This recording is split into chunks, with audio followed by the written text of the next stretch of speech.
really don't know me, do you? The best high-concept sci-fi rigmarole in the universe is back. Mob justice! Get back here! This is for your own good! Rick and Morty Season 8 premieres May 25th at 11 on Adult Swim. Get your mouth round it.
Whether it's sunglasses outside, blue light glasses inside, or night driving lenses in the dark, Zenni has affordable eyewear for everyone. Get 10% off with code PAX at zenni.com.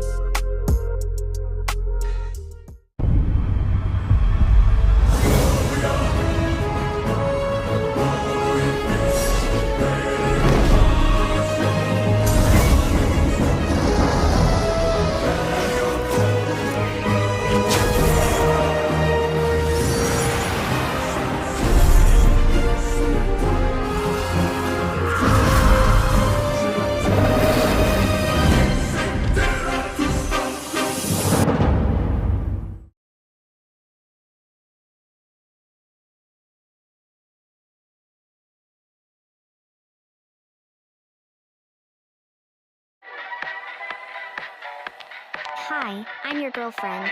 I can't wait for our journey ahead. I will always be by your side. You can't leave. You're mine, and I won't let you go.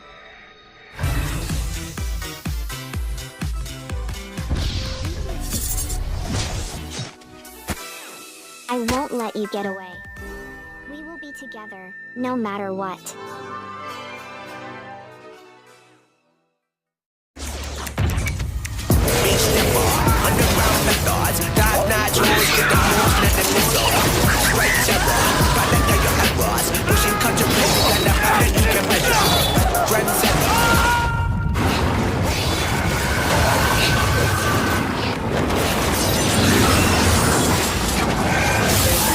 Reach your impossible with the AI-powered Legion Pro 7i, Lenovo Legion.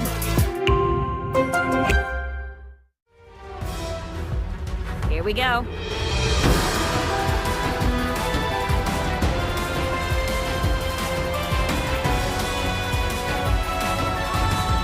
Whoever joins me shall become a legend!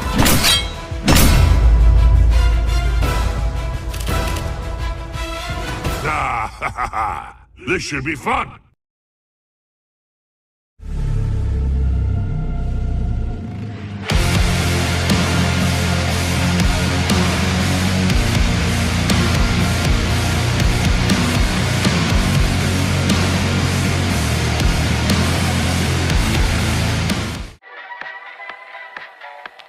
Hi, I'm your girlfriend.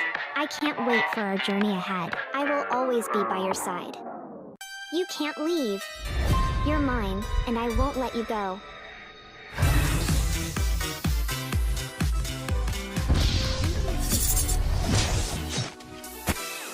I won't let you get away. We will be together, no matter what.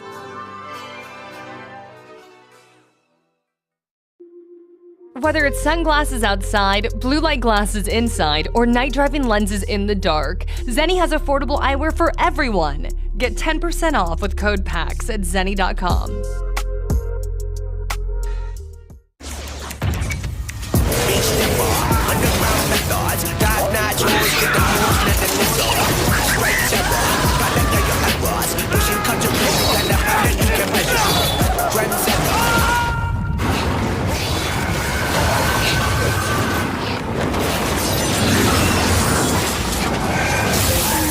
Picture impossible with the AI-powered Legion Pro 7i, Lenovo Legion.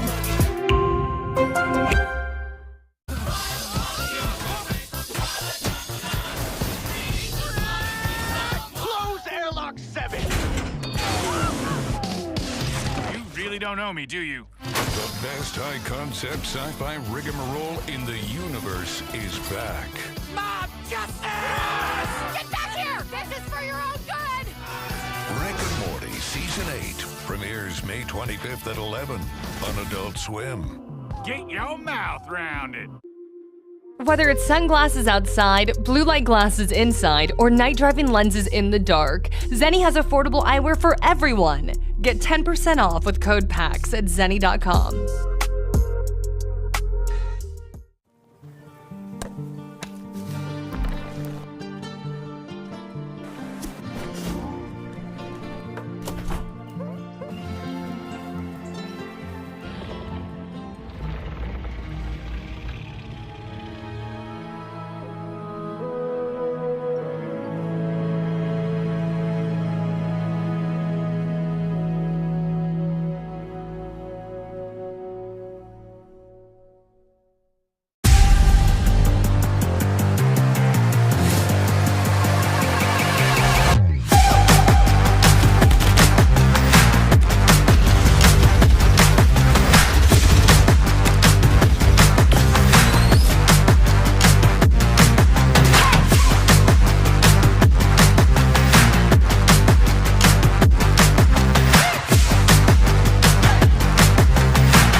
Whether it's sunglasses outside, blue light glasses inside, or night driving lenses in the dark, Zenni has affordable eyewear for everyone.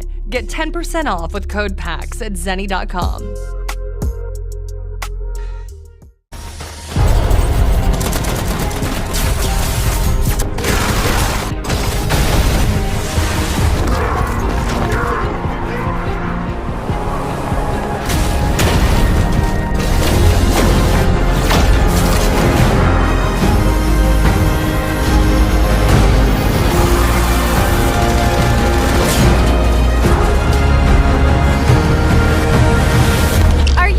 Ready to be shocked?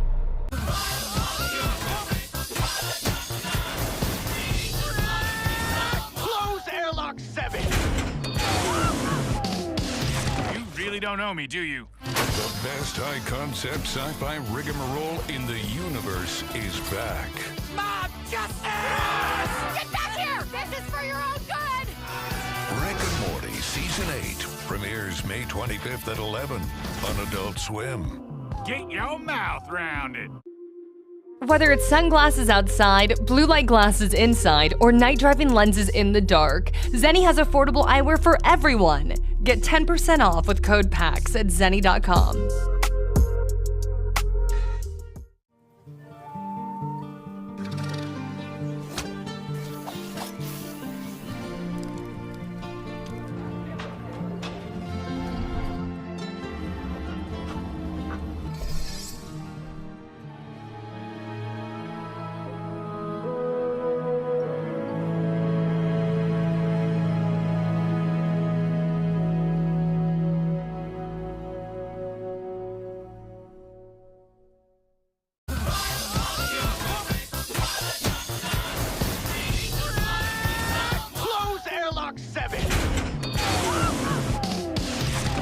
Don't know me, do you? The best high-concept sci-fi rigmarole in the universe is back.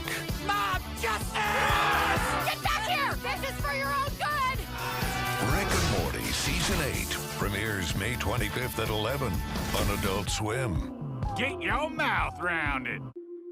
Whether it's sunglasses outside, blue light glasses inside, or night driving lenses in the dark, Zenni has affordable eyewear for everyone. Get 10% off with code PAX at zenni.com. Tech Crops awake, taking on a new form. Let me do the talking. Let's rock!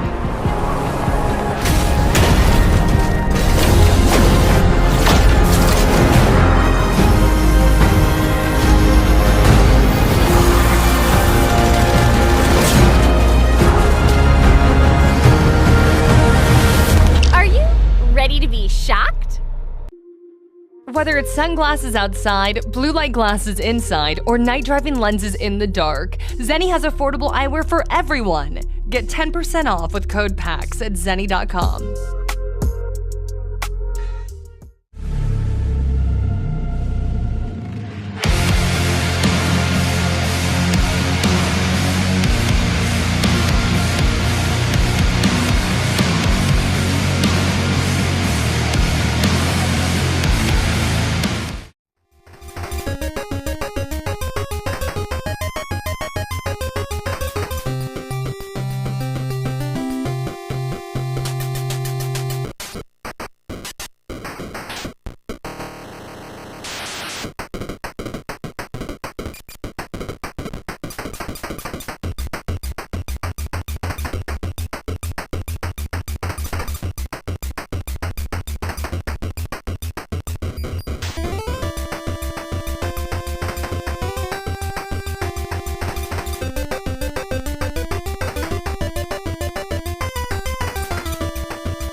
Don't know me, do you? The best high-concept sci-fi rigmarole in the universe is back.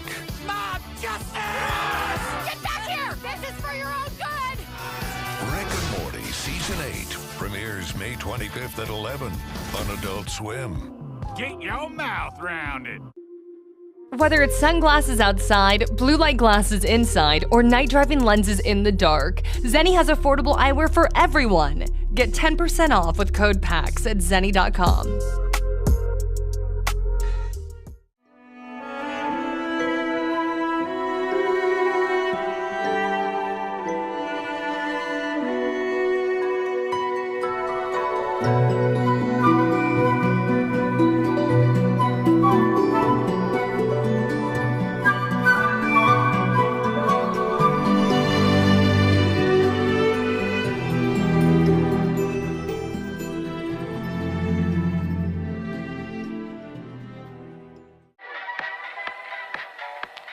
Hi, I'm your girlfriend.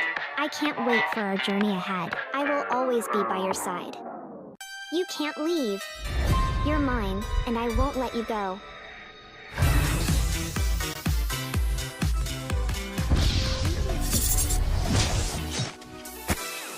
I won't let you get away. We will be together, no matter what.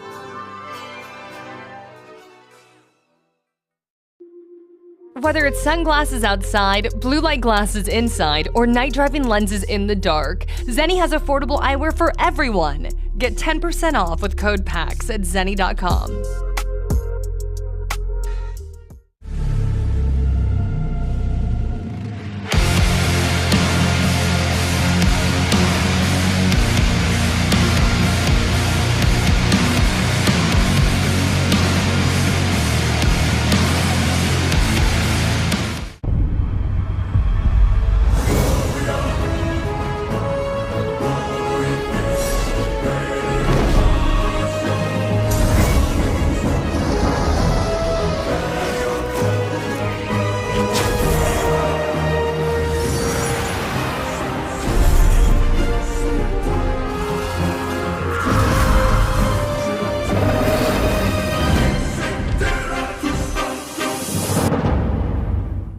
Tech Crops awake, taking on a new form. Let me do the talking. Let's rock!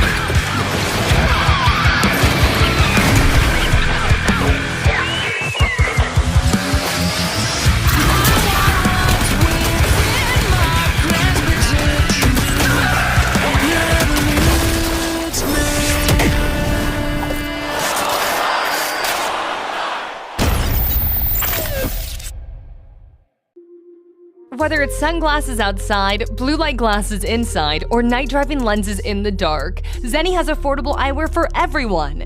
Get 10% off with code PAX at zenni.com.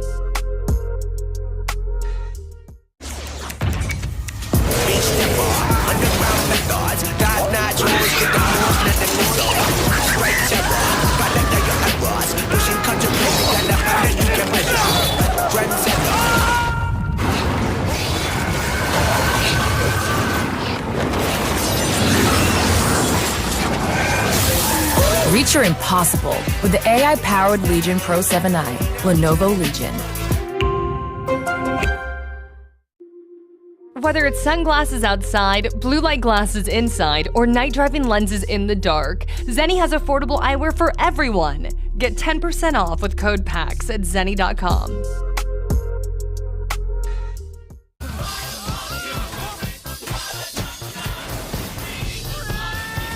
Close airlock 7! You really don't know me, do you? The best high-concept sci-fi rigmarole in the universe is back. Mob justice! Get back here! This is for your own good! Rick and Morty Season 8 premieres May 25th at 11 on Adult Swim. Get your mouth round it.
Whether it's sunglasses outside, blue light glasses inside, or night driving lenses in the dark, Zenni has affordable eyewear for everyone.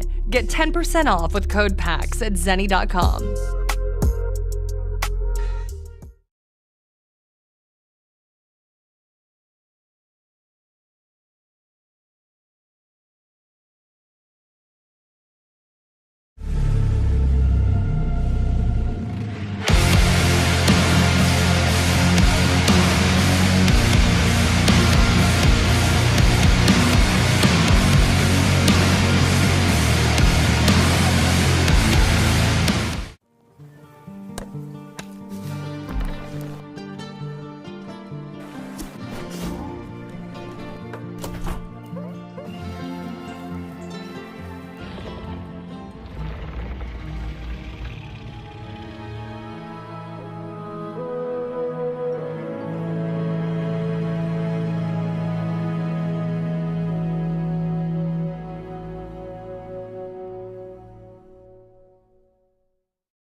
don't know me, do you? The best high-concept sci-fi rigmarole in the universe is back. Mob justice! Get back here! This is for your own good! Rick and Morty Season 8 premieres May 25th at 11 on Adult Swim. Get your mouth round it.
Whether it's sunglasses outside, blue light glasses inside, or night driving lenses in the dark, Zenni has affordable eyewear for everyone. Get 10% off with code PAX at zenni.com.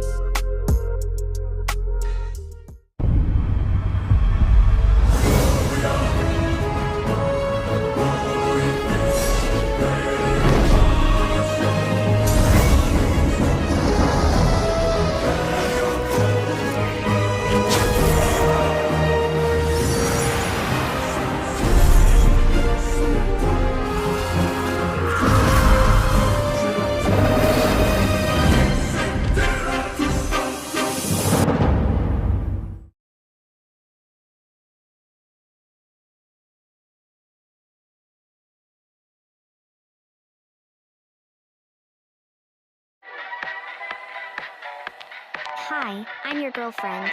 I can't wait for our journey ahead. I will always be by your side. You can't leave. You're mine, and I won't let you go.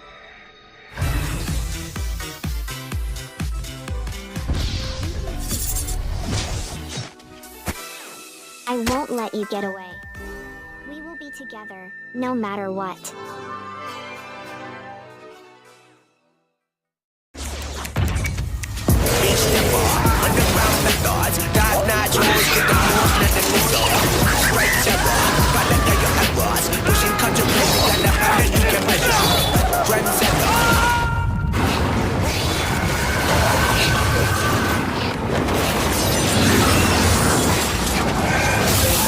Reach your impossible with the AI-powered Legion Pro 7i, Lenovo Legion.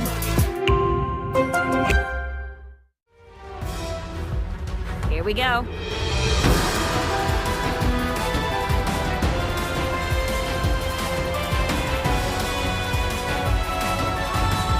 Whoever joins me shall become a legend!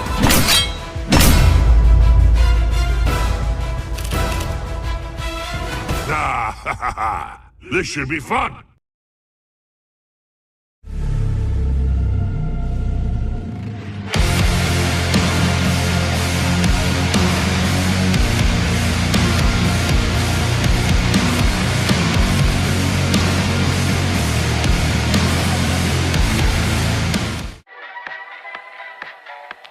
Hi, I'm your girlfriend. I can't wait for our journey ahead. I will always be by your side. You can't leave. You're mine, and I won't let you go.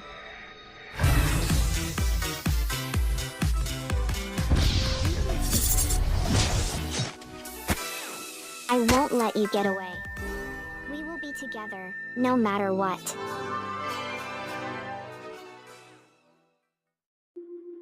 Whether it's sunglasses outside, blue light glasses inside, or night driving lenses in the dark, Zenni has affordable eyewear for everyone. Get 10% off with code PAX at zenni.com.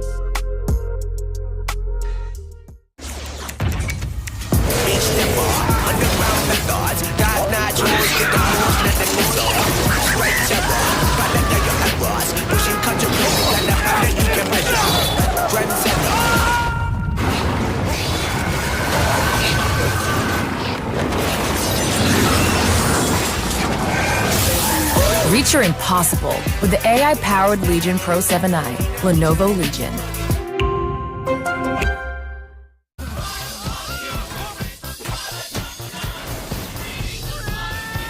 Close airlock 7!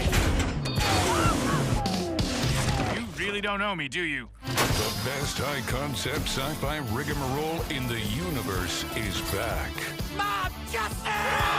Get back here! This is for your own good! Rick and Morty Season 8 premieres May 25th at 11 on Adult Swim. Get your mouth round it. Whether it's sunglasses outside, blue light glasses inside, or night driving lenses in the dark, Zenni has affordable eyewear for everyone. Get 10% off with code PAX at zenni.com.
Whether it's sunglasses outside, blue light glasses inside, or night driving lenses in the dark, Zenni has affordable eyewear for everyone. Get 10% off with code PAX at zenni.com.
Something's wrong.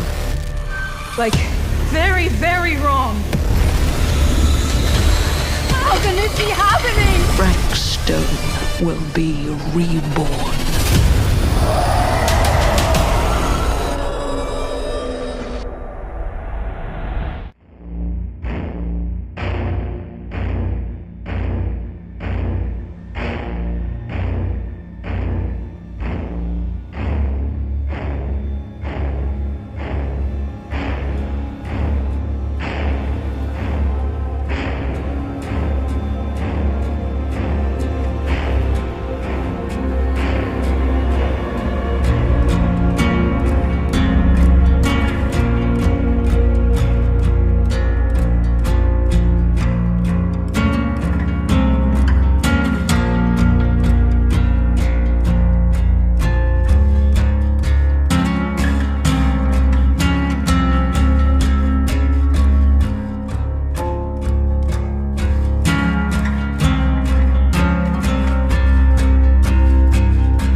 Something's wrong. Like, very, very wrong. How can this be happening? Frank Stone will be reborn.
might be the best one yet. Did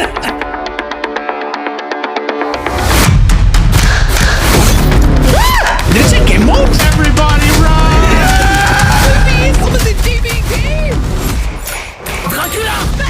A very strong focus on quality of life. I found Dead by Daylight and instantly it became a home. Thank you. Thank all of you.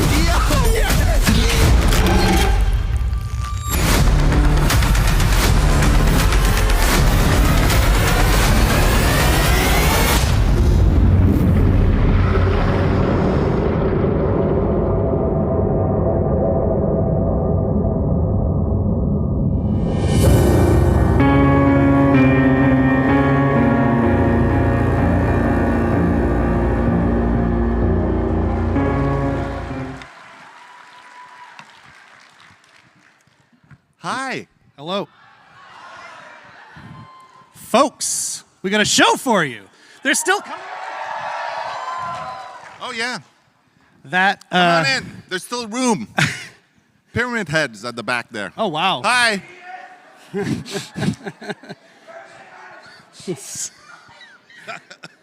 So, in the biz, they call that a hype trailer. Seems that it worked. I felt pretty hype coming out of that.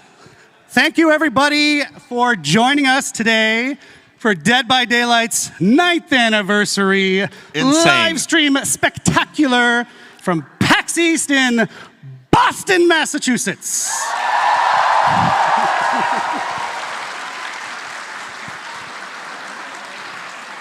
This is one of my favorite events every year, but I haven't been here for a good decade. What's happening? I don't. Oh, is the unknown? Is the unknown here?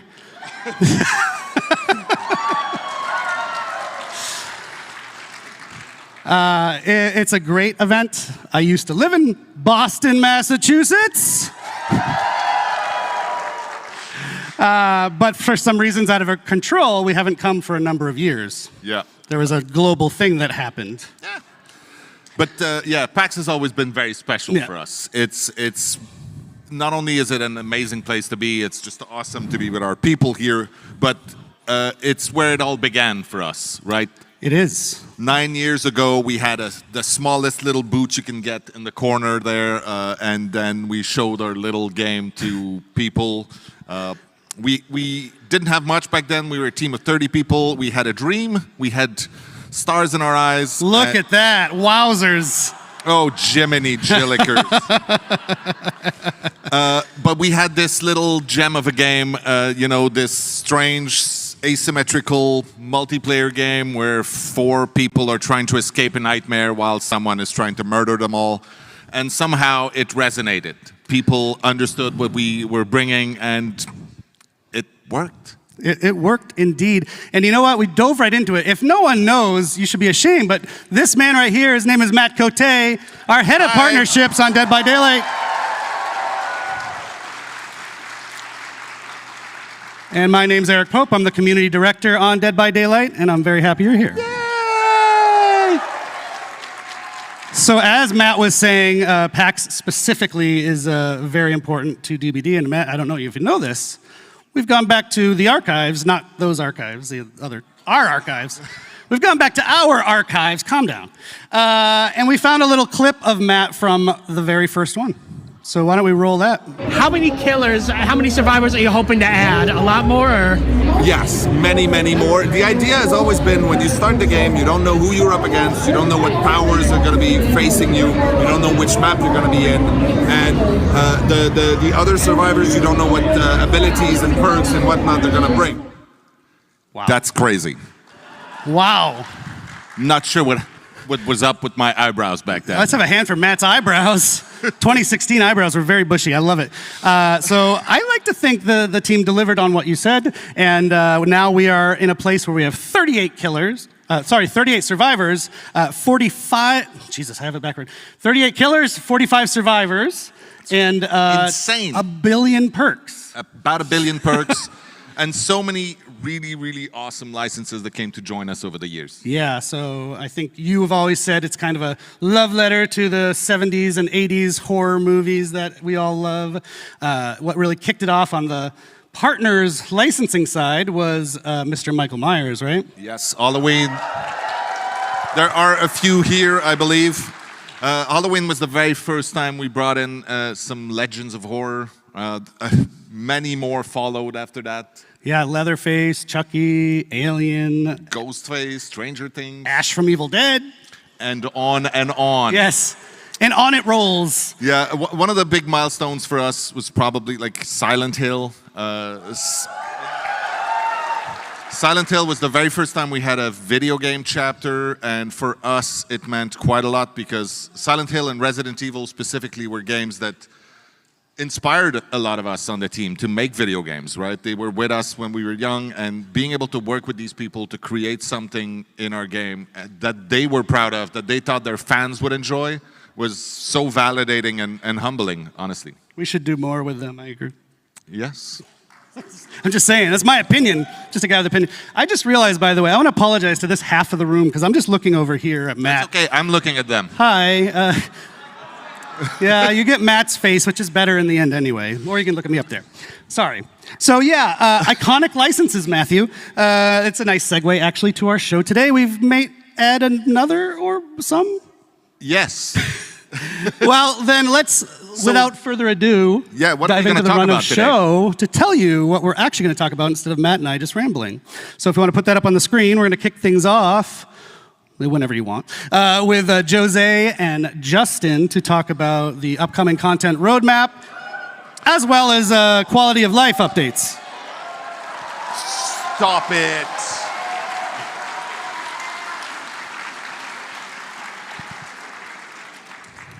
After that, Dave and I will be back to give you more details on the next chapter, which is, of course, Five Nights at Freddy's.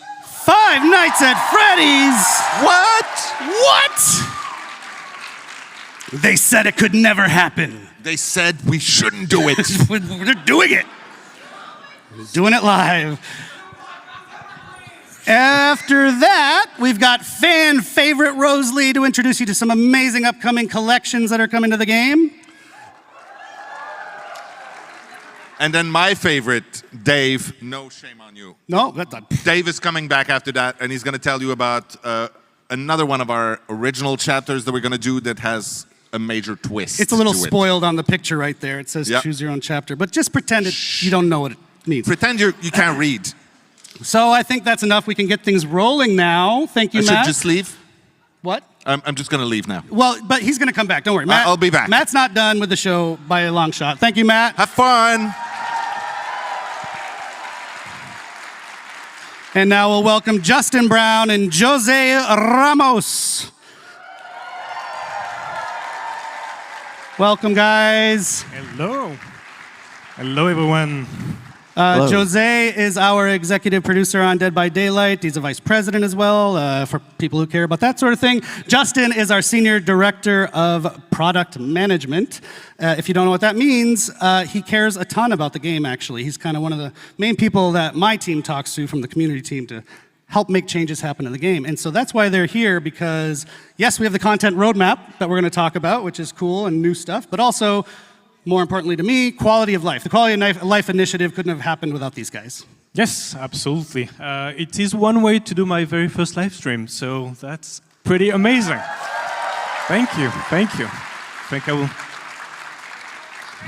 I will tell my kids that there were 12,000 people also. That's something like that. So yeah, as you said, I think we want to give you a sneak peek of our content roadmap leading us to the 10th year anniversary, which is crazy just to say it. We will also give you an update on our quality of life efforts, as you mentioned, something incredibly important for us, hopefully for you, and we'll make sure to give you all the details. Yes, of course. And before we dive in, I just want to give a quick shout out, a thank you to the incredible Dead by Daylight team back home. It is because of their hard work and passion that we're able to deliver this content and this quality, year after year. Shout out to the DBD team. Watching while they work, I hope. So, sorry, that's loud. I told everyone they can go do quiet mic. I'm very loud. Why don't we talk about some of the highlights of the past year, Jose, real quickly? Yeah, for sure. So a lot of highlights, of course. I think the main focus was to bring things that you have waited for many, many, many years. I think the main one, of course, is 2v8. So bringing 2v8 to life was something that we really wanted to achieve. Cross-progression is something that also you waited for a very long time and that now you can have.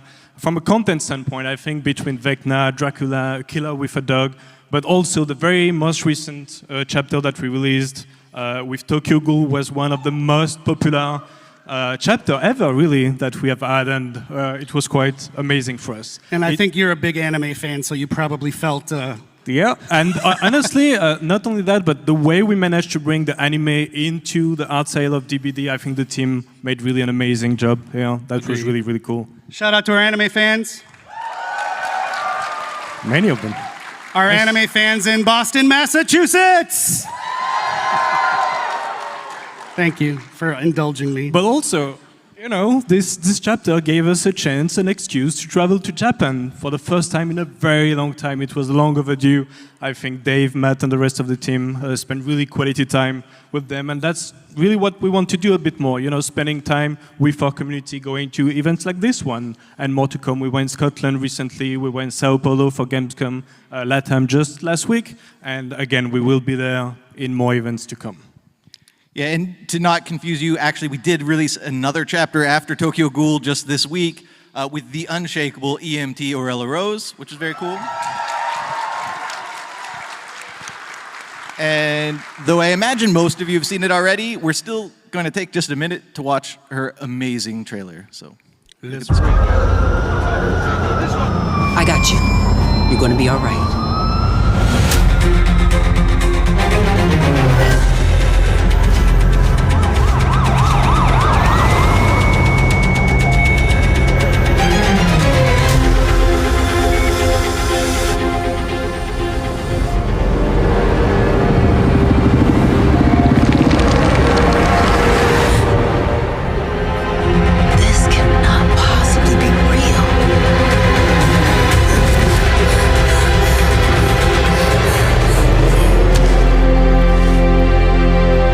My name is Aurella.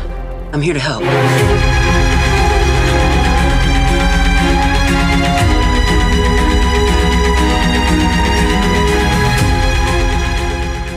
Yeah.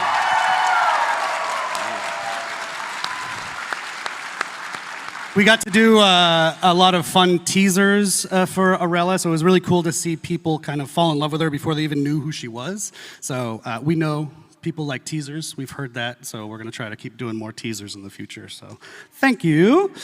And one last thing about Aurella. Actually, I think you see it on the screen right now. Very, very, very happy we're able to do this. We're running a charity initiative right now based on Aurella with the St. Justine Foundation in Montreal. They help sick kids. So it's running already in-game. It's going until the 27th of May. All you have to do, if you haven't already, is purchase one or both of those beautiful outfits in the game with orc cells, please, orc cells. And 100% of the proceeds are going to that amazing foundation, which was important to us. It's a local one in Montreal.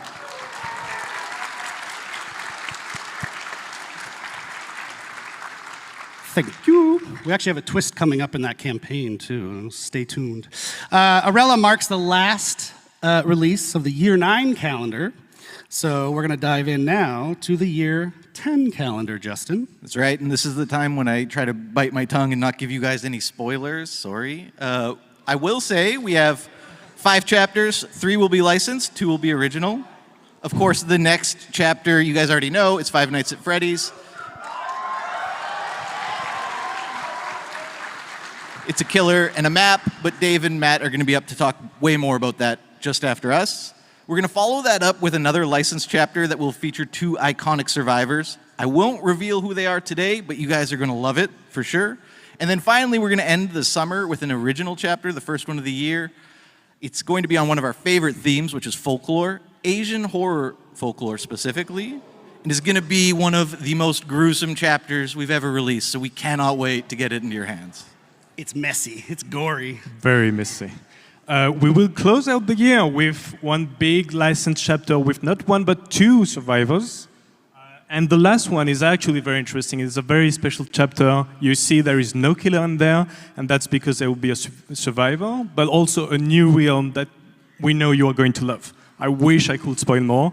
It's not yet there, but we will talk about it in the future. And there will also be a twist on an existing killer. So the point also of this is because killer requires so much effort, we again want to give enough space and room to the team to be able to work on those quality of life elements. That's very important for us that, you know, we kind of focus on that. Yes, which thank you for the wonderful segue, Jose. So for some of you, of course, the content is what drives you and excites you, the new content that comes to DBD. But I also think for a lot of you, and myself included, who, you know, I talk to the community every day, the quality of the game, the quality of health of the game is just as important as the new stuff. So that's what we're going to talk about now. Like I said earlier, I'm really psyched that this is being prioritized. As Jose just mentioned, we've even taken the decision here and there to adjust the schedule of the year's releases based around doing more work on quality of life. So, Jose, why don't you take it away? Yeah. So again, success of DBD is about the community. And so this year, what we really want is to get all that feedback, to have more conversation than ever, to apply that feedback and to improve the overall experience of DBD. We think, and we're going to show with some details, that we have made great progress, but that doesn't mean that we are not going to meet some hiccups. The last release that we just had, we know has brought bugs on some of the killers, and that's something that we want to react very quick on. There is a lot more to come that, again, we are going to give a lot of details on. Yeah, and just to mention on this week's release, maybe a little rocky, we are holding our hot fix schedule a couple extra days so we can get more fixes into it. Still coming next week, hoping to fix as many of the bumps in the road that we ran across with this week's release. Of course, and if you've watched the live streams over the last couple of years, this is the moment when I would usually tell you about the 4 pillars we based our roadmap on. But this year, we're doing things differently. It's all around one central North Star, which is to make sure that Dead by Daylight is respecting our players' time. And so all of our focus is really about delivering on that promise to you guys as the players. Yes, and actually I want to mention we've already started rolling out the quality of life stuff. The first feature, major feature of it was the abandoned feature, which went out last release. It was pretty well received. We got also a lot of great feedback on how we can tweak it to be even better. So it's been a cool way to kick off the initiative with a big feature that helps to address some issues. Of course, and the most recent release, I mean, despite some of the issues that you know are already there, we did fix some critical issues. The skill check release window, which had been sort of a plague for a long time, finally resolved. The unhook spam exploit resolved. We also finally added perk previews, which we had tested a long time ago, not to be confused with seeing your Survivor teammates perks, which is something we'll do later in the year as well. And then the sort of controversial quest system, we do plan on monitoring that. The intention is never to make it more grindy. In fact, it should be the opposite, if anything. So we're going to look at the numbers. We're going to see if there's tweaks we have to make on the quest system. But we're really happy that you can finally make progress on more than one quest in a match, in addition to removing that awkward pain point you've probably all experienced where you load into a match and then say, oh no, I already completed my last quest, now I can't make any progress on any quest in this match. So that's finally removed and resolved with this new quest system. Cool, so we've got an asset we can put up on the screen to help us for the next section. Yes. There it is. So a bunch of stuff in that screen. I'm not going to go through it all, but a few ones that I really want to highlight is everything you see in blue. So in green is what we have released. In blue is what is going to actually be released just in June. So very, very soon around the corner. And a few ones that I wanted to highlight. One is, for example, the gamma setting. We know that it can be tough when it comes to the darkness level of some map, and being able, especially for console players, to be able to deal with those gamma settings is, again, going to go a long way. The go-next prevention is quite important. Encouraging survivors to not give up at first hook is really something that we want to fix and improve. And one last one, sorry, that I wanted to discuss a bit more in details is the bulk blood point spending. I was watching the stream of one of my favorite content creators just a few days ago with the release of Aurelia. She was super excited, saved millions and dozens of millions of blood points. And it takes a while. It takes a long time to spend those blood points. So being able to spend them in a matter of a few seconds is, I think, again, a small step for DBD, a massive leap for DBD players for sure. And this is how we find out I'm not your favorite content creator? Wow. Sorry. Wow. No, that's great. I've had a few people come to the booth here at PAX just talking about the bulk blood point spending too. So glad that that's almost here. Almost there. Oh yeah, and no, actually there is another one, which is custom game improvements. So this one is actually, for me, a cool story. Is we had... custom match, yeah. Custom matches. Can you move the mic? You move the mic when you talk. I want to make sure everyone hears Jose. Custom match improvements. Custom match improvement, yes. We had a really great conversation with tournament organizers, with some content creators, in order to understand what they really wanted. And the list was really good, but then we asked, but what is the top priority that we have? Because we want to make sure that we will be quick to deliver on this. And we have identified those, and they wanted to move from 1 spectator slot to 5 spectator slots. They wanted to have hotkeys to be able to shift pretty easily from one player to another, and we are going to bring those things right into this June release as well. So happy to go fast on this one. Yeah, and of course, that's not where we're going to end with custom match. That's just what we're delivering in June. In the future, throughout the year, we're going to add more customization options to custom match, including the ability to start selecting limited time event modes in custom match specifically, which will be very cool. What about 2v8? Can that be in custom match too? Yes, it will include 2v8 in custom match. Oh, yeah. Dave liked that one. Or maybe that was Matt. So, we built this list. My team got to be really involved in building this list based on your feedback that we've seen out in the community over years, some of these things. And we're going to continue doing that. So continue giving us your feedback, even as they release, like the abandoned feature. We know you don't get it one and done. We want to iterate and make them as good as they can be. So keep that up. It's not just lip service. Your feedback is super, super important. So thank you for that. And now, phase 2. We've already talked about stuff that people generally knew about. Now we can get into the second half of our quality of life initiative. Yeah, of course. And so phase 2 is meant to take us through to the end of the year and even beyond. And we are going to deliver a little bit more than we had even previously communicated on. So I guess I'll give it to Jose to tell us a bit more. Yes.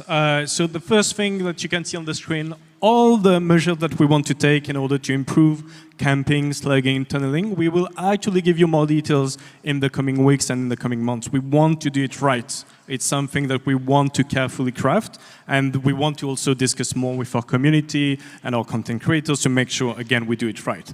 There is things like the keyboard and mouse support that we are going to bring actually in the summer, along with balance changes for map and keys that you are going to give us more details on. Right, so map and keys, for the longest time, we've had 5 survivor items, of which only 2, maybe 3 have felt relevant. There's been these 2 sort of semi-relevant map and key items for a long time. We wanted to give survivors a big update. We always update killers. We don't do a lot for survivors. We're going to change that. Map are going to change to be basically a consumable version of Windows of Opportunity, if you can imagine that, which is very cool. And then keys are going to focus on revealing the killer's aura. They will still open the hatch. And there's also going to be some new gameplay related to the chests that the keys take. Ooh. Ooh, people like this that. next one's also going to be an ooh. Yeah, I guess so. So in addition to bug fixes, there's a bunch of things we're super excited to tackle. The first, probably the biggest, is an MMR revamp. We've been hearing you guys complain about it for a long time. We really want to focus on making sure that MMR takes into account the actions you take in a game and how you play, as opposed to the current black and white, just survive and kill. So that's going to be a really big change coming to MMR. We've heard it. We're excited to deliver that. We're going to MMR revamp, people. If you don't know what that means, it's matchmaking ranking, and it'll help with matchmaking when we fix that. Yeah. For the first time ever in an update, we're going to introduce a new survivor item this summer, which will be very cool, right into core. It'll be exciting. Of course, we're bolstering our anti-cheat measures, because that's always a problem. We're going to start showing you queue time, estimated queue time, which we don't do right now, which will be great this summer. And as much as we all love 2v8, we all know that there's one very, very, very big problem with 2v8, and that's how long you have to wait as a killer to get into a match, 12, 13, 14 minutes sometimes. Not on the next iteration, but the one coming in the summer, we're going to introduce a play while you queue feature. So you can queue up as killer. While you're queued up as killer, you can play matches as survivor in 2v8. While you wait, it'll hold your spot in line. You come back to the lobby, and you're ready to queue up as your killer. So you don't have to just sit there and look at the lobby screen for 12, 13, 14 minutes anymore. Just a note on that, that's coming very soon.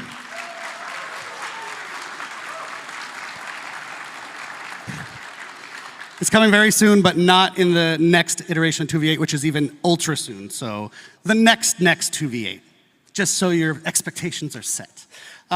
Okay, one last thing, we do need to wrap it. I got the wrap it up signal about 5 times now. If you're a content creator in the audience, we also have some quality of life for you. We are overhauling the Dead by Daylight creator program completely. And that's going to include what's called a support a creator system, which maybe you know from other video games.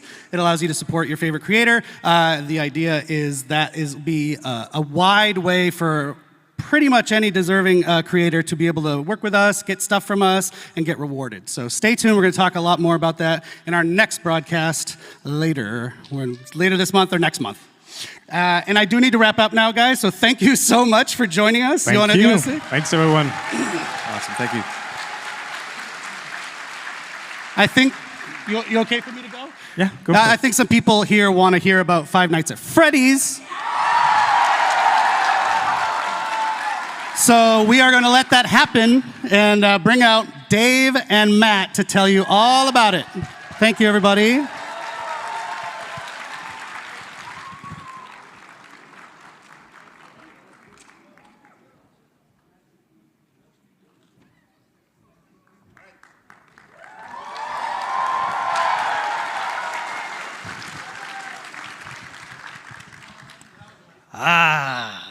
Hello, PAX!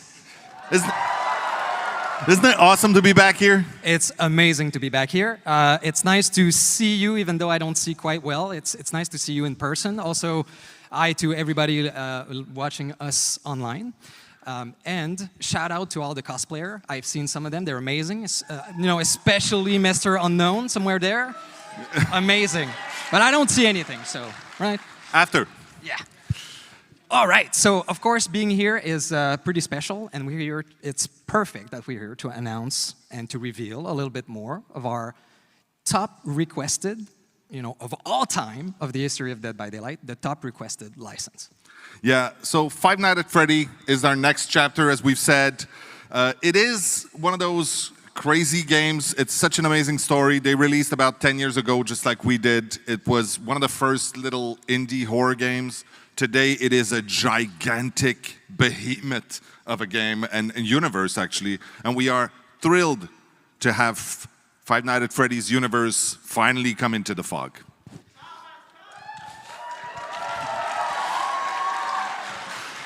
So, of course, the team has had a blast creating this chapter. It's such an amazing universe to explore. And I just wanted to say really quickly that, we do survey. We survey our community to know what you want out of licenses and content, and we listen to it. And Five Nights at Freddy's has been the top of the list for the longest time. Yep. So finally, it's here. So what are we doing with Five Nights at Freddy's? Yeah, okay, so let's start and reveal our new killer. Yeah. Let's show that bad boy.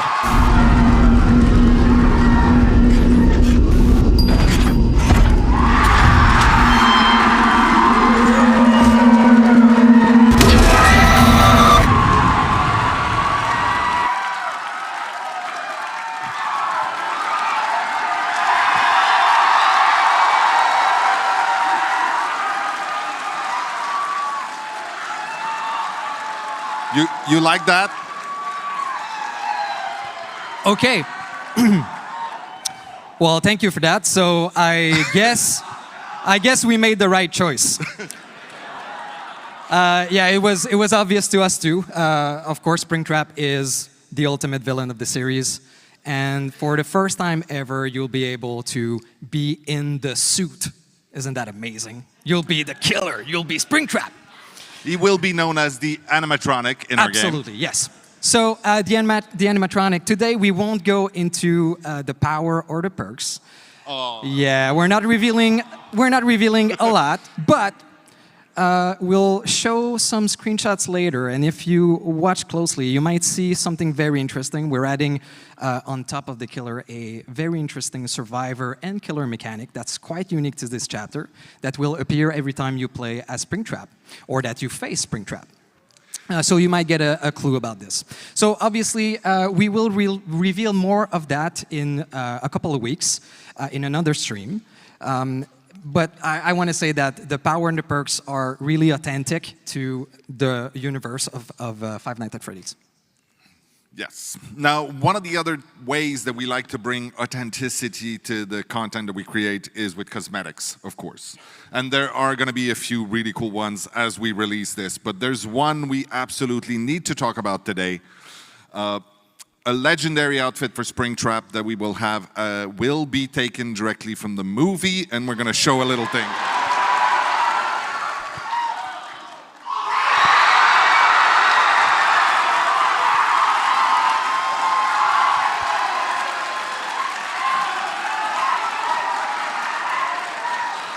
So, of course, you may have noticed on screen there, this is the yellow rabbit from the movie as portrayed by the absolutely talented Matthew Lillard. So it's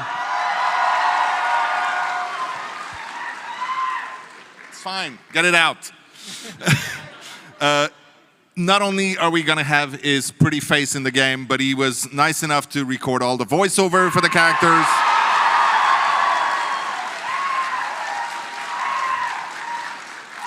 That's exactly what I said when I heard that. Yeah. Hold on a sec. I do the stupidest thing ever. The way I get into this thing is I do like an ape thing. So hold on a sec.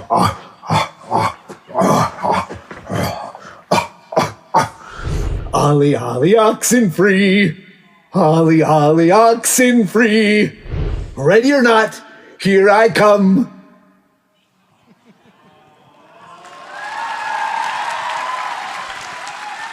He is such a cool guy. So as you've seen, there is no survivor in this chapter, but but there is a map. Yeah, thank you. We couldn't do this without, of course, the iconic location of Freddy Fazbear Pizzeria. You have things? Oh yeah.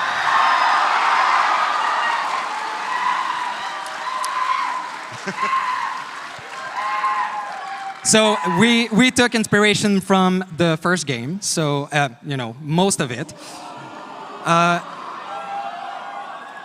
So instead of looking at it through camera, you're actually going to walk in it, and it's filled with Easter eggs, surprises, and of course jump scares.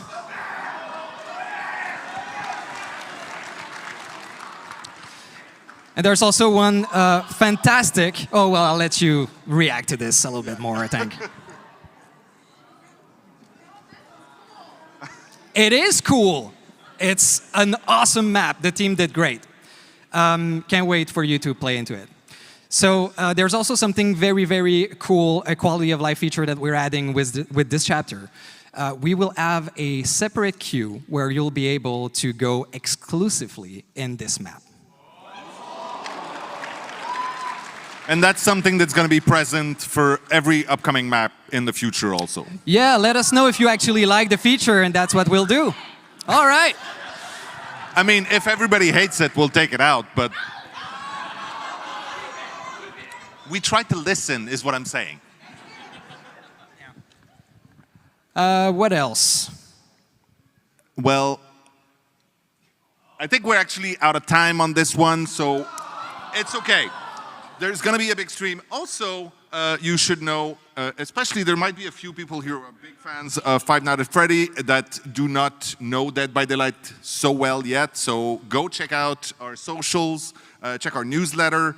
We will be teasing quite a lot and giving a lot more information in the weeks leading up to the actual release. So right now, Dave and I will scoot. Dave will be back later, don't worry. And right now we'll leave the room to Rose and Eric to take you through some of the really cool collections coming this year.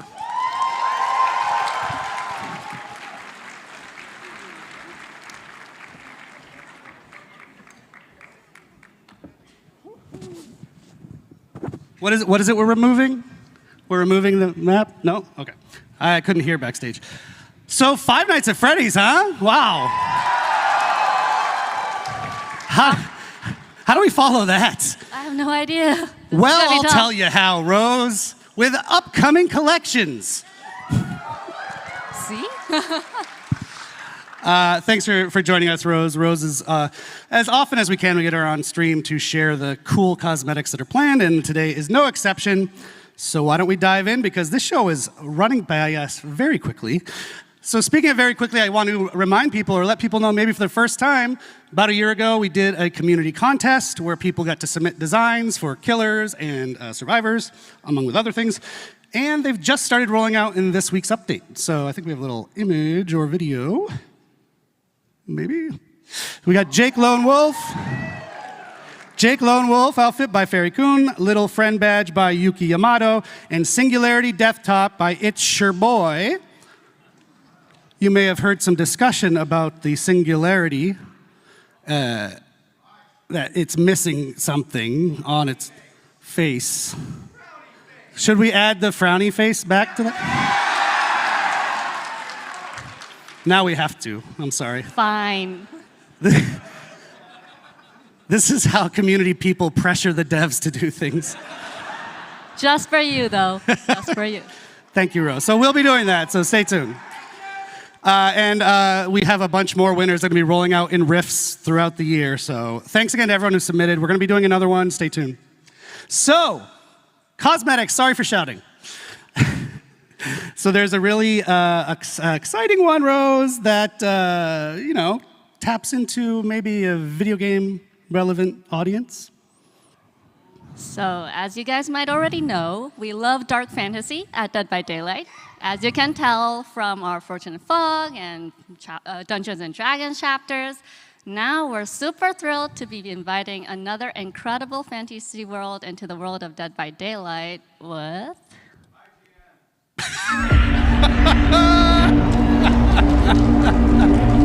Wow. This place. There's evil here. Death hangs in the air.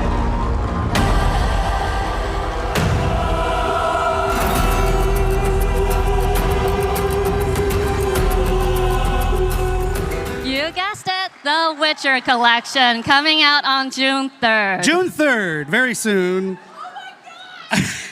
So fans of The Witcher, of which I am one, you're one, and I hope we got some other, it sounds like we have some other Witcher fans here.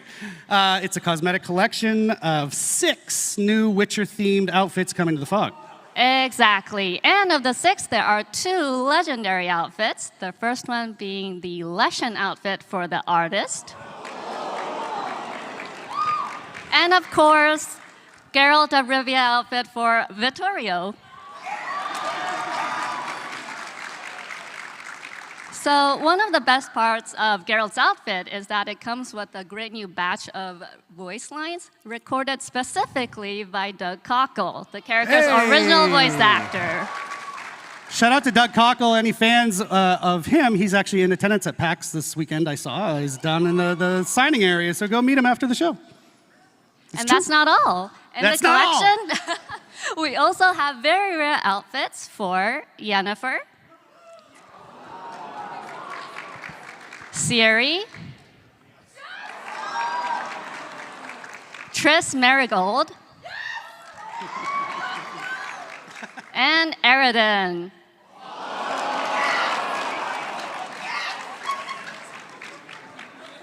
So stay tuned. We'll release more info on our socials later. Wow. I actually didn't know we were going to show all those. That's great. We change things at the last minute a lot of times. So those look fantastic. I'm excited. Just a note about if you're wondering, if you're kind of deep into this game, his medallion, Geralt's medallion, the eyes light up in the Witcher. That's not going to happen in our game, so the entity doesn't want him to have kind of suppresses all magical powers. Yeah. So in case people were worried about that, it's not happening. Okay. So we also have some super cool Witcher-themed rewards attached to an upcoming Chaos Shuffle event coming out at the same time. And one of them is this amazing Geralt in the Tub player card. We couldn't talk about The Witcher without sharing this, so enjoy. Our requisite feat content has been met for the show. So yes, June 3rd. It is right around the corner. Get psyched. But we still have some more to show you of other things. We're done with The Witcher for now, but other things. So our friend Matt, who you just saw, a tall guy, big bushy eyebrows back in the day, he did a TV show with the Boulet brothers called Dragula. And they did a Dead by Daylight themed episode, which was flipping cool, and why not turn it around and now bring them into Dead by Daylight? Yeah, it was super cool. I'm jealous of Matt. But they also have a video to talk to us about it. All right. This is Jackbox and Swantula, your Queens of Darkness, the Boulet brothers, and we are so excited about our crossover with Dead by Daylight. One of my favorite episodes of the show is when we did our Dead by Daylight challenge, and our cast had to come up with looks worthy of becoming a new killer skin in Dead by Daylight. The Boulet Brothers collection will feature 2 outfits. The first is the iconic outfit for the Huntress, modeled after the winning design for that episode. The second is the Boulet Brothers artist outfit for the artist, which is a mix of both of us. Keep an eye out for that collection releasing on July 8th. We'll see you in the fog.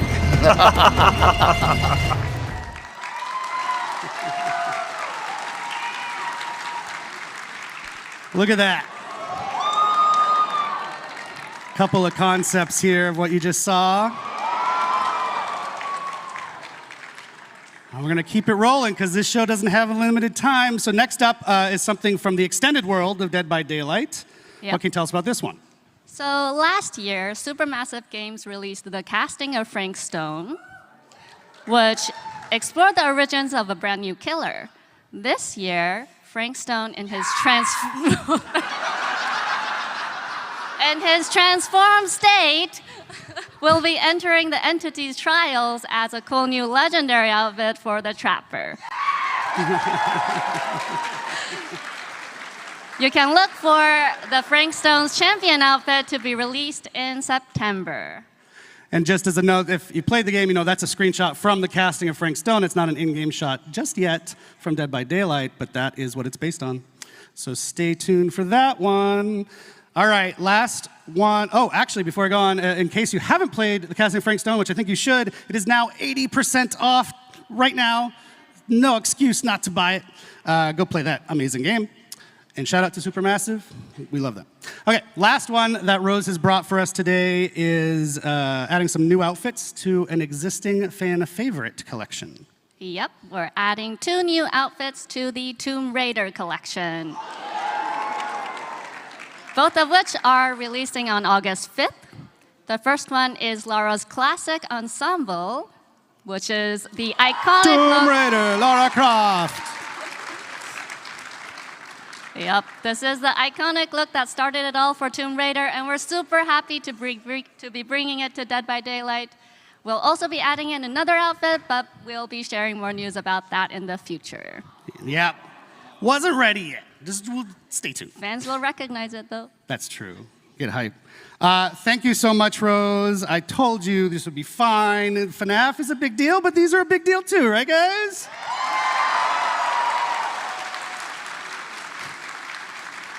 So there's plenty of other collections that are still going to be releasing. We just don't have a million years on the show to show you all of them. So stay tuned. Check out Dead by Daylight, our social media, and you can catch them there. And now, Rose, I will bid you adieu. Thank you so much for joining us. Thank you, everyone.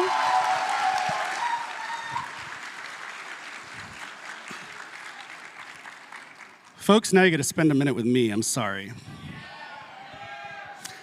So we are here for Dead by Daylight's 9th anniversary, but we are also Behavior, a game studio that does other things, and we thought, why not just take just a minute to tell you about something cool that we're doing outside of Dead by Daylight.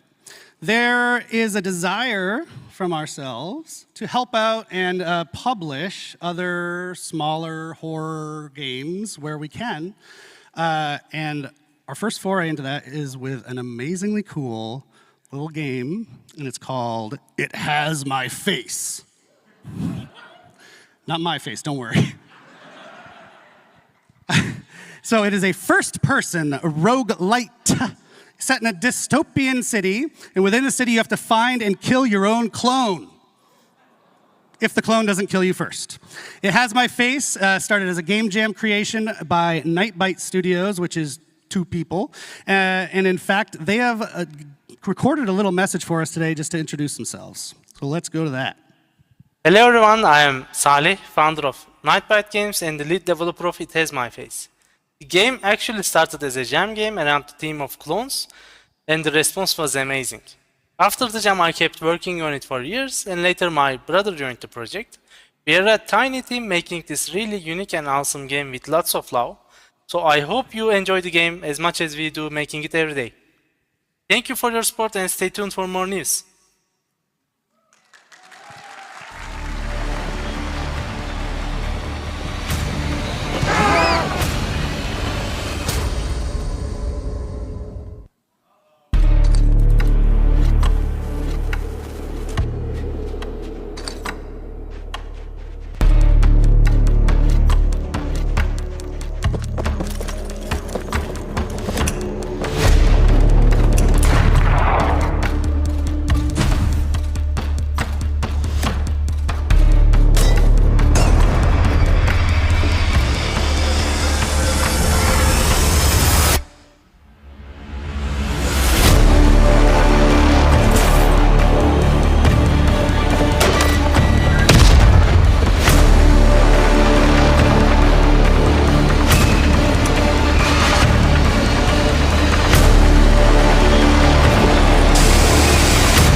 All right. So you can actually head to Steam right now if you want to check out the demo of It Has My Face and wishlist it. It's going to be in early access later this year. One last thing from the extended world of behavior. Who has heard of Red Hook Studios, the creators of Darkest Dungeon? Yeah. Well, they are also doing their anniversary stream today from PAX. It is later today, in fact, the anniversary for Darkest Dungeon 2. It's at 6 p.m. right here from PAX if you want to check it out. It's not at PAX. I'm lying, but it's today. I'm at PAX, and my brain is melted. Red Hook's second anniversary stream for Darkest Dungeon 2 is at 6 p.m. Eastern Time. You can check it out on Twitch at Red Hook Studios. I believe we're even going to be hosting it on our own channel, so if you're lazy, you can just stay here. And that's your Eric Pope interlude. We're going to get back to the fun action now with Dave Richard. Dave, come out here.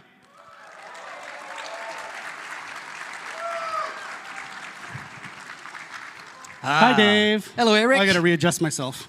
Hi, Dave. Hello. All right, Dave. We got a clock counting us down, so we're gonna zip through this. But this is an awesome one. This one is my personal favorite thing of the entire show. As it should, yes. It is. So it's a new original chapter coming. Yep. A new killer. New survivor. Yes. And that's kind of all we know. Yeah, we don't know anything about this chapter because you have not created it yet. Interesting. What does that mean? What does that mean, Dave? Yeah, okay. Okay, so obviously we have an amazing community. They have a lot of creativity. We've seen it in, homemade killers and some pitches online, how to balance the game, everything. So we want to be able to create a chapter from scratch with all of you, building every step from pre-production to the end of the process. Yeah, so it's going to lead us up to our 10th anniversary. It's going to be an awesome experience that we're going to get. It's a long experience, too. We really want you to experience what it's like to build a whole chapter. So, Dave, I'm super excited about this. How did this idea germinate and come about? Well, we've been thinking about it for quite a bit. We wanted to make sure that we could do this right. And I think we found the right format. I think so. So do you want to talk about the format, or do you want to tease it a little more? I guess. Okay. So basically what we want to do is we will not go just, hey, let's get comments online and do something people suggest. We want to make sure that we give you the right choices to build this so that we end up with something extraordinary that everybody will love. And so we are using a choose-your-own-adventure format for this. Matt is like, ooh, Matt's impressed backstage. Thank you, Matt.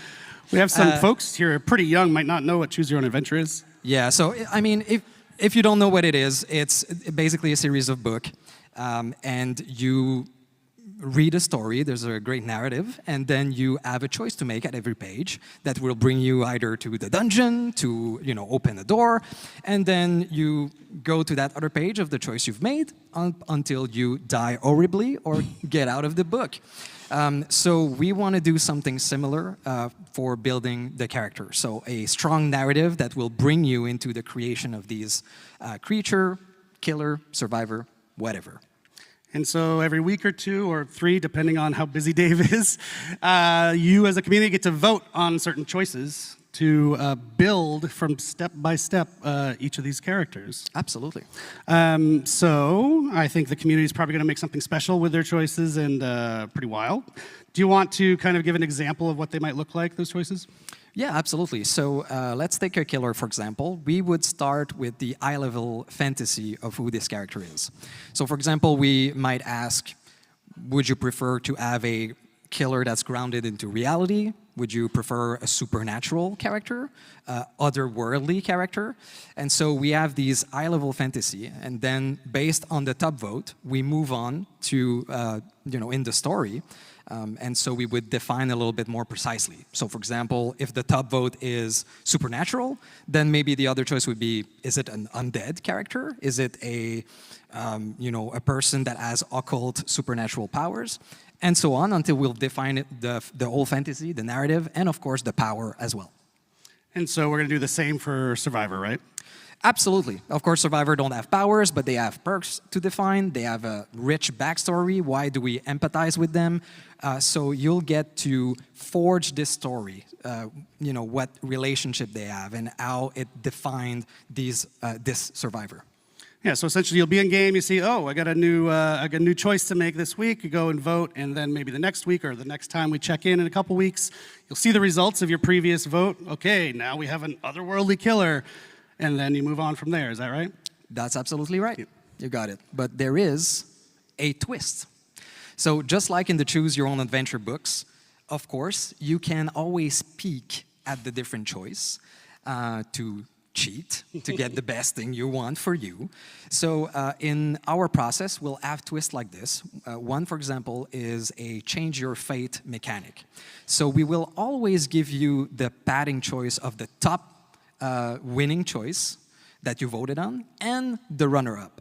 So you'll be able to see all of these different possibilities, and maybe we'll change path along the way. So there's a lot of question there. There's a lot of steps, and for killers right now, as we designed this, we're over 1,000 different possibility of ending killers. So it's going to be pretty exciting. You should see the crazy flowchart Miro board he's built. It's amazing. So the idea is to take all these folks through the whole production cycle, yeah? Yeah, so pre-production, we start with fantasy, themes, etc. And then when we finish this, we won't stop for production. We will involve you in production as well. So anytime that usually in a chapter creation, we get to decide which outfit, which weapon is going to use, we see different concept and we choose the best one, we will involve you into that. So for example, for the killer's weapon, we would show you 3 different concepts of weapons with lore attached, the reasoning why the killer would use this, and you will vote on the one you want in the final product. Yep, it's a big experiment that I'm psyched to take you through because you might actually learn something along the way about how flippin' complex game development is, but we want you to take the ride with us for once instead of just waiting for the result. So I think this will be cool. We'd love to be able to have more PTBs along the way too, so that you can also play the prototypes, which is something that you don't usually see. Yep, so, whoa, hey. Matt's excited. Yeah, so the idea is, our 10th anniversary, almost a year-ish from now, is all about you, the community. So that's a really nice thematic way to build up towards it throughout the year, yeah? Absolutely. So it's going to take a while. It's going to be a super nice adventure. Can't wait to see what you will choose, what you will build. We've done some internal tests, and every time we ended up with a different concept, which was amazingly interesting. And yeah, we want to have this available for our 10th anniversary year, so sometime in 2026. Yeah, it's been super fun testing it internally. Dave's essentially been our dungeon master as we create this new character. It's super cool. So, right, we're not going to wait too long to get started. Just hang tight another couple weeks, and our first vote will roll out, and then we'll just go on from there. We can do pretty much what we want. We keep coming up with questions during this process, like, oh, what should we do for this? And the answer keeps coming back, well, whoa, let's let the community choose. So right down to the name of the chapter, you know, we're talking about everything. So we'll see you out there. So keep an eye out on our socials so that you know when it starts and you get to vote on the first choice. Awesome. Thank you, Dave. Hey, no problem. For joining us one more time. Thank you. Thank you, PAX.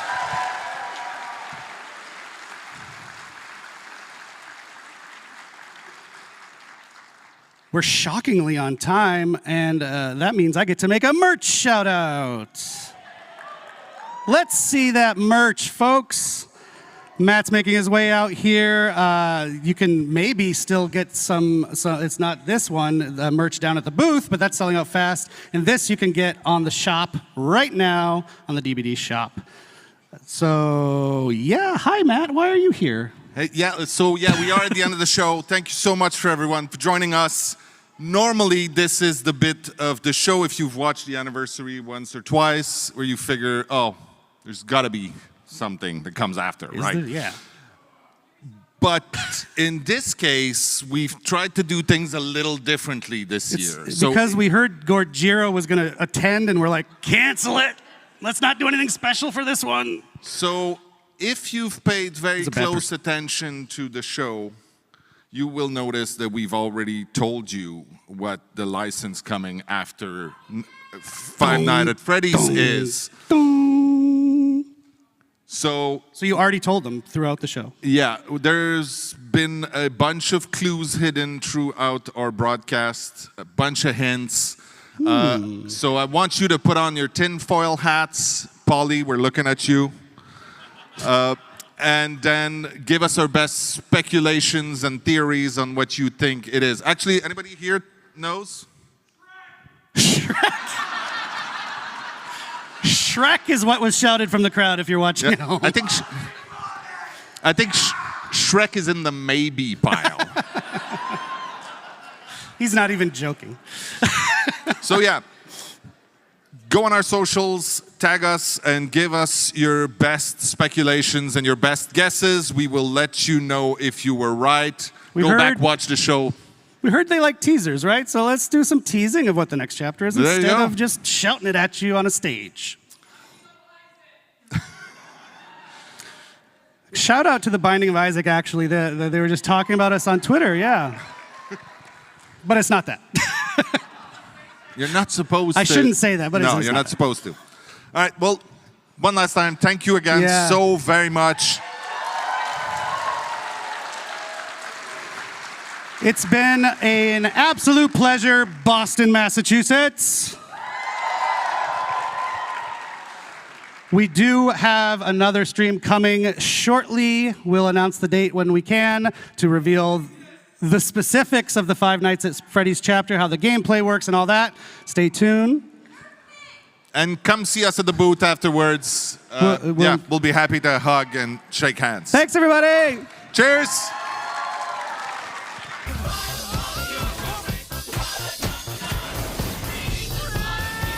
Close airlock 7. You really don't know me, do you? The best high-concept sci-fi rigmarole in the universe is back. Mob justice! Get back here! This is for your own good! Rick and Morty Season 8 premieres May 25th at 11 on Adult Swim. Get your mouth round it. Whether it's sunglasses outside, blue light glasses inside, or night driving lenses in the dark, Zenni has affordable eyewear for everyone. Get 10% off with code PAX at zenni.com.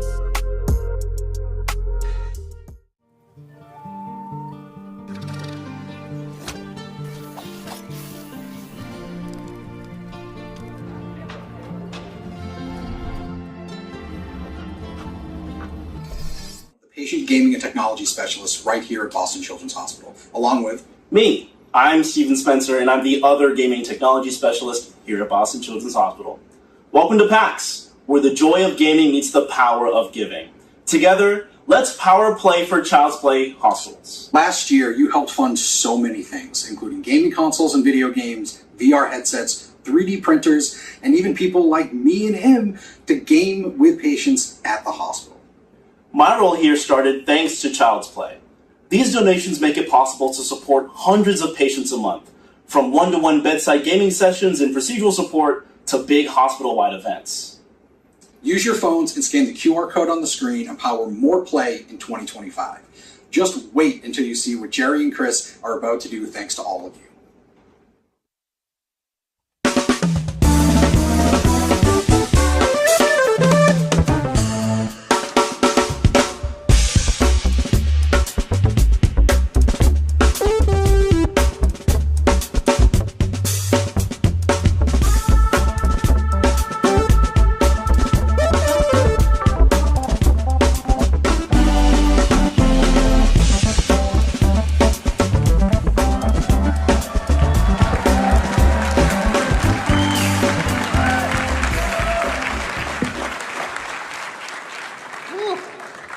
Well, okay, so I hope that we have all been sufficiently inspired by the initial video, because soon and very soon you will see a QR code.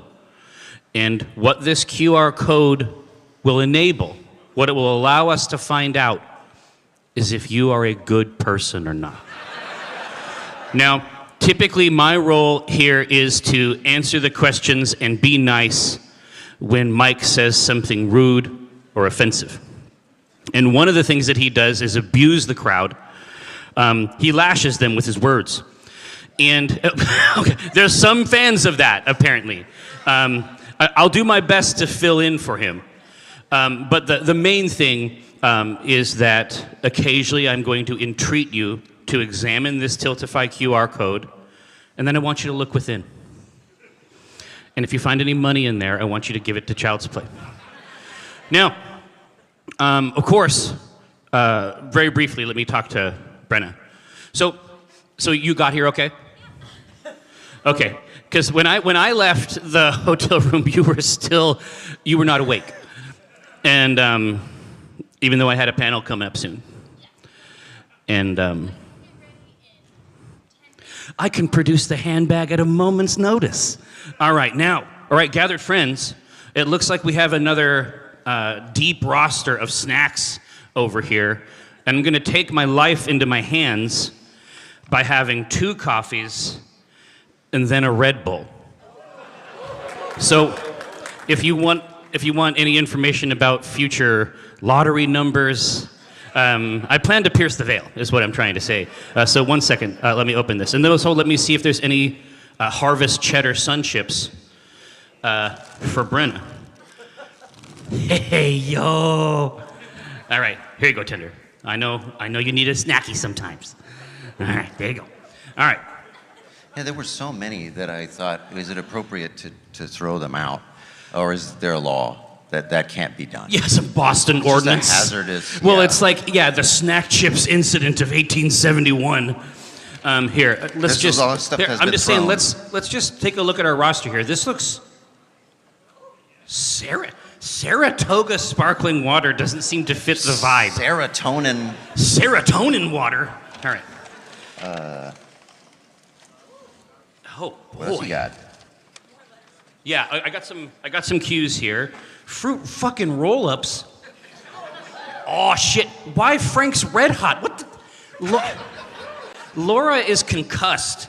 What? Makeup remover towelettes? Flushable moist wipes? Ooh, yeah. What do you expect me to do up here?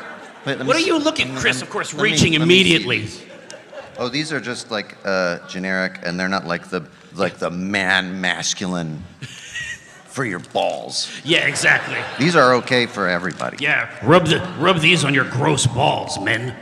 All right, now. Why would you buy a product that says that? And they say that on there. Why would you buy it? I'm not going to bring that to a cashier. No, absolutely not. No. All right. God, do you remember the era where it's like you would like buy condoms, and it was like you felt like you were being judged by the universe? Oh no! And yes, like you have to. the check lady was like, I know where you're gonna put that. I know exactly where. You don't have to tell me. All right. Beef jerky? Oh shit. Listen, yeah. So if anybody feels snacky later, I'll just ask, and then I'll bring you a snack. I'll deliver a snack. Game over, Greggy's not giving you a snack. You know what I'm saying? Yeah. Brian Sibley from PS122 New York City asks, hi.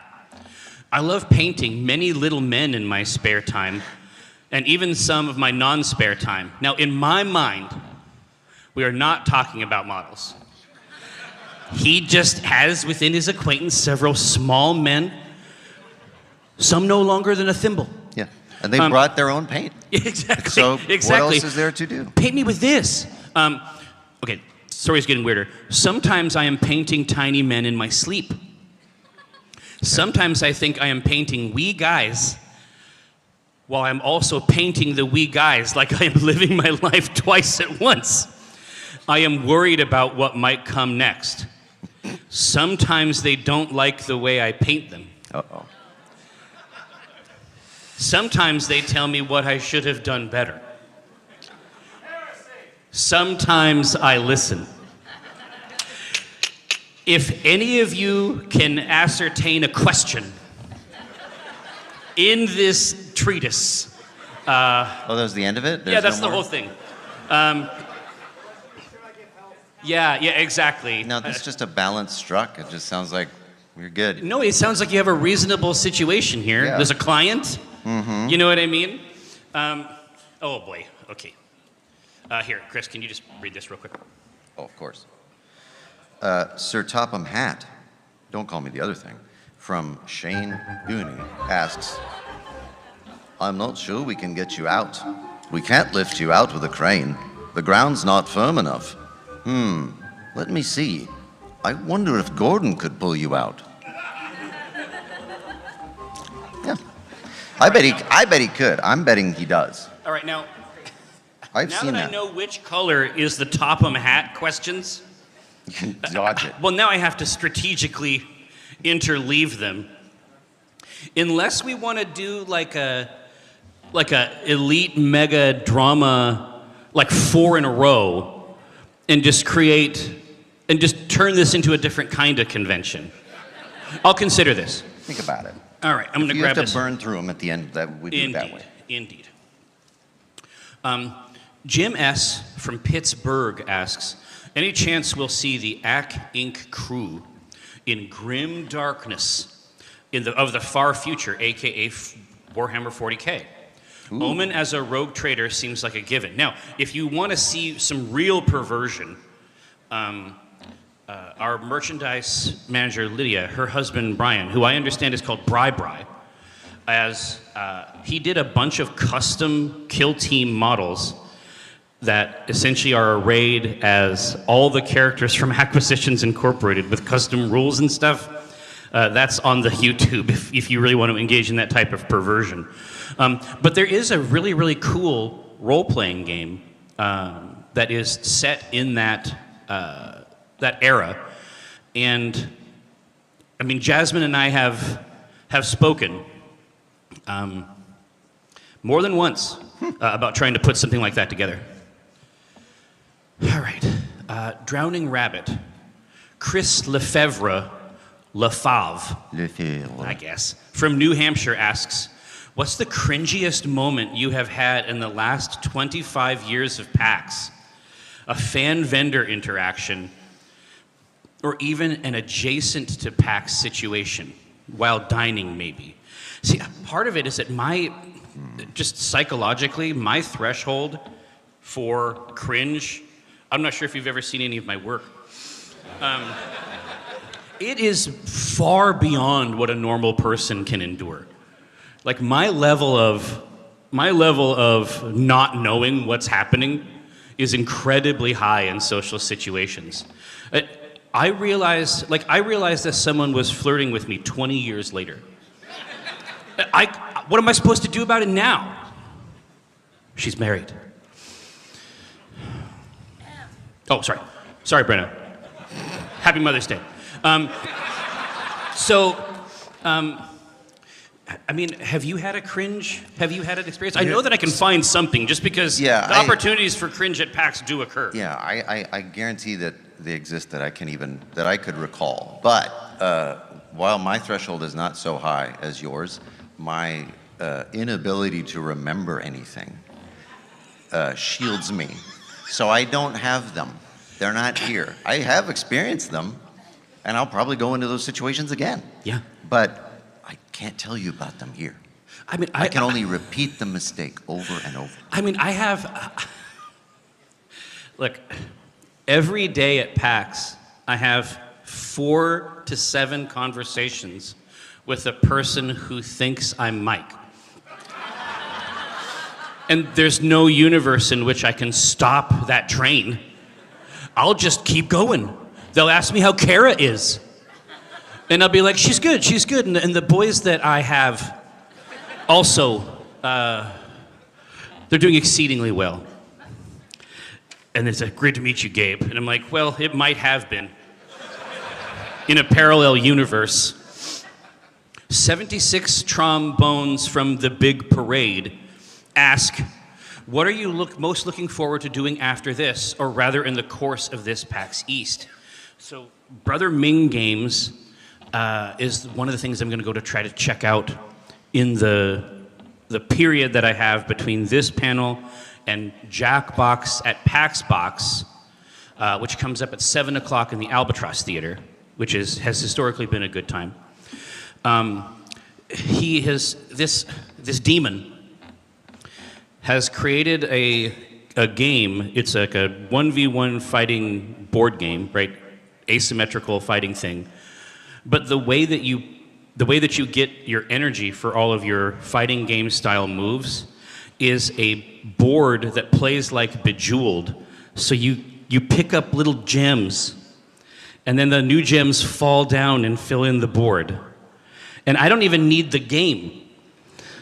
But the game is genius. But I could also just pick up the balls. I think that would be good too. So I'm going to go check that out today. I usually spend a lot of time in tabletop. I'm going to grab some new RPGs, etc. There's some kind of Elden Ring Night Rain dome. Oh yeah, you can go in that dome. Over there's some kind of like carnival-style dome. I assume that I assume there's some kind of blood sport that occurs inside there.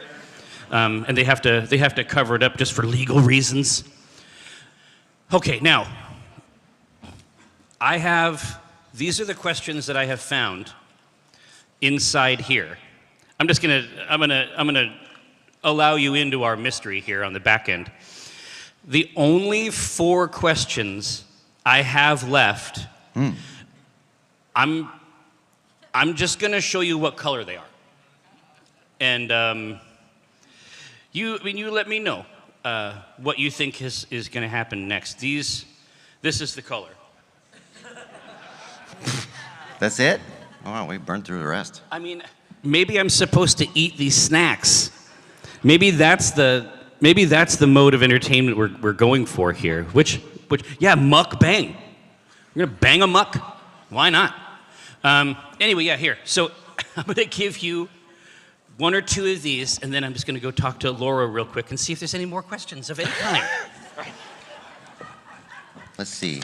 We could also just re-answer old questions and see if anything's changed from yesterday to today. Sir Topham Hat from Ballyhoo asks, you're a special mixed traffic engine. You can pull coaches or trucks quite easily, but you must learn from your mistakes. You've given me a lot of trouble, and people are laughing at my railway, and I don't like that at all. Ooh. A curveball. Edward from the Northwestern Railway asks, I can't do, that's not the same voice. I don't know what the voice is. They'll hiss me, sir. They say tender engines don't shunt. And last night they say I have black wheels. I don't have, do I, sir? I can't get a read on Sir Topham Hat, like, what is his management style? He seems hot and cold. He seems challenging to work with. I hear Jerry's saying something, but there's no microphone. No. Oh, there. He seems like a very difficult person to build a rapport with.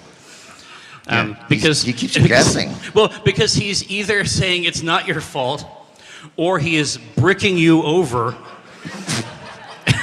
And he just so that you can see your friends being useful engines with the top part of your eyes. Yeah. Here's what you should have done. Yeah. Be like them. Do it another way. All right, here now. I have two more. Well, this one's gonna be funny because it mentions Jerry again. Here, you try this one, and then I got More. another one. Okay, I gotta draw the thing. I gotta do the no, voice. listen, you do what I said. Sir Topham Hat from Shining Time Station asks, engines don't swim, Jerry. You were meant to deliver the fish, not swim with them. You should know that by now. There's so much, like, there's always one or two sentences more. Yeah. Where you're like, I've already been chastised. Why you keep going? I'm already behind this brick wall. He's still talking. He's still yelling at me. But he's getting ever quieter as the bricks rise. Like the reverb is changing. Hard to make out what he says. Some of these words just continue to echo inside the chamber. Sir Topham Hat from Sudre asks, I was waving to Henry when my hat was blown off into a field where a goat ate it for tea. Now how will I be presentable for the governor? There's no way to know. And the governor won't meet him unless he has his classic hat. Well, yeah. So it's a real quandary. Well, he won't know who it is. No. He's face blind. Well, okay. He's also hat blind. It's a real struggle. He can't see. No, so, I mean, but essentially, I think that we can figure something out here. It's like, essentially what I do when I come up here is I just read different things, and then I comment on them. So let's see what we got. Let's see what we can get out of this bag. Let's see if find there's out. anything in this bag. See, maybe there's a question. Maybe you can phrase it like a question. There's nothing physically inside the bag, but is there something conceptual? What is a bag? Well, it's this. I mean, we're not going to get a whole lot out of it, I don't think. Yeah, that makes Market basket. Oh, hey, so that's like the biggest cheer I've gotten during the Q&A. So I think we're going the wrong direction with these questions. And what we should do is just read things off of bags. Yeah, there you go. More for your dollar. Right, so that's why she likes this so much. She's a value girly. Okay, but there's nothing on this side of the bag, so I'm sorry about that. What about the bottom? There's the recycling information. Yeah. Because I know that some of you were like, well, I mean, I'd like to use that bag, but does it comport with my ethical considerations? I've got great news for you. It's reusable. It's compostable. Mr. Straub, it's recyclable! Yes! We did it! This is the weirdest fucking panel I've ever done in my life. We're just gonna make a nest out of these things and live in it? Jesus Christ. Live in the bag. Live in the bag. Live in the bag. You don't have to. That's not something you need to do.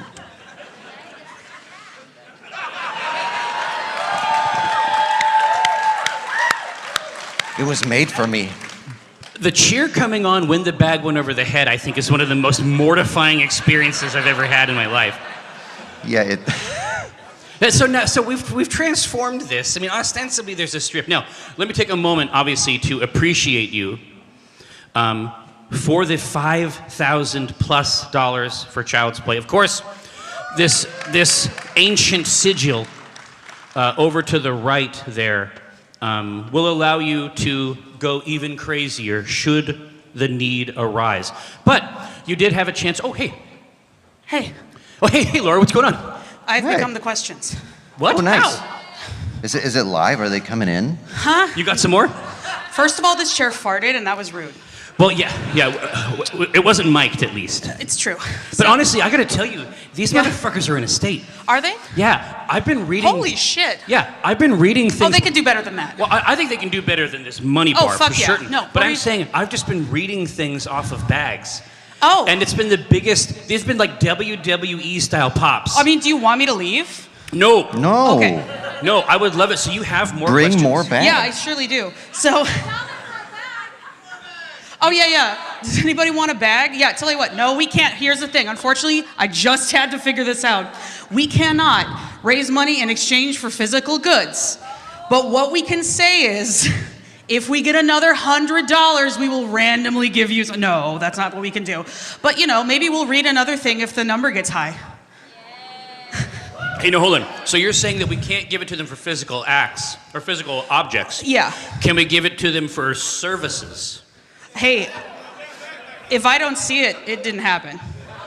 Only me. I'm the only eyes who matter. All right, here. So you're saying that you have come out, and this is marvelous because obviously our friends from Gearbox are going to come out and turn this place into a blood pit. They are. Of excitement later. I saw them in the green room. Yeah. And they were speaking with great intensity. So my guess is it's going to pop pretty hard. It's up to us to prepare the blood pit. But they have provided you with seating. They really have. Which I love. Now, if you've got Q's. Thanks, Gearbox. If you've got Q's, I've got A's. Okay, so we're going to start with what I was able to Google, which is 36 questions to fall in love with someone. Okay, so we got some performance art going? Yes. If you could invite anyone in the world to dinner, who would it be? Has to be living. I'm just going to say that. Oh, okay. Because I was going to say in the world right now. Because I was going to say Anthony Bourdain. God. No, that's the true question. That's a true answer. No, but the truth is, you can imagine. Yeah. I mean, we wouldn't want to. If it's not a euphemistic question, I don't think we want to dine with him. No, not in that way. Right? Yeah. Let's see. That's part of the question. Anyone living to go to dinner with? Go dinner, living man or woman or anyone. Or squirrel. Yeah.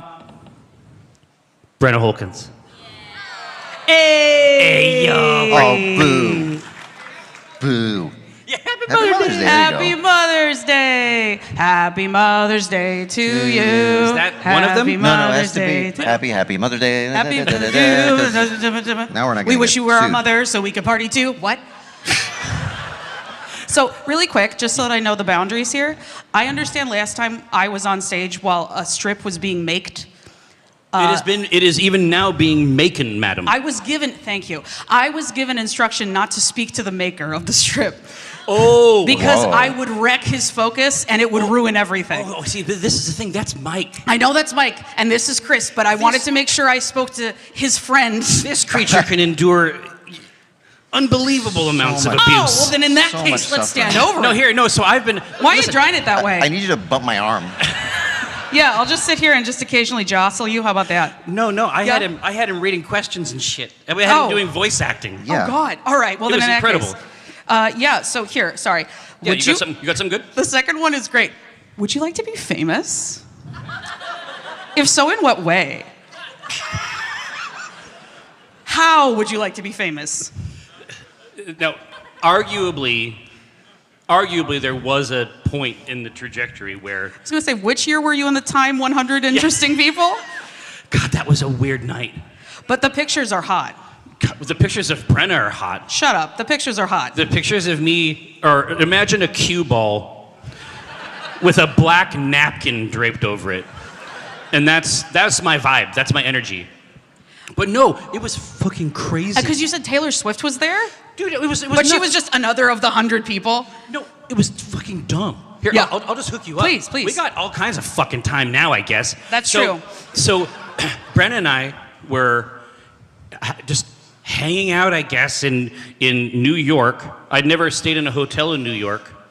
And the sort of hotel room that you can get in New York both has the toilet exposed to the main room.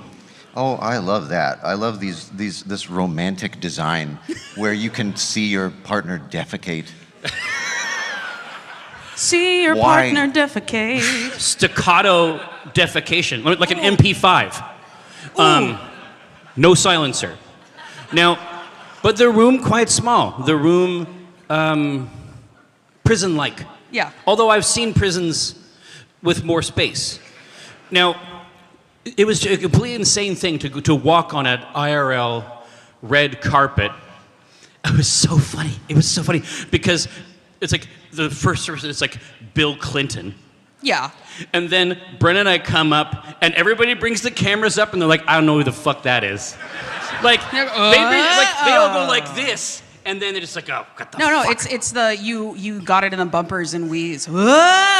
Yeah, I know, exactly. It was hard-ass core. And so they had seated everybody around, and if you were an actually cool person, like you were down by the stage. Yeah. I don't know how it happened. They put you on the roof? Yeah, Okay. basically, in the rafters. Yeah. We were hanging like those fruit bats, like those eaves. like a flying fox. Yeah. We had to hang upside down and eat fruit on strings. Oh. It was crazy. See, all of this sounds like kink, so let's go. No, I mean, it was working. It was working. For some reason, in the same night, we saw a performance by Taylor Swift, and then Taylor Swift left the stage, and Prince got on. So the better option showed. She was the opener. No, and rightly so. She came back out later. Sorry. But it was really funny. It was really funny. So we were seated at a table. We're up way in the back. And then one of the other people who's in the 100, we were like, hey, we're not 100% sure. We haven't seen like the issue. Like, we do this like comic thing in this convention. Like, what do you do? And then we find out that she is like famous/infamous for firing all of the teachers in her district. And so there wasn't a whole lot of conversation after that. She mysteriously died soon after. I wasn't sure what we were supposed to talk about after that. Oh my God. We came from different worlds. Yeah. Here, so this is just really quick. I've been putting these questions together for you for like a while. Yeah. Since like 2017. Yeah, a minute. Let me tell you, this has never happened before. Well, no, I'm saying like, did we answer them too fast yesterday? I guess. Yeah, I guess. But here's what I'll tell you. We're too good at it. No, but here's what I'll tell you. Normally, I do, because I've worked with you long enough, I now know that like there are certain combinations of Jerry and other people that will lead to expounding. Well. And that's not a bad thing. I'm an expounder myself. Okay. But you and Mike, usually Mike will be like, you'll say something long and beautiful and poetic, and Mike will be like, no, I don't like that. Or just like, that sounds cool. Yeah, that's stinky. And then like, what's the next one? And then you and Chris, it's very much like, and then what happened? Well, let me tell you. Well, And no, it will go Chris for a and I have a different. That's we a have different a energy. different. It's like two fractal people curve. asking the traveler to gather around the campfire, and I love it. So what I'm saying is, I absolutely was like, we have like 47 questions. That'll last us 2 panels. No, so shame on me. We're going to get through it. Shame on me. We're very let's- strong and tough. Let's continue falling in love with each other. Yeah. What would constitute a perfect day for you? A perfect day for me. I mean, so far, except for the running out of questions. Yeah. I mean, this is sort of. Seriously? Well, yeah. I mean, I got my cool ladies right here, right? I'm hanging out with a bunch of people who have endured me for years.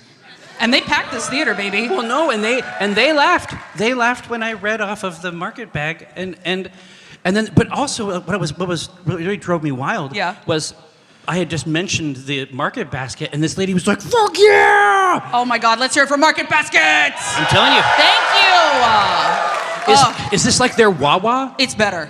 Baby girl. Better than Wawa. Better. You need better. to talk Imagine to them. if Metro Market, okay, so you know Metro Market. It's kind of shishi. It's kind of shishi. Okay, so Metro Market has really good quality though, right? Facts. They generally pay their people okay. Yeah. Okay, imagine if paid people better, prices bottom of the basket, and it was kind of, I think, employee owned or employee co-ops. Yes.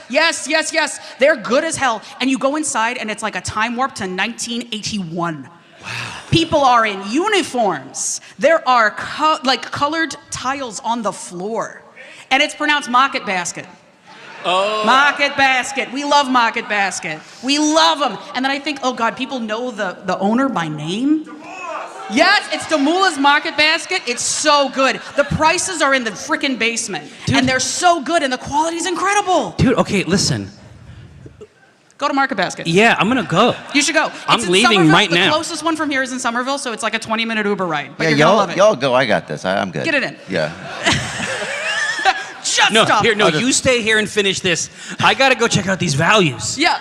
No, I'm sorry. I really Oh, like it. oh. I dragged Ryan the Hartman there, and he was like, I don't know what we're doing. Why are we doing this? You dragged? I did. I'm here. I'm on the East Coast, and all of a Okay. sudden now all of the words are coming out The like vowels. This. All the vowels. I All got right, but no, I Sorry. would say that like being here with my friends and then my friends by proxy. Yeah. And then like Dave flitting around and taking little photos. We have a new cool musical intro By our friend Dom Dom Palumbi. Palumbi, who's right there? Yeah, it's Dom Palumbi. There Hey he man, is. what's up? Look at him. No, it was very cool. Here, I was delighted by it. I don't want to jump too far in front of you, but I did say that I was going to save the dialogue in the third panel to be revealed, and I just wanted it to land and not go under the radar. So I'll just type it out carefully.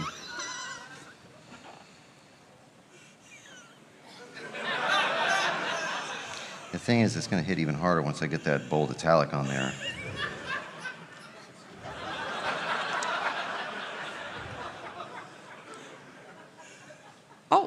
We need a little more space. We're going to run out of space.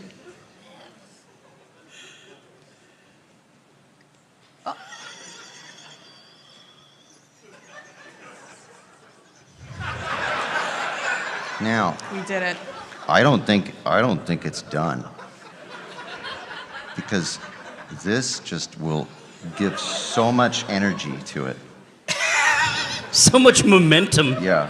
It just creates, you know, an Now, exigence. you have to understand, in the original, like, the script that I gave him has those in capital letters. Do you want them in caps? Do we want caps or do we want italics? We're going to do two things. Listen, I'm not crazy about how this font does caps. Oh, okay, the designers have... Okay, listen, we have heard from Penny Arcade lead designer, Gav Greco, and they're giving us an italicized energy. I respect it. But for me, it's just the capitals would it would communicate the idea that this is an important bomb. Well, here's the thing. I'm going to go ahead and let me get this in caps so you can compare. I don't like the way this font. Gavin's gonna throw up. I know you're not gonna like it. Hold on a second. Nope. See? Nope. Look at that. Nope. Look at Never mind, that. no. Look at that little short little descender. Man, boo him. I had to see it. It was so much worse. All right. So guess what? People know my number, and they've texted me a question. Billy! Is that okay? Billy, don't lose my number. The They're not anywhere. The decade by you. Something like that? So the best part is I now have the other... Billy! Sorry. No, it's okay. The next question on the falling in love was, when's the last time you sang? Oh. So we got that. That's in the bag. I'm throwing this thing away. You did it. So yeah, here's a question. Yeah. How much money do we need to raise for Jerry to cosplay Sir Topham Hatt? He looks just like him already. Oh. I'm sorry, I didn't read the rest of it. I didn't read the rest. All right, here. So, like, where? What show? What show? Okay, West? PAX East. Well, you did it here. Oh, just straight up, like, back here next year, Topham Hat. Yeah, just Fuck for no yeah. reason. No, here. Tomorrow? Yeah, like No. somebody's Come got on, a no, it's top gonna take hat. it. Listen, I want it to be good. We'll see when you can get tailoring. No, listen, I can flex it at West too. Listen, Yeah. I got mad seamstress. Once you get a perfect suit like that, No, you're dude. going to want to wear it everywhere. No, I live with a super hot seamstress, and so it's like, it's not a big deal. I would say if we hit 10. Yeah. If we hit 10, Topham Hat, debut at West, but I'm gonna come back and bring it to East. So yeah, Topham 10. Yeah. Topham 10, baby! Hit 10K! Absolutely. Let's go! Like that would be I would love to do it. If you were able to live to the age of 90 and retain... I mean, that's enough, yeah. We're I like asking that. a lot. Thank you. Next question. My body is not a temple like 100%. Do you have a secret hunch about how you will die? What is this? This is not a fall in love question. I feel like this date is getting weirder.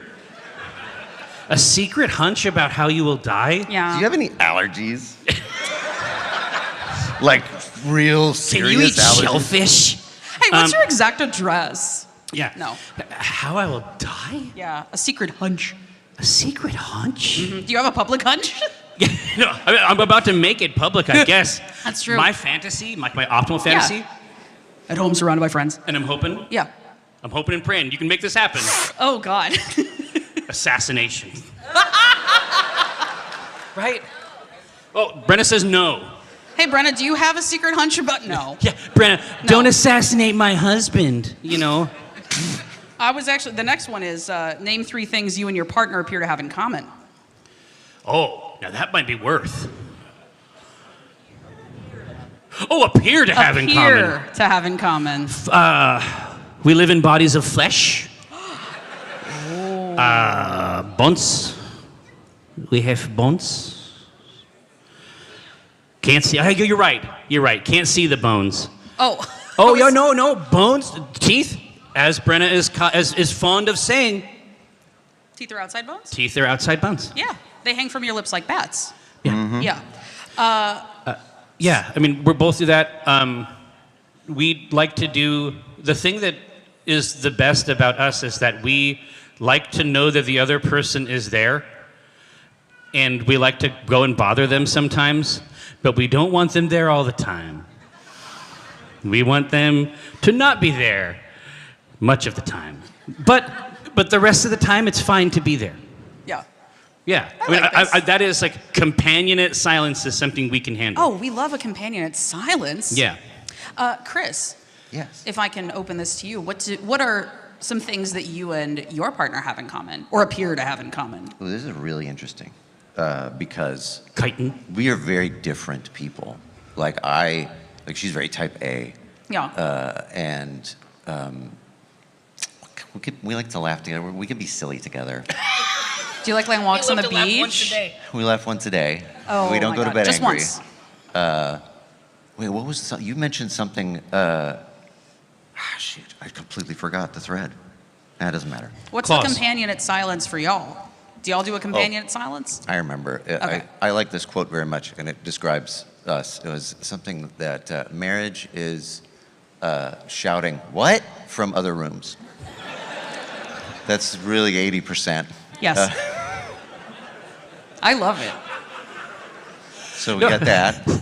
Something that happens a lot in my house, and I'm glad that Brenna's not here because this would embarrass her. Is that she'll say things a lot, and I'll think that she's talking to me, but she's talking to Brenna, and in great detail about a variety of topics, and I am sometimes there. But that's the deal. I mean, that's the hook. Yeah. I love this. That makes it work. All right, what you got? I've received more from the ether. Oh, really? Bachelor number 1, if we were going out on a date, where would you take me? No, but like, what's a good first date? A good first date? Yeah.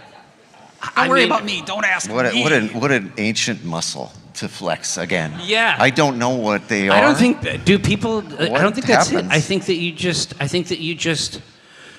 My understanding is that the modus is that you just order human beings from apps like you would Grubhub. Yeah. Is that not? Is that not correct? Ooh, I could answer this, but I've also, I have not been actively in a dating pool for 10 years. Listen, I think a good idea. I think that you have to sort of begin as you mean to go on. So one of our first dates, I think the first real date we went on was at Dairy Queen. Grill and chill? Dude, and we fucked up that dessert pizza. What? We fucked I've it never up. heard of a dessert pizza. We fucked I mean, it I have. up. But You didn't what? hear about it because we ate them all. Oh, okay, that's right. That's right. But I think a good test would be to go to Korean barbecue. Ooh, yes. That's a Right? sharing event. It's a sharing event. It's a You can make collaborative things storytelling for each moment. other, right? But Yes. also, you have to be cool. Yeah. Like housing Yeah. beef Oh, yeah. in It's front of this other sloppy. person. You have to It's a be cool sloppy time. housing beef. You have to maintain the mystique a little bit. Honestly, And not, it you know, can go it too can hard. Yeah. it can arouse, it can suspend certain things. Sorry, you are doing a check on, I'm sure, the time. What are we doing? Well, How are we no, doing? no. Because it's just covered up, and so I don't always know. No, 7. Listen, if you're trying to see this orb, Yeah. with a big hat and a tailored suit, Yeah. yelling at trains with faces. Just speaking crossly to them. You don't have to yell. You know what to do. I'm just saying there's a QR code. You can get it. Yeah. Here's one from our friend Jack Lemon. Oh, Jack Lemon, yeah. We love you, buddy. Thanks for modding. Jerry and Chris, when will we get another installment of the DM Masterclass? Ooh, such a good question. And has there been a through line between each one so far, or am I headcanoning that they've been connected the whole time? Okay, so it's worth noting. Gosh, did both of them happen at West? I thought they were an unplugged. I think one was unplugged, yeah. Okay, yeah. I'm pretty sure. So there was I just want to make sure that people know what the question is, because it was something really, really weird. So after quarantine, like when the show first came back, like you sort of had to rebuild. You had to like rebuild the entire show basically from the ground up. And when it came back, it was smaller and it was more intimate. And we started doing these really weird panels where it's like a role-playing game, but we sort of made the systems up, and it's only a storyteller and one player. And so they tended to be these like cosmic horror, weirdo performance art things that I suspect are unwatchable filth. But it sounds like Jack Lemon would like to see us do it again, so we just set up one chair, I guess, and then that's it. We're good to go. That's all you need. Yeah, but essentially, it's very, very strange to do a role-playing game with just one other person, and I think that level of intimacy. I mean, it's probably there might be some aspects of it that could be considered cringe, but it's very, very hard on your sleeve when you can't pawn any of it off on somebody else. No, it was just the two of us, so it was really, really. It felt very special. Yeah, I mean, that would be a great first date. Yeah. For us. I agree. So we've been on 2 now. Yeah. This next one's from Cookie Mom, and it's if you could revisit any PAX theme, what would it be? Oh my gosh! Listen, I have to tell you that I think that the design team has done something insane. I think you could say they fucking crushed it. Yeah, no, they murdered it. Like I don't. It's so crazy. This one's tasty good. It's so crazy. And then if you open up like the jacket with like the diagonal pockets, like the workman jacket, and then you see how many additional pockets there are inside. You can hold like 3 switches in there. Yeah. Not that I've tried. No, but it's so coherent and it's so neat. Like every part of it. What's crazy is that people might not know that different parts of that team wrote like fics. Did you know this? Wait, fix? Like fanfic. They wrote pieces of fiction to sort of define. Oh yes, So they've like a brand story. They've defined certain things about this metro system and what it's like to live in this town. No, I thought we were talking like okay, because I've talked to them about this because I usually have to do that when we make the templates are then being interpreted. Yeah, like what the designers do is super like esoteric, and like Mike is a artist. Yes. But he is like a illustrator, and so the things that they can do just in terms of shapes, like how they manipulate these shapes, for us are like sorcerous. Totally. And I can't believe how many times it just expresses itself through all these different things. Yeah, absolutely. Anyway, it's at the store. No, it's good. So none that you would revisit in the past. You just I was best? just going to say, well, obviously this is the very best one, but the one that I thought was really fun before was the space one. Ooh, space. Yeah, both of y'all are With the remove before launch. Like that was one of our coolest original jackets. And that was a Kiko one. That was a Kiko helmed that one, I believe. Oh, yeah. But then Chris had the opportunity to do insane bullshit. So every one of the shows... Oh, I loved what he did. He designed a spaceship. Yes. This was a custom t-shirt for each one. Yeah. And he designed a spaceship that looks like the center. Yeah, and then it's held. And it was like, and he did I remember the diagrams because he labeled all the parts. It would describe what they all did, which is great. No, but that one was really special, I think. Good fake science words. Well, and great pins, because obviously those solid pins, like the really high quality badges and shit. Chris, do you differ on this? Oh, no, actually, I was going to bring up the space one. It's space all the time, yeah, baby. I very much, because like there was so much just populate with science-sounding words. Yes. That will, your specialty would make my dad like me more. So it was the perfect venue. Whew, a lot to unpack. There was different types of fields. Yeah. Oh, yeah, absolutely. All new fields. Hey, really quick, I decided to just give up on the falling in love questions because one, I know most of the answers to them, and two, I think we've also asked most of them in some way. So instead, we have been around each other. So instead, I opened Reddit.com and I opened, what's the worst question you were ever asked on a date? And I'm gonna just read some of those. Yeah. First, has anyone ever told you you have birthing hips? No. No? Okay. I haven't gotten that one. Can you show me your feet, followed by can I touch your calves? Your calves? Calves. I hate it. I hate Okay. that. I hate it so much. Is there such a thing as a calf man? I mean, mean, a rancher, I guess. There's somebody for everybody. Yeah, I guess. Calves. Oh man. What Turns out, what are we gonna do with a calf? Get your life right. Squish. Why? Why squish it? Of course. And then what? Well, that's great. Yeah. Oh. Is there a calf man? It's me. No. Yeah. Oh no, unfortunately, this is Reddit. No, someone. You find some novel items? Honk. No, there's a reason this is good to stay on the internet. I was asked from someone else who has my number a question for the asker. What's your least favorite musical?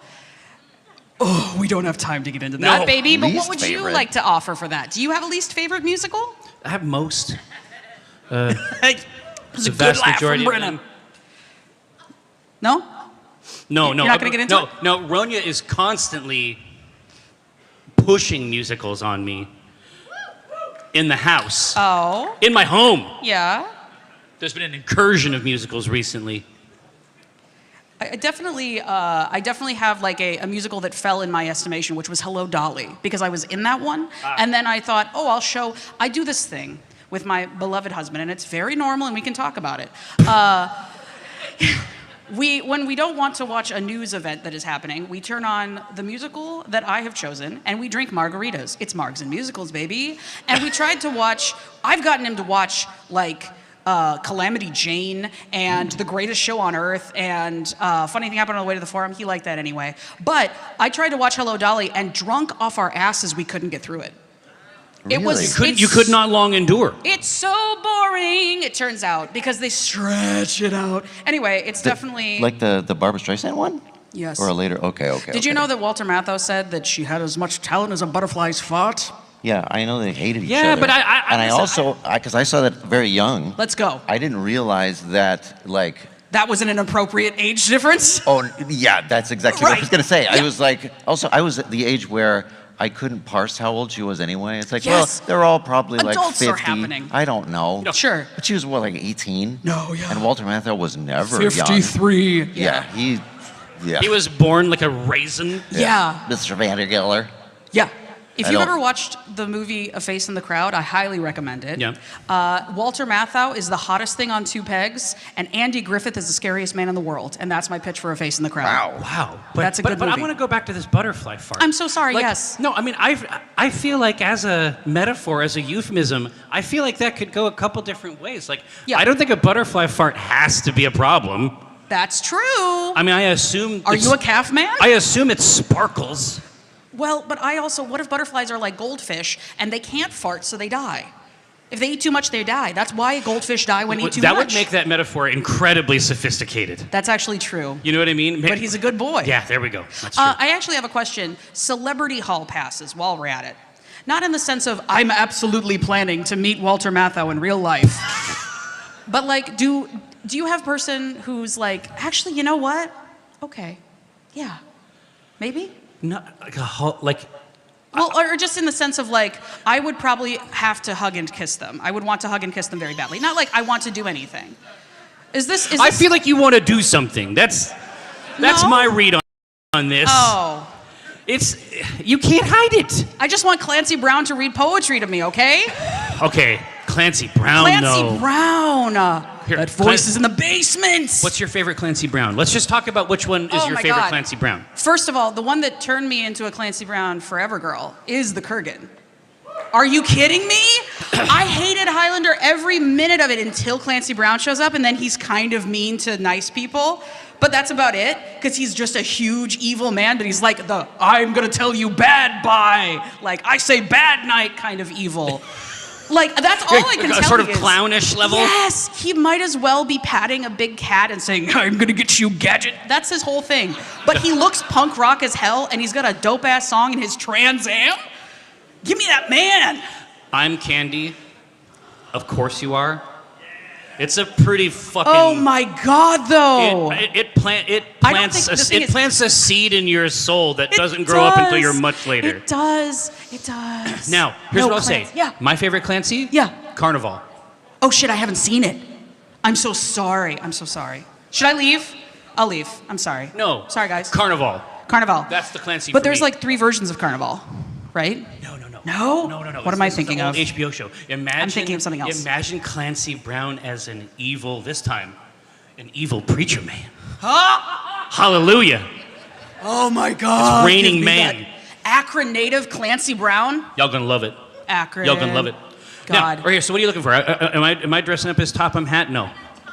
We're running out of time. But guys, listen, we have 7.5 minutes. If we don't get enough. To get a hat on this thing. If we don't get enough, we're gonna have to make a ramshackle piece of shit costume out of discarded enforcer shirts. If we don't get enough, I'm just gonna wear the hat. Yeah.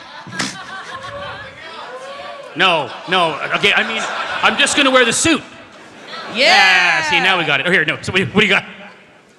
Let me see. Oh my God, I had the button. Really quick, what's your favorite Thomas the Tank Engine? I know you know. I like the troublesome trucks. You like the troublesome trucks? I like the troublesome trucks. Seriously? Yeah. Do you like it because they... Yes, well, no, we had the troublesome trucks. We actually had a ton of Thomas shit. And it had a little battery and a speaker in it. And so if you push down on the troublesome trucks, they went... Why are they so troublesome? I did it until the battery ran out. Like, we would start over in the beginning. Yeah. Get up, get up. Yeah. Get down. Get up and get Troublesome down. trucks in your town? All right. Yes. Yeah. No, I like Toby a lot.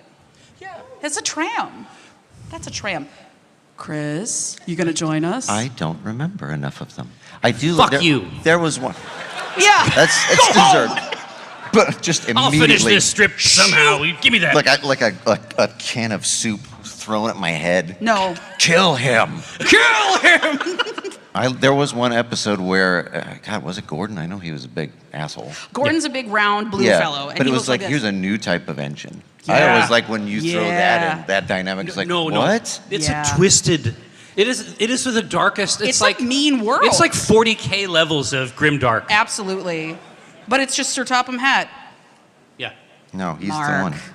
Sir Topham Hat. He's asleep. Sir Topham Hat. Well. Yeah. Listen, we can't say you didn't try. Listen, if you donate more, Mark will wake up and press the Sir Topham Hat button. Hopefully there'll be a crazy sound will happen back there and he'll wake up. Hey! All right, now. Here, so you got them hot cues? I absolutely do. At this point, I said I absolutely do, and then I hit a button. I was going to try to ask you Muppet Treasure Island trivia. Oh my God! Is that okay? We saw that recently. Yeah. I hadn't seen it, Muppet Treasure Island. Yeah. And my only experience with Tim Curry was it. And I know, right? He's so much more than that. Okay. But I didn't realize that so much of that clown. I was like, wow, that's fucking scary. But that's just him. That's just him. Yeah. It's not a character. No, that's just him. They just he put was him in doing a that clown to the outfit. Muppets. I'm sorry. I have this on a Google Keep thing because, of course I keep notes of Muppet Treasure Island trivia in my Google Keep. Is this real? Chad, is this real? What do you mean, Muppet Treasure Island? I'm saying, but you have a special dispensed area on your phone exclusively dedicated? Yeah. Okay. All right. Laura from work, everybody. I'm just throwing it out there. You only have to write it once. So, do you happen to know who made a brief debut in Muppet Treasure Island? Oh, boy. Like a famous Sesame Street actor?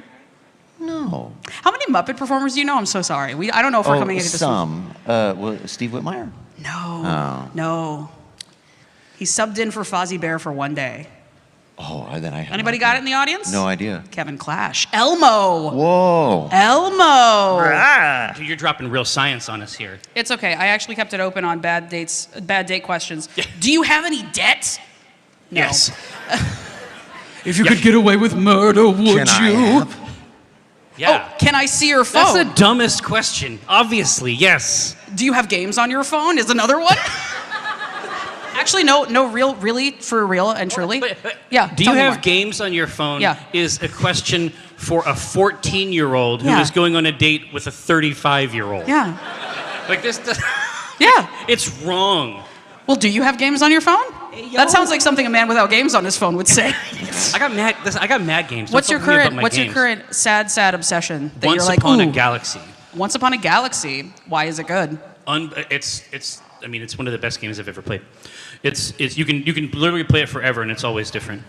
It's like sort of a card drafting thing, of course. Of course. I can no longer be satisfied by physical cards. Really? I need cards that project into the digital dimension. They're not up there. Oh, that's just a I was euphemism. ready. No, it's fine. I was ready. Got cards descending. Here, all right, now, let me know what you guys, because I think that we have long endured. Oh my God, really? 9,205. Oh, You can do better than that. No, we've got Come 3 minutes. on. We 3 actually minutes? have 3 3 minutes? minutes to get this top and hat shit popping. All right, let's get topped in hat. Let's top him. Hat. Let's get tops. Let's get topped. Tops are going to be involved. Tops sports cards. Yeah. From Mark's non-sports cards. Exactly right. That classic. All right, here. We got a couple minutes here. 9,205. I like what I'm seeing. Ask a question. Okay, it continues to rise. Here, I'll ask you another really good secret video game night question. What's Donald Duck's middle name? Ooh, that's one I used to know, but I ain't got that one. You ready? You want it? Yeah. You want to take a guess? Middle name? Yeah, who knew? Middle name. He has a real middle name. It's like Ambrose or something. No, well, it's close. It One sounds of like these. that. Yeah. What Is is it it? an OG? Yeah, what's his actual middle name? Alistair. Fauntleroy. Okay. Donald Fauntleroy Duck. Yeah. Yeah. His mom loved him. His That's mom how you know. loved him. That's why he's so friendly. Yeah. Yeah, I'm gonna hunch. I agree. We should, like a gargoyle. I think we should all. over this bar. I think we can all agree that 9,506. Oh, 9,510? You gotta drop the 69 on him. Okay, so nobody can afford Oh, I was more just than gonna say, $20 for and the that classic, children? Well, and that classic 520 Blaze It. 520 blazes. Okay, now we're good. Hey! Let's Look at get that. the top of hat Look at going! All right, now we're gonna make it pop next year. This stage, looking like a millie. I'm gonna have to put on 40 pounds, but I'm ready to do it. It's gonna be a transformative experience, and you're gonna go through it for the art. Yeah, KBBQ, son. I'm gonna get it dialed in. Here, no, do you have one more question before we leave these people to their adventures? Oh God. What's one thing you've seen or are getting excited to see right here on the fucking floor? Oh, okay. I already talked about Night Rain. I already talked about a rematch over at Brother Ming. Rematch. But I would like to get my mitts on Dune Awakening. Ooh, Dune Awakening, yes. I Lisan gotta see al-Gaib. it. I gotta see it. Now, do a funny. Oh, here. So. Shit, you know what we haven't done? We haven't done the knuckle crack. Well, here. Knuckle crack, and then we're out. All right, ready? And then I'll show you the face that Ronya hates. Yeah. All right, ready? So 3, 2, 1, and then, right? Then silence and crack. Exactly, right? So, obviously, thanks for breaking that bar for the Child's Play thing. I really appreciate it. Ready? All right. I forgot my manners briefly. All right, here we go. Are we ready? 3, 2, 1. There we go. There we go. Now, there is a face that I have learned to do that Ronya hates. And so I'm just gonna, she hates it really bad, but all of her friends want to torment her with it. Are we ready? That's it. It's like a Momo thing. I don't know. Gathered throng. Welcome home, PAX 2025. Enjoy the rest of the show. See you tomorrow night for Acquisitions Incorporated. Thank you so much.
Chief Communications Officer of Gearbox Entertainment, Dan Hewitt.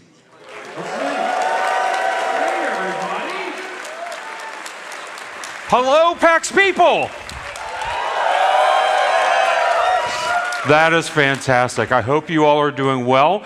And sorry, I just always think, wow, there are so many people here. This is fantastic. Thank you for making time for Gearbox, and we love seeing you all. Whether you're here in the hall or whether you're watching online, you're a part of our community, a part of our Gearbox family, and we love seeing you all.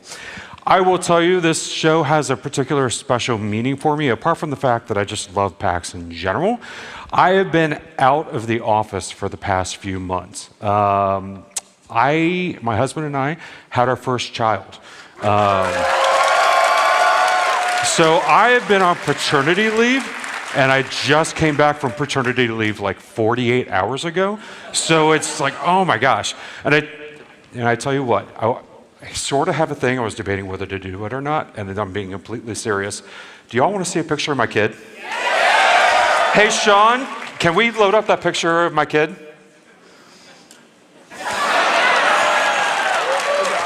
And if you think I'm kidding, that is absolutely her. She is a sweetheart, and she makes my world go round, and she's the best. But, and while I could keep showing you pictures of my little girl all day long, why don't we talk about some video games? How about that?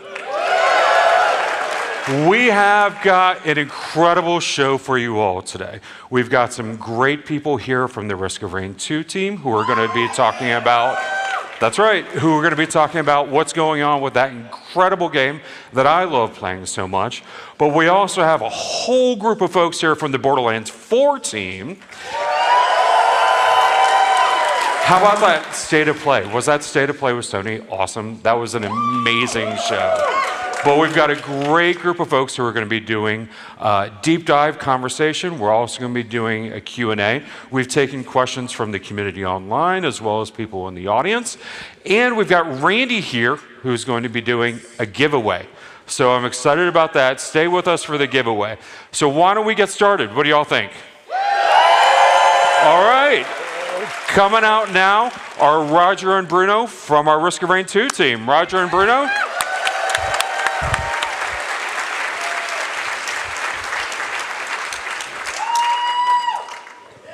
Whoa, what a crowd. Lovely to see y'all. Crazy. Hi, I'm Bruno Fontanetti, lead designer for Risk of Rain 2. And I'm Roger Court, technical director for Risk of Rain 2. Oh man, I'm so excited to be here.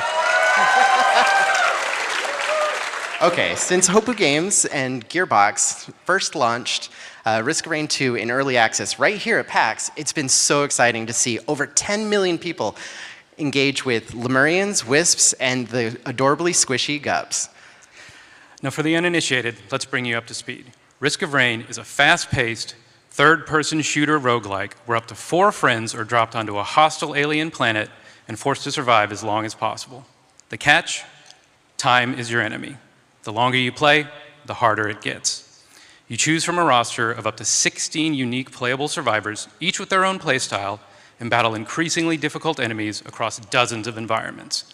It's all about finding loot, stacking wild power-ups, and balancing risk versus reward as you either try to escape the planet or stick around and press your luck for ever longer, crazier runs. Most of the time, though, you're gonna die. That's true. Diving into Risk of Rain 2, one quickly finds out that death is only the beginning. Every playthrough has the potential to unlock powerful new survivors, items, artifacts, all in purpose of the next run. Now, think adrenaline, chaos, and strategy rolled up all into one death-defying experience. Oh yeah, that's right. It's still me, sorry. A little more. After the early access update, Risk of Rain 2, we went into full release 1.0. Then a year after, we had the anniversary update where we had Bandit and a slew of other content. To be honest, Multi's best skill came out of that. And then after that, we had Gearbox and Hopu Games combined together to go straight into the DLCs. All right. Survivors of the Void was a huge content boost for the game. It added 2 playable survivors, Railgunner and Void Fiend, along with new stages, new enemies, a new final boss, and over 40 new items, including corrupted void variants that can totally flip the way your build plays. The DLC also introduced the Simulacrum, a wave-based, oh man, I always forget this one. Let me see. An endless, wave-based, something or other. It's a Simulacrum, it's cool. For those that want a purer form of multiplayer chaos. Now, a year ago, we released our second expansion, Seekers of the Storm, this time bringing 3 new survivors along with a branching route to complete the game known as the Path of the Colossus.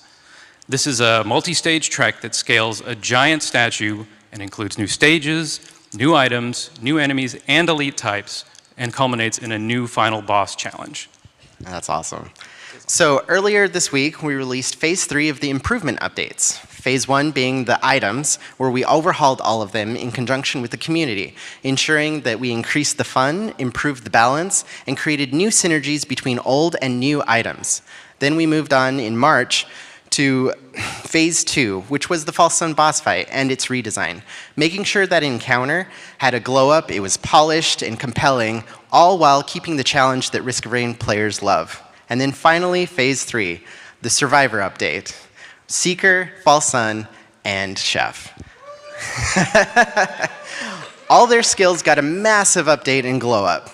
And we also added multiple new abilities so that players have more choice and creativity in their runs. Now, we're super proud of the work that went into those updates, as well as the reception we've received from fans and our community. If you haven't already, we truly believe that there's never been a better time to play Risk of Rain 2. Now, I know what you're thinking. That's a lot of content. But believe me, we're far from finished. Fans have been asking us, what's next for Risk of Rain 2? And today I'd like to share with you all a sneak peek.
Wow. That looks so good. I cannot wait to get my hands on it. All right. So now, first off, thank you, Roger, Bruno. That was great. Now I want to bring onto the stage 2 of my best friends from Gearbox. Please put your hands together for Randy Pitchford, founder of Gearbox Entertainment, and Andrew Reiner, our Global Chief Creative Officer. Hello, gents. Hello. Hi. Randy, how's your PAX going? Oh my God. You guys who's played Risk? Has anybody played Risk of Rain 2? Like, holy shit. The game, like for a humble, dude, this is like, they're $25, man. Just do it. It's freaking great. I'm addicted to this game, this humble little thing that and there's like 10 million people that have jumped on. If you haven't tried it yet, you owe it to yourself to check it out. It's freaking awesome. I freaking love it. And I'm here right now with you guys. We're here together. Amazing. And I get to talk about Borderlands 4. Reiner, how's your PAX? I'm having an absolute blast. I love this show. PAX is one of the best shows. I've been going to video game shows since 1995. Holy shit. And PAX is one of the best in embracing the community and bringing gamers together. It's so much fun to just sit and talk games with all of you and seeing all the cosplay. Look at this front row. I'll let you guys get to it. Have a great conversation. All right. Holy shit. Yeah. Are we doing we this? We have most of the Vault Hunters here. This is great. Yeah. Holy shit. Look at bad that. guys oh my over God, here. You guys look amazing. This is trouble over here. I want some photos with you guys later. Is that cool? Awesome. Yeah. Awesome. Hell yeah. Hell yeah. All right. All right. Let's do it. Yeah. All right. Cool. So just a little table setting here. We recently released the PlayStation State of Play Showcase. Deep dive, 20 minutes, giving you a primer of what the game is. Today we're going to go a little deeper into the game and kind of show you some of the things you've been asking questions about. I actually have community questions that I got online that we'll be asking as we go about this. But it's not just going to be Randy and me talking today. We have developers from Gearbox here. The team's hard at work on the game right now, but they took some time to answer your questions and be here with you today. So please give a warm, loud welcome to April Johnson, our Associate Narrative Director. Nick Thurston, Lead Game Designer. And Grant Cow, Associate Creative Director.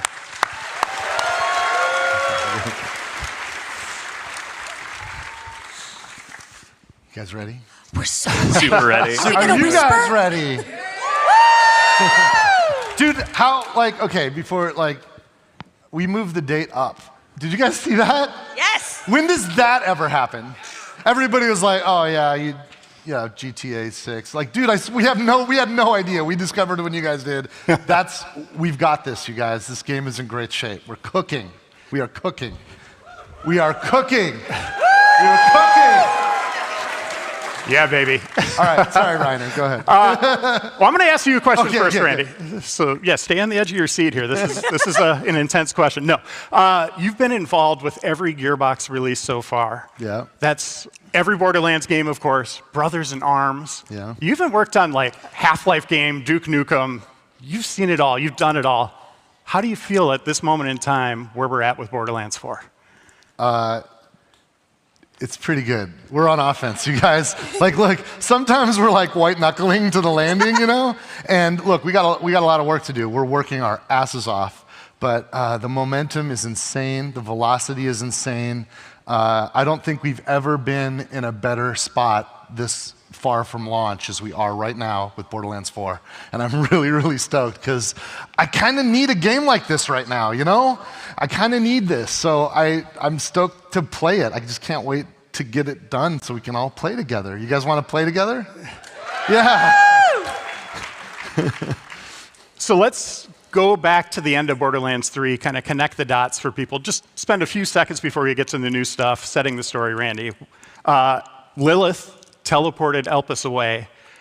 Why did she do that? What was the purpose of this? Yeah, so with the numbered sequels, we're on a continuum with a story, and at the end of Borderlands 3, everything that we knew was at stake. Pandora itself, the planet that everybody lived on, was a vault, and the moon of Elpis was the key. And if the key went into the vault, Lilith and all of her friends would die. So she effectively sacrificed herself to save everyone and bamfed Elpis away. But where did it go? Where did it go? And now we know. It went to this other place on the other side of the galaxy, a new place that we call Kairos. In April, this is a community question that I saw online. Where are the rest of the Crimson Raiders? So the rest of the Crimson Raiders, they just cannot give up on Lilith. There's always this hope for them. So they have split up trying to find her throughout the galaxy. So we haven't seen the end of them, but we're going to get to visit with some of them in Borderlands 4. And we know the Timekeeper is our big bad in Borderlands 4. Boy, howdy. And he rules Kairos with an iron fist, or a golden fist, but we don't know much about him, his motivations. Can you walk us through who the Timekeeper is? So the Timekeeper wants everything under control. He doesn't want anything to deviate from his vision of what Kairos needs to be. And to maintain that control, he does what, you going to do, which is planet-wide propaganda, outlawing vault hunting, doesn't want anything to do with vault hunters. And, you know, I mean, if you're going to do it, you might as well have a massive unyielding army, which is our Order army. And then, you know, you could get a cybernetic implant, put that in everybody's back, and, you know, just control them into submission. So yeah, he holds Kairos very tightly, and he is clever and he is calculating. But when Elpis comes in and is basically like knocking on the door of the Veil of Kairos, very rudely, rudely, we might see the Timekeeper struggling to maintain that control. And you know, you get a couple of Vault Hunters involved. The dude's had it locked down for like thousands of years. Thousands. And suddenly, you know, some punk-ass Vault Hunters show up and wreck his shit. He's not cool with that. So what's happening on the surface now that Elpis is here? So now that Elpis is here, the people of Kairos didn't really have anything other than abject control in their lives. And so when Elpis comes in, I mean, these people see the stars, like the reality of the stars for the first time. And they start to go, what if there's more? And of course, there's always the first. So someone took the risk of ripping the bolt out of their spine and out of their neck and encouraged everyone to seek that same freedom. Now, the risk of that is you might have a little bit of a personality change, or you might just vomit and die. High risk, high reward, as we say in the biz. So we're gonna see a lot of unique personalities and how ripping out these bolts has affected the community. And you're also going to see how the pressure of remaining under this control, where there's hope and where people are trying to find each other to escape this and make Kairos better for them. I mean, as good as you can get shit in the Borderlands. Let's dive into our Vault Hunters. We have 4 new ones in this game. And I'm going to ask this to both April and Nick here. So April, talk about who they are, and Nick, maybe give us some new tidbits on gameplay. Yeah. Let's start with Vex the Siren. She's not your typical Siren. She's not. Vex is a bit newer to her Siren powers. And she didn't always have a lot of the best situations growing up. And she knows that a lot of bad things happen, even if you're a good person. And with this sort of awakening of her Siren powers, she can finally do something about it. And where that sort of manifests for her is a little spooky and a little cool. And if you're gonna, you know, kick some bad guys in the teeth, you might as well do it with a bunch of Reapers and a big kitty cat. Yeah, I mean, like you already said, she's definitely the spookiest Siren we've ever had. She's the first Siren that can physically manifest physical beings into existence, right? Like you saw her phase cat Trouble. She can summon Reapers and Specters, which is her third action skill that we'll talk about in a little bit. And she's also the first Siren who focuses a lot on kinetic damage. She can actually switch between all the elements, but there's a heavy hook there for those of you who enjoy like lifesteal or draining the souls of your enemies. So that's pretty cool. In April, you know, from the first day I saw our cat in the game, it was named Trouble. Like, there wasn't a placeholder name. Nope. I wrote, I was like, that shouldn't change. That's amazing. Yeah. Where did that name come from? I don't know, Nick. Where did that name come from? So Graham, the creative director, kind of always told me that every good witch has a good cat by her side, a good cat familiar. And I have a good cat familiar at home, too. His name is Trouble, and I just kind of put it in the game. I'm like, I'm going to name him after my cat. So it just kind of stuck, and I'm pretty happy about it. Hey, Nick, let me ask you this. Trouble. Do you think we could get your other cat's name in a Borderlands game? My other cat's named Nisha. Okay, fair. So, already taken. All right, let's dive into Rafa. His backstory is really wild. Rafa, wow. So Rafa grew up in microgravity, and this had a permanent effect on his bones, his muscles, his organs. So he would struggle to live anywhere else, which sort of isolated him, and he has got a lust for life and wants to be out there and doing things. So along comes Tediore and gives him this exosuit. And because Tediore is going to Tediore, he could die at any moment. The suit could kill him. So ironically, the thing that gave him the ability to explore the universe and the world and like have this big life is also this thing that could kill him. But he just rolls with it. He lives every moment to the fullest, and he's playful and energetic and charming, and he's really kinetic as like a vault hunter. And that's really reflected in his dialogue. I mean, he's so charming that even the enemies have things to say about that. And I think that like fluidity of his movement, you can really see that in his skill trees and his action skills. Yeah, absolutely. I mean, like you said, if charisma could kill, he used that as a weapon, but unfortunately it doesn't do much. So instead he has energy blades, he's got laser guns, he's got shoulder-mounted cannons that some of our fans at home already spotted in the previous trailer. And yeah, he's easily our most agile Vault Hunter to date, and we're really excited for folks to you know, equip some energy blades and get slicing. All right, and Harlow is also an interesting character. Into Harlow. science, technology, but has a connection to a well-known Borderlands family. So, as some of you rowdy, wonderful fans noticed, Harlow is part of the Trant family. And you can imagine, if you heard that 40 to 50 times a day, you would also pick up a book on theoretical physics. And so Harlow is joyful and brilliant, and she's got 5 PhDs. And she has this force of will and this drive. And why not use all that brains and that creativity to just bend gravity to your will? Yeah, I mean, scientists love to learn new things, especially when that means imploding or exploding your enemies. New ways to do that, right? We've already seen her, you know, destruct in this giant apparatus that fires like a disco ball of destruction. It's pretty cool. She can lift her enemies and slam them into the ground, and she even has quite a few gadgets that we haven't quite shown you guys yet, but they're pretty sweet. All right, and Amon, he is apparently a part of a Vault Hunter worshiping clan, or Vault Monster worshiping clan. Tell us about him. I will tell you that if you are going to worship Vault Monsters and decide to open a vault, that's not going to go well. And so unfortunately for Amon, he lost his entire family, he lost his spouse, he lost his friends, his community, and he sort of harnesses this deep grief to decide, well, you know what, a Vault Monster took something from me, so I'm gonna kill every last one of them.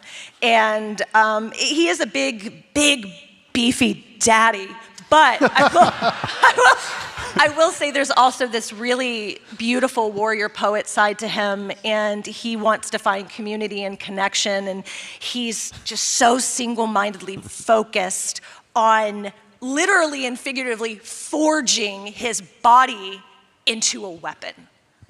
Yeah, and I mean, other than forging his body, he also has what we call forge drones that live in his spine and the side of his arm.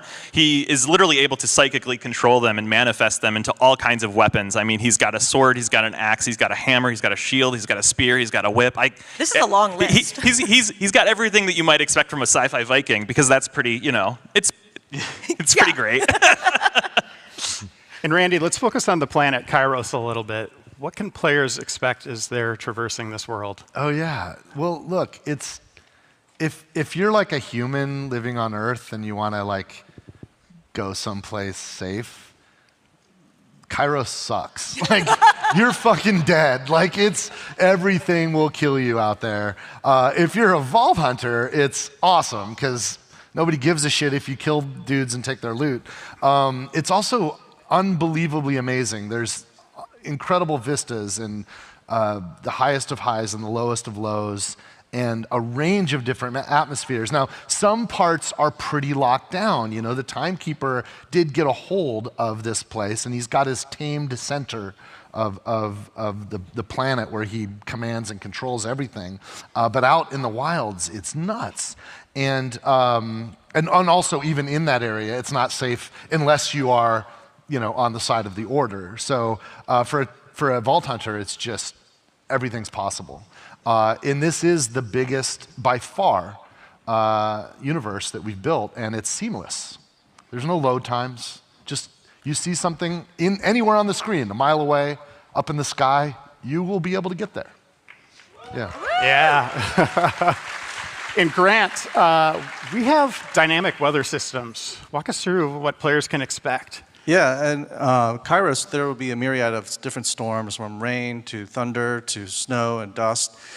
They won't have a direct impact on gameplay, like your damage is going to increase or decrease because you're in rain, but you will have vision obscurity, you will see some things harder and some things that are easier to see. So just be prepared and go out and kick some butt.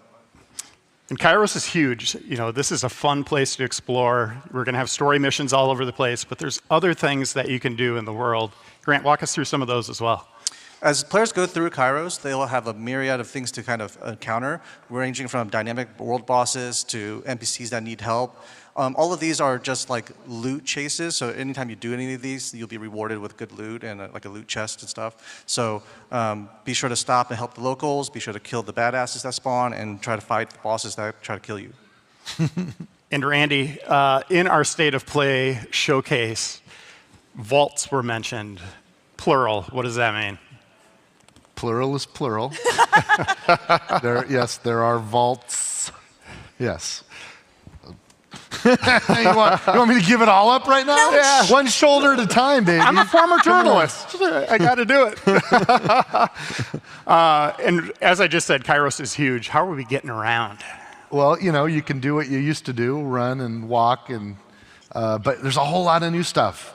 You could jump, of course, and you could double jump, and you could climb, and you could glide, and you could grapple. And one of the, you know, we've had some big environments in the past, but we've always, when we've wanted to traverse longer distances, you know, you've gone to a vehicle station and gotten in your truck or your car or whatever you're into. We kind of came up with this idea, like, what if I can just use Digistruct technology to bring my personal vehicle to me at any time, anywhere. And it's awesome. Like, I can just get on a bike and cook. And there's so many cool chassis and tons of customizations that you'll collect and loot. And it's freaking fun to just grab that. And if that's not cool enough for you, then you can grapple too and go, and that's fun. It's a lot of ways to get around. And I've spent a lot of time reading feedback from the State of Play. And one thing people are honing in on is the compass. And there's also, you know, this legacy of a mini map. Why do you think the compass is the way to go here for Borderlands 4? And you're looking at me like you're going to throw the hard shit at me. I'm giving you the hard one. Yeah. All right. Well, look. Here's the deal. You guys haven't played the game yet. You know, obviously, when we did Borderlands 1, we didn't have a mini map, and we added it in Borderlands 2. And we noticed that there's some people online going like, wait, we haven't seen a mini map in what you've shown so far. What's going on there? I'll tell you the deal, and I'll just be straight with you. We made a big frickin' world, and a lot of the things you do can be local space, but a lot of the things you do or want to do are out there. And a local space map is not a good way to navigate when you're thinking about objectives and opportunities, several at the same time that might be miles away. And a compass really helps us do that. The other thing that the team really wanted to commit to, these guys are awesome, and they want to push the boundaries of design and environment. Instead of just a single flat plane, they embraced a lot of verticality. You're going to have more verticality in Borderlands 4 than you've ever seen before in a Borderlands game, by far. And when you have a layered environment, a top-down two-dimensional view is extremely confusing. But with a compass, with arrows that tell you if things are up or down, or you have a much better sense of spatial awareness. And we want you to play the game and not play the map. So we made a commitment, and we put all of that investment into this compass system. And you still have the big map. It's one click away. And we put more cool stuff in there than we've ever done before. We even have like an AI-driven kind of navigation system that'll give you a GPS on the big map to show you the line of where you can go. And there's even an in-world companion Echo bot that has some features there that'll help you navigate. And there's a lot of tools that help you navigate. And you know, look, we're open to thinking about things in the future, but play the game first and understand the choices we've made. And I think you'll see and understand when you realize how big this world is and how playing the game in the world is better than playing the map. Yeah. You just mentioned Echo 4, our new little companion, adorable little robot. April and Grant I'd like to dive deeper into this bot. Echo 4. So you can see what a charming little dude he is. He's a real chipper, helpful, very, very cute robot. And the animation team at Gearbox is extraordinary. And the work that they put into to make him emote and have this really sweet personality. And I'm going to lean forward and I'm going to look at you and you're going to look at me.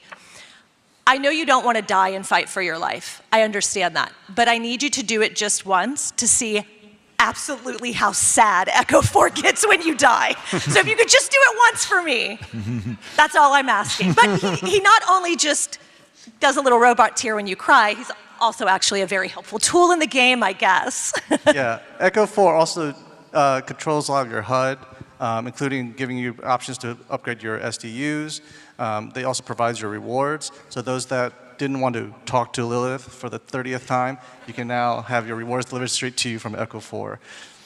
And you can customize them too, right? Yeah, you can have many customizations for Echo 4. So many, too many. Yeah. We can't tell you all of them, but there might be some hats involved. Yeah. And it's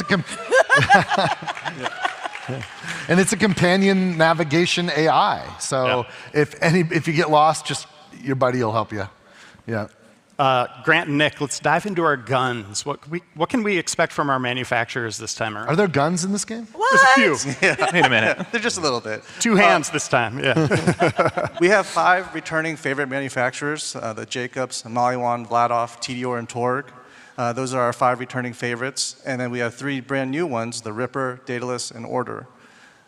Yeah, and we also have ones that are parts only, right? I mean, we got the Hyperion with the shields, COV, so you can make any gun into a heat gun, and then Atlas, so you can, shoot that sweet tracking dart and go blasting, right? Yes, there's nothing more satisfying than a homing Torg assault rifle. It's pretty good. Yeah. And let's pretty be good. honest, Hyperion guns are only useful for the shield. So Yeah. I want my shield. They on make my, good parts. I want Yeah. my shield on my Maliwan elemental gun. That's what I want. April, this is a community question. They're asking where Doll is. So Kairos has been locked off for like thousands and thousands and thousands of like Earth years, right? So nothing really gets in and out with ease. So they're sort of at the mercy of what ship crashed and what parts might be available. So Borderlands is a big, massive universe, so I promise you we probably haven't seen the last of Doll. But I will say, just enough Doll parts did fall. Echo 4 is Doll. So, hey, we gave you a little sweet Doll Echo buddy, so. Grant, how do the licensed parts work? This could also be a community question. I've seen a lot of people asking, like, what agency they have with that system. Yeah, so licensed parts are our way of describing behaviors from all the manufacturers that we love from Borderlands 3 and the ones that we've added in Borderlands 4. So because there are so many behaviors in the game now, we wanted to make sure that guns drop these behaviors in a kind of tiered fashion. There's no crafting in the game. Players can't modify or craft their guns to have specific licensed parts. They're just drops in the world, and the way they drop is on a tiered system. So from common all the way to legendary, there's different sets of behaviors you can get. Epics having the most behaviors, and legendaries having one less behavior, but having their own unique behavior. And can every gun have a TDR part that lets you throw it? Every gun can have a TDR part that could be thrown. And most guns have something called an underbarrel. This is not something new to the series, but we're leaning into it pretty heavily in this game. Yeah, Can you give us some examples? Yeah, one of the favorite things from Borderlands 3 was adding underbarrels to a lot of our manufacturers. This time around, we're taking it up a notch. Vladoff, again, has like the micro rockets, but that technology has now been licensed by other manufacturers too, so that you can have versions of micro rockets, such as the Jacobs having a micro rocket knife that is attached to the underbarrel of their gun, and they can fire it and it does an exploding shot. This can be coupled with other licensed part behaviors like a TDR thing, so when you throw a Jacobs gun with an underbarrel Vladoff, it'll have shooting micro rockets while flying in the air. That's just awesome. Yeah. Grant, let's go into enhancements. That's another thing. Like you're going to be kind of want to round up, specific manufacturers. Enhancements, they come back in the form. They were called artifacts in BL3, and we're calling them enhancements in BL4. They're a way to modify the play style. So if you really favor a manufacturer like Jacobs and you want to have that crit behavior that kind of ricochets the bullet. You can have that on another gun that has a Jacobs license part with the Jacobs enhancement, so that now a Torg with a Jacobs license part can now ricochet their sticky gyrojets on other targets. And our eagle-eyed community saw something that looks like set bonuses. There's airstrike there. What is that? Yeah, so for the first time ever, we're adding firmware, which is our end-game system, and it's one of our end-game systems to help boost the power of the gear. And as you can see in this screenshot, there's 3 parts to it, and if you can get all 3 parts, you get a big damage or utility increase. That sounds like gears, like sets to me. That sounds, yeah. Might be. Might be. Might be. Yeah. Previously, heavy weapons took up a gear slot, but this has been changed in BL4. How much variety will players find in this new system? Ordnance is our new revamped slot for grenades and heavy weapons. We no longer want players to kind of hold on to rocket ammo and wait till like one encounter and just pull out their big rocket launcher. Now players can use their heavy weapon, which is on the cooldown, and we can balance that accordingly so that big moments where they want to pull out a big laser beam or a rocket launcher or a chain gun, they can use it and mow down enemies and don't feel like they have to hoard that ammo or have to go find that ammo to go be able to use it.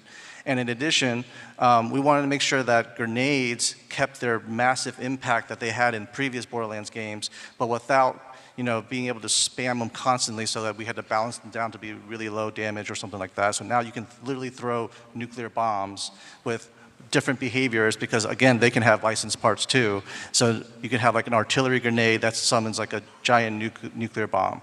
So Also on cooldowns. Also on cooldowns. Yeah, so that's a big shift. Yes. Yeah, and this is another question from the community. How will shields and grenades work? So grenades I just explained, but shields we're also amping them up too. We're adding a new shield type called armor, and that's a more offensive-focused shield type. We wanted to promote that kind of offensive gameplay. So if you're running and gunning and jumping into combat, your armor shield has a chance of regenerating in combat, so that you can be more offensively focused. In this Borderlands game, Nick, brings more variety to the characters than ever before, our Vault Hunters. Yeah. What can we expect from those builds? I mean, it should be the most diverse builds we've ever seen. The skill trees are like 2 to 3 times, I think, anything we've ever done before. We have what's called like a trunk and then branches that let you specialize more than you've ever been able to do. And like, it's not only my goal that I want to have a Vault Hunter be able to have a unique build for every tree. I want them to be like unique per branch. I want you and your friend to have the same action skill and have meaningfully different builds. And there is more than enough in this game for you. So we could all have trouble, all 4 of us. Yeah. But they're all performing very completely different. That's so cool. Randy, these Vault Hunters, I know you love them. What can players expect? I mean, they're the best ones. we got the best. Look, I'll tell you, this is the simplest way I can talk about our Vault Hunters. My biggest customer is my wife. She loves Borderlands, and when we make her happy, it's a good day for me, and when we don't, it's not. There's usually one Vault Hunter where I'm like, this is definitely going to be Christie's Vault Hunter, and I put a huge amount of personal English on that character. This one's going to be challenging because there are at least 3 that have some variations in builds that are exactly right up the alley of what I know my wife loves, and that's just like a tilt on it. For my own choices, there's 2 that I'm probably just going to be flipping back and forth between. I think there's more for every player than there's ever been before, because of the sophistication of the skill tree system that we've designed, that is easy to get into and easy to develop, but there's like layers and nuance and subtlety that as you craft that character towards your own playstyle, you're going to find that, oh, this is me and I feel at home and comfortable. And we have more optionality than we've ever had before. It's awesome, but it's going to be a tricky choice to Oh yeah. to it. Every time I boot it up, I'm like, oh, I know. Who do I want to play it? Well, we've had our like regular play sessions where we're bouncing around too, and that's evidenced by like it's just all really fucking good. Yeah. Yeah, Nick, let's go a little deeper on this, showing Vault Hunters and Gear working together. For this example, let's focus on Vex and crowd control. Yeah, so I mean, the third action skill that Vex has is actually called Dead Ringer. We didn't show it off much in the state of play, but eagle-eyed fans have seen a spectral version of Vex wielding a scythe. It's a charge skill that kind of lets you decide to either spawn a Reaper, which will taunt enemies so to kind of take the heat off of you, or to summon Spectres, which are the opposite, which they specialize in damage, but they're very fragile. So because of the fact that Vex applies her elemental attunement to whatever she summons, you can do something like, have a Malawan gun that has fire and cryo. You can switch to cryo, make a Reaper, slow down the enemies all around you, so that way they're staying a safe distance, and then switch to fire and just spawn another 2 Spectres behind them that'll just light up the enemies. There's so much possibility with Vex and elemental gameplay. It's really exciting. You could put those anywhere on the battlefield, right? Like, absolutely, yeah. And by the way, there's at least one class mod that will let you actually pass on your gear to Spectres, which is always pretty exciting. That's awesome. Yeah. Grant, we talked in the State of Play showcase about gear balance, the rarities mattering again, legendaries matter again. What did we do? What else have we done to improve the gear chase? Yeah, because Gear now has so many behaviors, and they ramp up and they escalate in the amount of things that can happen. We want to make sure that we adjust the complexity so that players aren't bombarded with so many behaviors right off the bat. So we've adjusted the kind of the loot chase, so that when players are playing the game, they feel a natural progression of like, oh, okay, I'm adding more things to my gear, I'm adding more things to my gear, so that when they go and express themselves in the combat battlefield, they're not, just being mysteriously overwhelmed with so many things that are happening. And because of that, legendaries now have legendary power. They feel super strong. They come at moments, rare moments, that when you open like a red loot chest or you kill a super rare boss, and when you get that unique legendary behavior, you're going to be like, oh, okay, this really changes the way the game plays. So we're reducing the amount of legendaries, but you're going to feel every single legendary when it drops. Yeah, legendaries are legendary. Let's in spoil every one. sense. Let's spoil one. Let's give the community one of them. What can we expect? One of the legendaries that drops from one of the major bosses in the game is called Ruby's Grasp. And Ruby's Grasp is, if you've seen the State of Play showcase, there's a boss with lots of hands, and Ruby's Grasp is just one that just won't let enemies get away. So. By the way, did you clock the little subtlety there? It dropped from that boss. Does that mean dedicated drops from bosses? What? Yes. Yes. The answer is yes. Yes. The game will ship with dedicated drops across the whole game. Every boss, every mini boss will have dedicated drops. Randy, I'm going to throw you the last question here about co-op. Because I play with my wife? Yeah. Yes. What does it mean to Borderlands 4? What have we done that's a little different this time? Co-op is a religion to us. Here's the thing. It's so awesome that Borderlands is freaking killer when you play alone. And we know a lot of people, they just want to do their own thing and don't want anybody else messing with them. And Borderlands 4 is an awesome solo game. But if you like co-op, it is best in class co-op by far. We have revamped the lobby system, so it's easier than ever to connect with people and easier than ever to get into a cooperative game. And it's drop in and drop out anytime you want. None of this play for 3 hours and then you can start co-op. No, just get in from the get, and people can drop in and drop out. And here's a cool one. Massive world, right? No load times. There's no like dog legs or anything like binding people together. What happens if like I go running off 1,000,000 miles in one direction, my buddy goes off running? You can do that. You can do that. We don't care. Have at it. Have fun. Oh, but I want to get together again. Instant team fast travel. I can fast travel to any of my friends instantaneously, no matter where they are. It's cool. It's freaking cool. And no load times there either. It's just get into it. And look, here's the thing for me, like I'm in the game. We're all working our asses off, and the game's gonna launch, and we're gonna be like working on patches and future downloadable content, and my wife's gonna be playing. And she's gonna be like level 20 by the time I even like, okay, can I play with you? Dynamic level scaling. My level 1 chump can jump in her game and the game will handle it. Even if I wanna be on hard and she's on harder because she's a better gamer than me, it's cool. And also instance loot. So when the loot drops, there's loot for me and there's loot for her and everybody's cool. And that's just like the beginning of our commitment to best in class co-op. We're leading the charge there. Other game developers, like, do it, man. I love your games too, but frick, man, why are you promising co-op and then gimping out? Like, give it to us. You can do it. Co-op. Well, that's it for our Q&A. You know, here's the thing, you guys. I'm looking at the clock. I want to give some stuff away. Do you mind if we switch modes for a minute? Okay. Yeah. Cool. I'm going to take over. Okay, so here's the thing. So I know you guys sometimes like when I do a magic trick. I'm not saying there won't be any magic, but because it might be. But you have to absolutely be convinced that this is fair, because I'm going to give something away, but I can't give something away to everybody.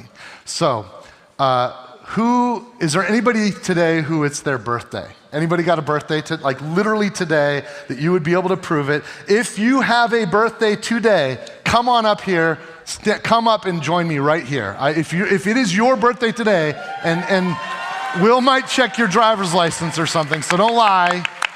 If it's your birthday, come here. Because holy crap, you're spending your birthday with us. That's amazing. That's amazing. So let's get some birthday. There's some lines here on the floor right here. See these lines on the floor? Stand there. Face me though. Stand on the line. On the line. Yeah, and face me. Everybody how many birthdays do we have? 1, 2, 3, 4, 5. That's about right for a crowd this size. That's what we expect. Thank you guys. Congratulations for having a birthday today, because one of you is going to get something cool. We don't know which one yet. We got to figure it out. Okay, so starting at the end, Will there's got a microphone. What's your name? My name is Andres. This is Andres, everybody. Hello. Andres, what do you do for a living? I'm an engineer. An engineer. All right. Making the world more convenient, easier to use the world. That's cool. All right, Andres. I think we respect engineers, right? All right, cool. All right, pass the mic. What's your name? Trevor. Trevor, what do you do, Trevor? Also an engineer. Do a lot of that. You're going to split the vote. Pass the mic down. What's your name? I'm Elle. Elle, what do you do, Elle? I'm a writer and editor for a pretty popular YouTube channel. Oh, making content for us. That's cool. I dig that. Pass the mic down. What's your name? I'm Chad. Chad, what do you do? I work at Progressive. I handle all your auto repairs. Auto insurance. All right. What's your name? I'm Neil. Neil. What do you do, Neil? I'm a technician and I help fix things, yeah. Fixes things technician. All right, one more. What's your name? Hi, I'm Rich. Hi, Rich. What do you do? I work in banking. A banker. Okay, it's up to you guys. All right. Engineer number 1. Engineer number 2. Streamer, creator, content person from YouTube, doing YouTube stuff. Okay. Insurance. Technician. And banker. Dude, I think our insurance guy is the guy. Okay. Can you come? Will's gonna take you backstage. The rest of you hang out, because I got something for you guys too. But so like maybe hang out over here. So here's what we're gonna do. We're gonna play a game. If you guys can just hang out over here, maybe somebody can. Yeah, you can watch. We're gonna give something away. We're gonna need a random number. Can we get our loot chests out? We're gonna open a loot chest. Let's get our loot. Come on out, loot chests. We're gonna get our loot chests out, and we're gonna open a loot chest. And we're gonna win a prize here. Now it could be any one of these loot chests, and you're gonna see that there's 100 loot chests that we're bringing on stage. We don't know which one we're gonna get. We're gonna get a random loot chest. And first of all, we're convinced that this was a random choice. You guys picked who's on stage. We now have to be convinced that we're going to pick a random loot chest. So our friend who's going to join me on stage is going to open. Well, we're going to see what's in one of these loot chests. I'm going to use you guys to help me figure out which one of these loot chests are going to open. Why don't? Okay. We're going to do it again, and one of them is going to start with a number. Okay, so whoever we end up picking is going to give us our number. We got numbers from 1 to 100. So do you guys want one of our engineers? Our YouTube content person? Okay. Our technician? Or our banker? All right, let's start with our YouTube. I need a number between 1 and 100. Actually, you know what? We'll do both the banker and give me the first digit. What's the first digit? We're going to... 2. And what's the second digit banker? 9. 29. Is there anyone in this room that doesn't believe that that was a randomly selected fair number? Is there any skeptic that isn't absolutely convinced that 29 is a random? I saw a hand go up over there. I saw that hand. Stand up, skeptic. Stand up back there. You don't believe that 29's random? You think that was a setup? You think they're stooges? You think they're in on this with us? Okay, you know what? Give me some other number, and we're gonna just give me some other number. 8. Should we, and who, there was another you. Are we gonna add 8 or subtract 8? I think you gotta put a 1 in front of that 8. Okay, 1 in front of the 8, now it's 18. And the other person, are we gonna add 18 or subtract 18?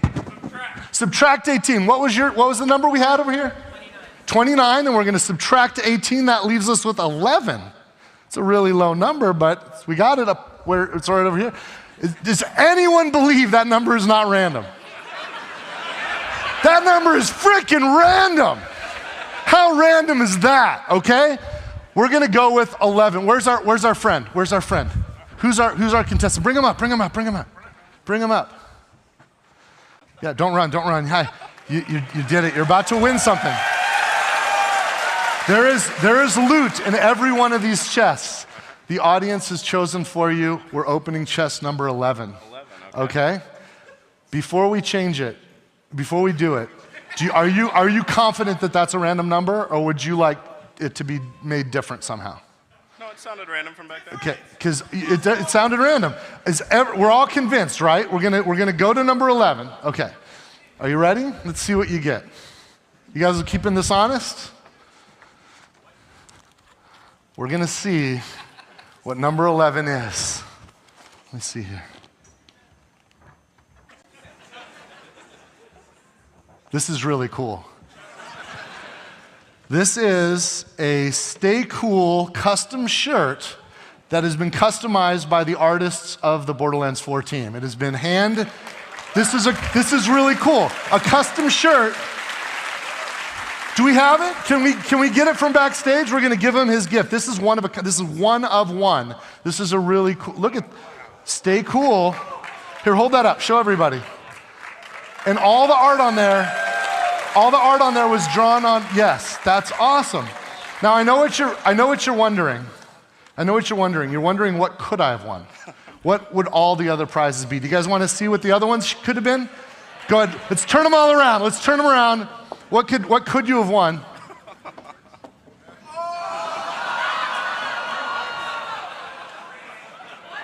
Bro, they're all Borderlands 4. You could have won months early a copy of Borderlands 4.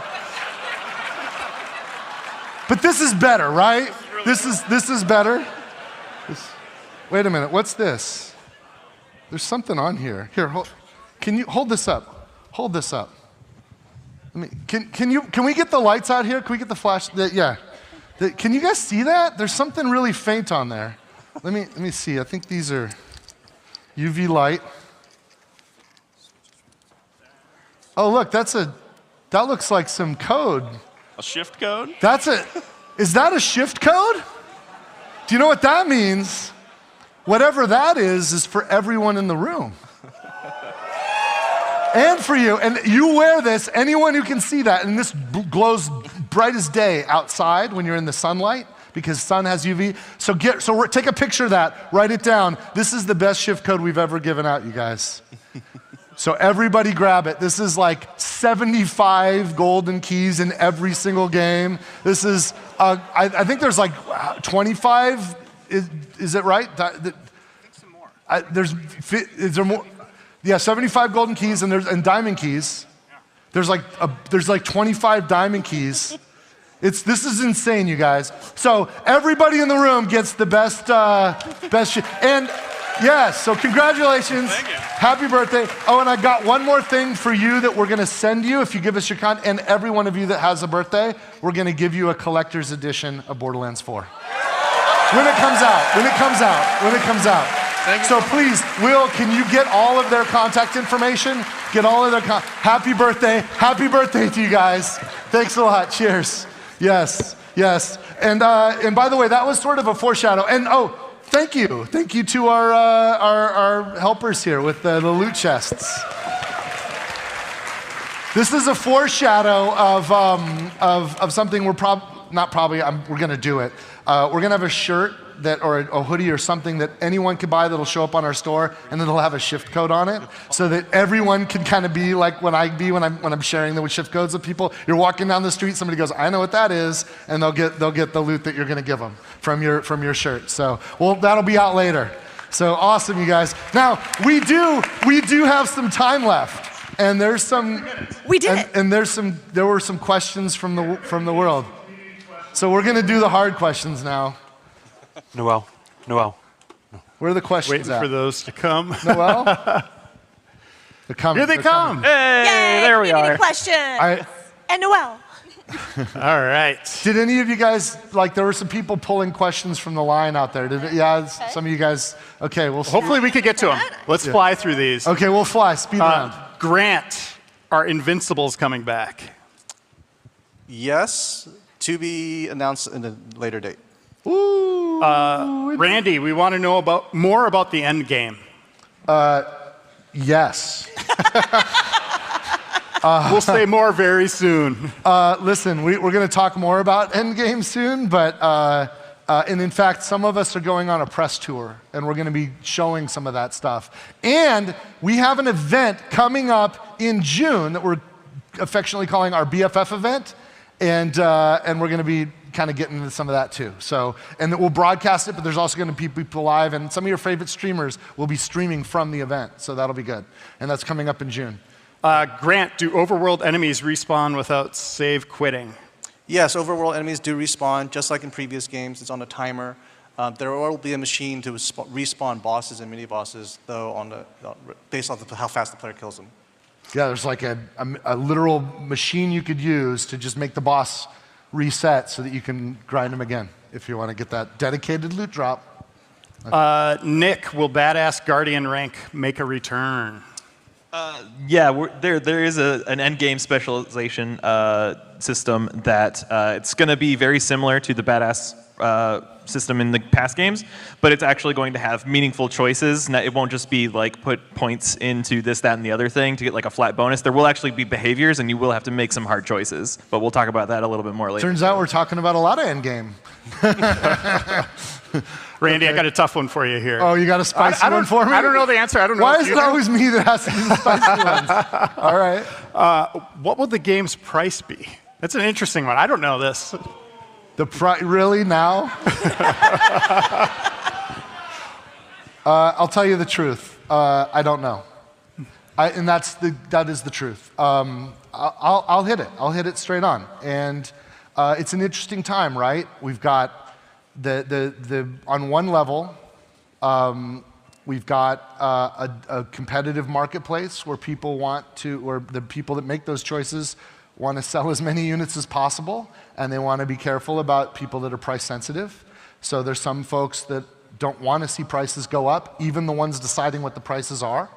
There's other folks accepting the reality that game budgets are increasing, and there's tariffs for the retail packaging, and it's getting gnarly out there, you guys. Borderlands 4 has more than twice the development budget than Borderlands 3. More than twice.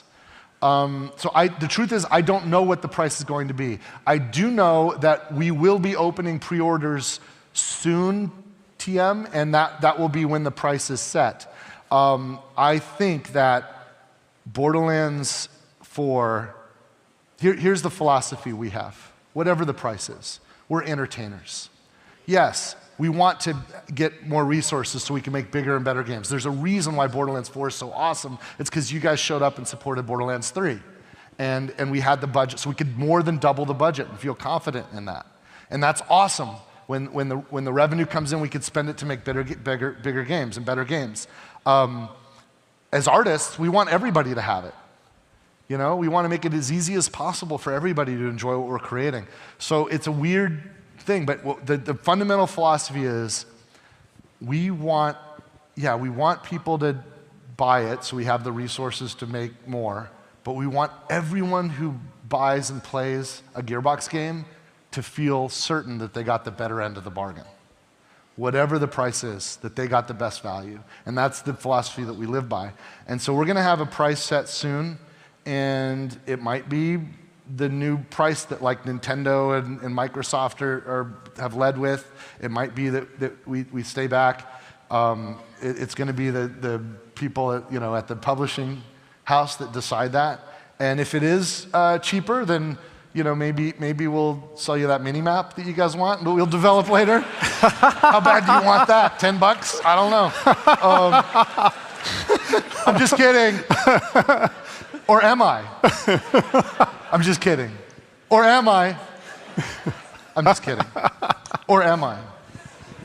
I don't know. We'll know soon. Yeah. I think it's going to be fine, whatever it ends up being. I think it's going to be amazing, whatever it is. Borderlands is fucking amazing, and it's worth it. It's worth it. Yeah. We haven't got kicked off stage yet. I'm just going to keep going until they Yeah, we stop. can go until you guys leave or they kick us out. There's nobody on after us, so, Yeah.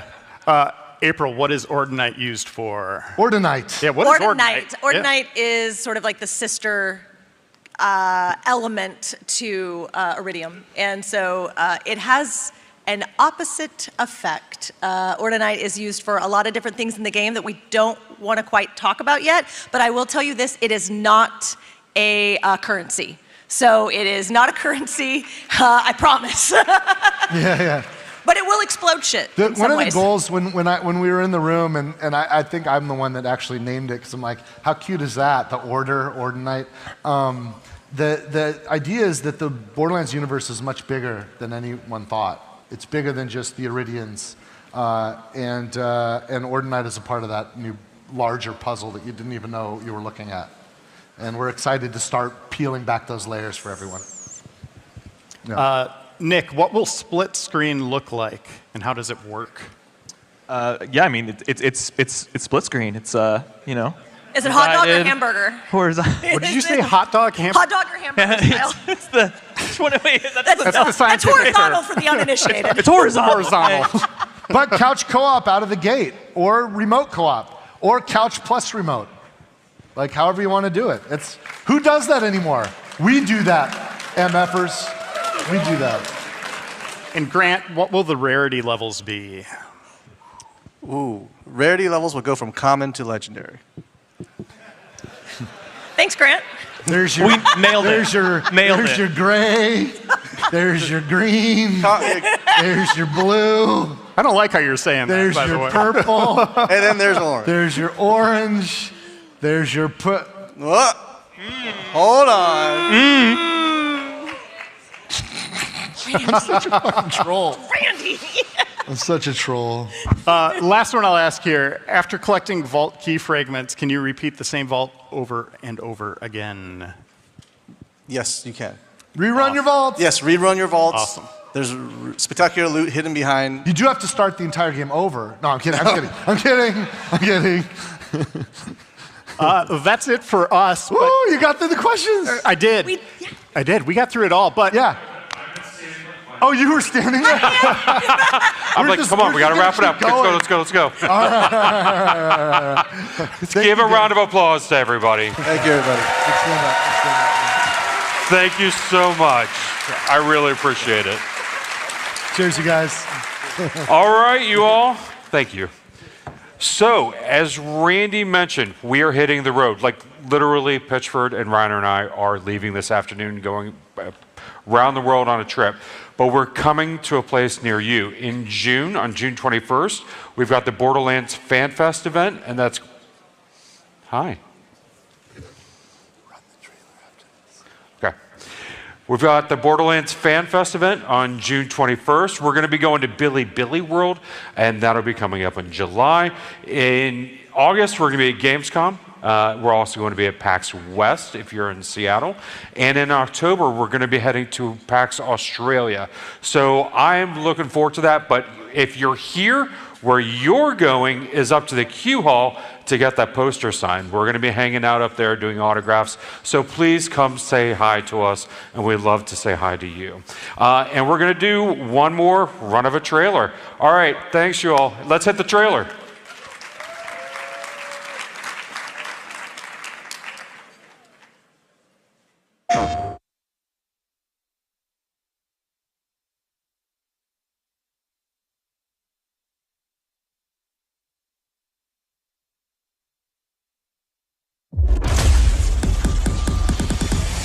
What use is a vault hunter? What use is a killer? Of brutes. A rule-breaking, loot-taking, running and gunning natural disaster. You are, in a word, mayhem. I take that personally.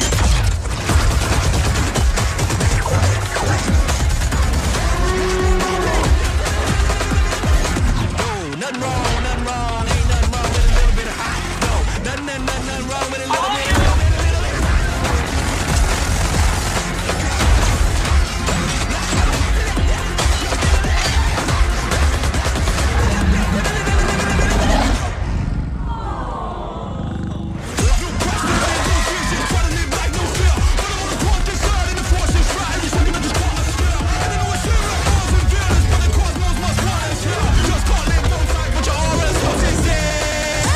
Be advised, a citywide curfew has been enacted. Violators will be shot on sight.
really don't know me, do you? The best high-concept sci-fi rigmarole in the universe is back. Mob justice! Get back here! This is for your own good! Rick and Morty Season 8 premieres May 25th at 11 on Adult Swim. Get your mouth rounded. Whether it's sunglasses outside, blue light glasses inside, or night driving lenses in the dark, Zenni has affordable eyewear for everyone. Get 10% off with code PAX at zenni.com.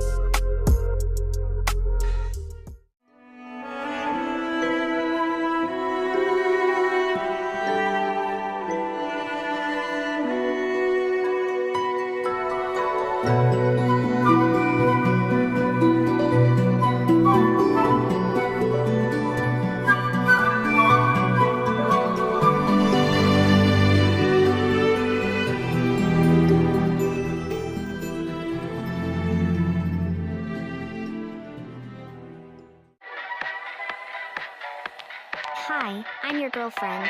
I can't wait for our journey ahead. I will always be by your side. You can't leave. You're mine, and I won't let you go.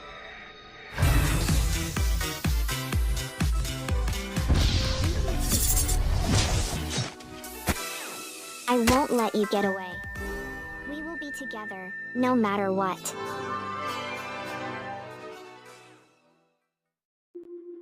Whether it's sunglasses outside, blue light glasses inside, or night driving lenses in the dark, Zenni has affordable eyewear for everyone. Get 10% off with code PAX at zenni.com.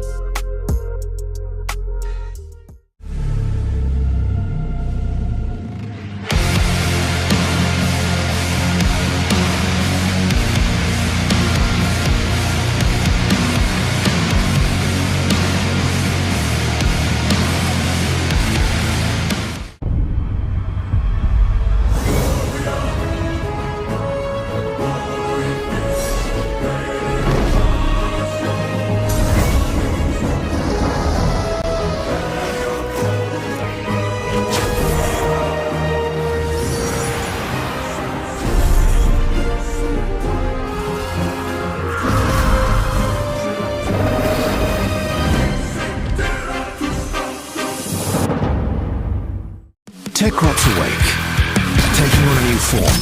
Let me do the talking. Let's rock!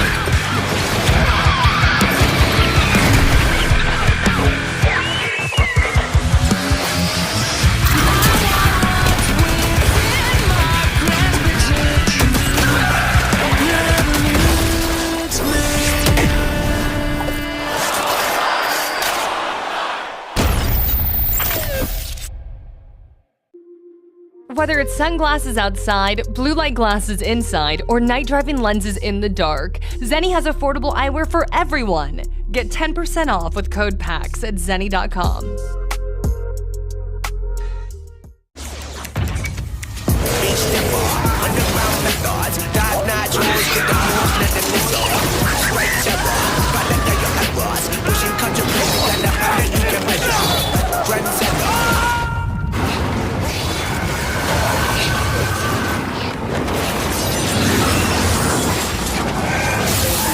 Reach your impossible with the AI-powered Legion Pro 7i, Lenovo Legion. Whether it's sunglasses outside, blue light glasses inside, or night driving lenses in the dark, Zenni has affordable eyewear for everyone. Get 10% off with code PAX at zenni.com.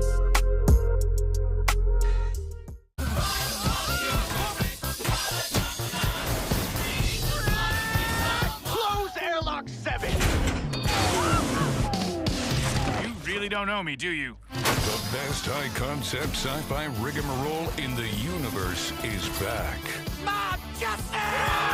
Get back here! This is for your own good!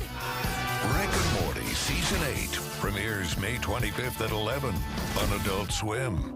Get your mouth rounded.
Whether it's sunglasses outside, blue light glasses inside, or night driving lenses in the dark, Zenni has affordable eyewear for everyone. Get 10% off with code PAX at zenni.com.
Close airlock 7!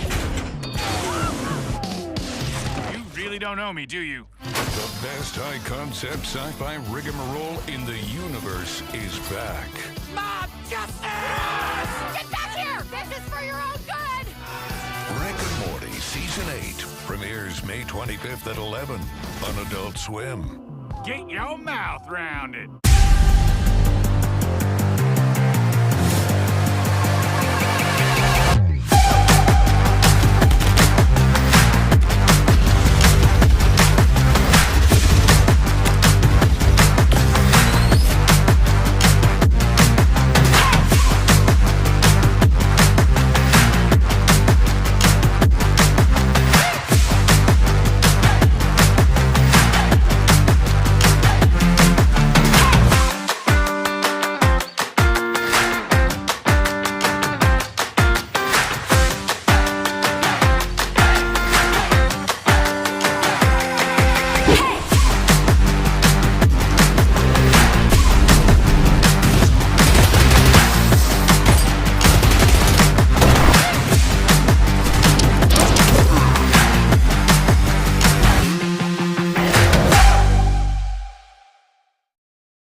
Whether it's sunglasses outside, blue light glasses inside, or night driving lenses in the dark, Zenni has affordable eyewear for everyone. Get 10% off with code PAX at zenni.com.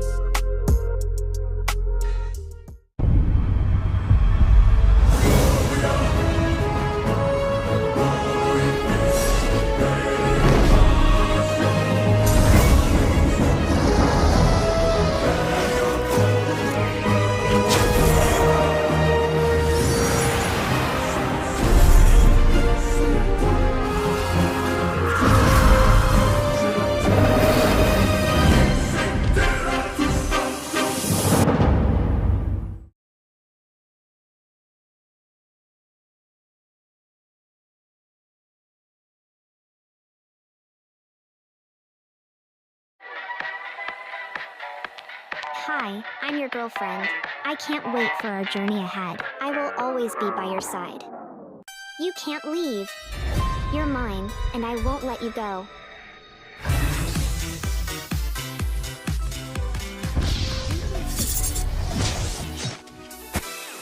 I won't let you get away. We will be together, no matter what.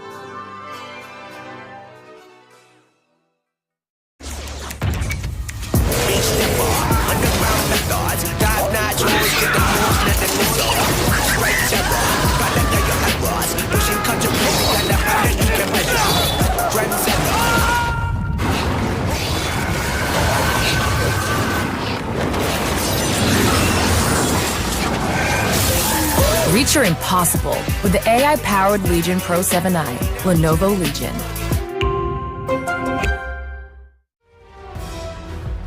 Here we go.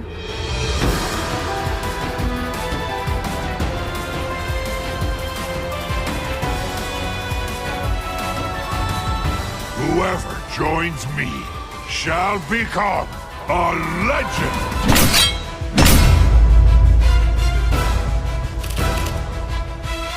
This should be fun.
Wow, wow. Hello. How is everyone doing? All right, I'd love to hear that. I just got in, I'd say about an hour ago. Yeah, my flight was delayed. It was supposed to be a red eye. I was supposed to get here early, go ahead and craft this game that I'm putting everyone through. And I'm sure it's going to be completely seamless that I had to do it all in 15 minutes. But yeah, this is Iffy Waddy Ways Nerd Decathlon.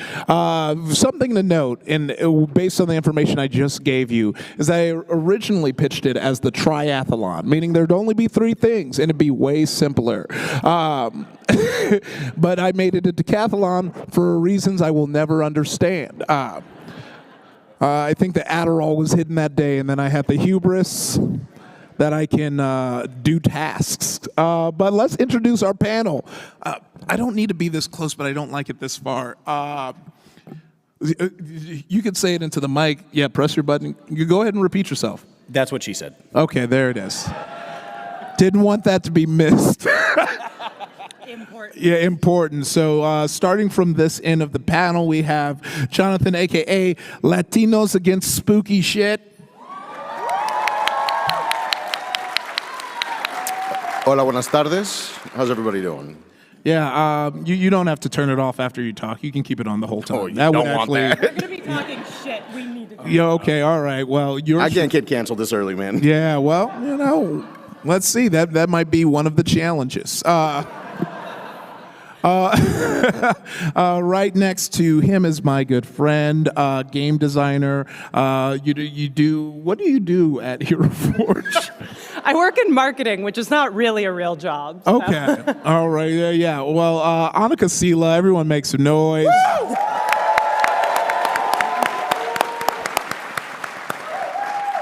You have a new game that's going to be kickstarting soon, right? Do you want to talk about that for a second? Absolutely. My very first game I ever made, it's called Sin Eater. It's a solo journaling game based on the historical practice of sin eating, where someone would eat food off of a dead body to absorb their sins. It's metal as fuck. Can I swear? I honestly don't know. Metal as heck. And it is launching on May 26th on Kickstarter, so please do check it out. Yes. All right, and right next to me with this gorgeous mustache, it is none other than Scotty K Fitness. Hello. So I'm not very well known in the nerd and D&D space because I'm a fitness guy. But if you haven't met me, my name is Scotty. I have a mustache, and I really don't like V-Shred. So. It's good to be here. I'm glad to be here. Everybody shout out Iffy. Thank you for having me on the panel. Yeah, no, it's we met on a PAX panel and then they became fast friends. I think just whenever I see another meaty nerd, I'm like, I gotta build an army. Gotta build an army. We're gonna start a service where if anyone's bullied for being a nerd, we just go kill them. Yeah, we just roll up. That's it. It's just gonna be me and you. Yeah. Yeah, we look like the new reboot for Bad Dudes Save the President. You know, we look like a bad buddy cop. Yeah. This is definitely a movie waiting to happen. Yeah. Yes, but you're saying you're new to the space, but you just recently raised a bunch of money with your Fallout TTRPG. You want to talk about that for a bit? Yeah, we did a Fallout TTRPG from Odysseus. We did a game in Los Angeles. And we raised, I think it was $18,000 in about 5 hours. Thank you. Yeah, it was great. So the game centered around the storyline of how my daughter became sick with an illness called tuberous sclerosis complex, which is a genetic condition. It almost took her life, and so we formed this game around kind of that story to raise awareness and money at the same time. It was streamed. It's on my YouTube, Scotty K Fitness. Check that out. And it was beautiful. It was a lot of fun. And we since have done another charity event with the American Heart Association where I was live for 5 days straight, sleeping on stream. Some of you were weird. Some of y'all are weird. And so we did that. We raised $143,000 in 5 days. Wow. So it was really incredible. Yeah. And I'll fucking do it again, too. You watch. So, no, thank you for having me here. It's been incredible, yeah. Of course. And last but certainly not least, we have Jeremy, a.k.a. Wash Your Rice Guy. Okay. Sort of a crescendo. Hi. This is, I just kind of like, hi guys! Yeah, there it is. That's the charisma. Yeah, I was kind of like, this guy's like, hey, you going to PAX East? I'm like, and he's like, you should come. And I'm like, okay. He's sleeping on my couch in the Airbnb. It's so comfy. It's so comfy. I woke up, I was just like, oh yeah, I'm in Boston. Yeah, Boston! Yeah. Woo! Wash your eyes! Yes. Oh yeah, wash your rice indeed. So basically, if you're here, you're like, what is this panel? You were saying a lot of things in the blurb, but we have no clue. Great, we're on the same page. But no, so, me and PAX wanted to come up with something that I would bring to all the different PAX to do something fun because this is one of my favorite conventions. Shout out to yourselves. Truly, every time I come, I have a great time. It's so dope meeting everyone and hanging and I just wanted to create something specifically for this convention. So I was like, I like putting my friends through challenges and quizzes. So I created the Nerdy Decathlon. And so this was going to be a thing where I bring a whole bunch of stuff. It was going to be a whole production, but I wasn't originally going to be at PAX. A bunch of people here are like, oh yeah, you said you were going to be there because I booked a movie. Shout out to me.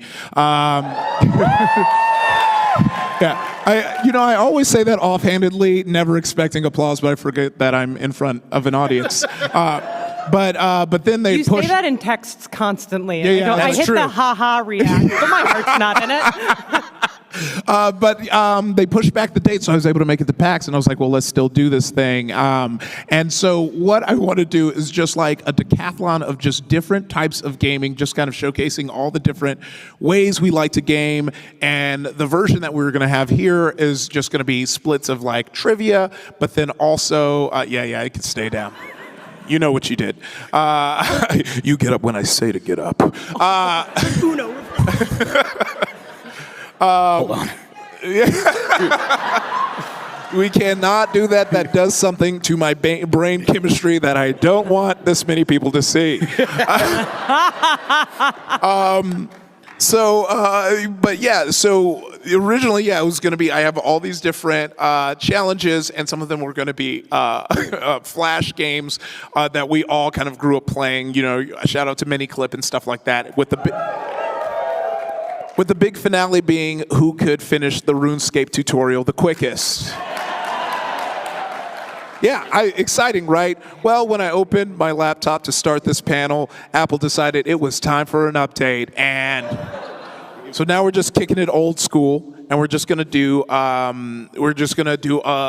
just a series of challenges that don't require a laptop, and then if it pops up in time, we get to do that challenge. So this bar has not moved forever. Can we source a laptop from the audience? Updating in the middle of a panel? It's updating itself. Do not put this on Iffy. Yeah, I know. No, I'm gonna put it on Iffy because he should have been prepared. Yeah, Iffy. I told you my flight was delayed. I would have pulled it up before I got here and had everything because there are so many tabs I need to close before I open this in public. I'm really hoping that doesn't work. I've never played RuneScape, and I'm sorry for that, but I'm hoping that because I'm gonna lose. Look, RuneScape was the OG. RuneScape was it was a Java-based MMO that I got Mr. Martinez, my American history teacher, I sucked up to him, and he would let me go into his classroom during lunchtime, and I would play RuneScape in there instead of socializing. That makes sense. Yeah. Which, shout out to you wherever you are. Before we jump into this, one last Mr. Martinez fact. I got real into Michael Bublé, 11th grade. Yeah. I'm going to mute your Mike. You shouldn't tell people that. I got real and I had a Bublé moment. Cut. But you know, I was the person you know as if he has kind of been the same his whole life. So I was trying to, and I knew he liked jazz, and I was, you know, sucking up because I wanted to use his room to play RuneScape. You know, so I was like, oh, he likes, you know, old Blue Eyes. Michael Bublé does all the covers. I'm gonna hand him the CD and like tell him to play. It's like, play this, you're gonna like it. And he looks at the CD and he goes, Michael Bubble, I'm not playing this. And I wish there was a rapper named Michael Bubble, because I was doing. So the first game in the decathlon that I have for all our panelists, I'm going to need you to whip them phones out, because we're going to be doing some competitive Wordle, okay? Oh, no. Oh, no. Yes. So what we're going to do is everyone, I'm going to count you down. I'm going to make sure everyone has it. And everyone we're going to see who can figure it out the quickest. And also, make sure you out there, you can play along, because we're going to yell out what it is after, and I don't want you to spoil it. So figure that Wordle out. But we're going to see who can figure it out the fastest, and I hope that you all don't fail. I'm looking over and I'm like, you got the tutorial for Wordle? Isn't the contest to see who can get through the Wordle tutorial the quickest? No, that was it's it's the daily Wordle. I'm gonna get when everyone has Wordle open. Let me know, and go to where you can see the bricks where you can put in. No, I'm bricked. Yeah. Huh? It pops up. We're good. I realize I preemptively touched you. It pops up automatically. I'm so sorry. My bad. Indistinguishable. I mean, everyone. Jeremy has no idea what Wordle is. This should be very. No, I shut up. Yeah. We got the bricks. Okay, you got the bricks. All right. Brick, yeah. 3, 2, 1. Wordle off. Huh? So while they're figuring out, play. I used to be real into Wordle, and then I did the thing where I was doing it daily, and then I ran, like they ruined my streak. It disconnect, and I got mad, and so I rage quit Wordle for a bit. Then I started playing with M, because M was real in it, and then that happened to her, and so she rage quitted. So that's why we're meant for each other. But looking at my phone. Who has the longest Wordle streak in here? Or think you do? You raise. Are you shitting me? Are you the person who? Okay. Okay, so you got first place. We do second and third. So keep going. Keep going. You set me up for failure. English isn't my first language. Oh well. Once you see what the word is, you should get this one. If you don't, it's very embarrassing for you. For you specifically. For you. Oh, damn. Okay. I don't like this. You're so close. I'm so close. Just story of my life. Pick a consonant. Oh, bummer, dude. No, that's not it. I should get this. I can do this. Hey, somebody pick a consonant. Yeah. What? Shut up. Look, we got a bunch of people coming in right now. All right. Anxiety. I'm so sorry. You can. Okay. Does it Stop make you feel worse? Stop it. Okay. What is that word? What? But don't worry, I will explain it, because it's going to be used to make fun of Jonathan. A bunch of vocabulary words, nerds. Huh? I got it. Yeah, I got it. Can it do Spanish words? Huh? No, it's not a Spanish There's word. no way. You're so close. He has zero green letters on his phone. That is crazy. Okay, all right. That you is can stop, wild. Jeremy. That's what it is. You can stop. So Jeremy lost. Yeah. Does everybody want to yell out what the word was? Tripe. So tripe, which is Tripe. famously in Menudo. So Not the band. Not the band, but they got banged. That's a cold cut for Latinos out there. Thank you. So Annika got first place. That's going to be 5 points for you. That's crazy. You. Good job. My one win of the night. Scotty got That's all we second got. place. That's 3 Everybody points clap. for Scotty. Jonathan, you got third. That's going to be 2 points for you. I see. I thought about that. Jeremy lost. And then you. Participation, yeah! It's weirdly yeah. And I kept double. Okay, cool. All right. So this next one is going to be real dumb, and I apologize in advance. So we're going to do something that I just made up on the spot called Speed D&D. Okay. We're gonna see who lasts the longest through a series of D&D challenges I'll have. And Annika, you have these new 3D printed dice. Do you want to make this a business expense and explain it? Absolutely. So recently, Hero Forge, which is a free in-browser platform, you can go and create characters that are then 3D printed for tabletop gaming, recently ran a Kickstarter for our new 3D printed dice. That's right, they are printed all in one continuous layer. You can put anything from Hero Forge inside of them. These are our extra large D20s. One of them has a cowboy ghost inside of it, and the other two has a delightful little trash panda surrounded by junk food. And we're going to be using these in just a second. Yes. All right, so thank you. We'll switch this up, and we will start with Jeremy. You can hand that die down to him. And yeah, what we're going to do is we're just going to run you through a quick, one shot live in front of everyone, and you'll see how far you survive. You got it? God damn it. 2. He rolled it. Okay, cool. That bodes well. All right, Jeremy. Yeah, it doesn't. So yeah, just, yeah, we'll just do it as ourselves just to save time. Jeremy, you wake up in your bed. You think that you wake up in what you normally see when you wake up in your bed. I don't know what it looks like, so I'm not going to describe it. What You're you such a good see, DM. Thank you. Not even theater of the mind, just the theater of fuck you. Responsibility. But yeah, what you see when you wake up is the kind of canvas overhang of a wagon, and you look around, and everything seems like it's from a different time. You notice you are surrounded by these 3 large figures wearing hoods. They're all holding on. Go on. Warm up those hands. One looks to the other and goes, "He's awake." Oh, yes, I am. Is that what you say? Oh no, I'm probably gagged and screaming like. No, you're not gagged. Oh, I'm not gagged. Oh, so you choose to scream? I choose to say, "Hello there, hi, how you doing?" Give me a charisma check. Oh, jeez. Yeah. 13. 13. Okay, 13 is like, "How you doing?" And the other grabs his he's like, "Hey Jerry, you have someone at home. Relax." Because we picked you up because we found you on the side of the road, and we haven't seen clothes like yours before. But we wanted to take you along for a ride, and maybe you can help us out with something, and we might be able to help you out. Buy me dinner first. Where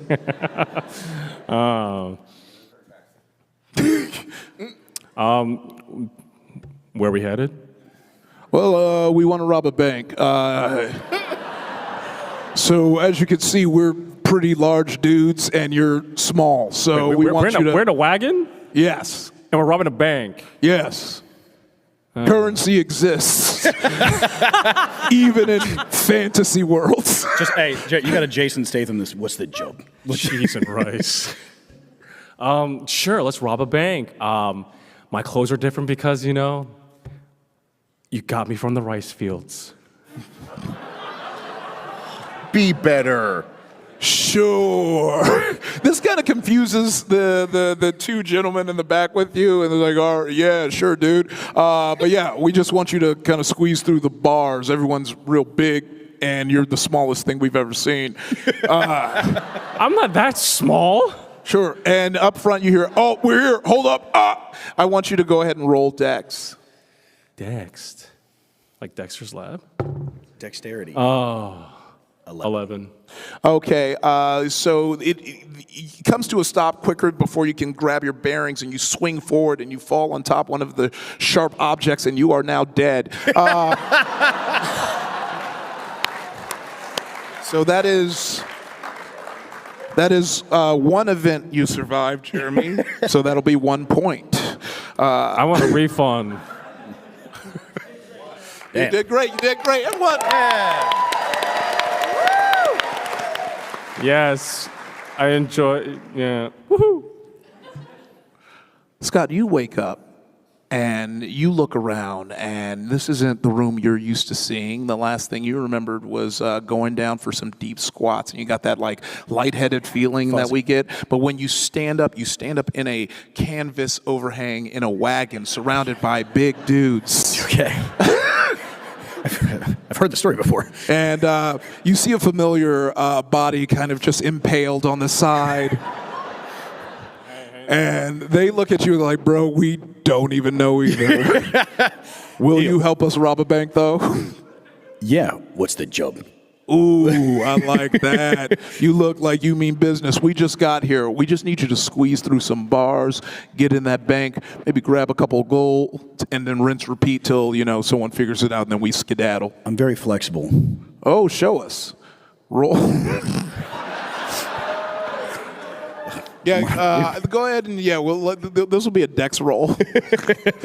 All right. Yep. 9. Wow. So you do. So if you have never seen Scotty's content. My what? Hey, yo. Hold up.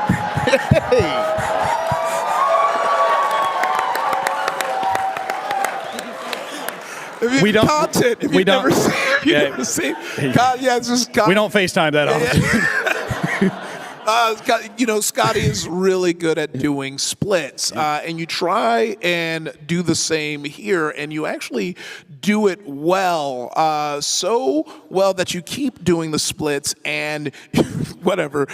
This is D&D. Your nuts get caught in the middle of the wood plank. Yeah, wooden plank, and you stand up too quick, and you bleed out and die. No, yeah, so cool. I lost my nuts. I love that. Yeah. That's zero. That's 0 points for me. What kind of a round of cruel applause god are you? for my nuts? That's great. I don't even have nuts, and that sucked. I know, yeah, you would have survived that one. Yeah. I would have figured something out.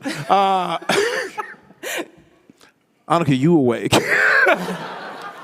And, your room is not in its, cool aesthetic, semi-goth, I'd say, Midwestern emo style that your bedroom is known for. You look and you awaken in a canvas overhang.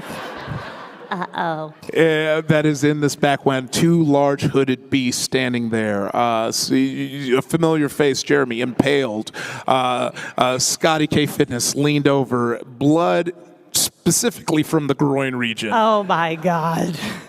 And they go, let's get out of the wagon, please. Hello, boys. Roll charisma. Can I make sure I'm doing this with my face when I do it?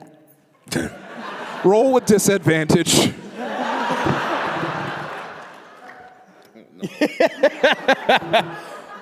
Fuck. So that's a 3. Hello. If she doesn't die You immediately. hear a snarl from under the hood, and they're like, that is a slur in our language. And we don't stand for bigots, and you get stabbed immediately. My last words are just, that's fair. Oh, and that is 0 points for you. Beautiful. I will. Round of applause. Everybody clap. I kept my genitalia. Yeah. I kept my loadout. Yeah, that's good. Yeah. There's no such thing as gender, just loadouts. So it comes to you, John. You awaken, not in your bedroom, but this time outside on the dirt ground, outside of a wagon. Fuck, I gotta be in the dirt. Yeah. Everybody gets away. Blood. It's so full of blood. Yeah. Like when you look, you're glad that you didn't awaken in the wagon because there are piled bodies of friends. Just loose testicles rolling just around going. on the floor. Like a bottle in the back of a van. And really so uneven. And it's the beast men kind of jump down. They have a hood. Now it's revealed they kind of have lizard-like faces, which is why they might have been offended by certain tongue tricks done by the unawares. And one's cleaning his blade, and he's like, okay, I get it now. We just need you to sneak into this bank here. And you see a bank, and you kind of see, you know how in every like kind of like fantasy dungeon prison there's like those like bars that are like a little bit above the like ground and you would be underground. Yeah, you see one of them joints. I'm sure there's a word for it. I don't have the energy to figure it out. But they want you to squeeze through. And it seems like it could fit most people. But it seems like it's going to be pretty difficult. You're going to have to wiggle your way. Say what you're trying to say, Iffy. Say with your chest. I'm going to say the theater of my mind made it fit Annika and Jeremy, not necessarily me, you, or Scotty. Yeah. And I kind of want to stick to that because that's how my brain works. But I'm not saying it's impossible. You can get through these bars, but... I'm gonna look up at the bars. I'm gonna look at these lizard folk. I'm gonna be like, ain't no way that this is happening. And first of all, I think you're stereotyping. You brought a Latino out here to steal? I'm gonna need you to do better. I heard what she said and how you killed her. I will give you a automatic pass on where they go. No, bro. Trust me. Trust me, bro. I'm gonna take this now. Shut your ass. I'm gonna start digging into the wall and climbing up. Okay, cool. I'm still gonna commit to the bit. So you succeeded. They, they start, trying to figure out who Bell Hooks is. And you start to climb. I'm gonna need an athletics check from you. Damn. Yo! That's 20.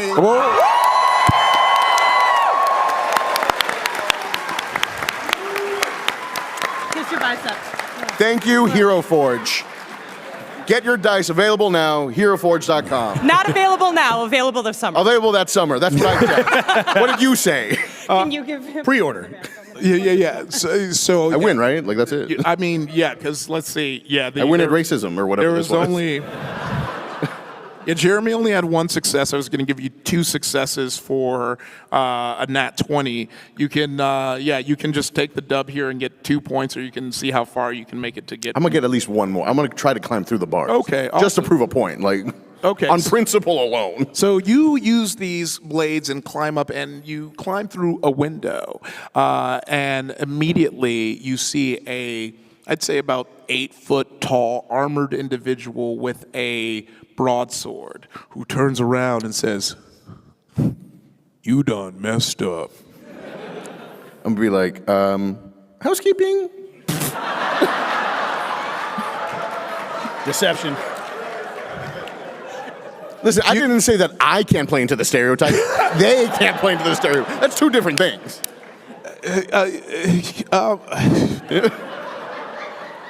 Roll deception. Oh my God! 2 in a row, baby. Thank you, Hero Forge. Available this summer. Get your dice. Yeah, you can keep that. Oh, fuck it. Okay, so with the second nat 20, and this guard seeming very conflicted about I just didn't want to assume. I just didn't want to assume. I'm dusting with a knife. No, I get it. No, I get it.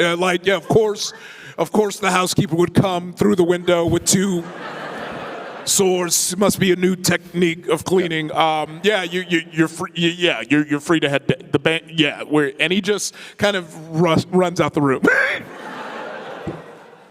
So in this room, you look around and you see, I will say, you see 3 options in front of you. There is kind of like assorted gold pieces that would easily fit in your pockets, and you can climb down with that. You see kind of like large jewels that you wouldn't be able to fit as many as the gold pieces you'd be able to fit in, but they take up more space, so you wouldn't be able to bring as many. And then you see a large diamonds encrusted golden dragon statue. Y'all know which one I'm going for. Okay, so you're the dragon statue? I'm gonna take a dragon. Okay, I'm go ahead. dragging it out of here. Okay, give me. Cut your money.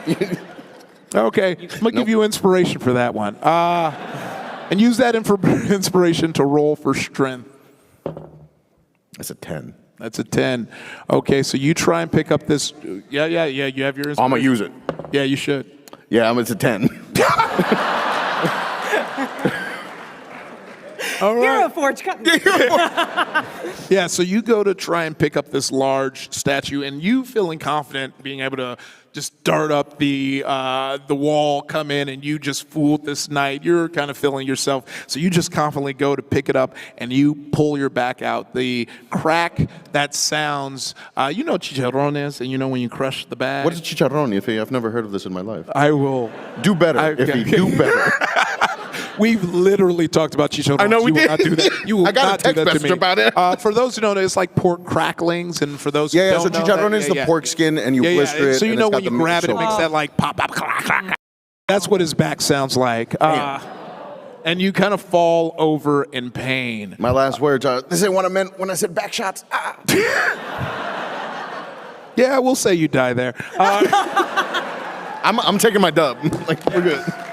This is so cool. You can actually keep that. Oh, I appreciate that. Thank you.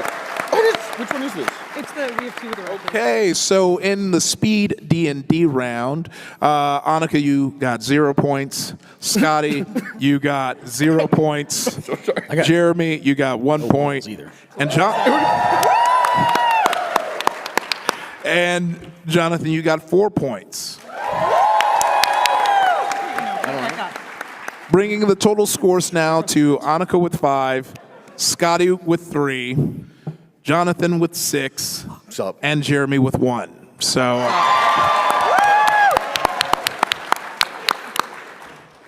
okay, so we're gonna take it to an old school classic game that we all played. We're gonna play Hangman. Word. You like words? Who here? Oh gosh, I'm trying to think of a very specific. Who pooped last? What? Sorry. No, you're banned That's from why I'm letting you questions. know. Actually, you're banned from questions. Did you know that? You're done. You're done. Who here? I'm trying to think of a actually specific thing. Who here has seen?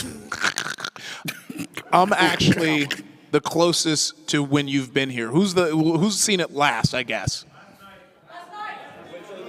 All right, fight for our love. Okay, we got this morning. All right, you come up here. Welcome. Just squat him. Yeah. Okay, we're gonna kill you. We're gonna beat you to death. We're gonna sacrifice you now. Yeah. Using only our legs. We're gonna kick them. What movie was it? What? Starting with What are they watching? I know. What? Bet. Which FromSoft boss do you guys want to fuck?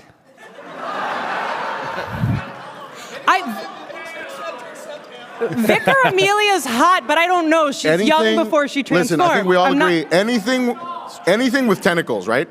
Anything. Any and everything. Anyone else can vamp. That's fair. Find me after the show. We'll talk about this in depth. I've never heard depth said with a hard R before. Wow. What was your name? Andrew? Everybody, round of applause for Andrew. Thank you so much. Thank you for your help. So, Andrew, thank you. Andrew helped me find a word. We went over there. Now I got to do the thing where I write it down so I remember what letters go where. And just so you know, if I lose this, I'm holding you personally accountable. Okay? So. Yeah, I guess keep yelling out hot Dark Souls bosses. Please yell them out. She's so hot. Daughter of the cosmos, more like mommy of me. Am I right? God damn. She got macaroni face. It's so sexy. Anyone else can vamp. I cannot stress enough. Well, I don't really know. I haven't played. You want to do a quick boxing match? That would be. You want to teach everyone how to throw an elbow? Do you want to elbow me in the face? You want to punch each other like in the abs? That would be I will great. die. Yeah, I will that's- have a hernia if you do that to me. I'm not very strong. I promise. I'm not. This is all fake. It's not. Just one punch, shitting, crying, coming. Yeah. You asked who last shit. And while we're waiting on if he. Okay, cool. We're not waiting on cannot it bring anymore. it into this conversation fast enough. Thank you so much. It is written down, and we'll go with Jeremy since you're in the biggest last loser. place. Yeah. In the caboose. I will let you get the first guess of a letter. P. There are 2 P's.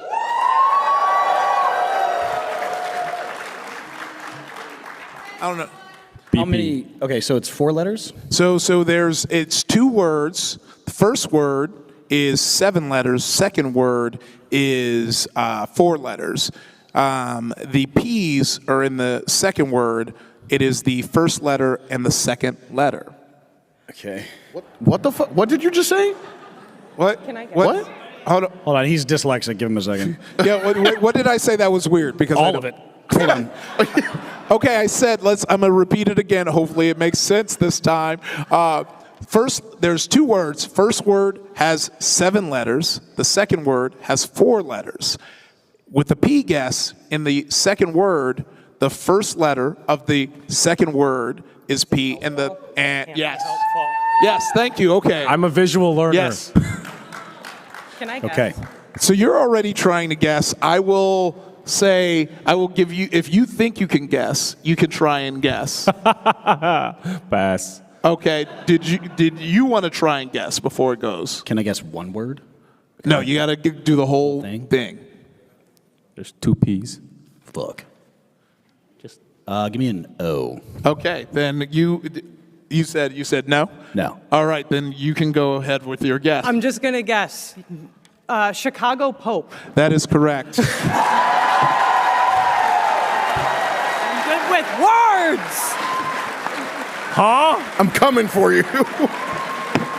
What? I do have a linguistics degree, and I don't. Really? I do, yeah. That felt like a hate crime. I think we can all agree. That was ridiculous. I hated it. Look, I didn't come up with the word. We workshopped. We held it down. Everybody, I take your loved it applause personally. back from Andrew. You're not allowed to pick words anymore, actually. Yeah. No, it's all good. Yeah, that was. I mean, P was a That was a great good word. guess. Yeah, Yeah, great. He was a good yeah, but you didn't capitalize. No, on that's it. fine. Yeah. Yeah. So, okay. This next one is going to be a piece of trivia. Feel free to play along. We're already at 19 minutes. Great. We are not going to make it to 10 games, which actually works. Oh, damn. I guess you got to come to the next PAX and see the fully baked version. That means we get to be on the next one. Does anyone in here go to multiple PAX a year? Oh, okay. Cool. Y'all get free kisses at the end. On the mouth. On the mouth. I'll have to lift my mustache, but On it'll the work just mouth. fine. On and inside of the mouth. You get forehead We're going kisses butt to butt. or on the mouth. Thank you. I'm a gentle lover. I call it the 90 States. So your piece of trivia that I have written down, and everyone will, because this is like a point system, everyone can guess, and then if you get this, we'll say this will be 3 points, whether you get it right or wrong. So there's no point. No. Whether 3 points no matter what. Thank you for helping with my brain. Don't help him. Let him sing. Nope. I literally just got off a plane. I am not a human right now. I'm sorry. But thank y'all, everyone. Are we having a good time? Hell yeah. You didn't clap. I saw you. Okay. Good. Just wait. It's only going to get better. But all right. I feel like some of y'all are going to know this. This is going to be fun. Your trivia is the Stanley Parable originally had 19 endings. Fuck. And then the Ultra Deluxe Edition added how many endings? Was it 5? What? 4. I said it first. Sorry. The correct answer is cuatro. 4. Well, it's going to be multiple choice. But if you want to lock in 4 before I read the choices, you can let me know right now. Hey, random person, how positive are you? Oh, now you're quiet? Don't be shy. Yeah. Okay, so here are... okay. That's not a good percentage. Not a lot. That's passing. How many? That's like 85, I think. Okay, so here are your choices. I'm taking bigger gambles. 15, 27, 13, or 8. You might notice a number missing from those choices. I mean, we fucked up. We fucked up. Number 3, my lord. Number 3. So which guess are we going? It's 15, 27, 13, or 8. I'm going 8 because that's closest to 4, and I trust you. I'm gonna go 13. Okay, Jeremy. D. He's nuts. D would be 8. Jonathan. Listen, I can't trust a random person in the audience. Last time I did that, I'm not allowed back in Baltimore. So I'm going to go ahead and do A. Which is 15. Whatever that number is. Okay. Someone actually shouted out the right answer, and it was neither of those. It was 27. 27 endings. Shout out, got that right. Yes. Oh. Yes. To be fair, I didn't hear the question. I'm not glad. I never played that game. I thought it was a TV show. You could ask me to reread the question. Not now. It's done. It's over. Okay. So no one got points for that. So Damn. Yeah. Hey, but if we suck, we all suck together. That's what's important. Also winning. Things I've said Winning. before at a quinceañera. Okay. So sorry. And I forgot to say, Annika, you got 3 points for nailing that hangman in just like one shot. So our current scores now is Jeremy with 1. Scotty with 3. Such a difference of applause. How dare you? Jonathan with 6. And Annika with 8. Damn. Okay, so this next game we're going to play is something that I actually used to play a lot with my friends, and some of y'all might have when you played it. And I do attribute it to me being so good at actually. I need everyone to open your stopwatch on your phone app, your stopwatch app, and we're going to see who can start and stop it the quickest. Start, stop the quickest? Yeah, start and stop the quickest to get the lowest number. Okay, stop doing. I saw you practice. Are you checking? Are you warming up? Okay, cool.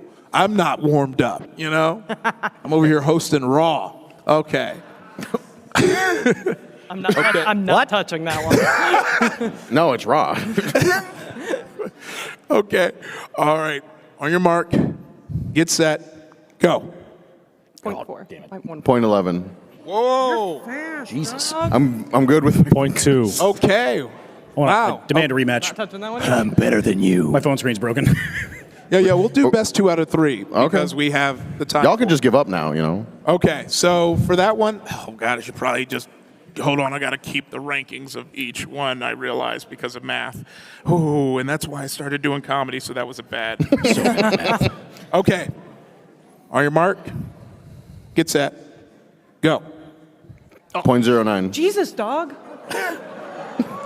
.14. What the? 0.08. Honestly, my seat. What? Yeah. Okay. By .01. Okay. Everybody watch out. Jeremy's fingers are warm now. Yeah. Honestly, my secret to a fast finger, and this is a cold cut, Metal Gear Solid on the PlayStation when you're getting electrocuted, trying to survive. Yeah. All right. .14. Bad. Both had .14? Yeah. Okay. Oh my God, we suck together. Yeah. The boxes with our My thumbs are sore from grinding the lockpick skill on Oblivion. Oh man. I hate lockpicking in that game. It's the new like TikTok trend of people just doing skooma and then doing weird stuff to Juicy J soundtrack. I was like, this is content that was made in a lab specifically for me. Like every time I have to watch it, there's something about Juicy J's voice and his consistency in making every song about drugs. I was like, man, it was great. Like I didn't know scissor was drugs when I was a kid because they just had baby bottles, and I was like, oh man, that must be like a new candy. Hey, skooming in it. Yeah, skooma. Also, yeah. You didn't say it couldn't. Okay. He's cheating. All right. Well, this is the last round. Let's do the last round. God damn it. 3. You watching me while doing it? 2, 1. Did we go on 1? Or Yeah. Wait. What are we? Yeah, you moved and you freaked. So I wanted to false start that because you moved. So we going on 1 or? I had No, you're going on go. Here, this 0.07. No, you said go. It's on go. Okay. So don't even press it till I say go. I'm waiting. Annika. Huh? 3, 2, 1, go. I'm so bad at this. .09 again. .11. Ooh. 0.07. Wow.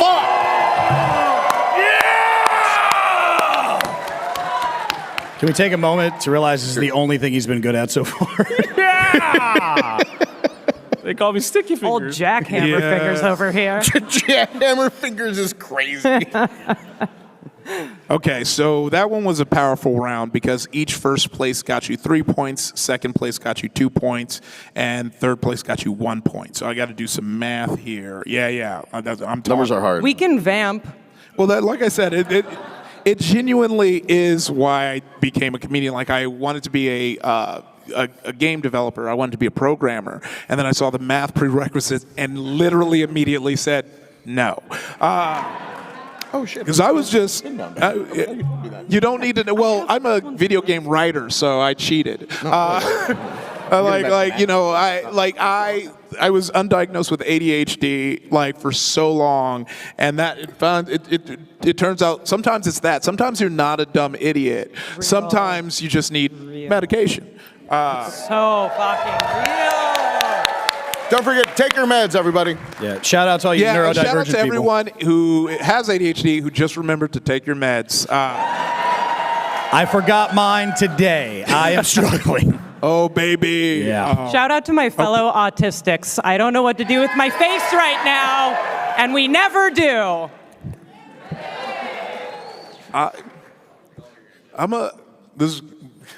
You good? Don't tell nobody this. This is going to be real vulnerable, but I slept with someone who's autistic, and they're like, what's your last name? Because I keep a list. And I was like, that sounds tight. So I started making a list, and I'm like, that's weird, huh? Yeah, No, I don't think it is weird. What think other it's cool. information goes on Maybe this I list? shouldn't ask you. I was like, It's cool and good and normal. Hey, Iffy, what's my last name? maybe if you respond to the text. Okay, wow, I actually like that we did this because this is wild because Jeremy, you got 7 points that round. Yeah! Jonathan, you got 5 points. I'll take it. Damn. Scotty, you got 2 points. Fuck. I'll take it. And Annika, you got 3. Hey, you did I'm so actually good. You surprised did by so that. good. I thought I I'm got so 0. proud of you. Hero Force. All thanks to the Hero Forge die. Interesting. So that brings our current scores to Scotty with 5. Yeah, make some noise. Thanks. Jeremy now bumping up with 8 points. Woo! And a tie for first place between Annika and Jonathan with 11 points for each person. I will kill you if you win. There's still a chance. There's still a chance here. I will kick you to death if you win. Sorry, I didn't realize my mic was on. Yeah, your mic's on, by the way. So this is going to be great. We have a perfect amount of time for this, and that will be debatable when you hear what I'm going to ask you to do. For our final challenge here, making this sextathlon, because Which so on brand for yeah, you. I know. I was like, damn, it might have to stay 6. So even if I lose, I win. God, yeah, no, we might have made something together right here in this room, y'all. But this is very funny because for this last round, I need you to open up your notes app or whatever your note-taking app is because I want y'all to make a competitive haiku. A competitive what? Haiku. Oh shit. What is it? 353? Yeah. Can't it also be 575 though? Yeah. Okay. Thank you. Because I was going on what was it again? That's what I. 757. What did you say? Catch up. Okay, 824. Okay. Don't start writing until I say go. But we'll give you. Is there a theme? The theme is video games. I want a haiku about what it means to be a gamer. Oh, I like the snaps. The snaps? All right. Okay. You're ready. Haiku, and I'm going to give you I'm going to butcher 3 minutes to do it. God. Can we read them in the style of slam poetry? Yes. I think I demand it. Well, it's not but fun when you demand it. y'all write, and then I will talk to everyone while you write. Okay, so what? You what movie? What movie? Like, oh, I can't talk about it yet. I can't. Me who loves to say everything about everything all the time. The me who overshares. You would have heard the movie. Yeah. We're breaking NDA as a treat. There's so many that I would love to break as a treat, but it starts shooting next week. But yes, it's gonna be fun. I'm playing a bodyguard and spiritual life coach. So yeah, just a nice beefy guy who is also kind of zen. Just doing what I do, but I'm super excited. We got fun stuff on the way. In the means, we're getting ready to, also this week, we're also writing the next season of Actually. We're going to be shooting that very soon. I'll do some spills. We're going to bring back the horror episode, and we're going to bring Dead Meat James into the fray. Yeah. Gosh, I'm trying to remember who else we're bringing. There's a lot of moving parts. There's some people I'm super excited to bring in. We're going to, of course, bring our Smosh friends back. So we got some of that going on. I'm trying to think of some more fun. Look, that... You're not even ready, and I'm not even going to tease that yet. You're not even ready. It's going down like in a big way. I can't count. This is hard. This. Y'all got about a minute left. So.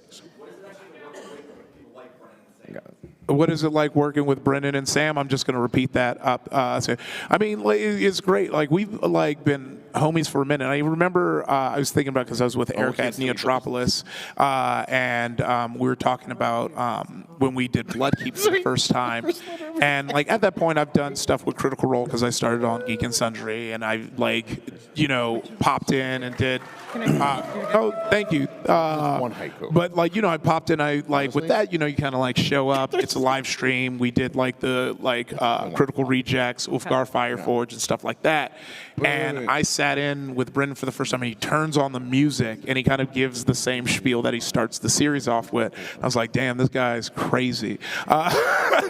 He loves himself some D&D, and we just made some magic in that dome, and we've been friends ever since. The thing we bonded over is we were doing keto at the same time. So This is my linguistics degree at work. This is the I know you hate keto, and Keto so is does trash. it. Yeah. Syllables are meaningless. Medical exemptions apply, but you're not special. So fuck keto. But yes, it is. So my cholesterol levels agree. But someone yelled out, "What? If he what?" Okay, Okay. Damn. I'm ready. Okay, who could be sure? Okay. 20 seconds, and then we're pins down. I wrote 2. Can I read them both and let them choose? Because they're both pretty not good. Sure. You go ahead. You got to do it quick. Okay. Can I Okay. start? Oh, you'll do it. No, okay. I'll have you do it with the reveal, and you can get Ooh, if we don't have the time, or I would, but that sounds tight. See, they're just nah. Sex. How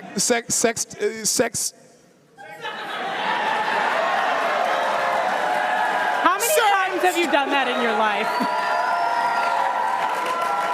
I didn't realize that me stuttering sextathlon was just going to be me saying. Somebody's going to sample that audio now. Well, because sex.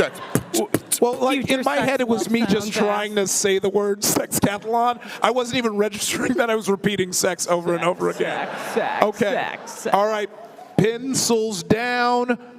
We're going to start with Scotty. Yes. So read your haiku. Okay. It's Fallout, so. Hell yeah. Steel against the rust. Vault-born rising through ash and flame. And war never changes. That is a banger. Okay. Oh yeah, we're fucking later. Jeremy, go ahead. Oh my God. You held that up to me like it was spaghetti art. I forgot the topic for a second, and I was very. I desperately want you all to prepare yourself. Oh no.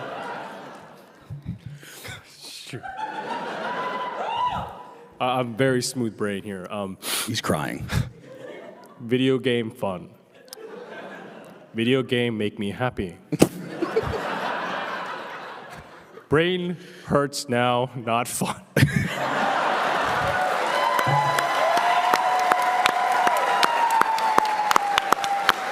It's always the simple ones. You like, you're kind of like front porching yourself there. Which front porching is like a word we use in TV writing when you're like, oh, this is bad, this is not that good. And it's like, don't front porch yourself, just present it and we'll tell you if it's bad. But that felt like a hidden verse on Code Monkey. So yeah, show that to Jonathan Colton later and you might get a handshake. Annika. I have two, and I know we have 30 seconds, so I'll go fast. First one is my experience gaming. Sweaty all the time. My controller is so wet. God, I am damp. God, I am damp. Fuck. And my second one is horny for Bloodborne. Tentacle face, suck me off. Lots of hear me outs. Audio. Okay. Go. Many lives spent in struggle. What is the outcome if not existence? Every story worth telling unapologetically. Woo! Okay. So, by round of applause, who loved Jeremy's? Just give it to him. Yeah, we gotta go. No. Who loved Scotty's?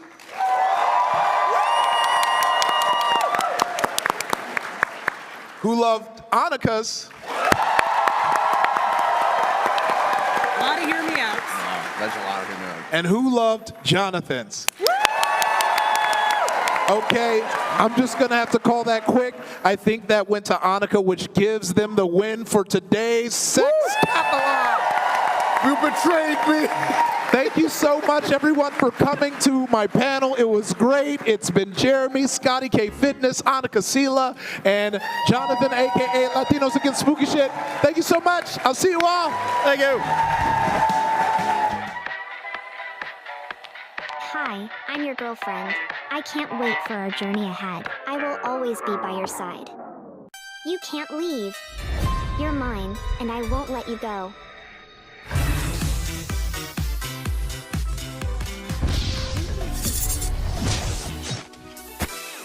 I won't let you get away. We will be together, no matter what.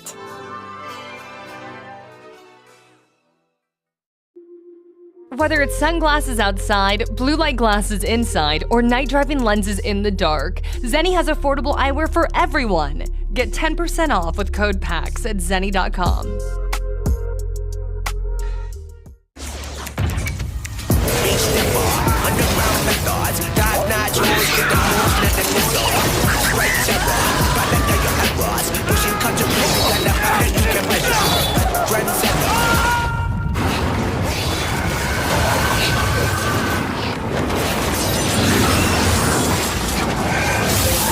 Reach your impossible with the AI-powered Legion Pro 7i, Lenovo Legion.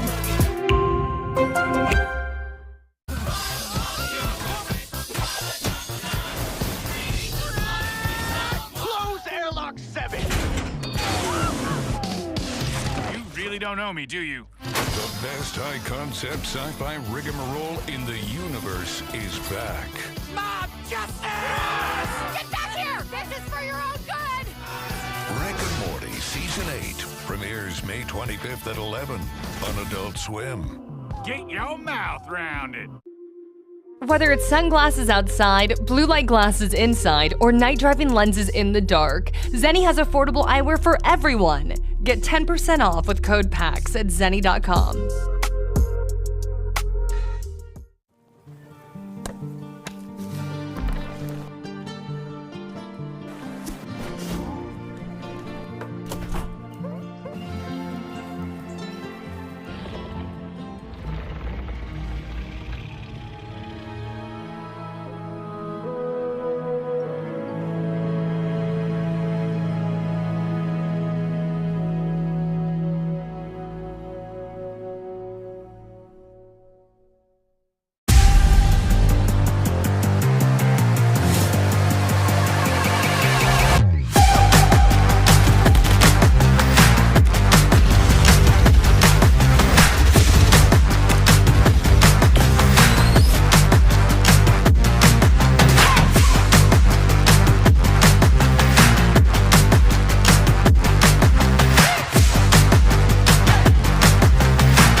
Whether it's sunglasses outside, blue light glasses inside, or night driving lenses in the dark, Zenni has affordable eyewear for everyone. Get 10% off with code PAX at zenni.com.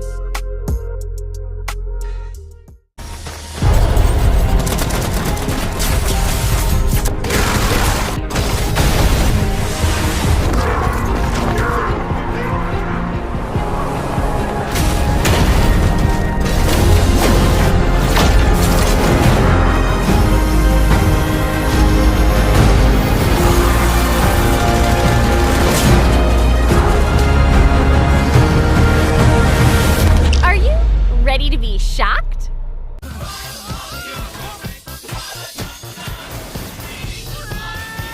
Close airlock 7! You really don't know me, do you? The best high-concept sci-fi rigmarole in the universe is back. Mom, justice! Get back here! This is for your own good! Rick and Morty Season 8 premieres May 25th at 11 on Adult Swim. Get your mouth round it. Whether it's sunglasses outside, blue light glasses inside, or night driving lenses in the dark, Zenni has affordable eyewear for everyone. Get 10% off with code PAX at zenni.com.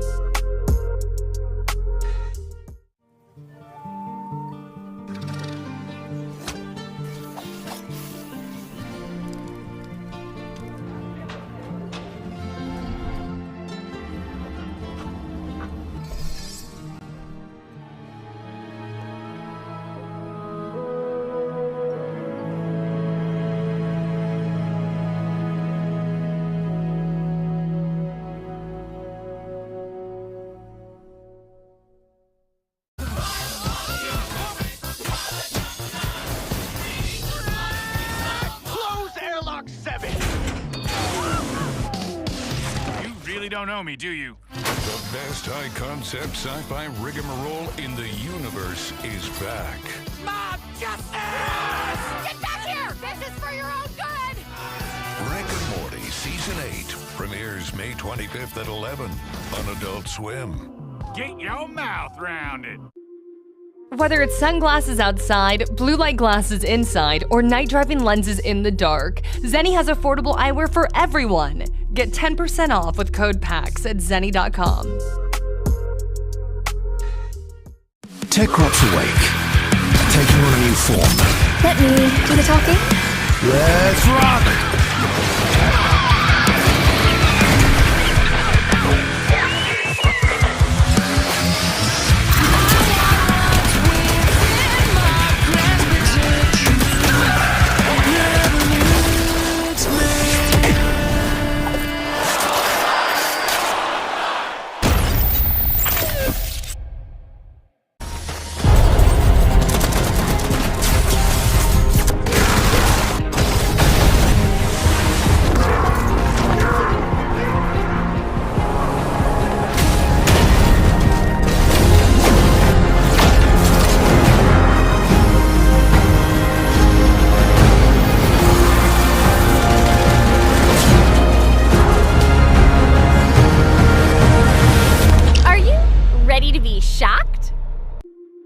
Whether it's sunglasses outside, blue light glasses inside, or night driving lenses in the dark, Zenni has affordable eyewear for everyone. Get 10% off with code PAX at zenni.com.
don't know me, do you? The best high-concept sci-fi rigmarole in the universe is back. Mob justice! Get back here! This is for your own good! Rick and Morty Season 8 premieres May 25th at 11 on Adult Swim. Get your mouth round it. Whether it's sunglasses outside, blue light glasses inside, or night driving lenses in the dark, Zenni has affordable eyewear for everyone. Get 10% off with code PAX at zenni.com.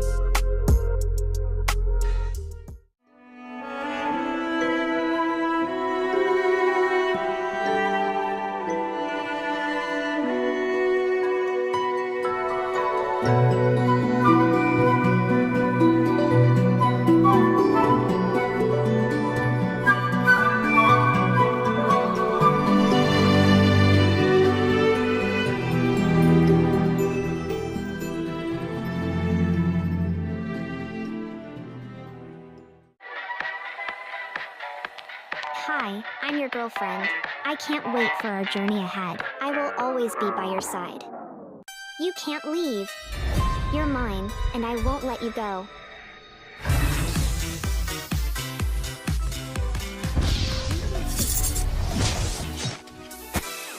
I won't let you get away. We will be together, no matter what.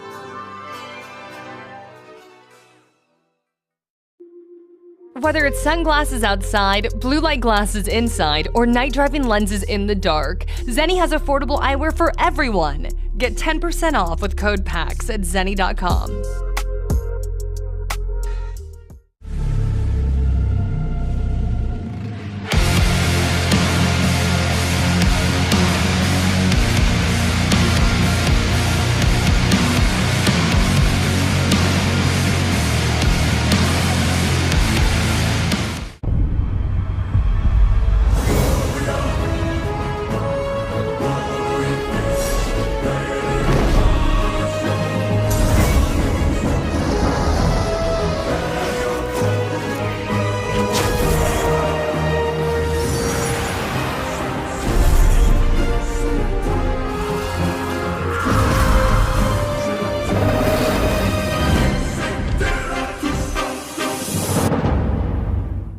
Techcrops awake, taking on a new form. Let me do the talking. Let's rock!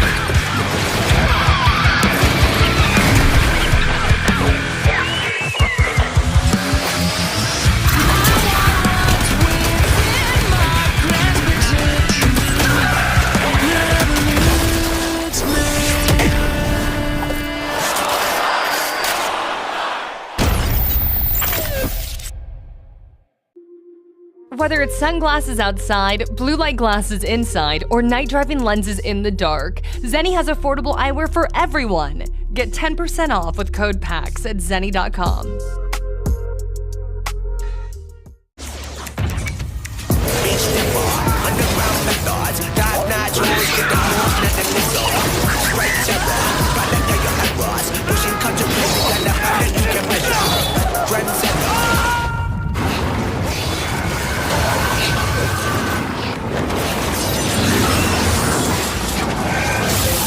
Reach your impossible with the AI-powered Legion Pro 7i, Lenovo Legion. Whether it's sunglasses outside, blue light glasses inside, or night driving lenses in the dark, Zenni has affordable eyewear for everyone. Get 10% off with code PAX at zenni.com.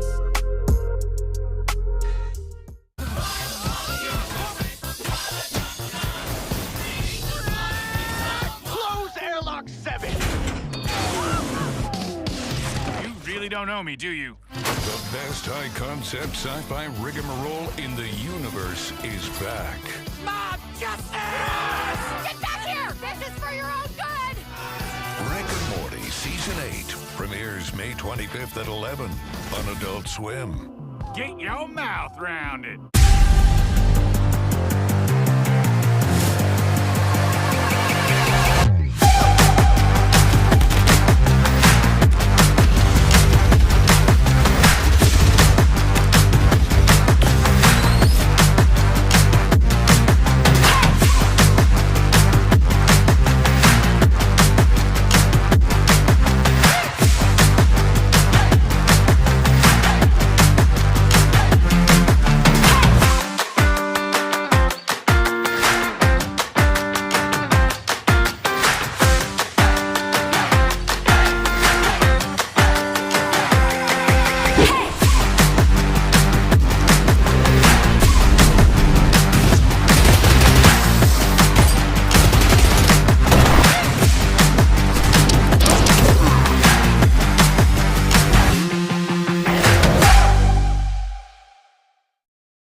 Whether it's sunglasses outside, blue light glasses inside, or night driving lenses in the dark, Zenni has affordable eyewear for everyone.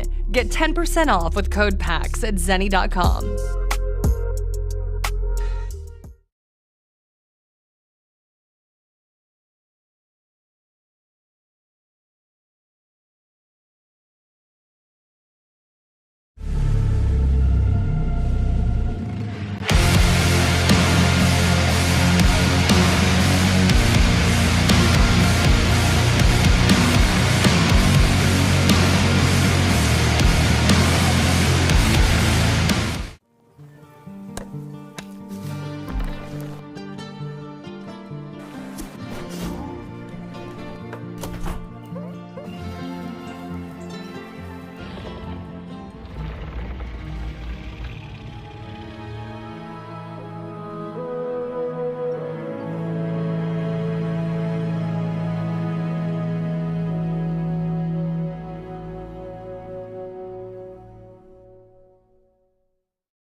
don't know me, do you? The best high-concept sci-fi rigmarole in the universe is back.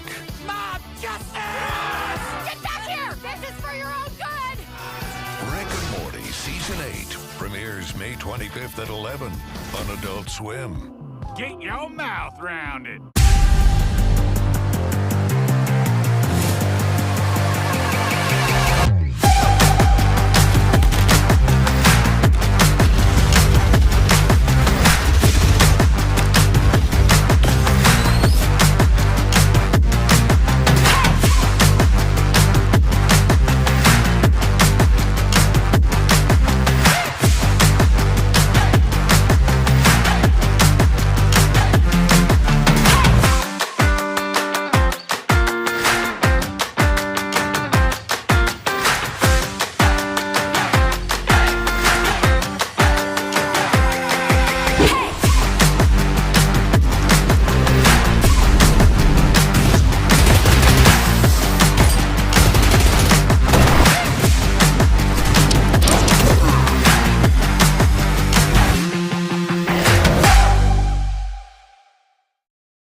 Whether it's sunglasses outside, blue light glasses inside, or night driving lenses in the dark, Zenni has affordable eyewear for everyone. Get 10% off with code PAX at zenni.com.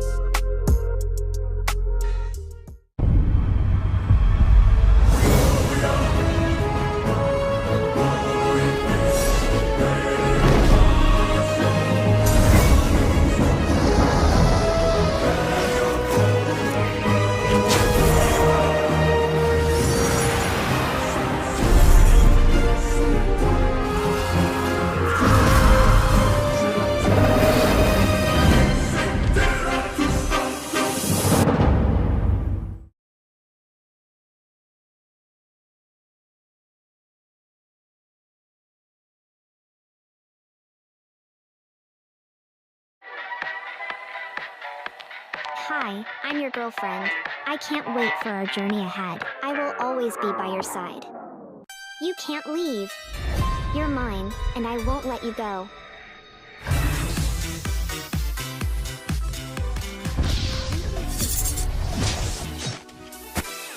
I won't let you get away. We will be together, no matter what.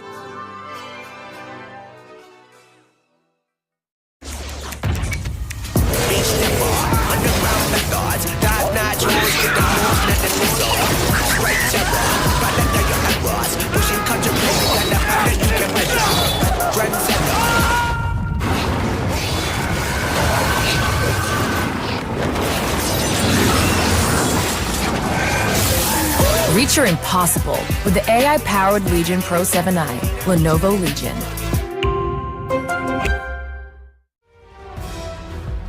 Here we go.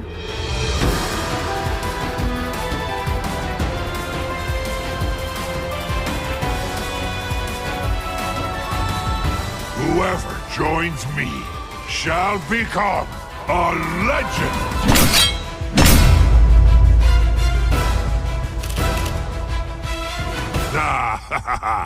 This should be fun!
Yeah.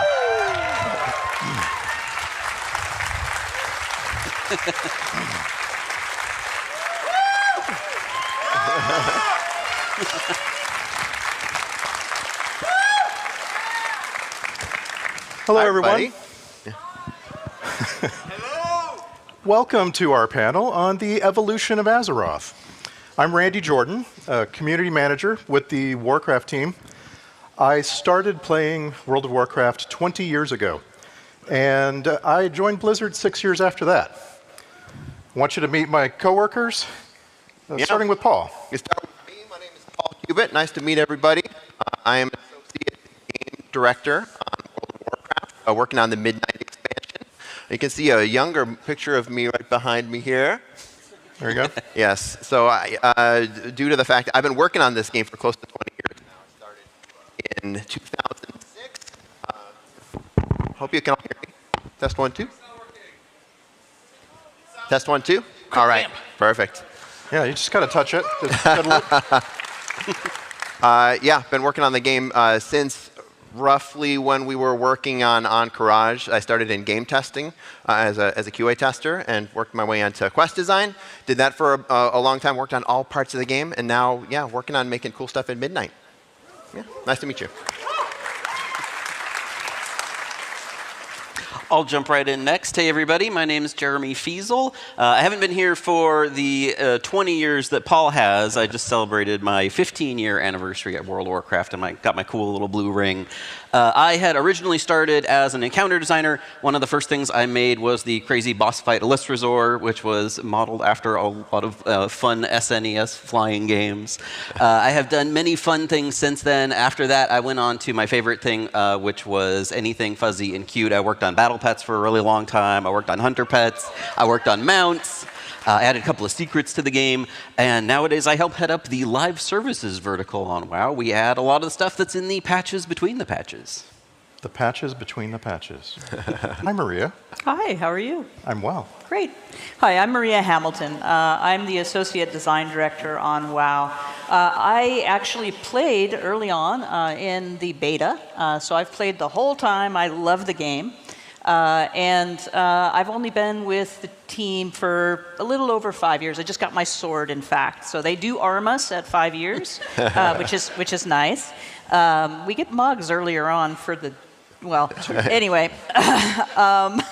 I started off on the quest team, and I made a variety of different quests. But one of my favorite things I made was Dead Blanchie, the mount. I had a lot of fun thinking through how that would play out and work and make sense. And I'm responsible for sort of the world, what we do in the world, the quests, the narrative, and sort of how everything plays out in our expansions. That leaves me. Yeah. My name is Jesse Kurlanchik. I'm not an associate. I am not a director. I am one of the principal designers on WoW, and I lead up housing. I have... I've only been on the WoW team for 3 years, but I played WoW longer than anybody up here, since the technical friends and family alpha. I used to be very, very hardcore. Now I'm very dad, and so. All right. So let's go back to the beginning. Thinking back on the beginnings of World of Warcraft in 2004, how did the development team envision the living world of Azeroth growing and evolving? Yeah, I could take this. So we've been thinking about Azeroth as a living world for since the beginning, and that a living world can kind of mean a lot of different things. I think first it means the world is changing, and that can be from a minute to minute, hour to hour basis when you're looking at things that were in the very first version of the game, like rare mobs or treasure chests, variation in the space that it wasn't always predictable. Day to day, the mere existence of a day-night cycle sort of makes the world feel a little bit more alive when you log in Elwyn at nighttime, and it's darker than when you were in earlier that day. It feels alive. And then, of course, the game can vary from week to week, month to month, year to year, as we go through the seasons, and we have things like world events and holidays. We had a team at the very beginning called the World Events team, which is just a group of 3 intrepid designers who were entirely in charge of building things like holidays. They built all the first Winter Veil and Hallow's End and things like that, moving on to Brewfest later on in Burning Crusade and so on. But also just populating the cities and the spaces and making it feel like the world was alive. So that's sort of like the first way that the world is a living world. Second is how it's sort of evolving and the story progresses over time. In that first, before we got to BC, I think we had 13 patches. It got to like 1.13. There was all sorts of things, just like the story advancing over time with the addition of things like new dungeons, new adventuring areas, new quest lines, raids, all getting added in over time, sort of figuring out how we were going to progress the story. And of course, that continued into later expansions as the story moved further and further. And last is just having players in the world and the gameplay changing. The mere existence of y'all, if you play World of Warcraft, makes the world, sort of vibrant and variant from, play session to play session and day to day. I think even more again, you all have changed in the past 20 years. We used to be on Ventrilo and TeamSpeak. Now we're on Discord. We used to be on the forums. Now we're on Discord. Twitch wasn't a thing. YouTube was barely a thing. And so the way people play WoW has changed pretty drastically over the past 20 years as well. You have all sorts of things that come along that are instigated by the players. So, for example, I like to think back on the Terran Mill versus South Shore battles that would take place over and over for months in some cases. And I always wonder, where was the development team's head at with that? Was that a surprise? Was it something that really gave the team a different look at how the game was going? I like to say that this was intentional, and it very well might have been early on that someone decided that the positioning of Terran Mill and South Shore, these two Horde and then Alliance places, were perfectly positioned for world PvP to occur. But I got to imagine this was mostly emergent, that players were sort of discovering that this was a fun place to fight in general, and they found other places in Stranglethorn Vale and elsewhere where you could just sort of have fun interactions with one another. And that sort of emergent gameplay are things that we play off of in later designs when we build versions of Terran Mill and South Shore in Cataclysm and beyond to even further encourage things like that and to build future PvP. PvP is a space where we do a lot of ideation based on the way that we see people interacting and players interacting in the real world. Or not the real world, but the outdoor world. It feels like the real world sometimes. My memory of the Encourage event for me and my guild was one of being on a boat in Menethil Harbor for the entire event. And I recognize now that gave the design team something to chew on and something to improve against. So were you on a boat because you were trying to get there or because you were trying to stay as far away from the ruckus as possible? I actually wanted to be there. I wasn't very lucky. Yeah. So the Encourage event was sort of the culmination of us, again, building and trying to build a living world, a space where it felt like the players were working together, acting together, this enormous war event. For those of you who weren't there or aren't familiar, this was an event where huge groups of players were gathering wolf pelts, and the Alliance needed Peace Bloom, and the Horde needed this, and we would all gather materials together, and then groups would choose champions, and you'd go through a difficult series of quests before one person on every server could ring the gong to open up this raid for their server, and it was this sort of huge, epic moment that's really defined a lot of the way that we've designed public events later, and really been instrumental in figuring out, how we can build this living world. It didn't come without consequences, as Randy said. He was stuck on a boat because it was a lot of these events had brought so many players that it just brought the server to its knees. But I think we've learned lessons over then. I mean, we have since repeated this in WoW Cataclysm, in WoW Classic to greater success in terms of we were able to get more players in, and the servers were not brought to their knees quite, at least to the level that they were in the first iteration. And of course, we have tools like just better server engineering in general and lessons we've learned, but also things like sharding to be able to make sure that when player populations do get to a point where there's so many people that you're not having a fun experience anymore, then we can split them out into two, and then everybody continues to have fun. So at some point after the launch of original WoW, the team starts working on the first expansion. Tell me from a design standpoint, what does that mean in terms of getting to do some things that maybe you didn't get to do originally, or build on some things that you learned about after the launch of original WoW? Yeah, so for, did I lose sound again? Test one. There you go. Okay. I'll sit forward like this and then hopefully it won't happen again. Early on, when we're making BC, we sort of discovered that players were identifying in sort of different groups. The WoW player base is not monolithic. There are people who enjoy raiding. There are people who enjoy PvP. There are people who enjoy questing. Of course, there's people who enjoy everything, but that is not true of every single person, and some groups might prefer one thing over the other. For those who like questing, like myself included, Dad Mode Jesse now included as well, you could run out of quests in Classic. It was sort of, you could complete everything, and then if you wanted to do sort of solo gameplay at that point, well, you were sort of limited to professions, gathering is something you could do, but there wasn't a whole lot repeatable. So Enter Daily Quest is sort of our first stab at building a questing game to satisfy that sort of player mindset who wants to just do questing, but you will never run out of. And so we started with the Ogres of Ogrila. We had the Arakoa of Skedis as these areas. The Ethereals are also in Blades Edge Mountains. And built daily quests for them so that you could come back day after day and continue to play questing. This was also done in a way that we wanted to make sure that the world felt alive. It wasn't static, that at least we would rotate through different quests on a daily basis so you wouldn't know quite what to expect. As you climbed the ranks, not only would you have new quests available to you from those ogres of Ogrila, but also they might refer to you a little bit more reverentially as you became revered and exalted and so on. We also started learning lessons at this point on what it meant to build repeatable content like this. One of my favorite stories, I was working at, you heard me mention, I worked in QA at the time, dealing with bugs. And we started to deal with new types of bugs that had to do with people running the same quest multiple times in a row.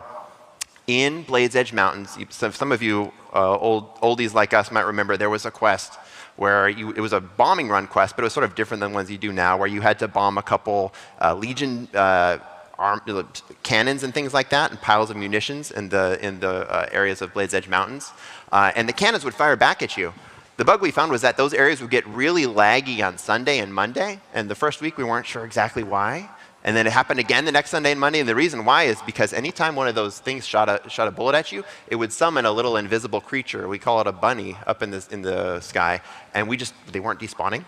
And so after so many people ran this quest, day after day, the sky would get full of bunnies, and there'd be 100,000 bunnies in there, and again, servers brought to their knees. We fixed that, but this was sort of the types of lessons we were learning as we were building a living world and building this new type of content, which didn't exist in Classic. We didn't have that type of bug.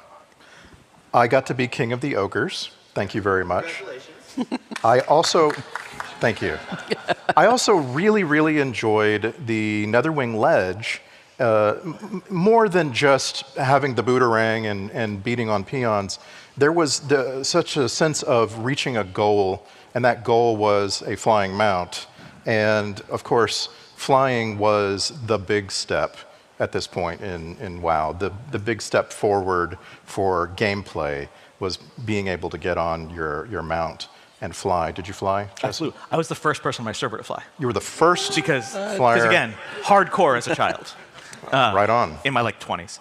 No, I think flying, as a player back then, was groundbreaking. There was not the norm that you could fly in an RPG, that you could fly over places that you had previously only seen from the ground. I don't envy the artists and world builders who had to go in and make it so that things had textures on their tops. So we didn't used to build the tops of buildings until you could fly. Or the content designers who had to now fill in space with the expectation that players are just I'm just going to leapfrog that. I have no interest. But it was fantastic. I think as a player, seeing the world from that view really gave me this sense of awe and inspiration, and wanted to explore over and over and over again. Right on. So, going into Wrath of the Lich King, we now have a sense that this game receives expansions. It is going to continue to grow and evolve for who knows how long. Tell us a little bit about what it was like finding new things to implement to the game and realizing how new technologies would allow us to do more in WoW. So back after we had built Classic and Burning Crusade, I think one of the things we self-reflected on the most is the world didn't change with you, that you could do these awesome things, kill dragons, unite peoples and whatnot, but the world always stayed static. And that was necessary because everybody's living in the same world, and the world can't change for you but not for them. So we wanted to build tech to be able to do that. We built something called phasing, which is something which, if you're not familiar, I think a lot of you, if you've played World of Warcraft, might be. But this is basically one player can do something, and then the world will change. As part of a storyline, Booty Bay might come under siege by pirates, and that player sees Booty Bay under siege by pirates, but other people who haven't completed that storyline don't. And this is a really useful technology, but it's also it's something we actually continue to work with today and have developed better tech for in later expansions.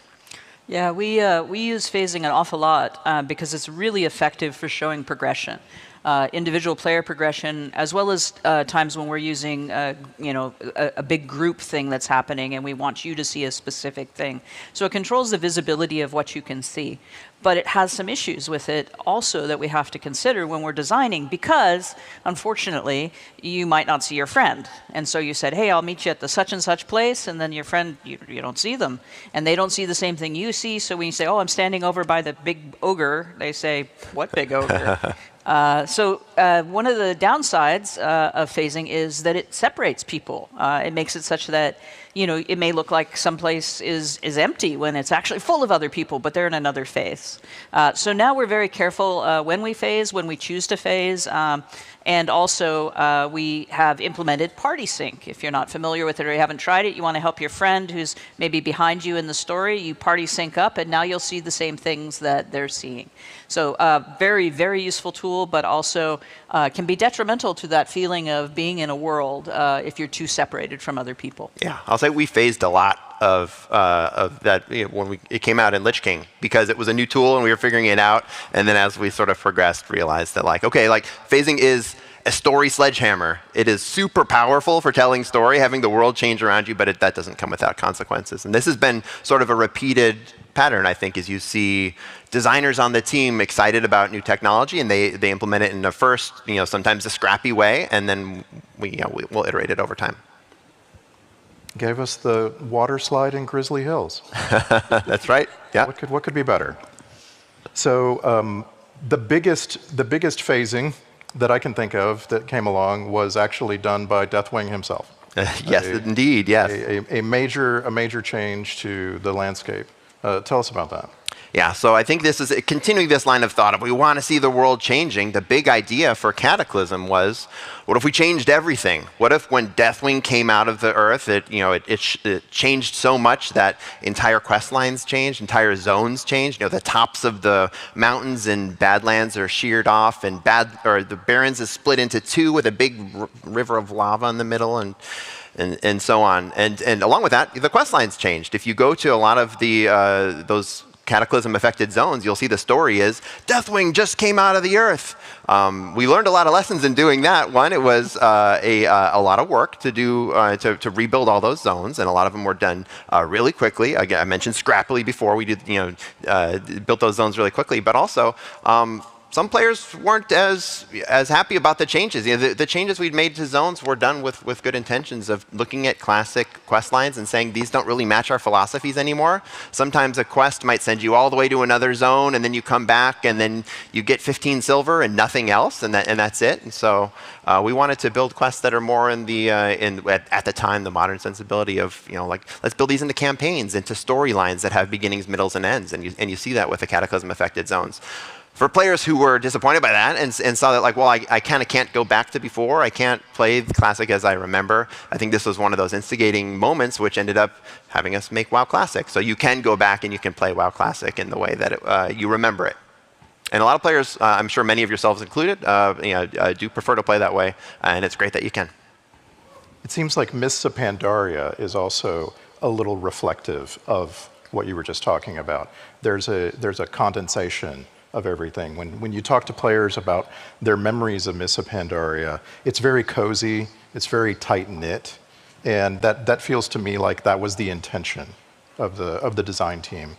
What do you think? I totally agree. Yeah, I would say that Mists is sort of where things started to coalesce a little bit. That they started to like we started playing with the tools that we had been working with the daily quests and weeklies and phasing and learning those lessons, taking the big experiments and building them a little bit more in a considered way. That living world of Mists of Pandaria really felt like it was there. That the daily quests that you were doing weren't always going to the same place, but you could be going to the Celestial Temple in the north one day and the south the other day, or you could be helping out the Shadow Pen with something based on your actual, playing your class and fighting. But another time you might be helping the Anglers or the Tillers of Half Hill and like doing something which is a little bit more domestic. Maybe that's sort of the early stages of what ended up becoming housing, or at least those that style of playing WoW. I could very much see a connection from that to what we're looking at doing in Midnight. The farm is one of the greatest things that's ever been in WoW. That's what I'm saying. The farm was simply awesome.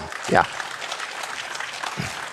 So this takes us to one of the biggest steps that WoW ever took in Legion.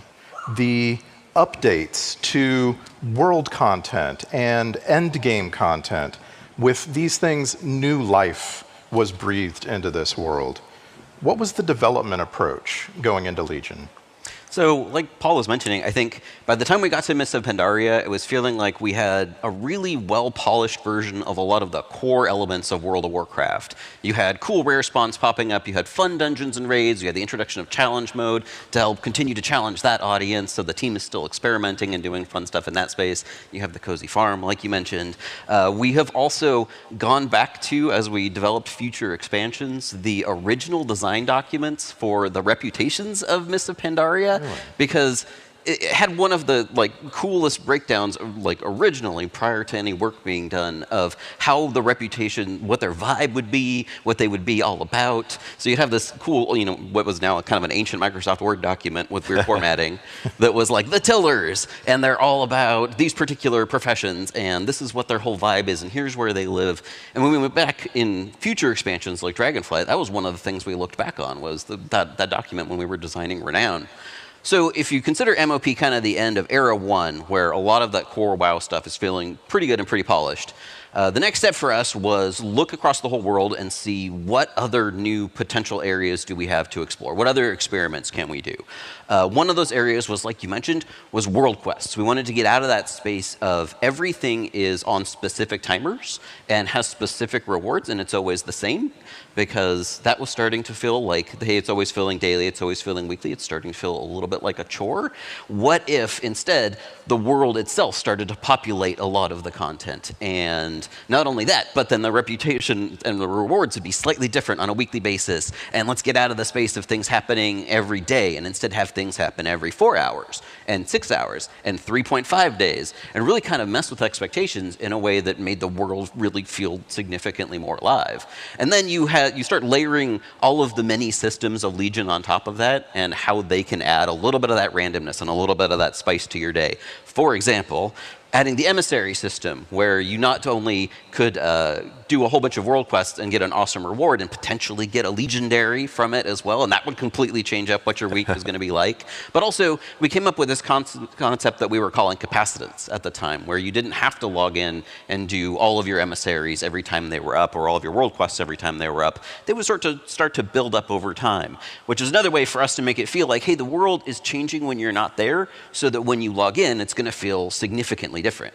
And then, of course, the team, throughout this time is also experimenting with tons of new content. This was our first time really taking our foray into special secret content and having this extra layer of what was, we tried to make undata mineable, and that was a real back and forth with the community for quite some time. But exactly how do we hide secret content when they know everything about our game? But with all the secrets of Azeroth that we included in the Lucid Nightmare puzzle or the Kazumath the Hungering. Yes. What was the first secret?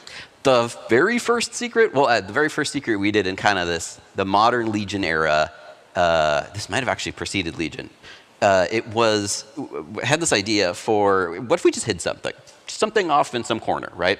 Okay. So we added this little murloc egg, which was in Northrend, and it's in a cave. I remember. It's like you have to go out in the ocean. You have to go out in the ocean. Nobody would go out there. So my thought process at the time was like, yeah, just stick this in. Like, it's cool. Like, nobody will know there's this thing out there. If you go to the pet journal, it says this exists. And that started, the forum threads that were like, does anybody know where to get this pet? This seems like a cool pet. It's a murloc. And the community found it. And then there was this neat article about it. And then there was forum posts about it. And suddenly there's this interest in, hey, the devs are actually able to add stuff we don't know about. And then, of course, that got me thinking, like, yeah, well, neat. Like, how do I do more of this? A couple of months ago, I was asked to summarize the WoW community on Discord. And it was so fun to go look at the different Discords. And the secret finding Discord is huge. And they're so energetic. And they're having so much, even when they're not working on a secret, they're having so much fun. Something else in Legion, which I feel like ties back to this personal, cozy approach, like we saw in the Half Hill Farm, class halls. The team somehow made a dozen class halls, and they were different. They weren't just the same thing for a different class with some different colors. Tell me about that. You say somehow, and that's good production processing. That is how. From my perspective, it looks like magic. That's how you make 30+ artifact lines at the same time, too. 30+. Well, I think that gets back to what Paul was talking about how to make the world feel like it's a living space, right? And there's a couple of different ways I think that Artifact accomplished that. One of them was we couldn't cram all of Artifact quest lines just into the Broken Isles because there was a lot of Artifact quest lines, and somebody would have had their artifact quest line just hanging out with murlocs up in a corner. Like, there just wasn't enough space. So the team had this idea of like, hey, let's go back to all of these older spaces in World of Warcraft and not cataclysm them all, but revisit some of the storylines of things like Subchapel and some of our favorite characters back then. And this is sort of a new way for the team to think about reusing a lot of those older spaces in a new way that told the next chapter of their storyline. And that changed up dozens of the areas of older World of Warcraft. But then, like you mentioned, there's also the idea that, hey, we're going more in depth into what your class is and who they hang out with and who their minions are and what their whole vibe is. And the class halls, I think, accomplished that really well in a way that we hadn't ever gone into in World of Warcraft before. You had some class quests prior to this, but there really was no idea of this is your space and you're going to hang out with other mages and you're going to do mage stuff. I play a mage. So, and that's going to be cool and awesome. You're going to get a special set for it, and you're going to get your own minions for it and everything. Like, we really went deep into that lore of each individual class that I think it helped make each class feel deeper in the overall world as well. It made the world feel more alive too, because like if you were a mage and you saw someone else was doing other priest stuff and someone else is doing other warrior stuff, it makes the world feel bigger. It makes the world feel like it's not just on rails for everybody, but you have your own adventure that you're going on through. And you didn't get to do that stuff. You got to see somebody else doing something crazy and being like, what are they doing? Now I want to play a warlock. Yeah, exactly. Why are you in Deadwind Pass? I never thought of playing a warrior until I saw how they exited their class hall. That's very, very exciting. And I got a fishing pole. The Underlight Angler, that's right. Yes. Who do I have to thank for that? The professions team. Okay, we'll say the professions team. Yes. But it's just a very interesting thing that it wasn't a conclusion. When the artifacts were all made and working and implemented, that we could still do something more. Have that artifact fishing pole and give players a reason to come together so much as they did in Legion. So now that we've had some time to reflect on it, Dragonflight really represents a major turning point for World of Warcraft. Tell us about some of the big additions in Dragonflight. Sure, yeah, I'm happy to speak about Dragonflight. I quite love it. So we were given enormous maps. So the world building team just made these massive, massive maps for us.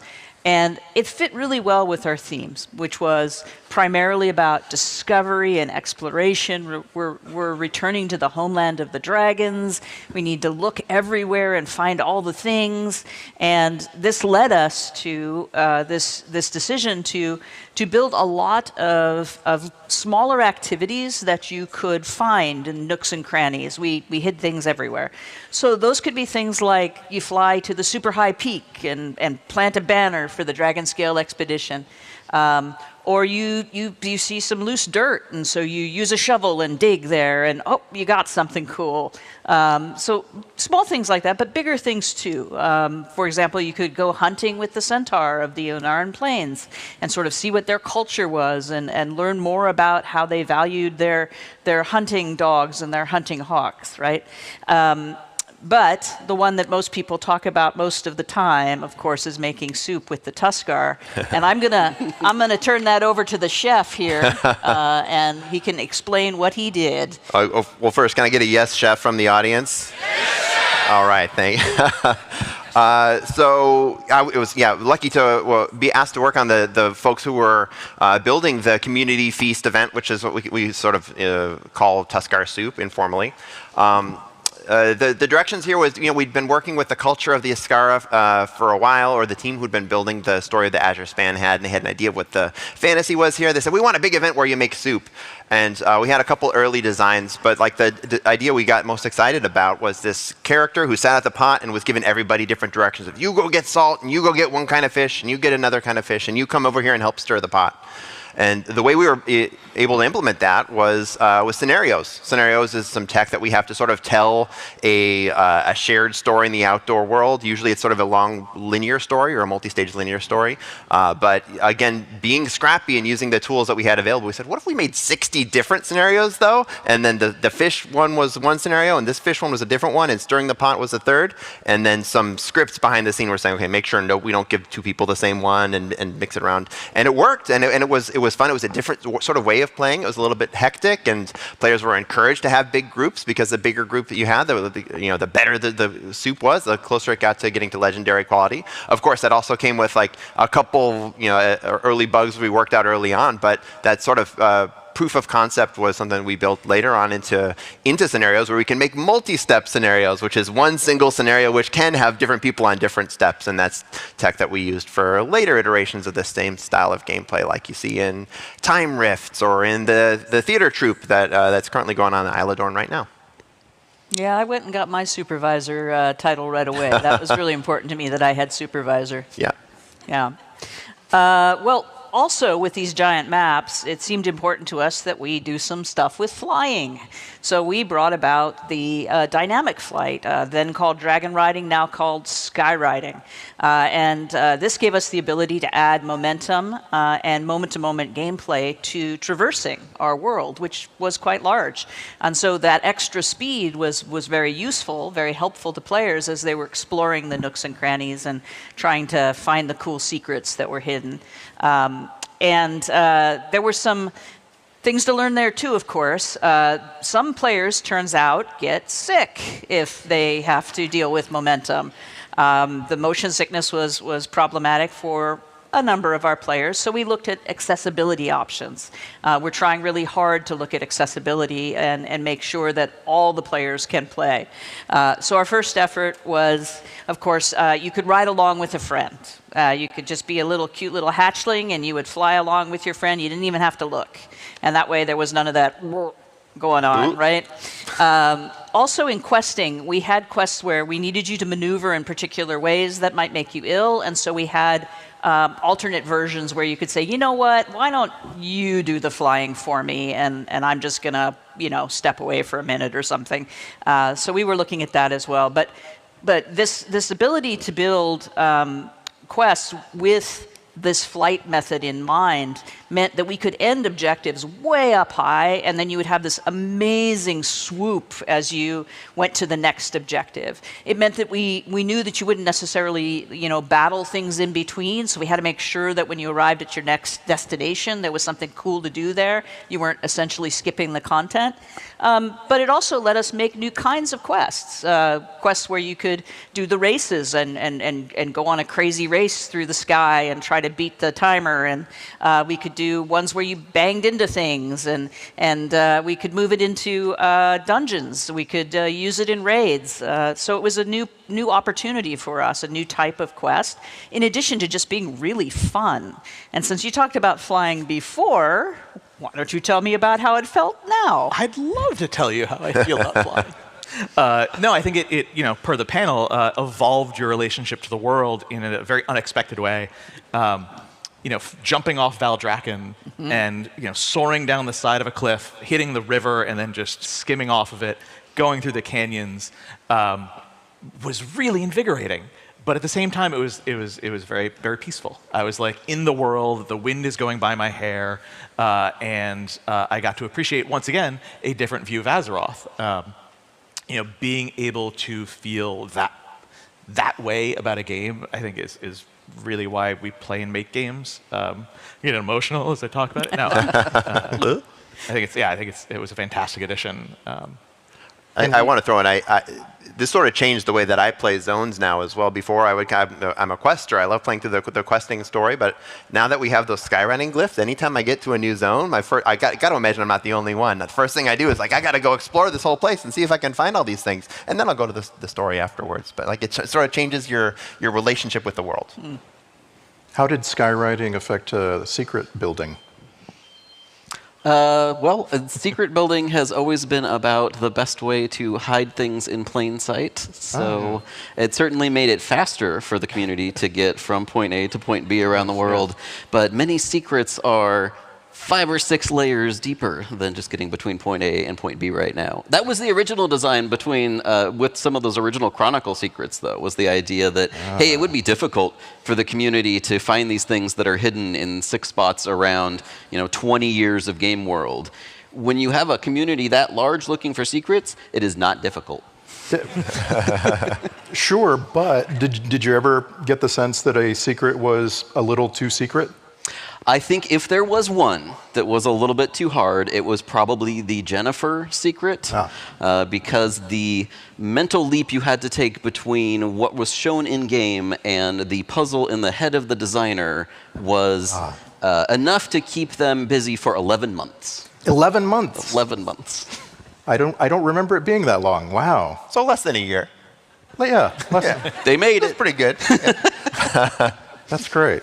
So I want to talk a little bit about roadmaps, because as both a player and part of a communications team, roadmaps really help me. They speak to me. From a design perspective, what do roadmaps allow us to do? This is the time frame when we're starting to be able to really predict for the players what's coming over the next year. Yeah, I can actually hear the emotion in your voice as a community manager liking roadmaps. Yes, I do. Well, of course, we committed to a cadence, and we committed to specific things happening in those cadence, at that cadence, sorry. And by presenting this, we gave hints and tips, allowed for a lot of speculation. But what we promised was that we would deliver in a steady way, right? It was a predictable release, steady way, on PTR, when expected.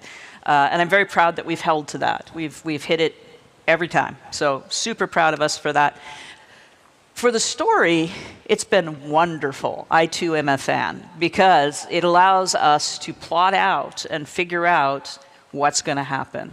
So for something like the World Soul Saga, where we have a lot of story to tell over a lengthy period of time, we can build out, we actually have a Miro, which is a tool we use to basically map out everything and move things around. And it's like, who's going to die next? And this is great, right? I'm going to have a good time with this. No, we don't do the dying. Well, we do the dying a little. But, Yeah, so we can move things around, figure out like what we want to have happen where and why and how that all ties into the story. It gives us great opportunity to pace things and ramp things up. We get to make prologues for things and epilogues for other things. The Kirin Tor epilogue, for example, we were really looking forward to getting in there. So this steady cadence helps us as well because it helps us think through very carefully where we want to place things. And yeah, I like it too. Good. Anything else on that? Yeah, no, yeah, we're good. Probably the biggest turning point in the history of WoW was when Chris Metzen at BlizzCon 2023 announced the World Soul Saga. Take me back to the concepting and the iteration that led up to that. Yeah, I think Chris has mentioned it before, but essentially we were working on ideas for the expansion, the expansion that was coming after Dragonflight, and we had, you know, a big story in mind, and his thinking was, it's just too big. It's never going to fit in one expansion. Let's really bring back all the people they expect to see. It's the 20th anniversary. We got to knock it out of the park. Let's do a trilogy. And we all went, a trilogy? Huh. All right. Let's see what that looks like. And like I said, we pulled out our sharing tool and started putting stickies all over and went, oh yeah, this could work. This will be good. Yeah, we can bring back all sorts of people. Spoilers-ish. Yes, please.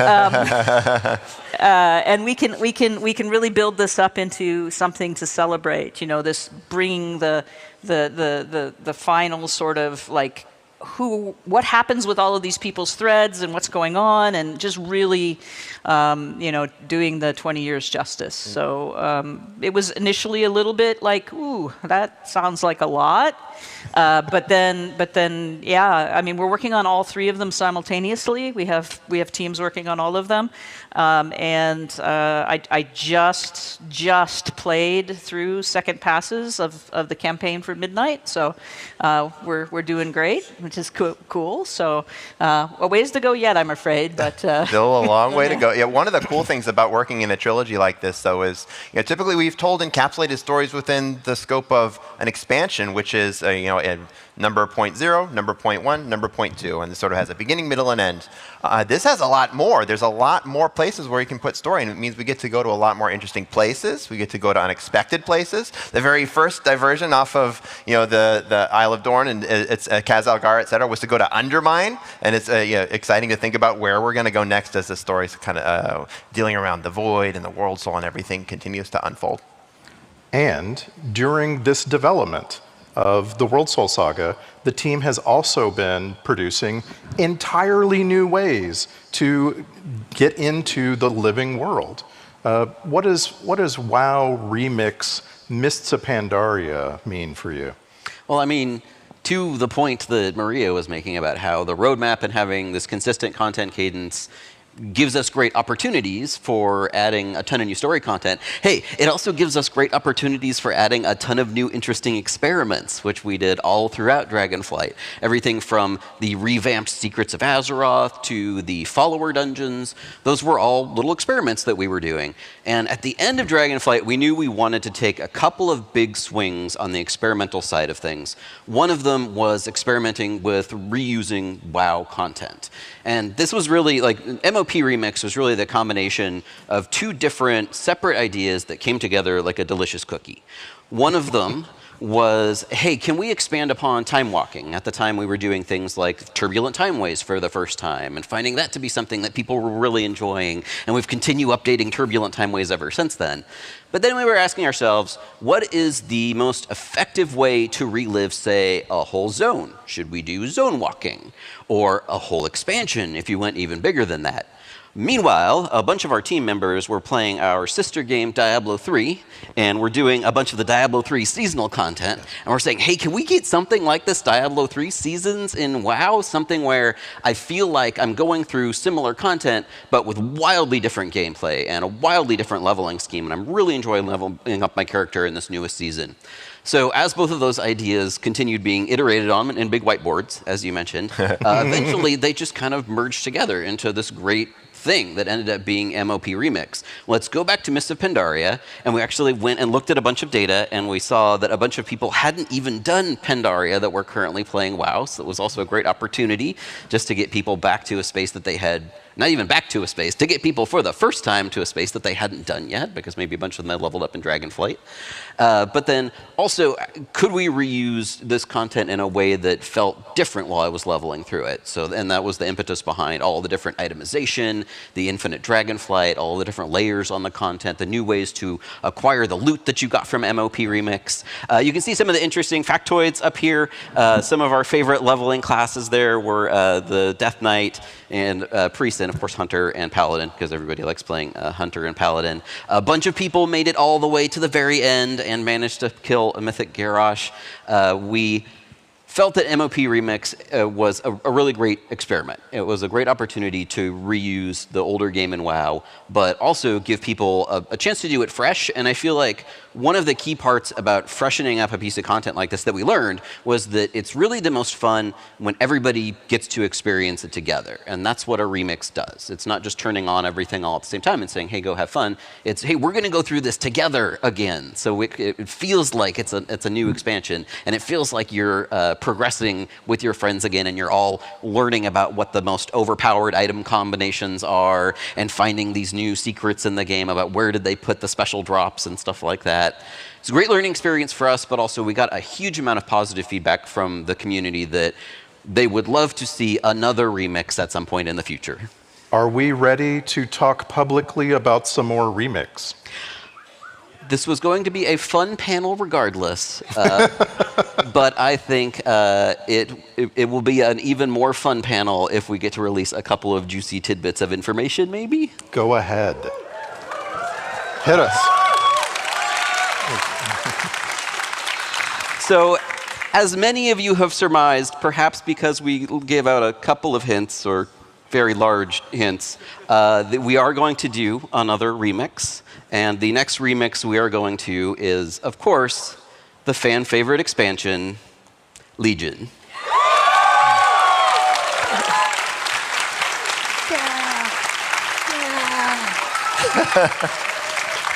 Now, like we mentioned earlier, Legion has a lot of content. It has way more content than Mists of Pandaria, and it has a huge amount of different systems. So the team is currently hard at work delving deep into how we are going to integrate all of these systems in a remixed way. Which systems are we going to remix? Which systems are we going to remix and add new things to?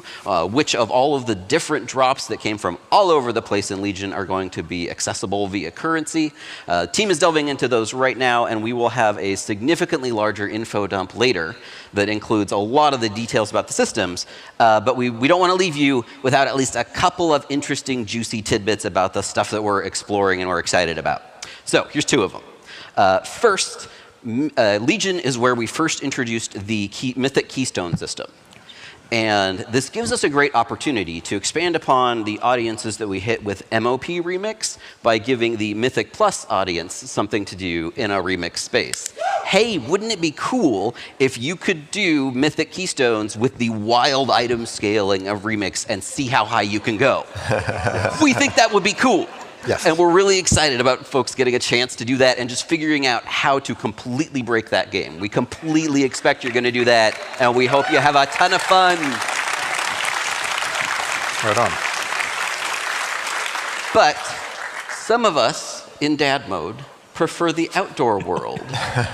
So one of the other things we're actually really excited about that we can do in a closed system like a remix is try wild experiments with the outdoor world. So we're excited to let y'all know we are taking yet another page from our friends over there on Diablo, and we're going to try adding a increased difficulty world tier in Legion Remix. It's currently called the Shattered Timeline. It's a timeline where everything went worse and everybody is significantly more difficult. So if you would like to challenge yourself while you are leveling up or at max level and doing Legion World Quests, head over to the Shattered Timeline and let us know what you think. Right on.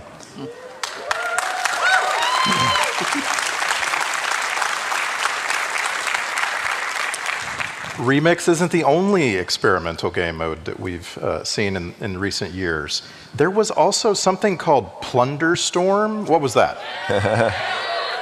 So again, at the very end of Dragonflight, we wanted to take some really big experimental swings, and what could be a larger experiment than not only a game mode in World of Warcraft that didn't use your World of Warcraft character and used a completely new action combat-like system, and you were a pirate, and you entered it through a whole separate screen. It had all of its own rewards, and also, it was a battle royale. I don't think anybody was expecting the World of Warcraft team to come out with a battle royale at the end of Dragonflight. And despite the fact that it maybe did not have the largest Venn diagram overlap with what surveys have told us our players largely play outside of World of Warcraft, we saw a huge number of players jump in to play Plunder Storm. You can see some of the stats up here. The highest amount of plunder that was learned by a single player was 3.4 million. At least 4 people died to campfires. We have a lot of interesting statistics from Plunder Storm. And despite the fact that it was wildly different than WoW and completely outside the norm of World of Warcraft content, we saw tons and tons and tons of players jump in and play it, and we would consider it a huge success. And what that tells us is that there is a desire from the player base to do cool game modes in WoW, and that maybe we should start to think of another one. Jeremy Fiesel. Can we confirm, maybe we can't get details right now, but can we confirm that we are working on the next fantastic experience? We can, in fact, confirm that we are working on yet another game mode for World of Warcraft. But we are going to provide even less details because we would like that to be a reveal that includes probably a lot of cool videos that get across everything we're trying to do here. But to give you a couple of juicy tidbits on this one, it has a vibe that is a little bit on the scary story side of things, and it is not a battle royale. Okay. Okay. So we have 2 clues: scary, not battle royale. Thank you. That's all right. Speculate away, and we would love to hear what you think. Thank you. So in my experience with this WoW community, there has never been anything that was more beloved and more requested than housing. Housing feels like the culmination of a question this community has been asking since the beginning of WoW. Tell me, Jesse, how did the team get started on housing? So housing has been worked on WoW for, I don't know, years and years and years and years. You can find old remnants of data mined houses and, you know, really crufty stuff going way, way back. Cruft. Lots of cruft. Great word. But the sort of the more modern, attempt at housing started years before I got here. And a team had been prototyping and sort of pitching and building towards it. And they had a bunch of really compelling prototypes and things that we were iterating on. I joined the team, started working on housing, started working on even more prototypes for housing because we were sort of very keen on dialing in a few couple things. And so now we're here. We have a pretty big team working on housing. Everybody is super excited about it on the team. Apparently, folks are as well. And in the evolving of Azeroth, y'all have been playing for, in some cases, 20 years. But our character's been visiting Azeroth. You know, we come, we stay in an inn, we log off, and then we're gone. Now you have a home. You have your own little slice of Azeroth that you can make your own. You can make a spooky house. You can make a scary house. You can make a cozy house. You can invite your friends over. You can have, you know, birthday parties. You can do all of these role-playing things that the community's been clamoring for in a space that's yours. But it's not just your space. You're in a larger context of a neighborhood. So it's me and you and you and you and you and you and you. And there are groups of friends, there are communities, there are guilds who are inhabiting a shared space. And they will be able to inhabit that space for years to come. You know, your progression, on a tier right now is 6 months, something like that. Your progression in housing is forever if you want it to be. So it's super exciting when you think about the world how we interact with it now and how we will interact with it in the near future. How does having a persistent space that players can call their home, how does it affect the way we build content? Of course it does, absolutely. One of the most exciting things in a designer sort of way, as opposed to a player sort of way maybe, but maybe not, is the potential to have quests give you rewards of things you can do for your house, things you can decorate your house with, things that are mementos of some achievement that you managed to pull off, some awesome thing you did. We talk a little bit about that Onyxia head and where we're going to put it, exactly. It also gives us an opportunity to look at what might happen if we brought content to you. So, we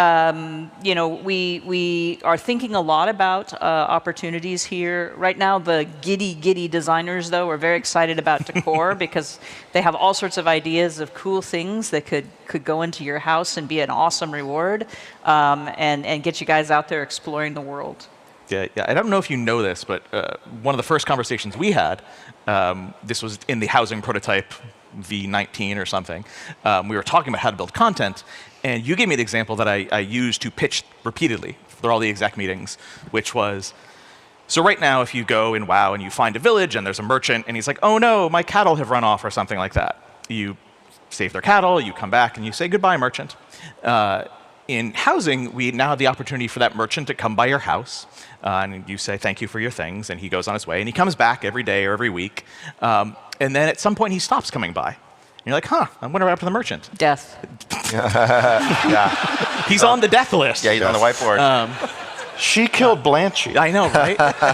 You know that. The merchant was just down the street, and his cattle... okay. The merchant's not dead. He's just down the street. And you say, oh, hey, merchant, I can help you now. And you bring back his cattle or whatever, and he starts his trek again. And that feels so much more alive. It feels so much more personal than just like, oh, later, POI, I'm glad we've had that conversation. And yeah, to the point with the designers, we had to have a brand new process for how other designers request decor. Because they've all been clamoring, hey, I'm doing a quest in this place. Can I get a whatever prop? And it's been a deluge, and so we're like, okay, we need a process for this now because there's a lot. And so yeah, we've been reinventing a lot of wheels right now for better. Something else there's been a lot of is a desire to talk to the community as we're building out housing. And I just want to compliment you. Personally, you and the team, the housing team has been very open about wanting to share with the community what we're doing and what we might be able to do so that we can make sure that that community is heard and that they're receiving, so to speak, what they want out of housing. Tell me a little, just anything you can tell me. 2-minute version. Okay, Midnight, The Last Titan, Beyond. Tell me something about what's coming for housing. A lot of things are coming for housing. Sure. The first release that we have is just that. It's the first release for housing. Yes. We are going to be building on housing for the foreseeable future. We have a very, very bulky roadmap full of stuff. The community response to it has been amazing in that, like, we'll make a post and then we'll see this big discussion come up and we'll be like, plucking, like, we should think about adding that. That seems like a good idea. Put it on the roadmap. The team has, channels devoted to brainstorming and coming up with new stuff. There has been no shortage of amazing ideas that are all just, fighting each other to get on. So yeah, got a lot coming. You'll hear more over the next couple of weeks. I think we'll be talking about some other things that people want to hear about very soon too. Regarding housing, there's a development anecdote I want to share with y'all, which is right now when you go to an innkeeper, you can bind your Hearthstone to there, and then that makes it so that you can return there whenever you want. Right now, if you go to an innkeeper in the game right now, any innkeeper in the world, it will say, make this in my home. And we had to change that in Midnight because that's not true anymore, because you'll have a home. Now it just says, bind my Hearthstone to this inn. I think that's kind of special. It's lovely. It is. Yeah. Thank you, Paul. That's nice. And I want to thank all of you, and I want to thank all of you for coming, and everyone watching online. Thank you so much. Really enjoyed your insights. Thank you. From the entire World of Warcraft development team, we cannot wait to see you in Azeroth and welcome you home. Thank you, everybody.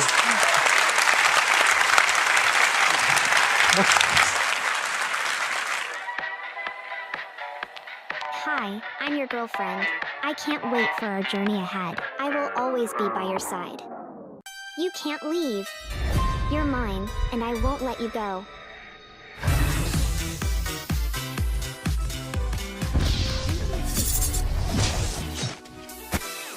I won't let you get away.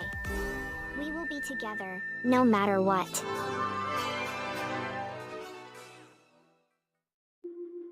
Whether it's sunglasses outside, blue light glasses inside, or night driving lenses in the dark, Zenni has affordable eyewear for everyone. Get 10% off with code PAX at zenni.com.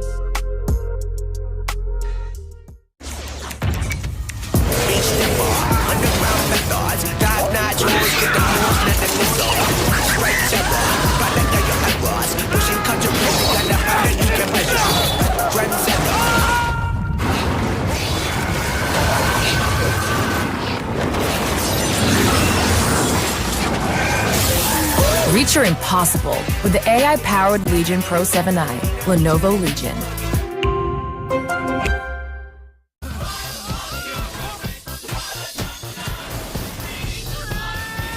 Close airlock 7!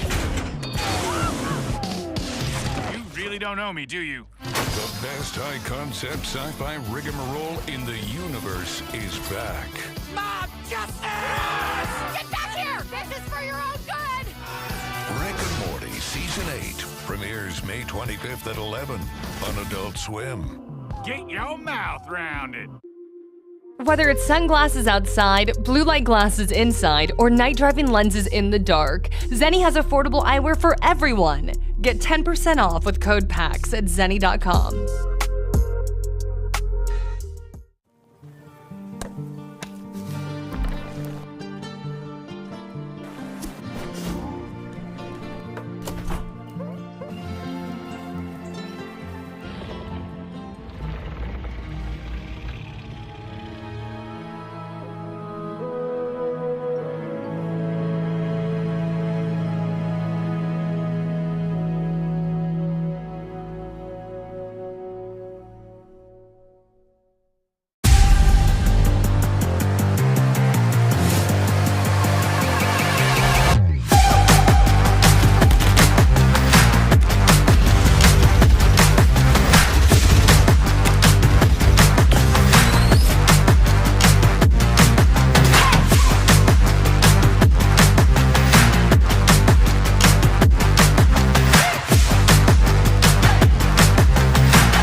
Whether it's sunglasses outside, blue light glasses inside, or night driving lenses in the dark, Zenni has affordable eyewear for everyone. Get 10% off with code PAX at zenni.com.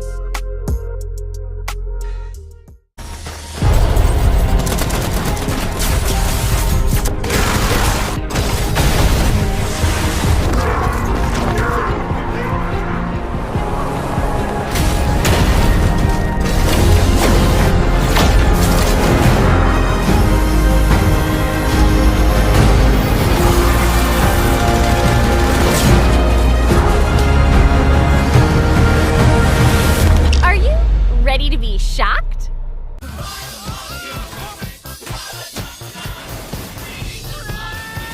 Close airlock 7! You really don't know me, do you? The best high-concept sci-fi rigmarole in the universe is back. Mob justice! Get back here! This is for your own good! Rick and Morty Season 8 premieres May 25th at 11 on Adult Swim. Get your mouth rounded. Whether it's sunglasses outside, blue light glasses inside, or night driving lenses in the dark, Zenni has affordable eyewear for everyone. Get 10% off with code PAX at zenni.com.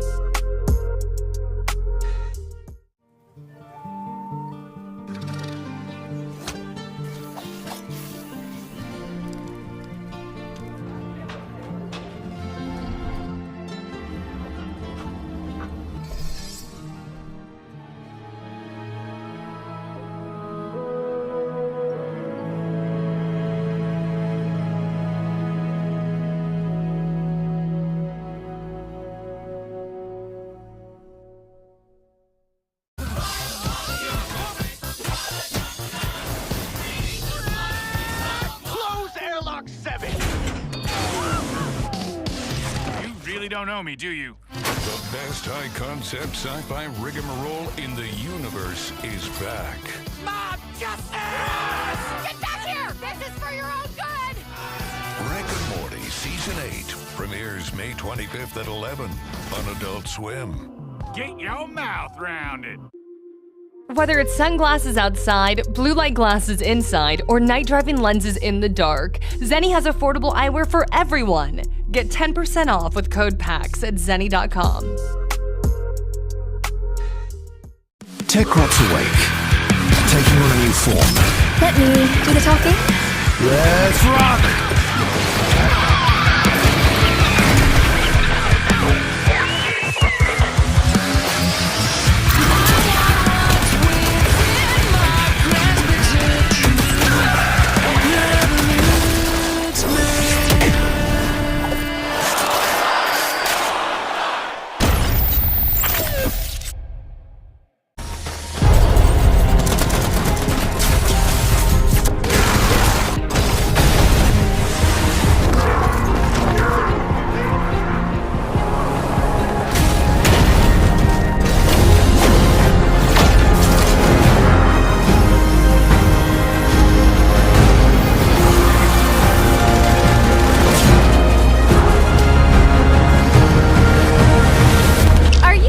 Ready to be shocked?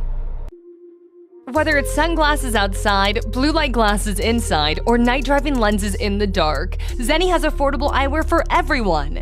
Get 10% off with code PAX at zenni.com.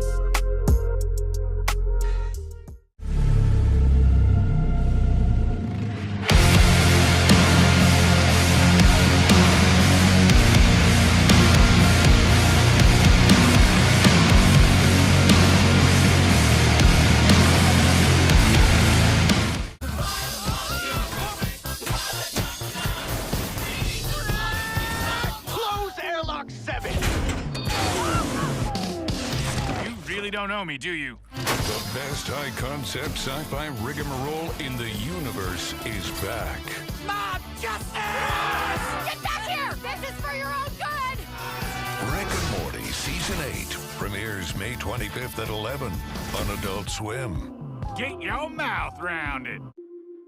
Whether it's sunglasses outside, blue light glasses inside, or night driving lenses in the dark, Zenni has affordable eyewear for everyone. Get 10% off with code PAX at zenni.com.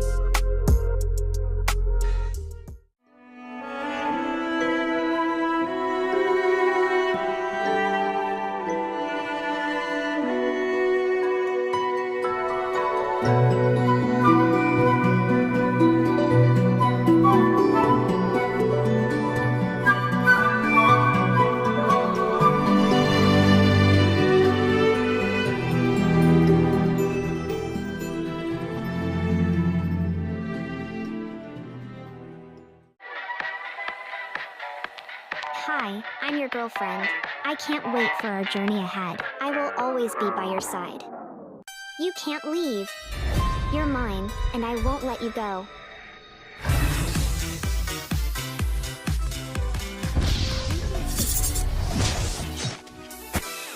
I won't let you get away. We will be together. together, no matter what.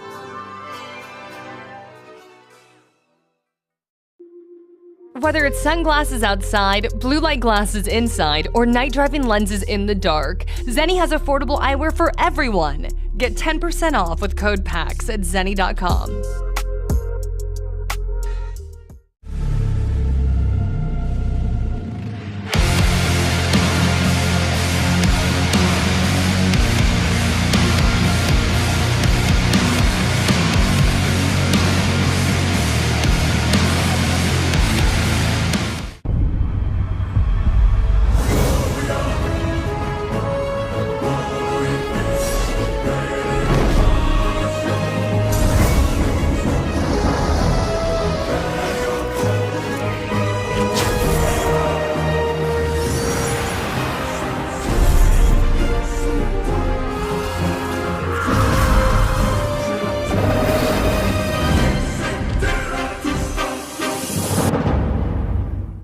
Techrop's awake, taking on a new form.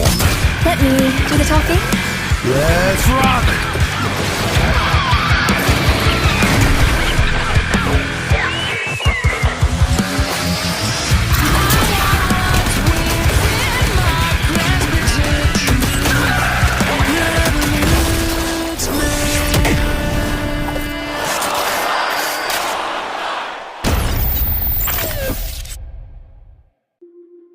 Whether it's sunglasses outside, blue light glasses inside, or night driving lenses in the dark, Zenni has affordable eyewear for everyone. Get 10% off with code PAX at zenni.com.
Reach your impossible with the AI-powered Legion Pro 7i, Lenovo Legion. Whether it's sunglasses outside, blue light glasses inside, or night driving lenses in the dark, Zenni has affordable eyewear for everyone. Get 10% off with code PAX at zenni.com.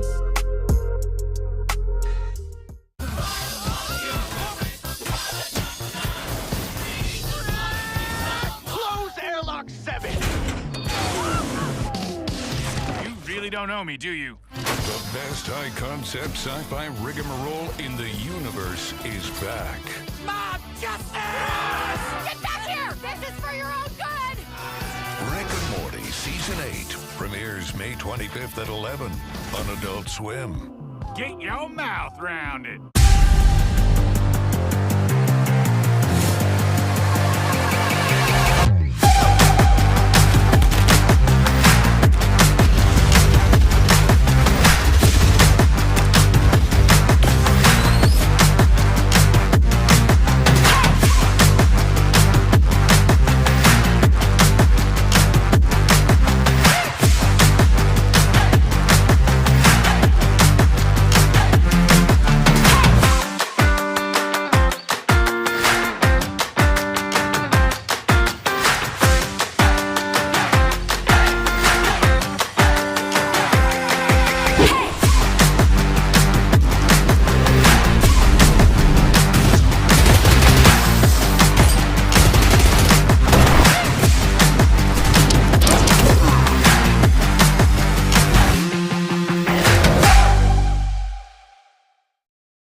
Whether it's sunglasses outside, blue light glasses inside, or night driving lenses in the dark, Zenni has affordable eyewear for everyone. Get 10% off with code PAX at zenni.com.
Close airlock 7.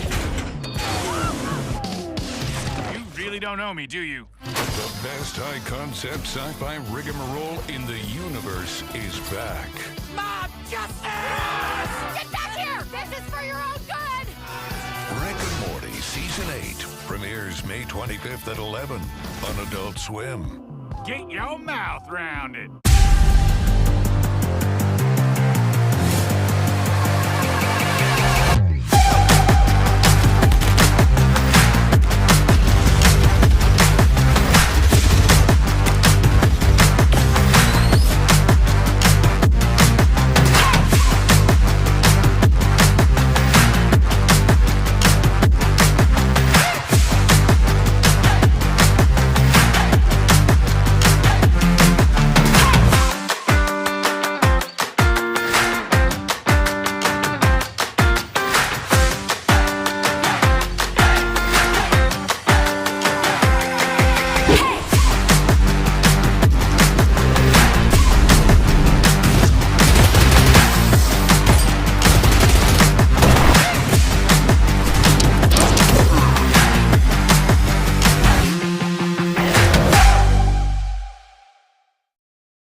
Whether it's sunglasses outside, blue light glasses inside, or night driving lenses in the dark, Zenni has affordable eyewear for everyone. Get 10% off with code PAX at zenni.com.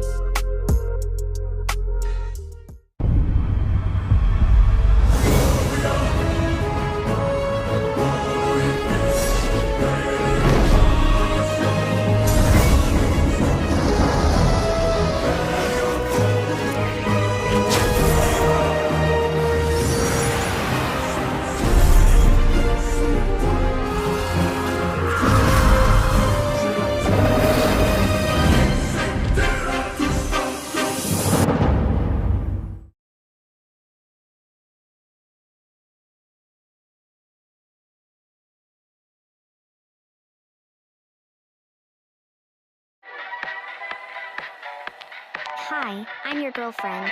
I can't wait for our journey ahead. I will always be by your side. You can't leave. You're mine, and I won't let you go.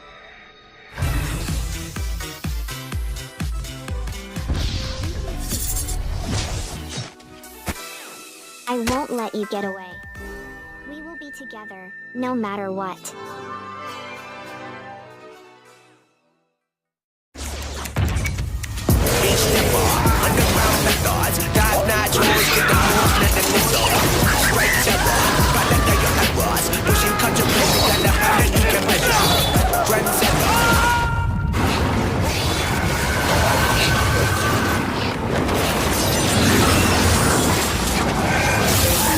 Reach your impossible with the AI-powered Legion Pro 7i, Lenovo Legion.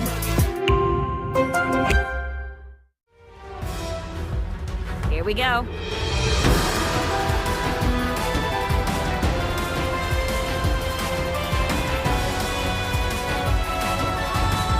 Whoever joins me shall become a legend!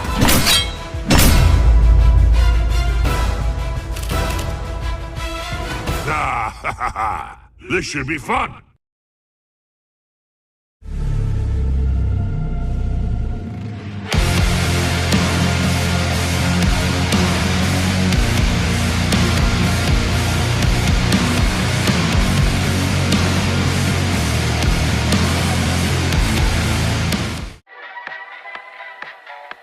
Hi, I'm your girlfriend. I can't wait for our journey ahead. I will always be by your side. You can't leave. You're mine, and I won't let you go.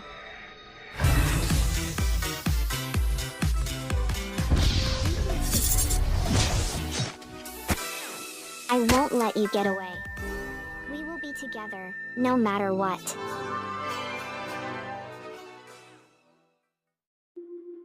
Whether it's sunglasses outside, blue light glasses inside, or night driving lenses in the dark, Zenni has affordable eyewear for everyone. Get 10% off with code PAX at zenni.com.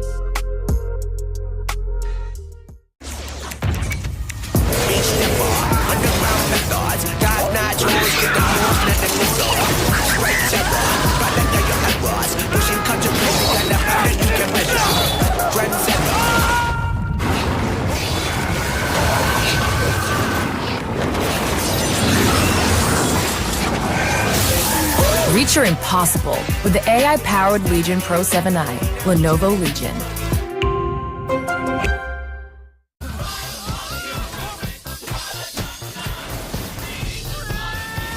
Close airlock 7!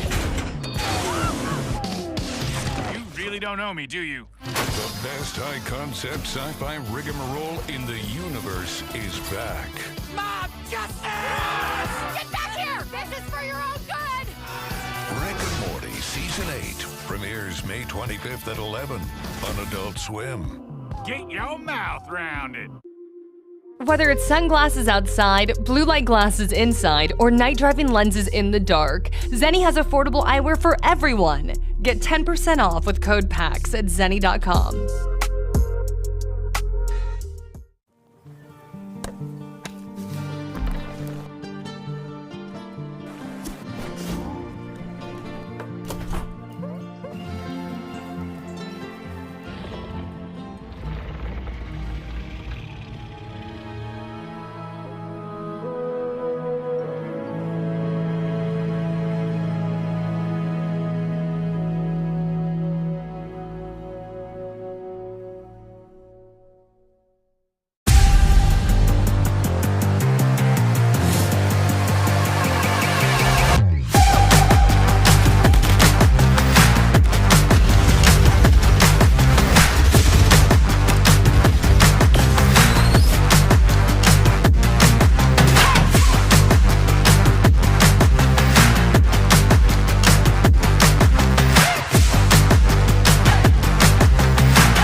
Whether it's sunglasses outside, blue light glasses inside, or night driving lenses in the dark, Zenni has affordable eyewear for everyone. Get 10% off with code PAX at zenni.com.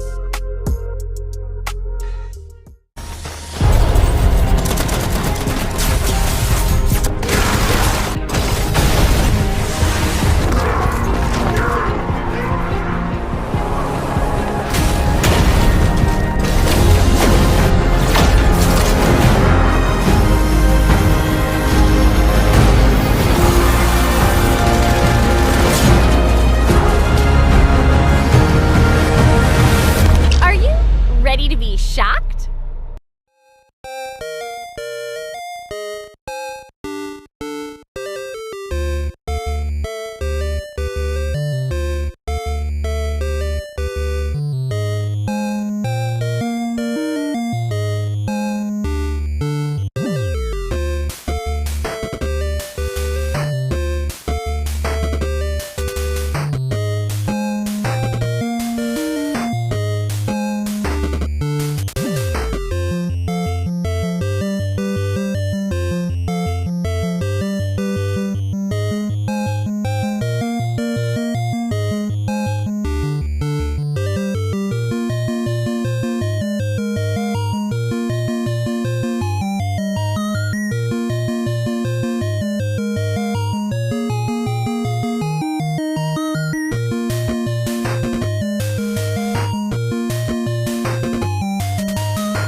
Clap.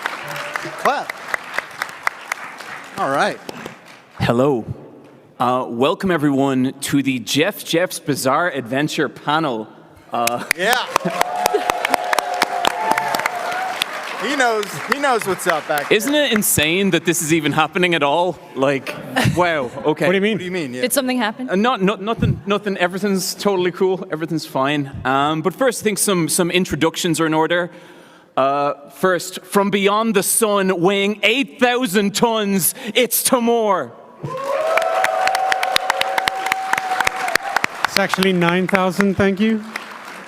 From the depths of the ocean, master of war, it's Lucy James.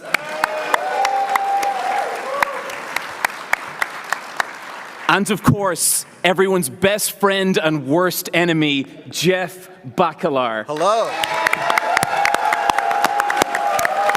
Noticeably louder pop for Jeff there. I'm sorry? That was a noticeably louder pop for you there. Yeah, well, it's because it's my name His name's twice. on the podcast. Yeah, that's just how the cookie crumbles. I'm John. After Sorry, Jeff. You've been overdone already. after several increasingly poor life decisions, I became known as Super Eye Patch Wolf. There's still time to change that. Sounds great. So first of all, thanks everyone for joining. It sure is a time to be.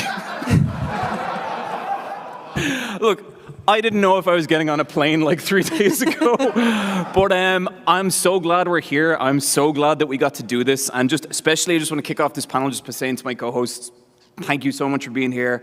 I am so glad we get to do this. Yeah. I have no answers for anyone about anything, but look, it's awesome to be here. And I think what's kind of fun is that I feel like we've been on this journey for 3 years where we took someone who knew less than nothing about anime. And, Jeff... okay, sorry. Okay, yeah. I've seen Eon Flux before, right? Yeah. Does that count? And I think educating Jeff and raising him up to the point that, look, Jeff, I didn't want to say it before the You panel. could say it. You could say it. I consider you say it. an anime expert now. Thank you. Thank you very much. You didn't have to say this. I knew it. Yeah. We did it. Record time, too. Yeah. It only takes 3 years. I don't think it was. I think it actually took much longer. I mean, it took long and 3 different teachers to get him. It was there, also but- really frustrating, like nearly the entire way. Yeah. Yeah. Remember last PAX where he couldn't name any anime? Oh, yeah. Nah, no one remembers that. That was such a heartbreaker. At the last PAX, someone asked Jeff to name one anime. No, that's not. And I was just like, I was at home watching that, like just digging into my chair seats, being We like, were it in was the all audience. We were in the audience. For You're like- We were misremembering. yelling. You're misremembering. I named JoJo's Bizarre Adventure. And I just did a very poor job of maybe explaining Hamon. Yeah. Which, can you explain what Hamon is? It's just electricity in your blood. Still doesn't get it. Still does not get it. See, Yeah, Jeff, it's vampire. It's When vampire. sunlight It's hits the vampire. human body, It's there's- vampire electricity. Okay, never mind. But how never tall mind. are they in centimeters? I don't remember. Like Big fan. 500.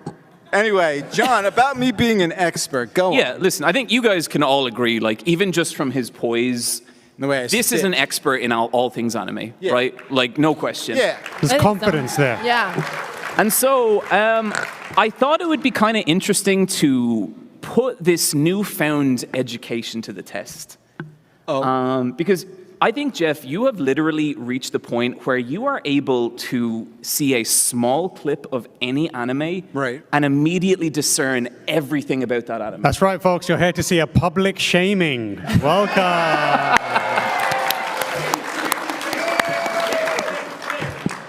You say that again, please? You see, I think at this point, you are so educated that you could see just a couple of seconds of any random anime and immediately be able to explain to a large crowd of people what that anime is and everything about it.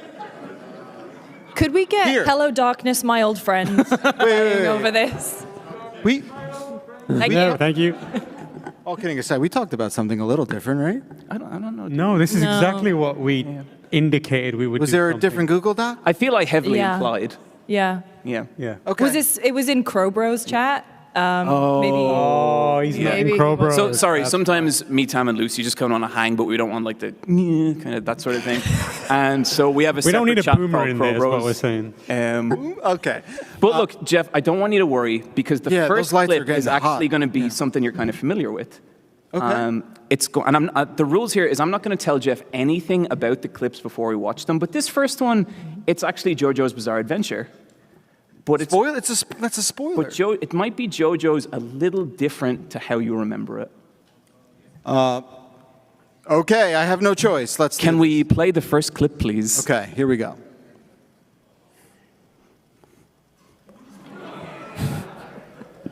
An oil tanker for you.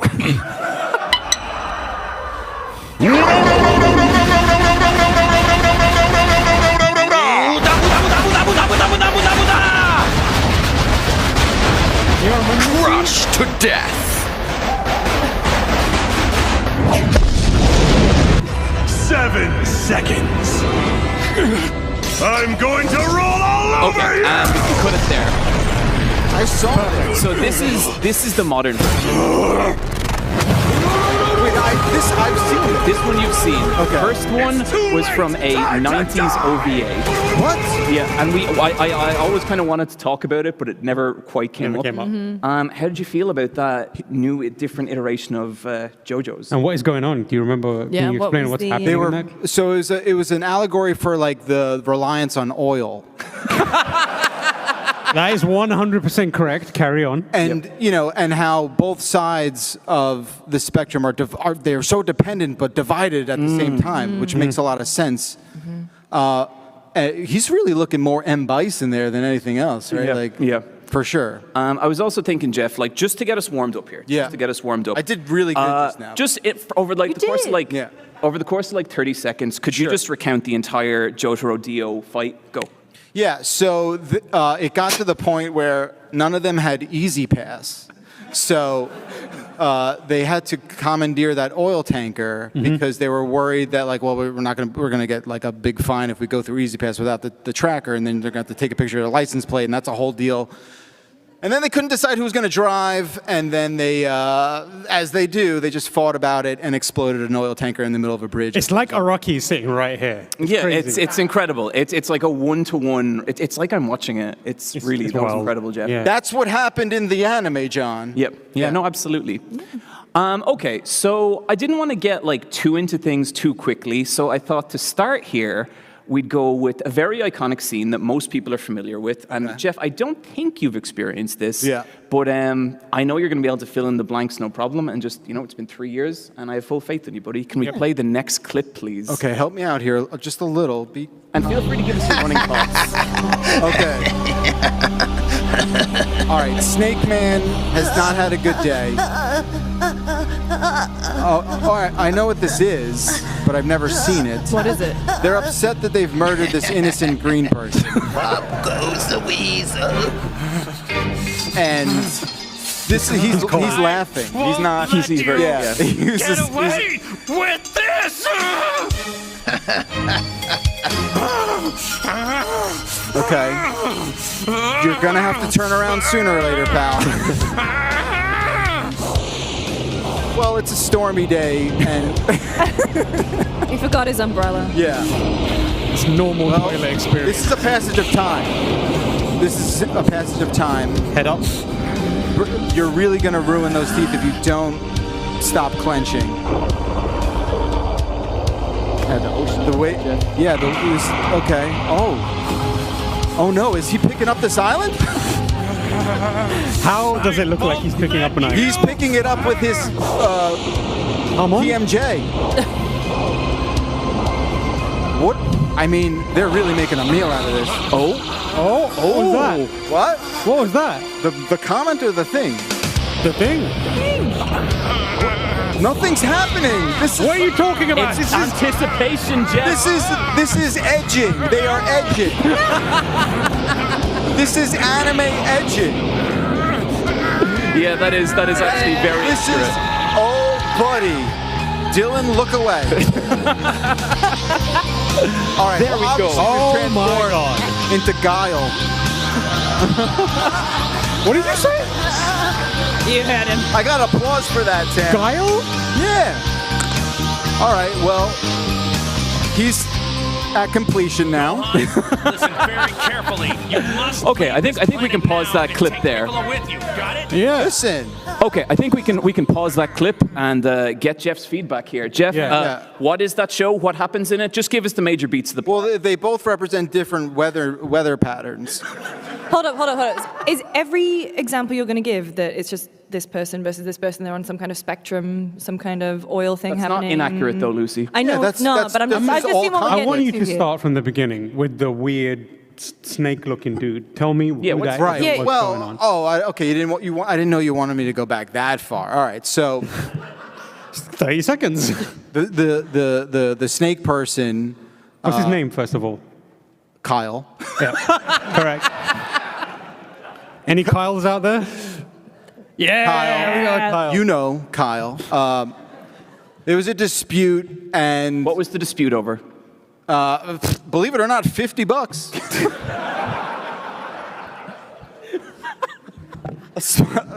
Small, not to them. So you mean dollars? Well, it's right? it's more about the emotion behind the $50. Yeah, in this economy is representative of so many unpaid gas bills. And if you calculate for inflation, How does the green guy fit into the $50 dispute? Yeah. So he had owed the Kyle.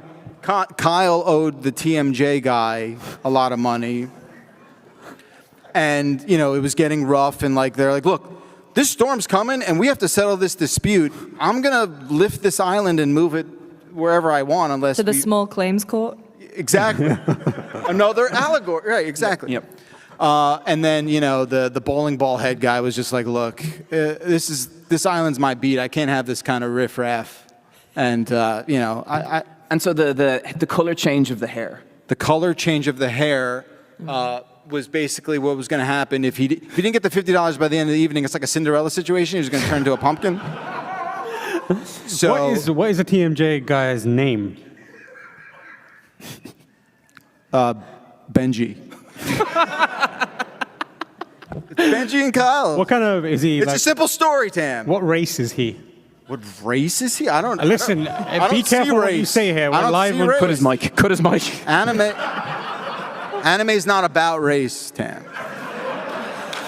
I'm an expert. Who else can declare such a thing? Okay, Jeff, I'm going to give you your score based on how accurate that was. Oh, we're scoring Wait, he also now? didn't say which one it was.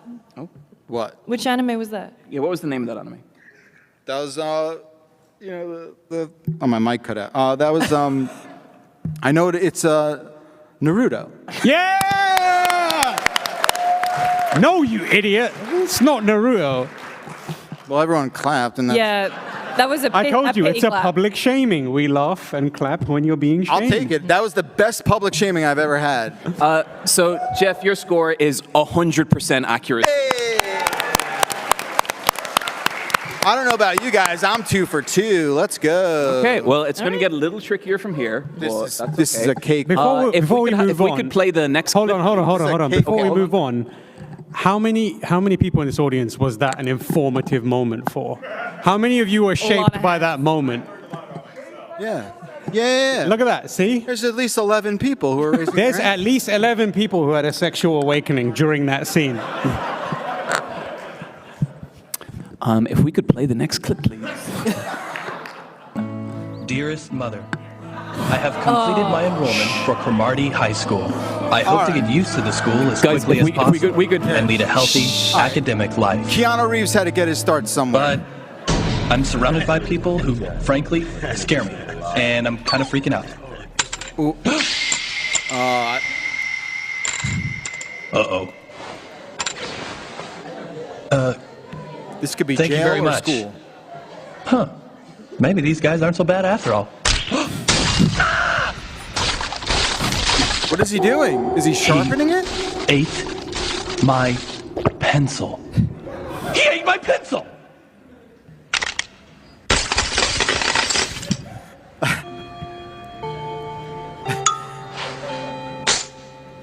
No. Okay. That can't be normal. He ate all of them. These guys are not your run-of-the-mill delinquents. Wow. Whatever that was, I genuinely want to watch it. Oh, yeah. Yeah. Because I, too, went to boarding school in a pencil factory. Okay, so you've got the setting right. Yeah, you got a pencil that is factory, what nailed it. There's a boarding school. It's a boarding school for misbehaved youths. And, there's obviously a pencil situation happening there. And, But when inside that school, pencils are currency.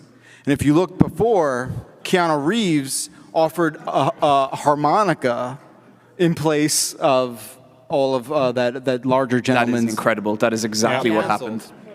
So, I mean, we've heard that one before a million times, have we not? Yeah, the old harmonica in the pencil factory. What if I told you, Jeff, that anime is about anthropomorphic pencil sharpeners?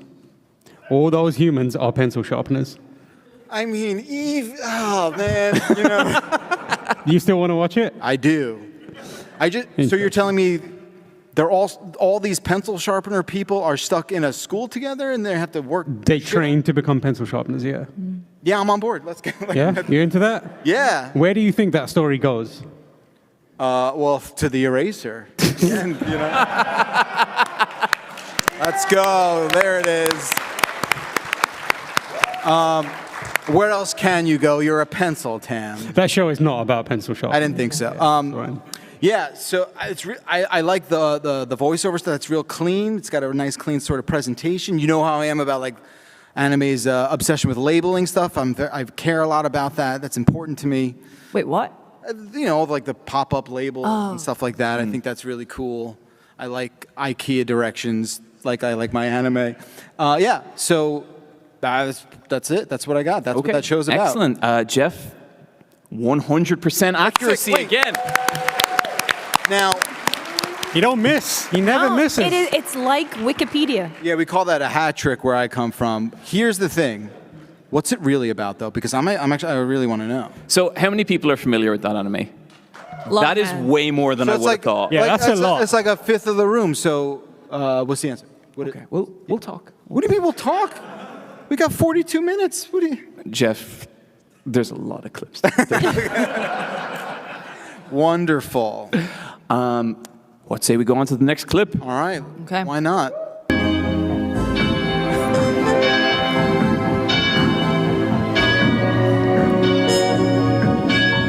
Excuse me, Relena?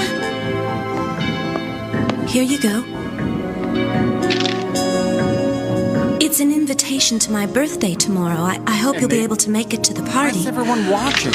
What is that? Who operates like that? Oh. Here's what I think of your invitation. 45 seconds go by. But why? Don't cry. I wasn't coming anyway. I'll kill you.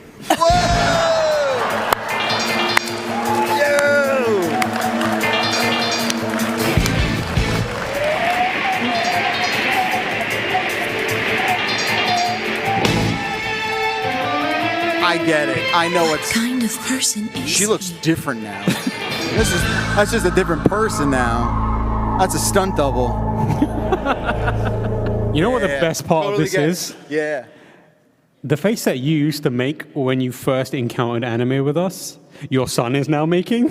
Yeah. He's like, what is going on? Yeah. So you're next. But at least he's going through this at a very formative age. It's like, it's been very traumatic for me in my adult years to have to first do this. All right, that's a simple story. Look, I don't know why everyone had to like attend this invitation, but fine. It's Japan. You don't know their customs. Correct.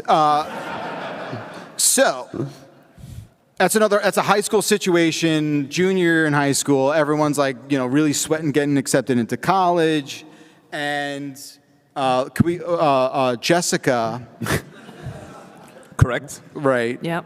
Was really had her hopes on getting into Princeton. She really wanted the other character, Chandler, to be there. Definitely a woman named Jessica and Princeton in Japan, yeah. Yeah. And a guy named Chandler, was it? Right. Yeah. Yeah, that's John fed me a hint there, so I'll take it. Okay, so what happened was, he was doing really well on his SATs, and she copied off him. Oh. Plot thickens. This is anime. That's not cool. Right? So that's not cool. Then she finds out that she got into school and he didn't.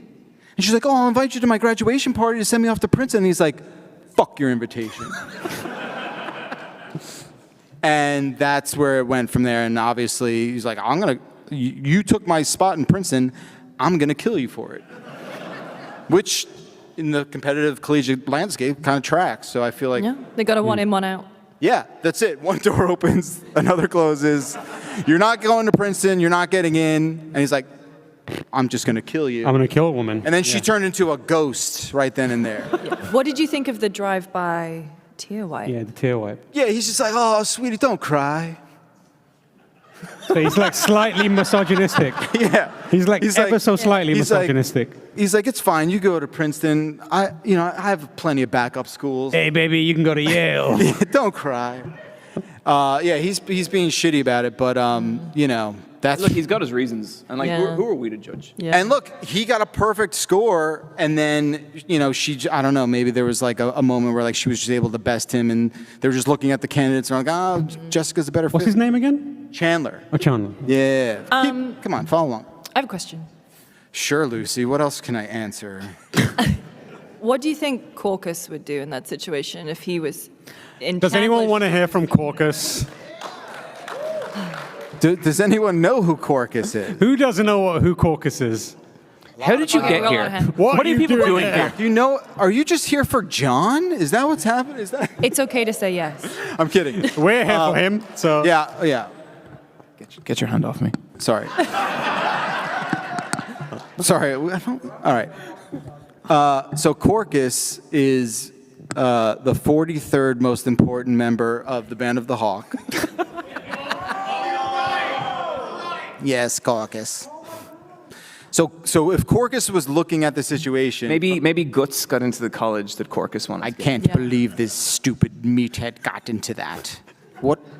This stupid man, Guts. He put Guts on his college application. You would accept a man like Guts to get into your college? I won't have any of this. I will go to Yale, and I will succeed, and you will fail. I will start a company that acquires your company, Guts. And that is how it'll play out. A hostile takeover is coming for you one day. Mark my words. It's alarming how similar you are to Caucus. That's not true, Dan. So everything you've said about the show we just watched is accurate, but just there was one little detail you might have missed, and it's just there's like just a pinch of like giant battling robots in that show. Do you want to just mention about how those get introduced? Yeah. When was that? They were there. You missed them. They were definitely in the background. Yeah, we can't play the clip again because it's been deleted. We have to delete the clip after. Also, it's like been played. it was being streamed, like rights management, that kind of thing. So you're saying in the background there were two giant robots fighting. Well, it was Princeton versus Yale, the Yale robots. In this the robots' names are Princeton and Yale. Well, they're the mascots for the school. Jessica and Chandler are trying to get in them. You want me to tell the story? Come on. There's so many questions. Jeff, you're getting hot. You got it. I'm sorry. Everyone We're take a breath. You know what mascots are for colleges, yes? Yes. The Terriers, right? Like the Gamecocks. What? Yeah. Excuse me? Is that allowed? Yeah. The Red Storm. There's every school has a mascot. In this world, they don't have mascots. They have like kaiju like robot things. Mm-hmm. And that's the backdrop. That they're just trying to make that make sense for again, symbolism, Tam. It's all 100% correct. Well, symbolism. 4 for 4. 4 for 4. Incredible. Yep. I'm doing good. I'm doing good, and you're not. Okay, we're gonna start heating things up now. Okay. Now it's really time to kind of flex your anime knowledge. There we go. If we could get the next clip, please. All right, here we go. I'm ready. じゃあ見ててみほらお手 Oh man. This is obvious. This is obvious. Oh my. よしゆっく起こして一緒にナノちゃんち行こっか Yeah. 何の知ってるのそりゃ知っ Oh my God.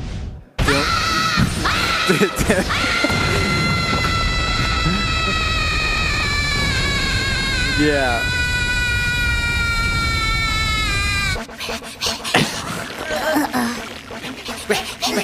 Someone's got to get this dog. I mean. I'm watching Dylan, and I have never seen a human blue screen in real life. You're okay, right? It's just cartoons, right? It's fine, right? It's shaking his head. Everything's fine, right? This is going to be the context for your "I learned it from you, Dad" conversation. This is just like regular show, right? Yeah, that's what it is. Except people have like a nuclear reactor coming out of their mouths. That's all. First of all, what is the name of that show? Fido. So obviously in the beginning, the dog, he's a smoker. You could tell. Yeah. How does he hold the cigarette without opposable thumbs? Does he give us some of this? Does he It's have a little anime, Lucy. You have to suspend some of that disbelief a little bit, okay? Yeah, I'm getting anime-splained. Right. It's so infuriating to hear that after arguing with this man for like 120 JoJo's episodes. Yeah. It doesn't matter how the house got on fire, Jeff. It just is. I get it. The dog's a smoker. Everyone feels bad. And this was an intervention on the street. And they're like, oh, Fido, you know, you're only going to live for 15 years max anyway. What are you doing smoking a pack of Marlboros a day? You're going to cut that 15 to like 12. And Fido's like, look, I'm an adult dog. I can do whatever the hell I want. If I'm going to smoke cigarettes, I'm going to smoke. And they're like, we really think it's a bad idea, Fido. You're just a dog. Also, how do dogs smoke cigarettes? Without opposable thumbs. Opposable thumbs. Yeah. And they're like, don't worry about it. And then they're like, no, we're actually taking the pack away from you. And we're drawing a line in the sand, and that's when Fido attacks. He loses it. He loses it. Yeah. Right. And everyone is very reactionary in this world, as you could tell. And the second Fido transfers his energy into somebody else, that smoker's guilt. Right. So the energy is called smoker's guilt? Yeah, you're talking about that nuclear like laser blast? Yeah. Smoker's guilt. Yeah, that's what that is. And, you know, everyone has to share Fido's agony of being, you know, face-to-face with addiction. And Is that an allegory for like secondhand smoke? Maybe. Yeah, well, I mean, everyone's suffering with that secondhand smoke, it sounds like, and buildings and things are suffering from that. And you know, look, like, this entire arc of that season, if you recall, as you've seen, right? Like, you know, it's that was the pilot, right? And how many episodes did it run for, Jeff? 109. How do you? So the name of the anime is Fido's Agony. Yeah. It's about a dog who smokes. Well, look, I don't want to. It's 109 episodes. I don't want to spoil anything. The entirety of the series takes place on that sidewalk. Can you tell us what happens in episode 2? In episode 2, they find out that he's also a drinker. Oh no, Fido, no. Yeah. So he's got vices in stereo. It's just like he can't get off anything. He's lighting the old cigarette with the new one, you know, it's terrible. And everyone's like, oh, he smells so bad. Oh, God, I can't believe he's allowed in the house like that. It's rough. I mean. What about the Oh, my God. That's pretty good. What about the other dog? I'm sorry? The second dog. No, there was just one. And the second girl? Yeah, the second dog that there is not one of. I didn't, it's tough to really like get into the meat and potatoes of Fido's agony and smoking guilt. It's dark. So how about? Look, that's okay. If I have to spoil it, I just feel bad. We're spoiling like 11 animes here. Does anyone mind if Jeff spoils Fido's you guys Agony? Care? Okay. Everyone's People cool are good with it. People are good with it. Fido's Agony, and we'll have t-shirts available for sale after the show. Fido's Agony, the other dog, it's his brother. Oh, no. His brother named. His brother. What's that? I'm sorry? What's the brother's name? Curly. Okay. Yeah. Fido and Curly makes. Fido and sense. Curly. What's their relationship like? Are they tense? Yeah. I mean, you know, because Curly found a way to quit smoking previously. Nice. Good job, Curly. They grew up in a Fido up, doesn't it? Yeah, and he's just like, oh man, he's like, you have such strong willpower and like support system around you, and like, I wish I had that for me and my family, and I just don't have that. So they both have families. Yeah, I was gonna say. Wait, That what? is dark. Yeah, and they're like, oh, every time I'm faced with my smoker's guilt, I bite someone on the leg, and they barf out a nuclear explosion, and it's like, the property damage alone has put me into debt for the rest of my life, and when you calculate, it's a mess. Yeah. So how do you explain the 2 giant mecha robots that were in the background fight? I don't know if you saw them, but they were there. I detect a pattern here, Tam. They were there. You're fibbing. I'm not. Okay, I mean, that was incredible, Jeff. 100% again. I was worried that you wouldn't be able to get some of these. Yeah. I'm not worried anymore. It's just That's what they don't tell you. Like dogs, that's why dogs are just the best because the sibling rivalry that they're able to put aside in times of when they really need each other. I mean, it's unmatched. No other pet's gonna do so that. this is a shoe. A while ago, I told Jeff that I was fostering a dog, and he goes, oh, "You got a non-cat." That's insane. Is that like the most disturbed thing? Yeah, it's messed up. Your hatred of cats overcomes your love for anything else. Yeah, I think so. It's fine. Yeah, louder. Louder. That's pretty bad. Yeah. That's fair. Your family is booing you. See, that's like that is energy vampire shit for me. Like I love that. Really. Cats are fine. They're fine. Okay, listen. Before you dive bomb this panel, we're gonna go to the next clip. No, I mean I could do another 20 minutes. No, on we're why good. cats- It's fine. You know what? Somewhere at Crunchyroll headquarters, there's someone writing all of this down to be like, we've got seasons here. It's true. I mean, yeah. If you don't want to do more cat stuff, No, please, for the love Leave of the God, cats alone. let's move on to the next clip. They're fine outside. Jeff, shut the fuck up. Okay. You're not allergic. Is that what? Wait. Yeah. Okay. What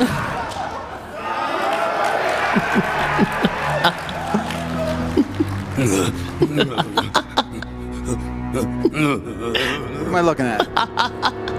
Uh-oh. The secret's in the 3 週 chips. 間先まで犯罪者は死んでいくようにデスノートには記してあるが、キラは死の時間を操れるということも L には示している。だからこの場合、僕が何の情報も得ていないときに、新しく報道される犯罪者が死んでいけばいい。It's okay. It's better you can't. まずい、禁断症状が。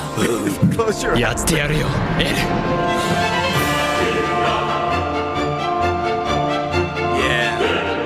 リュウクの情報と前もっての仕込みでどう見ても勉強している受験生を装いながら僕はデスノートで今報道されている犯罪者を I'm gonna do some rough translation. I reach into the bag. 右手で方程式を解き At the bottom of the bag of chips was a 左 television? 手で名前を書き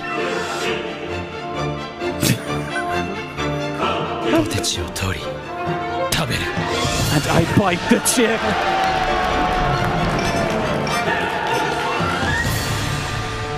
I get it. 夕飯の後息子さんはテレビもパソコンもつけずずっと勉強ですね。センター試験まで10日切りましたから。 Take note of him, Jeff. Yeah, I guess, right? Yeah. Oh boy. これで僕の知り得なかった犯罪者が40秒後には心臓麻痺。 What? 僕のアリバイの目撃者は L 本人だ。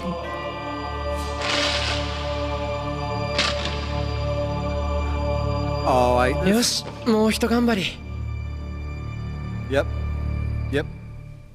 Okay. You've seen it. Shout out to Crunchyroll. Thank you Yeah, very much. shout out to Crunchyroll. I mean, that's the best crisp packet you ever did see. Yes. What is that show called? That show is called Salty. Listen, here's what happens there, and it's a story you've heard 1,000 times before. You know, my man is being watched by a competing potato chip organization. It's a cutthroat industry, as you know, the snack food industry. Surely. Oh, yeah. It's real rough. But look, you know, you got to spy on your competition. I get it. Okay. The more chips that our protagonist eats, the more he's uncovering the truth. About? And the truth, well, it's literally a news broadcast at the bottom of the bag. Okay, let's dive a little further into that. What's going on in that? Yeah. What's going on in that bag is it's a potato chip world, and he's just living in it. And again, you know, we're gonna have to suspend our disbelief just a smidge here, because the more, like I said, the more he eats a chip, he's inspired to finish the contract that he's been working on, laboring on for all these weeks and months. It's killing him.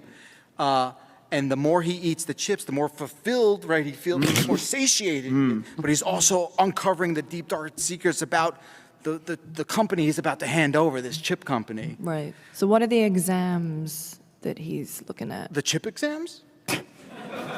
The CHIPs? Yeah, although it's very competitive. Yeah, the chip exam, I mean, the chip exams is just sort of like what he has to go through. Everyone who works at that organization has to pass a chip exam. What's the organization called? I'm sorry? What's the organization called? Well, it's CHIPS with it's an abbreviation. Wasn't that a cop show? Yep. This is the same one. What was his name, Jeff? That guy? Yeah, the guy with the tie. Oh, Matthew. Okay, and then the mopey guy who was kind of like watching him. What's his name? Matthew. Mayhew? Matthew. Mayhew. So it's Matthew and Mayhew. You heard me. Okay. I like it. Okay. I mean, yeah. Why was Matthew sitting Weird. In the perch? Yeah. We call that the perch. Oh, okay. Yeah. In the chip industry, they call that the perch. Yeah. Well, no, like in this show, everyone is able to assume a very unique position on a chair. And they're like, oh, it's like, how can I tell you this in a way that you could understand? English? No, it's like, oh, God, oh, brother. All right, well, like in, let's say JoJo's Bizarre Adventure, right? Yeah, that's it. Right. Yeah. Everyone has a stand, right? You know what a stand is? I know what a stand is, yeah. Yeah. Like Star Platinum or something like that? Yeah. Right. Name another. Name one more stand. Just one. Jeff, I will fucking kill you. Hi, everyone relax. I want to do a tough one. I want to do Polnareff's. Say it, what is it? Yeah, it's like Hyrule Green. Hyrule. Zelda stand? Hyrule? Kingdom of Hyrule. Yeah. Anyway, you've understood. Moving on then, I guess. You understand the concept of a stand. I do, yeah. Yeah, we do. We get it. So Do you? in the Chip show, everyone's stand is their perch. Right. So one of the guys who was the little child, I guess it was, who was named. What? What's his name again? The little child. Yeah. What was his name? Oh, I thought we talked. Yeah, but what is it? What was it? Oh, his is just cat. It's cat now. It's cat now. It was. Everyone. It was Matthew. I think out of all the explanations, this is the one that makes me feel the most like I'm having a stroke. Yeah. Stick with me. You'll be fine. Okay. I feel like we also haven't. There's another character in there that we haven't really. Yeah. The pen. Yeah. No. The pen's name.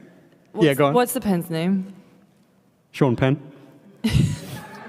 I don't know if I want to say it. Say it.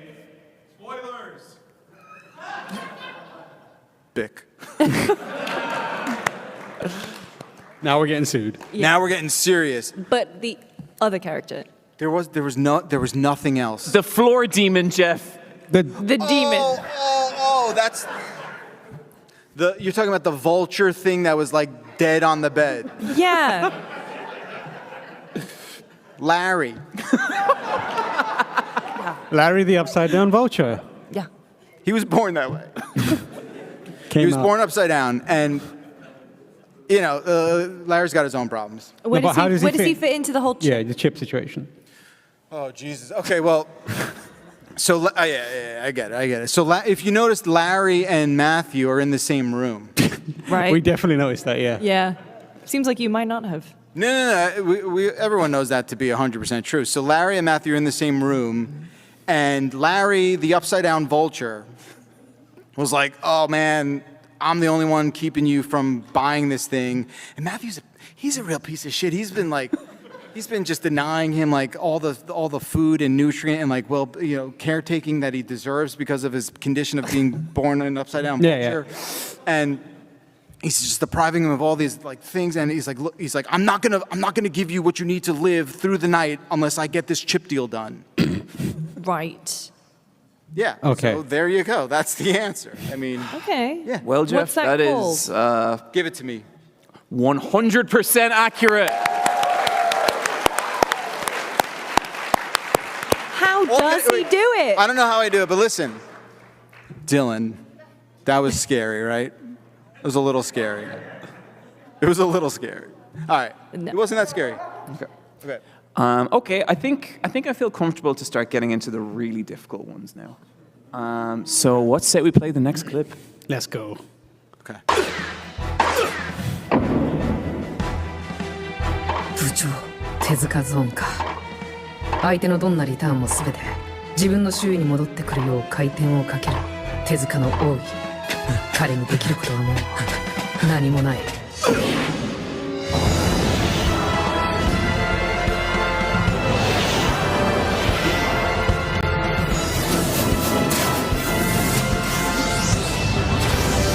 So it's all space, huh?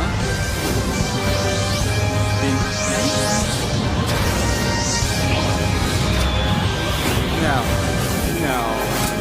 Oh.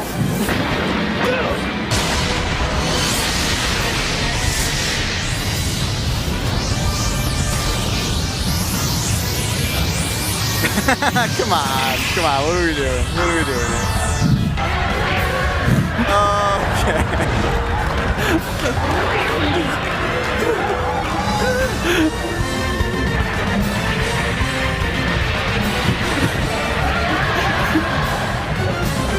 Okay, I get it.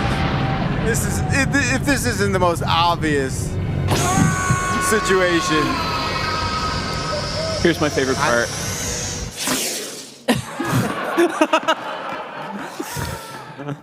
That's like the Wii font. Okay, so two things there. Two things I just want to point out. Can we First just give of all, a round of applause? Can anyone prove that isn't how the dinosaurs went extinct?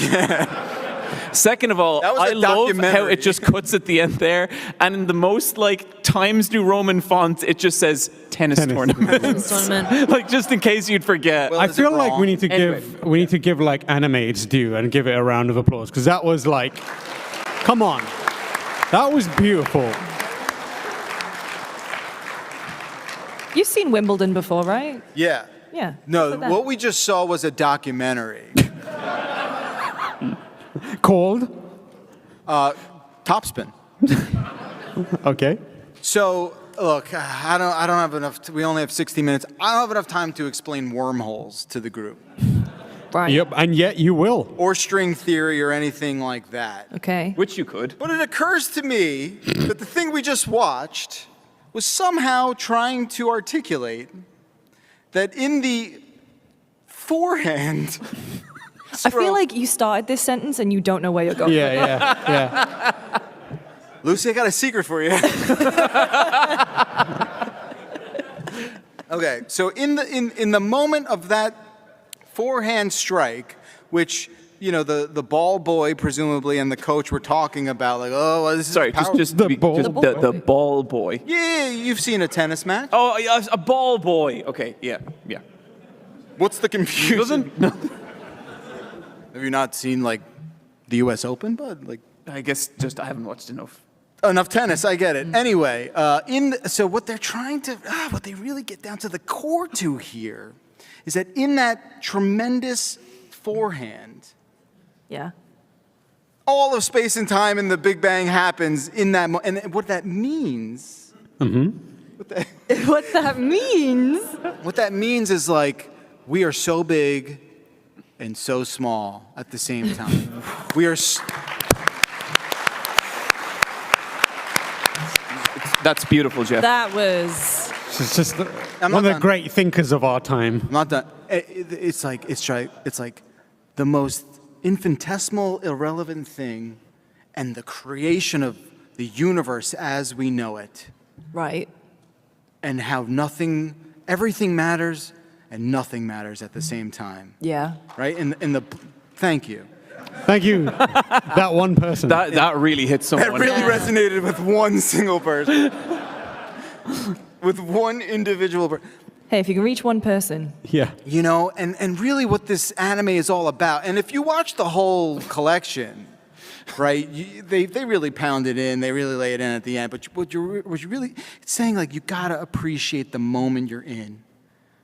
Balls are going to go out.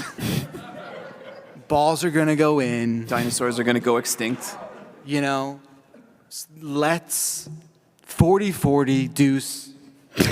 Yeah. Those are the terms. Yeah. Jeff, what was the name of that anime? What's that? What was the name of the anime? Oh, it was Topspin. Topspin. Sorry. Topspin. Does anyone know what the anime is? Oh, a lot of people. Oh, Well, I that's mean, way more everyone, than I because Jeff expected. just Yeah, Topspin. Yeah. Who do you think was the main character of all those? Our solar system. Gotcha. Yeah, for sure. Everything you were saying kind of felt like a Facebook motivational post, but like one that a mum has made with AI. Yeah. Yeah. It's a weird thing to have to respond to. I wanna see everything you said, but in one of those TikTok Hope Core videos. Yes. Yeah, that's what I was going for. So again, you know, it's tough to experience and appreciate life and its sort of seemingly sort of like miracle circumstance that how life found its way on Earth, and if we can try and just articulate it in the simplicity of just a forehand shot at a tennis tournament. You know what? Yeah. I remember watching that episode when it came out, and I was on a forum for that series. And let me tell you, when that episode happened, it was like Event Horizon. People were talking about it. Sure, yeah. Genuinely a week worth of... The thread was like hundreds of pages long about that one moment. You have no idea how profound that moment was in the anime Topspin. Yeah.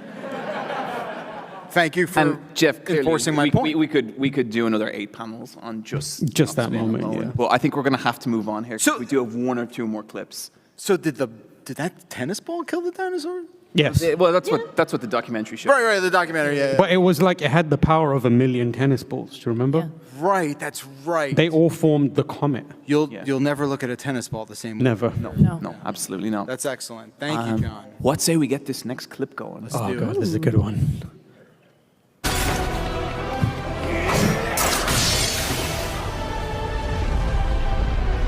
Didn't look away.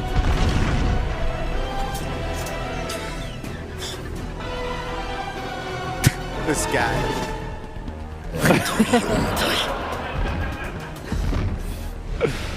Oh man, my poor kid. Dylan, I'm going to say maybe look away from this one.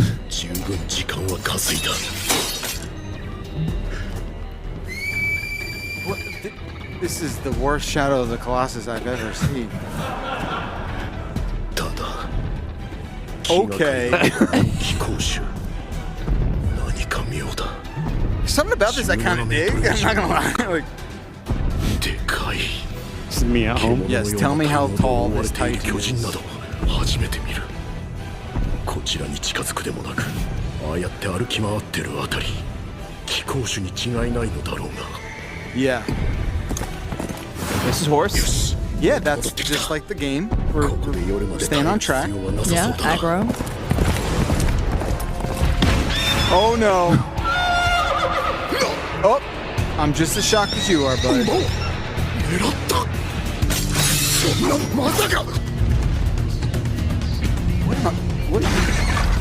Okay. Man, John, what are we doing right now? Okay.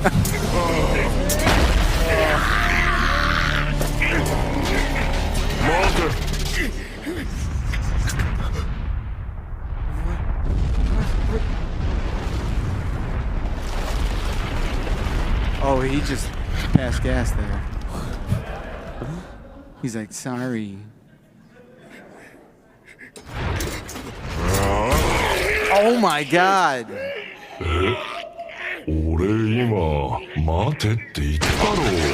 Dude, what? Hey, what? This is not gonna work for me, John.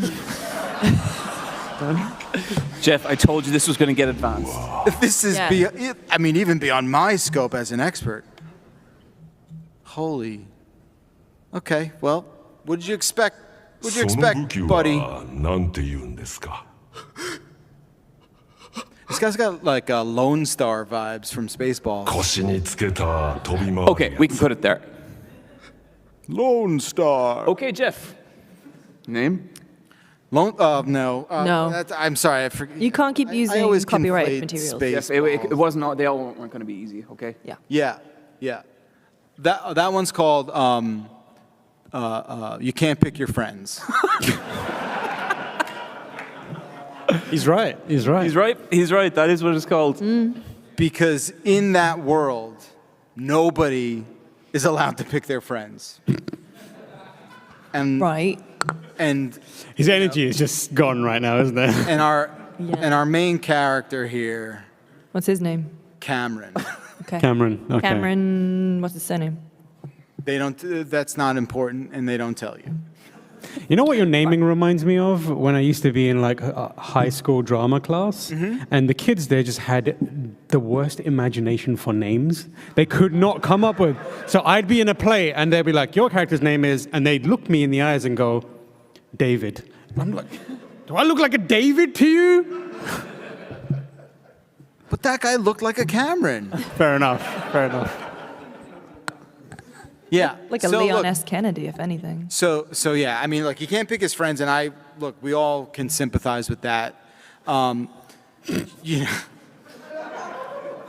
So in this episode, which is like the penultimate episode. Of how many? Yep. Yeah. Right, of 16. It's a short first season. Oh, damn. And here's the. Again, it's spoiler territory. It's okay. You can Spoilers spoil it. for I apologize to the group. Spoil it for Been you out for can't long pick enough, your it's fine. friends. He can't pick his friends, but the friends want to pick him. Oh. Wow.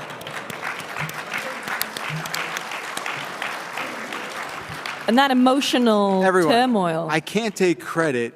It's not my story. So this is it. Like it's go time. Again, penultimate episode. We're down to the wire here. Who's it gonna be? Who's the friend? The very last minute, Jared the horse. He's like, Cameron, you didn't even consider me. We've been through so much together.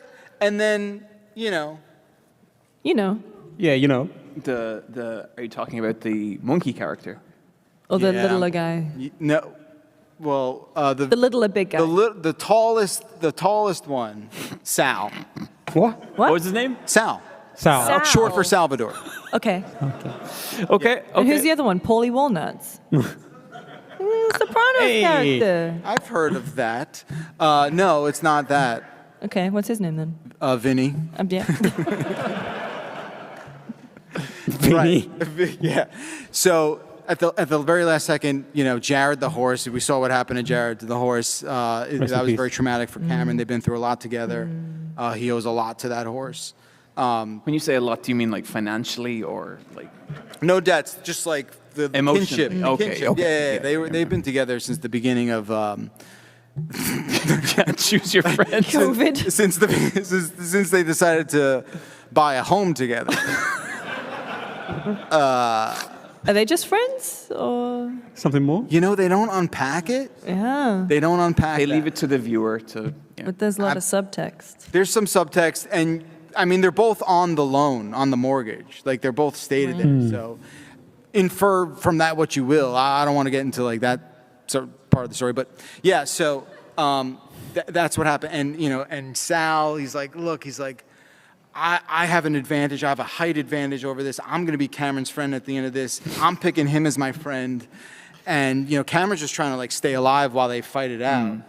And then the real handsome one. Vinny? Which one? That was Vinny? Vinny, yeah. Okay, yeah. okay, Vinny. He obviously didn't survive the conflict.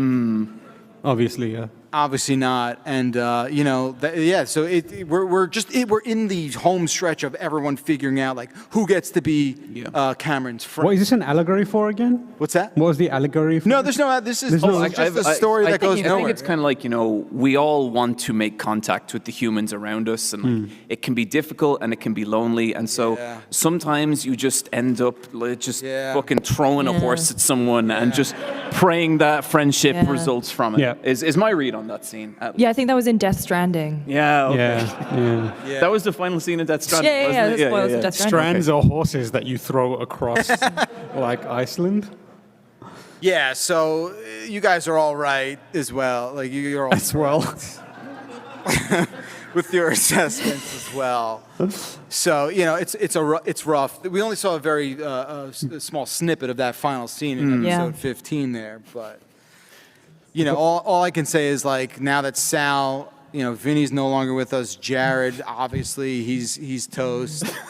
Toast. There's no coming back. I think we should go to the next one. This is. I don't think we have time for the next one, but No, yeah. I mean, so and that's where it goes. I don't want to spoil the very end and who gets to be his friend, but let's just say like someone's hands are hot there. Right? Yeah, absolutely. Yeah, we get it. So I guess out of all the anime we've kind of sampled today, which would be your guys' favorite? Personally, I'm a huge fan of Dog's Agony. What Fido's Agony? Yeah, Fido's Agony. Fido's Agony. Yeah. I really, what do you call the chips one? Just chips? Just chips. chips, but it's like dots between the. Yeah. I think Not Topspin. the Topspin's Not got the cop show. Topspin's got a lot of interesting angles. Top skin. Yeah. Yeah. So, I think we have to gauge whether he is a certified anime expert based Well, on. maybe we should poll our audience here. Yeah. They seem to be smart and awesome. Okay, so if you think Jeff is now a certified anime expert, I want you all to boo at him.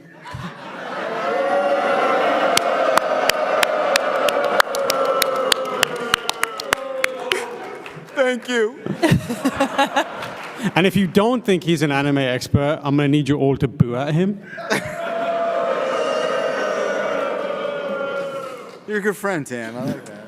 I think you did great. If you had to rewatch, of course, any one of them, what would it be? Well, yeah, like obviously when you know them by heart, it's like, do you really want to dig back into it? You I play get every that. part. But I would probably want to rewatch Pencil Factory. Here's a fun thing we could do, Jeff. If the committee allows it, you can pick one of those anime, and we will tell you what it is and what it's about. Yeah. Okay, we only have 90 seconds here. All right.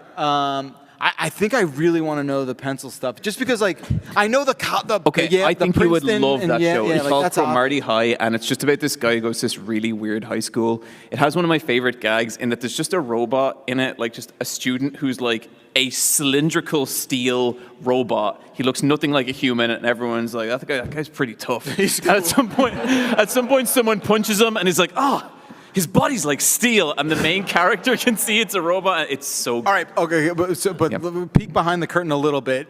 In a world where my description was not right, what was going on with the pencils? Like, what happened? What was that about? That guy's just really tough. Yeah. He's just like, Sometimes you guys, got listen, alpha I someone. just want to thank everyone for coming out for the Jeff Joust panel, and thank you seriously.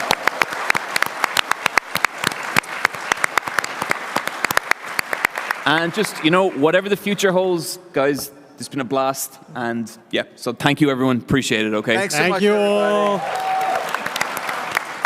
I'll stick around outside for a little bit, say hi to people if people want. Yeah.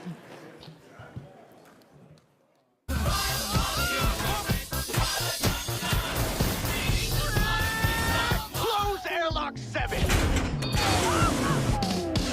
You really don't know me, do you? The best high-concept sci-fi rigmarole in the universe is back. Mob justice! Get back here! This is for your own good! Rick and Morty Season 8 premieres May 25th at 11 on Adult Swim. Get your mouth rounded. Whether it's sunglasses outside, blue light glasses inside, or night driving lenses in the dark, Zenni has affordable eyewear for everyone. Get 10% off with code PAX at zenni.com.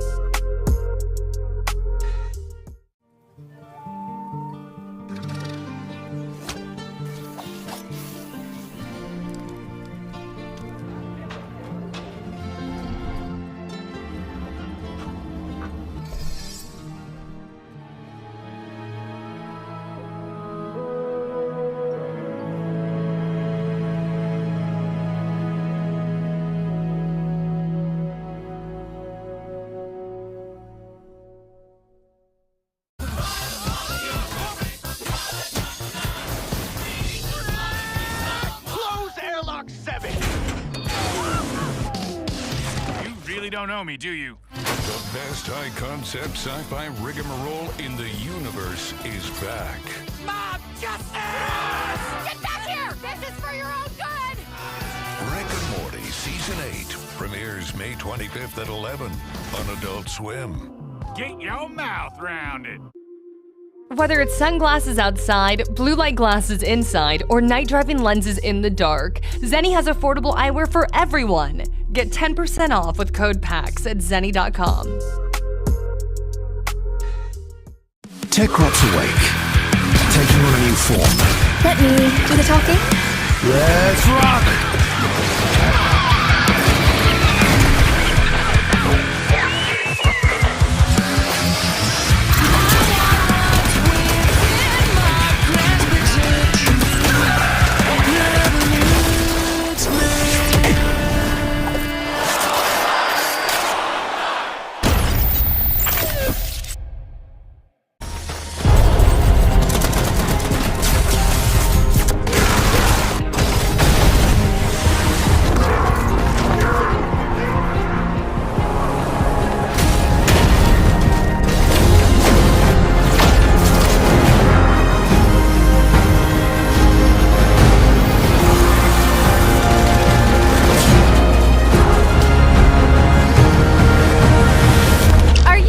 Ready to be shocked?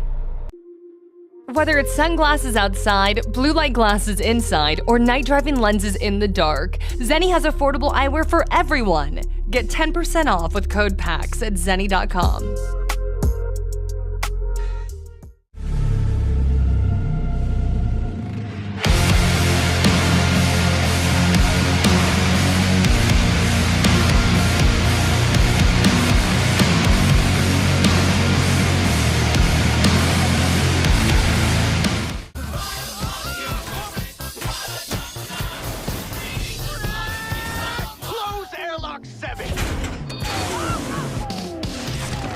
Don't know me, do you? The best high-concept sci-fi rigmarole in the universe is back. Mob justice! Get back here! This is for your own good! Rick and Morty Season 8 premieres May 25th at 11 on Adult Swim. Get your mouth round it. Whether it's sunglasses outside, blue light glasses inside, or night driving lenses in the dark, Zenni has affordable eyewear for everyone. Get 10% off with code PAX at zenni.com.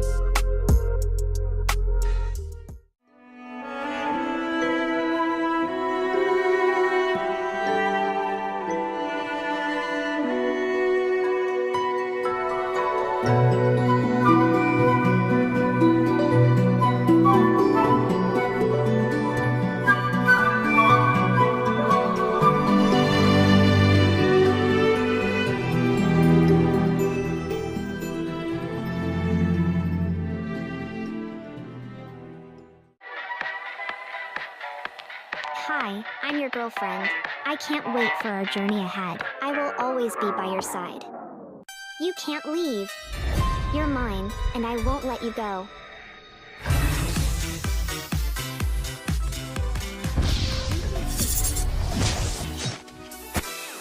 I won't let you get away. We will be together, no matter what.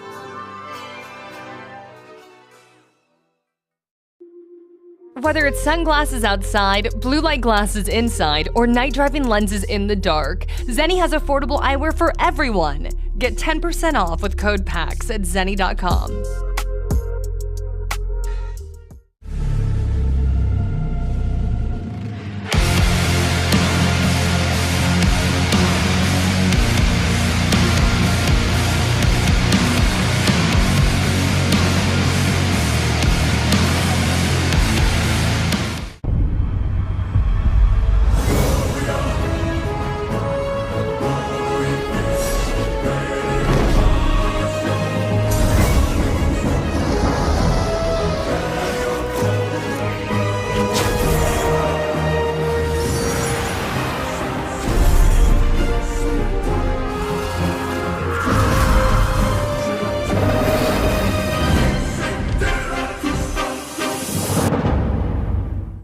Techrops awake, taking on a new form.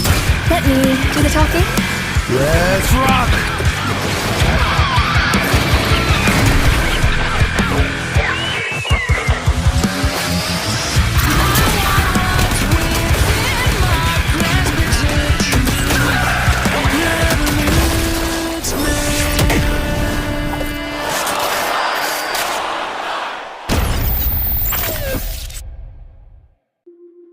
Whether it's sunglasses outside, blue light glasses inside, or night driving lenses in the dark, Zenni has affordable eyewear for everyone. Get 10% off with code PAX at zenni.com.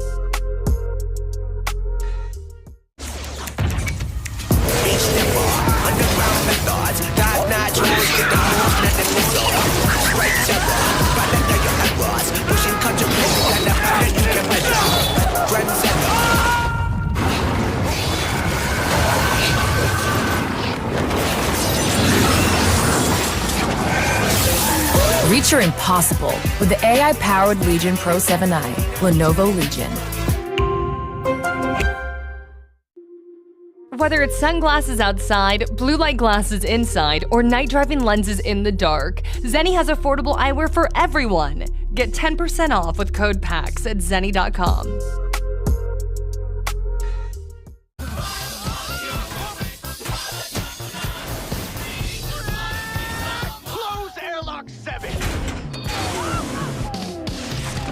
Don't know me, do you? The best high-concept sci-fi rigmarole in the universe is back. Mob justice! Get back here! This is for your own good! Rick and Morty Season 8 premieres May 25th at 11 on Adult Swim. Get your mouth round it.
Whether it's sunglasses outside, blue light glasses inside, or night driving lenses in the dark, Zenni has affordable eyewear for everyone. Get 10% off with code PAX at zenni.com.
don't know me, do you? The best high-concept sci-fi rigmarole in the universe is back.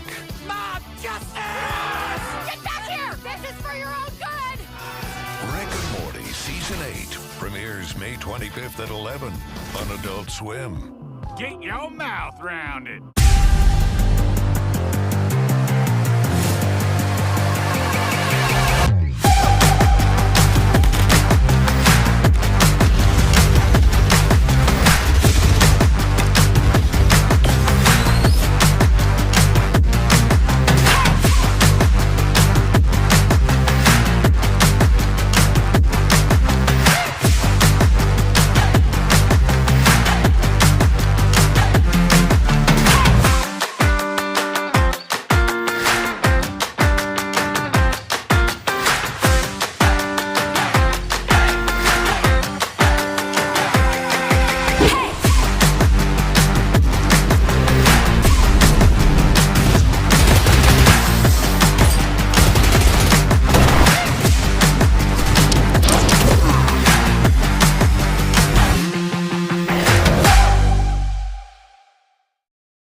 Whether it's sunglasses outside, blue light glasses inside, or night driving lenses in the dark, Zenni has affordable eyewear for everyone. Get 10% off with code PAX at zenni.com.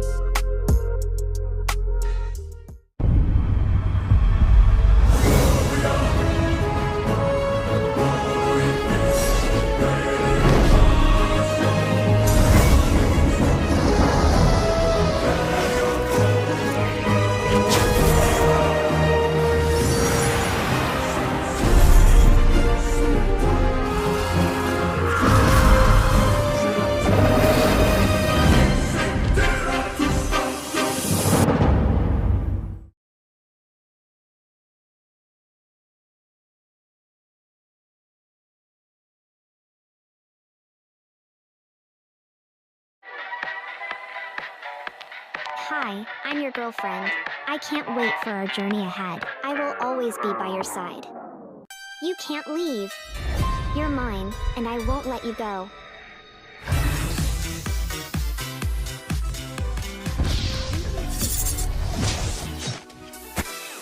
I won't let you get away.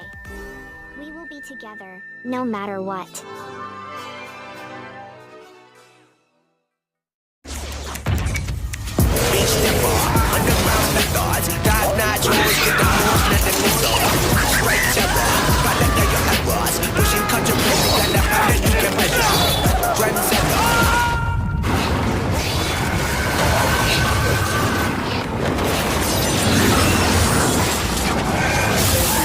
Reach your impossible with the AI-powered Legion Pro 7i, Lenovo Legion.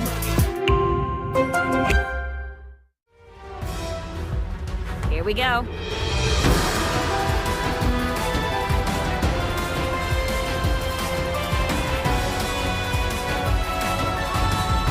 Whoever joins me shall become a legend!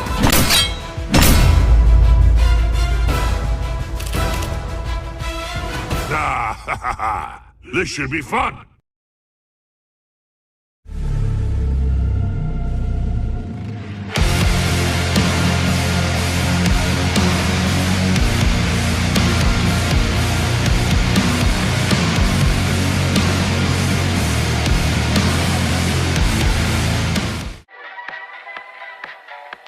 Hi, I'm your girlfriend.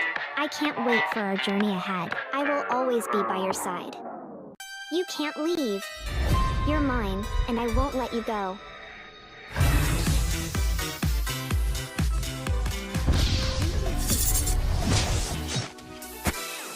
I won't let you get away. We will be together, no matter what.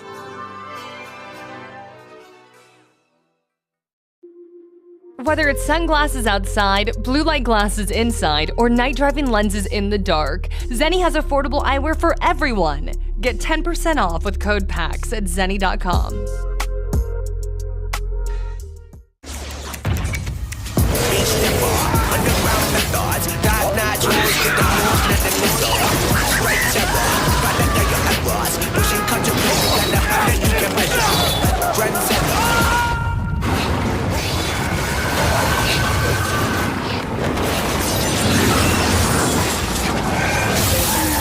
Reach your impossible with the AI-powered Legion Pro 7i, Lenovo Legion.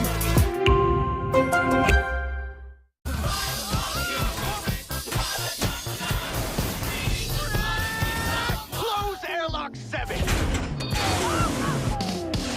You really don't know me, do you? The best high-concept sci-fi rigmarole in the universe is back.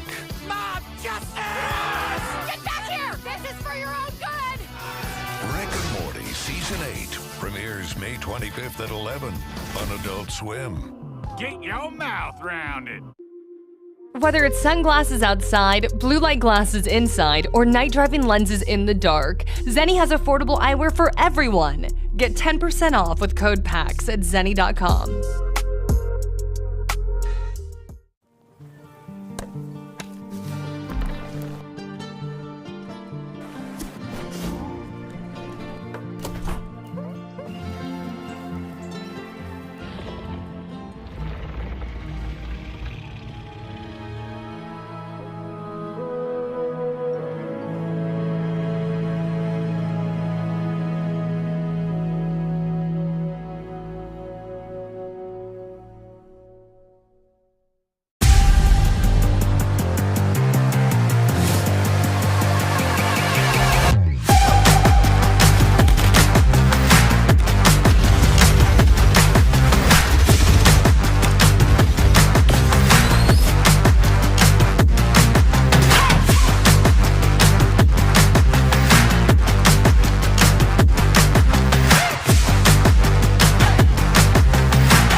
Whether it's sunglasses outside, blue light glasses inside, or night driving lenses in the dark, Zenni has affordable eyewear for everyone. Get 10% off with code PAX at zenni.com.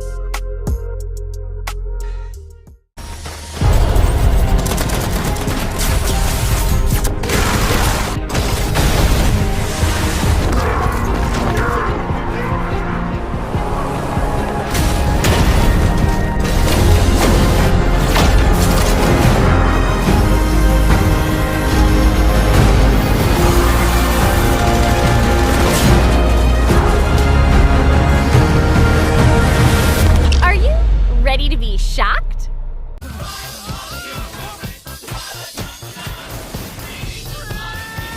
Close airlock 7!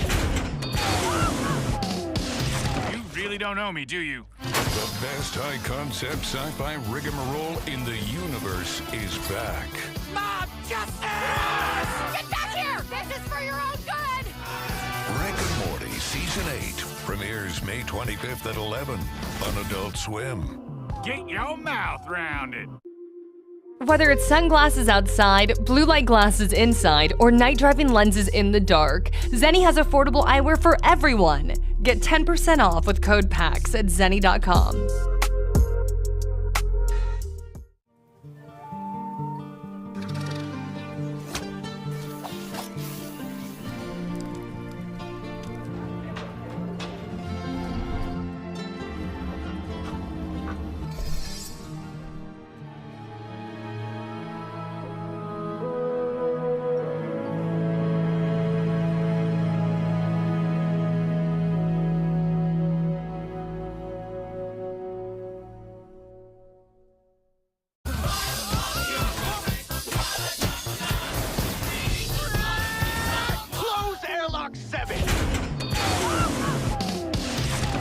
Don't know me, do you? The best high-concept sci-fi rigmarole in the universe is back.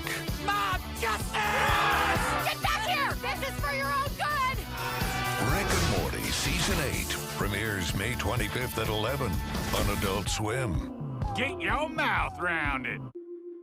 Whether it's sunglasses outside, blue light glasses inside, or night driving lenses in the dark, Zenni has affordable eyewear for everyone. Get 10% off with code PAX at zenni.com.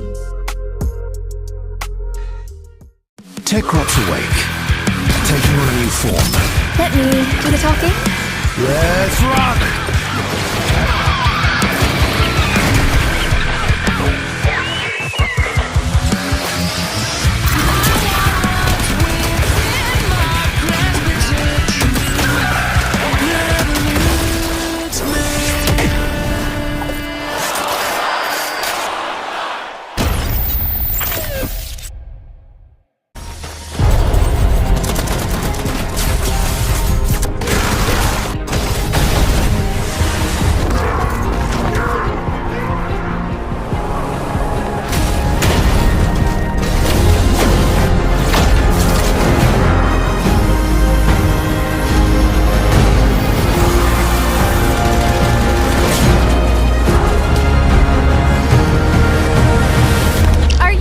Ready to be shocked? Whether it's sunglasses outside, blue light glasses inside, or night driving lenses in the dark, Zenni has affordable eyewear for everyone. Get 10% off with code PAX at zenni.com.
I sat there. I'm going to take the absence of music as my cue that this is starting. Welcome, everyone. Hello, PAX!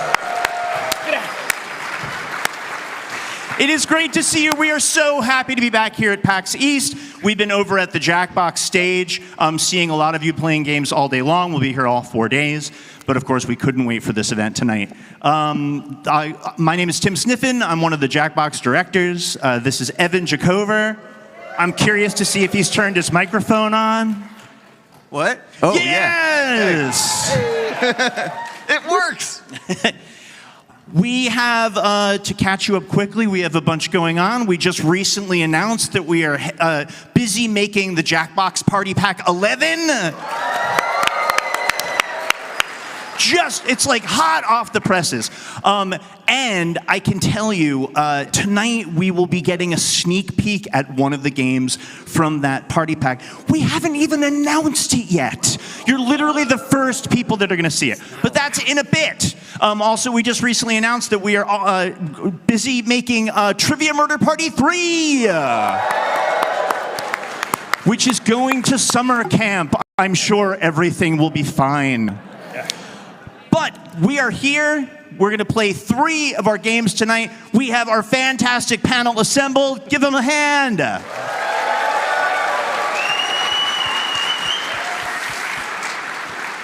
Yes, why don't we go down the line and have our panel introduce themselves, starting with PAX patron saint Jerry.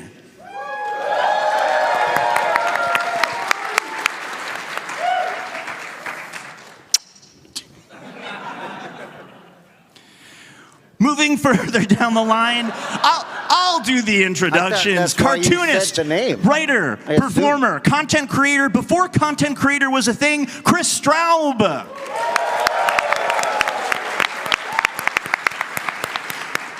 Comedian, writer, performer, current host of the show Actually on Dropout TV, Iffy Nwadaway. Hello. We have sci-fi and fantasy artist and illustrator who has contributed to tiny little things like Magic the Gathering and Dungeons and Dragons. Give it up for Tyler Jacobson.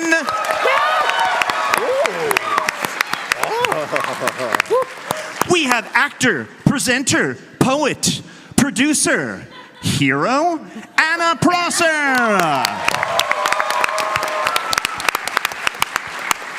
And finally, best for last, social media influencer who dominates the health and fitness world. Give it up for Scotty K. Fitness!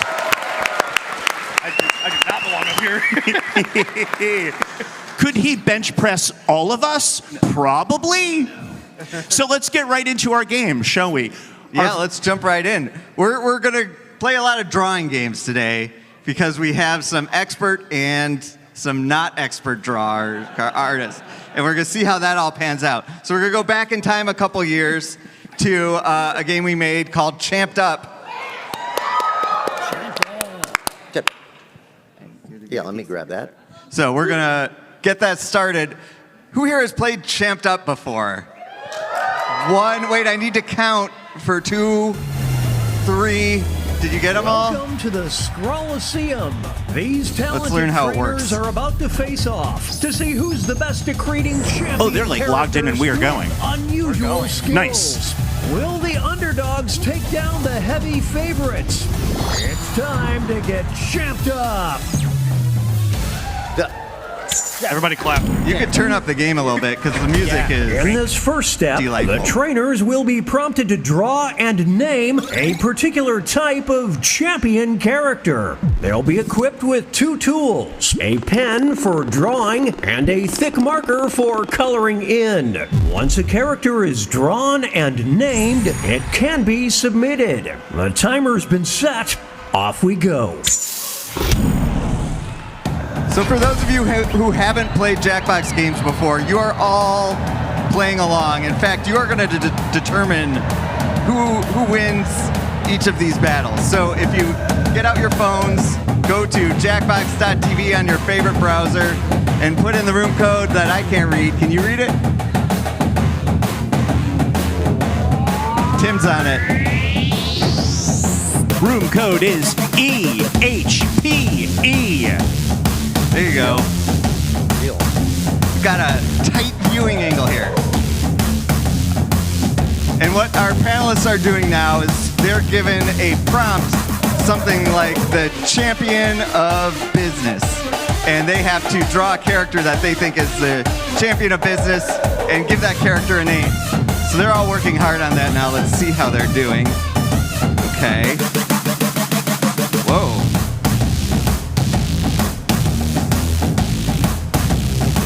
Pretty exciting so far. Well, we're going to see how these go. And then their champion is going to be traded with someone else who will not know what that champion is the champion of, and they're going to have to make a competitor to that character, and then they're going to battle, and all of you are going to vote on them. And that's how the game is played. Just a reminder, you could use the marker to color in the background. Colors help. My little bit of strategy. Oh, well that changed. I made a couple.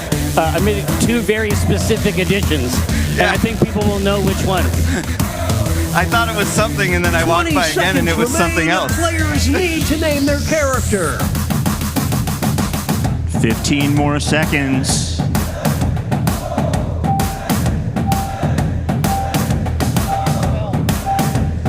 5, 4, 3, 2, 1. Pencils down.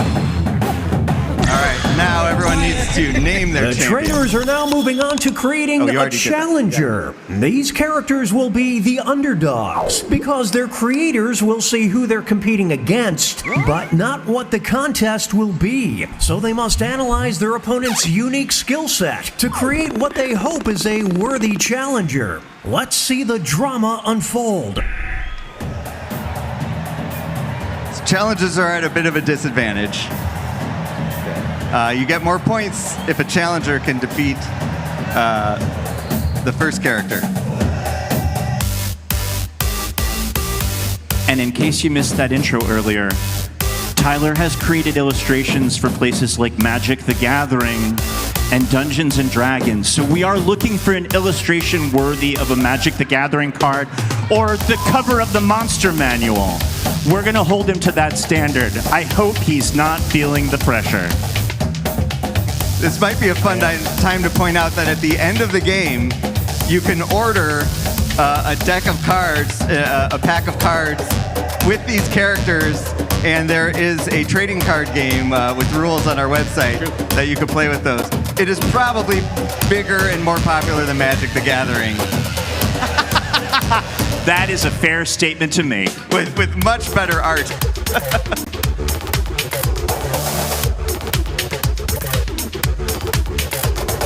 But if you are in the audience, you will get a link at the end of the game to buy that expansion pack of cards.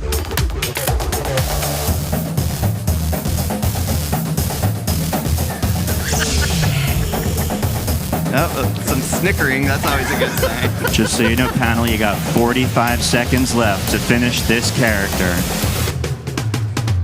I can't draw at all. No one told me this theme. I mean, nobody told me about it. I know what it is. I disagree. I looked over at Chris's and shit my pants. Good, as intended. It's time to name those characters. It's rank. All right, time to give the characters a name. Oh, no worries.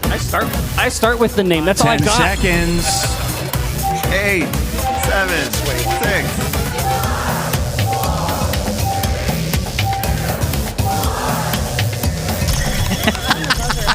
The live buzzer is fantastic. It's time for the main event. Here comes our first opponent. And in this corner, we've got these two will battle to see who is the champion of being too much. This isn't a game for writers. What is the name? Oh, here we go. This is getting... It's a drawing It says Mr. Can't See because of bowl on head. They're evenly matched. You gotta work on your font. It's neck and neck. It is tiny. What happens if I flip him back and forth? Does that help? Some extra cash Can't goes hurt. to the underdog. No. Yeah, right? I mean, This trainer seems to relish this hatred. In this corner, we've got... They'll be facing off against... Dairy? They'll decide once and for all who says is literally. the champion of the dark web. Dark web. I thought it said dairy. Pen Is it literally fighting. or snake in the darkness? They're trading punches. It's slipping. It's there's a some kind of draw dark. to get it. There's some kind of snake. I hear some chanting for Snake out there. Whoa. You can see why this trainer is so popular. Big points on that one. Now entering the ring. And opposing them will be... Off the land. One of them will be crowned the champion of living off the grid. All right, we have Off the Landsman versus non-copyrighted that turtle sewer very often. defender. Oh boy. You get out. This is a duel. And 625 of you are In voting. the car, it's about over. Oh, rancid. You can actually feel the stadium Wow, an shaking upset. right now. Yeah, Ninja Turtle's gonna ninja. Next up, it'll be versus Unorganized. Captain Unorganized versus these two are facing Misdemeanor. off to see who is the champion of misdemeanors. I don't know. I feel like there's a clear choice. Watching a scribble quibble. There's a great pun there. You think about what I might have added. I don't know. I thought you were drawing a bat, like a bat person. This is tough to I watch. you did have slogan. That was very kind. Oh no. From the top row. Oh shit! Yes! Yes! Don't mess with Misdemeanor. Broadcasting. I've never seen a response like this. I wanted to make sure there was some representation. Moving on, we've got versus We have Axeman versus Buff Accountant. as the champion of getting results. Wow. Who will draw blood What is the first? context? Yeah, I know. It's anyone's fight. They're both acting. The tides are turning. Tramped up.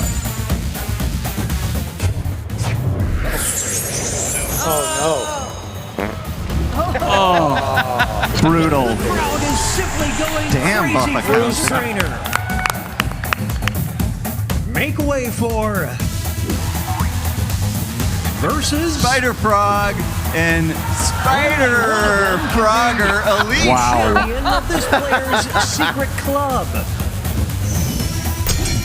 Yuck. Ah, the art of war. With the crown. He's They're clearly trading better. punches. Listen, he's always been better. Oof, what a nasty uppercut.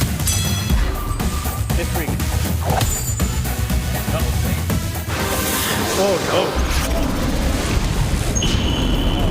That was an unfair setup. Mega beam. This is an ugly scene here, folks. Here are the scores as we head into halftime. Nice. Anna's in the lead. Oh, another one? Okay, now we're into round two. In round two, things are a little different, but they're also very much the same. So once again, everyone is being given a champion that they need to draw. They're gonna pass that off to another player who has to draw a challenger without knowing what they're the champion of. But when they battle, it's going to be a two-tier battle, a tag team battle, and there will be a second secret champion title that those two characters will be battling over, and all of our players will have the option to tag in one of their previous drawings if they think that's a better challenger.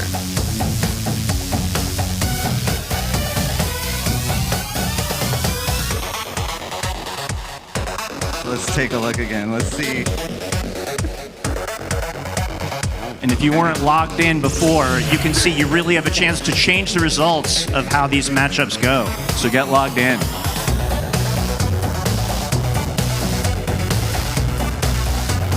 Wow. Excellent use of color.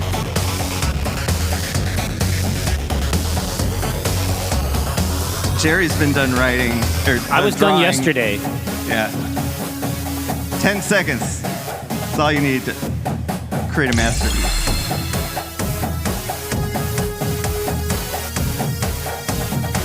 The rest of you have 30 seconds. 30 seconds left to finish this character.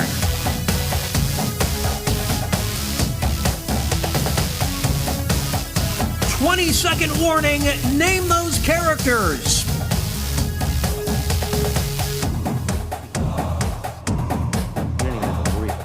Get a name in.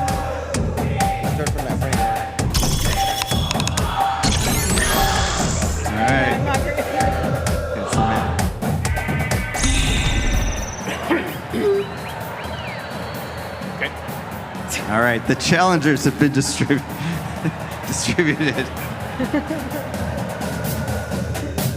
What could they be? One more character to create.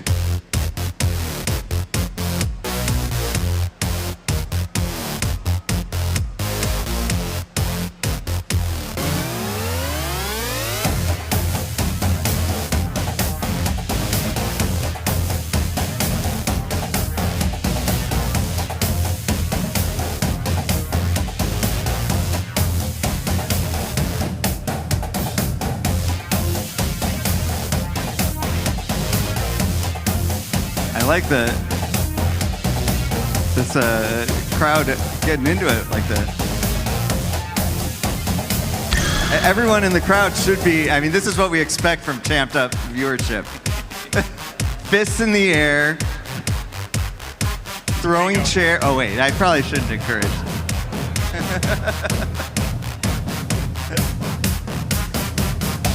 General hooliganism.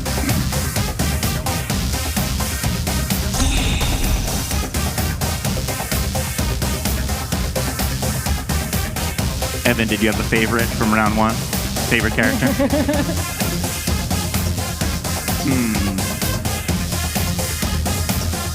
I think for me, the Ninja Turtle, I think will bring the most legal excitement.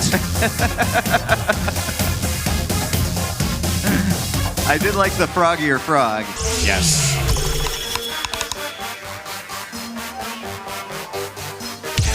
Seconds remain. Players need to name their character. Pretty solid. I like that. Hey. Oh, that one. That's up to them. Yeah. Let's put it out there.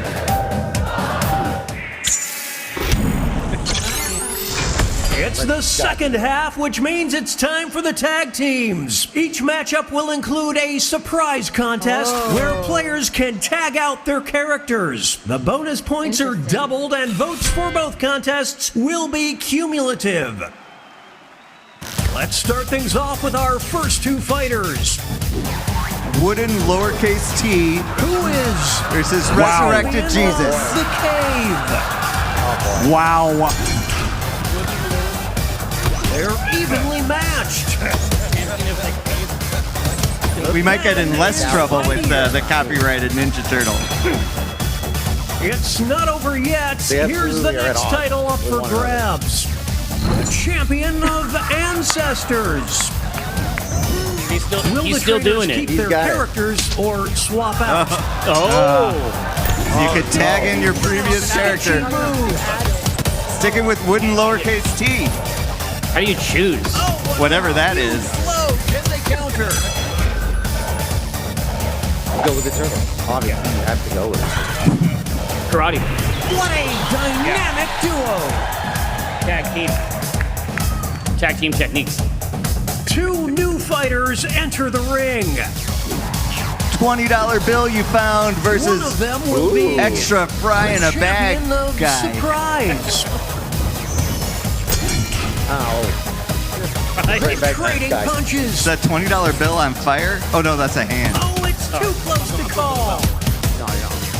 No matter how price that gets. We'll declare a winner after this next match. The champion of needing to dial it down. This is pure. Here, the trainers have a decision to make. Wow! Welcome back. What a rematch. That's rough. The kid gloves are off now. No hesitation on that tag-in. No. Bye. Now that there is teamwork, folks. Classic. Here's our next matchup. If he size versus son of if he size Junior. Majestic. You can only fight fire with fire. What happened to those thighs? They got detached. Meets an unstoppable force. Oh, I missed it. This next contest could swing things. Champion of the endangered species list. Will the players tag out? Let's find out. Holy smokes! Snake in the darkness. That's incredible. I don't believe what I'm seeing. He's not safe. So close. Whoa! Just edged out. Yeah, that extra eye put it over the top. Back down. It's time for our next bout. Baby diaper versus One of them Mr. will Schmitz. be the champion of tantrums. This is getting drawn out. And the contour. Oh, it's too close to call. What is the result? It all comes down to this next match. The champion of choo-choo, here comes the train. Wow. It's a whole new. What will the trainers do? Let's see. This is getting interesting. Who wants it more?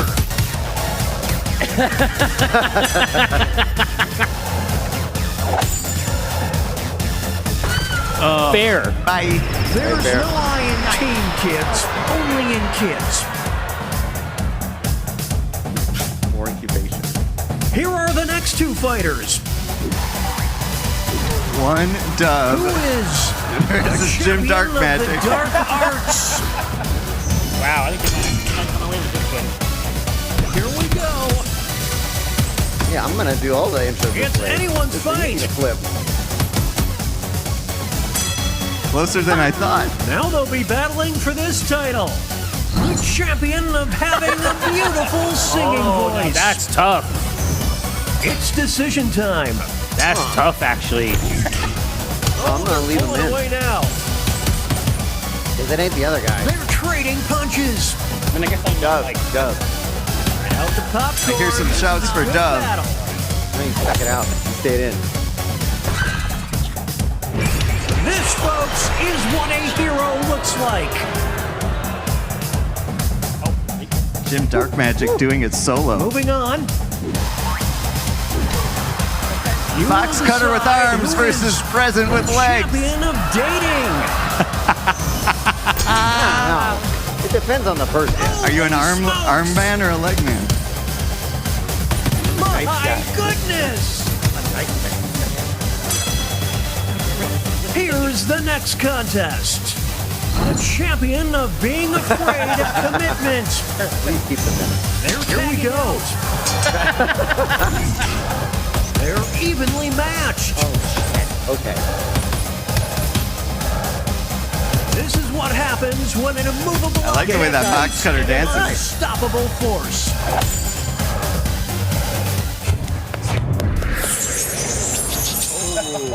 The iron. Wow. The box cutter cut up. Nothing can stop these How two. ironic.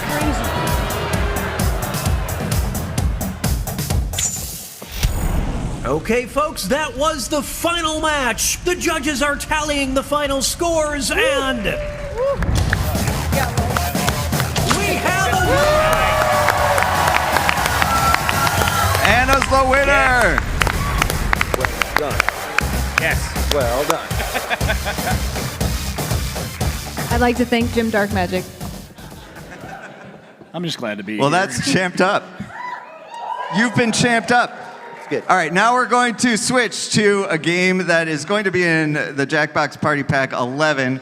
This is the first time we've ever shown a game for the first time at PAX East. Usually we do it at PAX West because it takes us that long, but not today. So it might be a little early, but we're gonna go for it. Do you want to introduce the game? Sure. As Evan said, we are very much working on it right now. We don't have an audience feature in. We will eventually, but this one, I know, we're working on it. We want to make it perfect for you. And I think while we get it fired up, I can tell you it's a game where you take lovely, pleasant things and you ruin them. The game is called Doominate. I think we're getting it going right now. We're gonna wait for the room code. Oh. Yeah, we need that. Yeah, we need that. We're just getting hanging out. we're getting the game launched, and we'll get a room code. Things don't run as smooth with these in progress games. And I can tell you, we divided up the labor for this panel tonight, and one person, our director of production, Rich Gallup, has one very special job, and it's to run the room code from the back of the room all the way to Evan. So on the 3x5 card. Yes. So you can all time. Rich is time gonna, he's going to start sprinting towards us. You could time his 40-yard dash. We'll see how he do in Any the moment now. NFL Combine. Oh, here comes the camera. The crowd is hushed. Oh, wait, Not can we me. have Rich I'm Cam? not That'd be running. amazing. Here he comes. Here he comes. Here he comes. There he is. That's right. Quickly but safely. Quickly but safely. Well done. His last name truly is Gallup. It's almost like he was born for this moment. Gotcha. He is getting the room code. Well done, Rich. We'll see you in a little bit. All right. It looks like everyone wins. We're going to start the game, and then we're going to show it on the screen so some of you knuckleheads don't join ahead of time. All right, so whenever we're ready, we can get started. I feel good. Hey, I'm Jim Reaper. Welcome to Doominate, the game where it feels so good to be so bad. You know what's fun? Ruining things. I ruin things all the time. You're gonna take something nice and add something to ruin it. Write anything you want. And that is how Doominate works. You're gonna ruin two things in this first round. One that you choose and one that's been selected for you. Afterwards, you'll face one another skull to skull, and your little friends will vote on who ruined it best. Got it? Cowabunga! I can say that, right?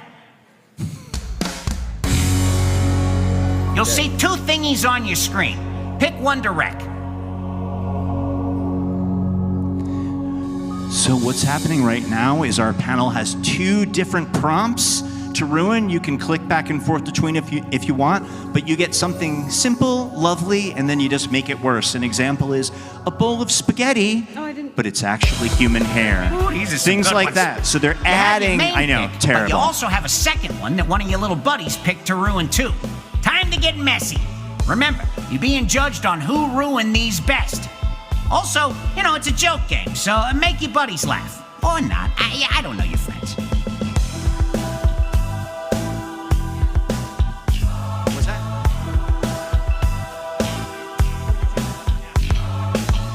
We're getting live positive feedback about this host. It's good to hear. Good to hear.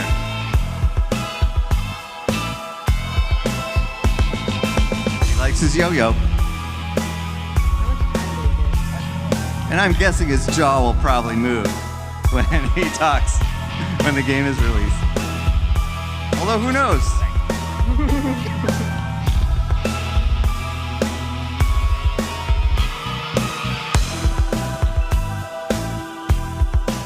He's using the yo-yo with his middle finger. We're at 60 seconds, so you're halfway through your time to get those answers in. I could have taken much longer. Noted yo-yo expert Ballard Leban believes says he's using the wrong finger. But we got to get that note in. No one would yo-yo. He ruined yo-yoing.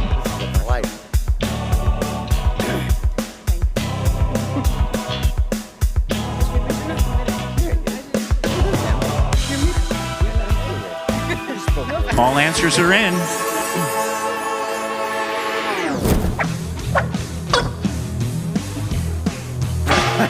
Okay. I'll read them. Dancing at a wedding because it's an open bar and the porta potties are broken. Versus dancing at a wedding but your dong is out and you don't know it. Is that a bad thing? Who ruined it?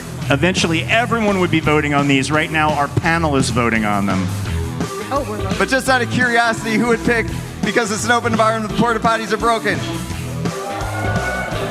And who would pick but your dong is out and you don't know it? Yeah. Dong. Yeah. Dong. Oh. No, don't do that. That's not it. No. No, don't say dong anymore. Of all the things to chant. Let's see. Skydiving naked or skydiving with a cannonball. Who ruined it? Let's do this again. I bet that would chafe. Who chooses skydiving naked? Does naked mean without a parachute? That's the question. Good question, Anna. Well, we'll never know which one you guys like more. A new Fast and Furious movie. All Cybertrucks. Or exclusively featuring the character's fish. Who chooses all Cybertrucks? And who chooses exclusively featuring the character's fish? That's potent. Well, okay. Okay. I mean, I took the note. A gift basket full of bath products. The products have to be plugged in. Hello. Made by Tabasco. Who votes for the products have to be plugged in? What about made by Tabasco? Pretty close. Wow. Slice. A check for $1 million. Now, surely you can't ruin this. But you can only spend it as cash and pennies or Thai baht. Oh, a check for $1 million. It's a thinker. I get it. Okay. Just check the exchange rate. Who votes for it, but you can only spend it as cash and pennies? And who votes for $1 million Thai baht? Aww. Uh-oh. A country song, All right. but really, really slow. So slow. Or a country song, but they didn't save the horse. Rude. Let's go the other direction. Who votes for but they didn't save the horse? Is that And who votes for but really, like that's really already slow? I don't even know what I meant. Okay, that's the end of round one. Angel number points. What happens in round two? Round two, Boobaloo! In round two, Round two, our let's panel go are going to just got some supply prompts the on your things that are device to ruined. write So two all you have to things do is down type in that some you things that really you love really like. Or are a fan of. Put in anything. Could be a movie or your favorite place, buttered toast. If that second prompt didn't inspire you, you can just write down another thing you love. I'm just trying to get your brain going. Other players are going to take one of these thingies and try and ruin it for you. And Who has some? panel, if you're drawing a blank, I believe there is an Inspire Me button. If you're like, I don't remember what I like, there's a button to fill it in, but otherwise, it really can just be anything you're a fan of. Does anyone here have something they're a fan of that they want ruined?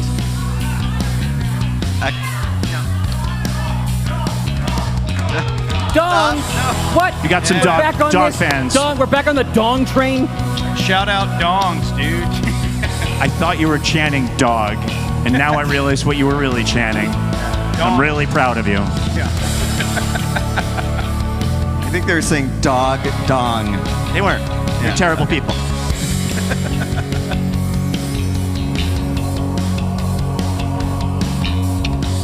"45 seconds left to our panel. Anybody know any jokes?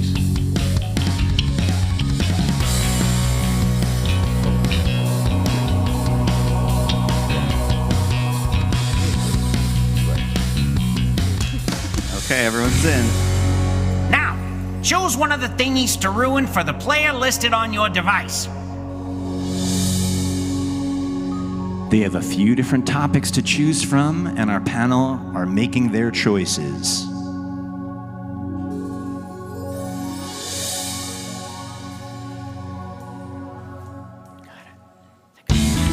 If you know them, feel free to use any and all information you have on them to ruin it. Or, just ruin it any old way you want. I'm not your mom. Get creative.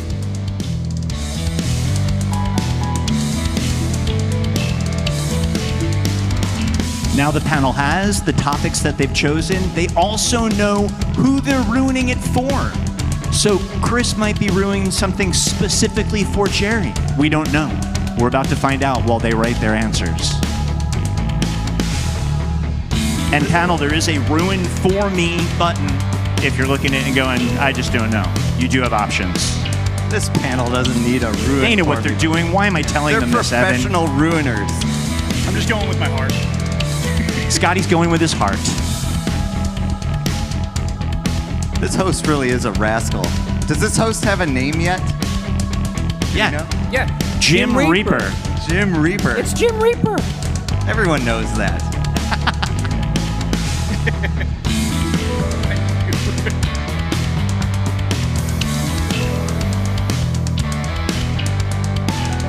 Panel, Tune in 50 to the more new seconds to finish ruining.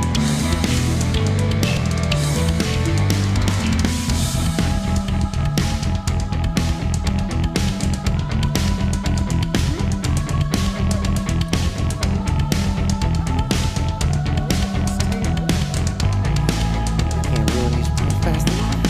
Ready for the Kramer.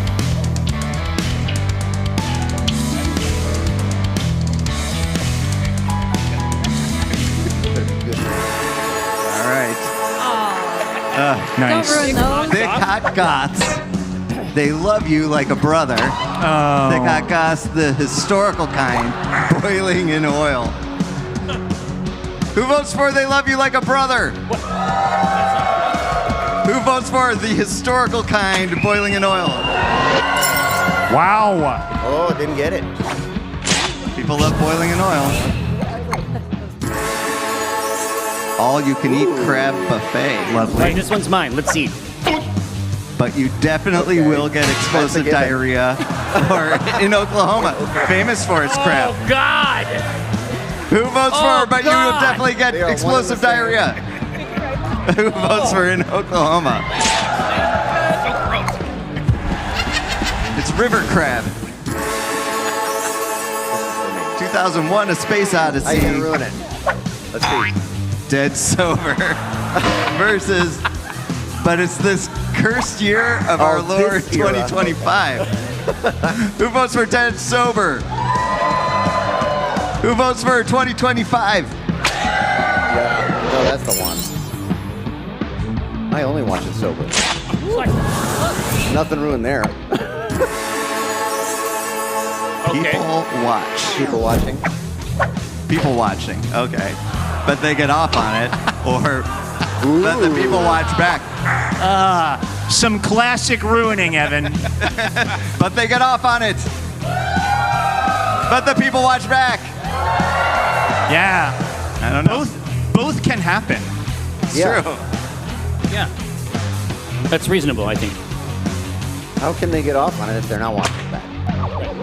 No, it's happening.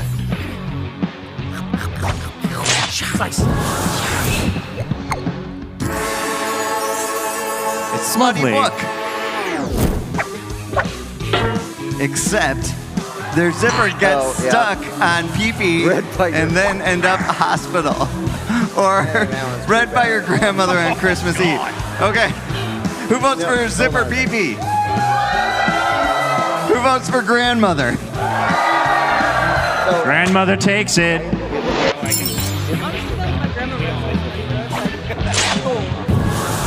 I liked the wording. A UFO encounter. The aliens want your tasty skull, or but you don't get probed. Who votes for but you don't get probed? But the aliens want your skull. No probe. It never even occurred to me. They don't even do it. Is that even an alien Why encounter? are they even here? Why are they even there?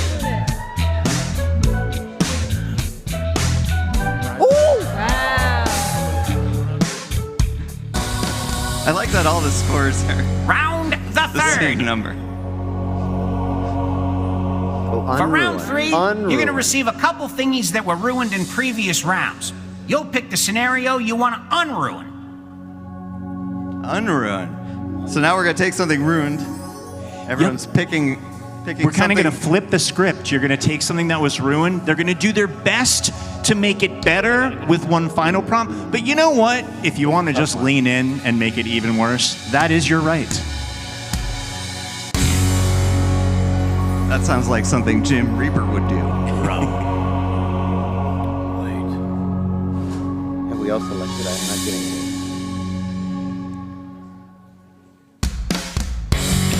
Oh, here we go.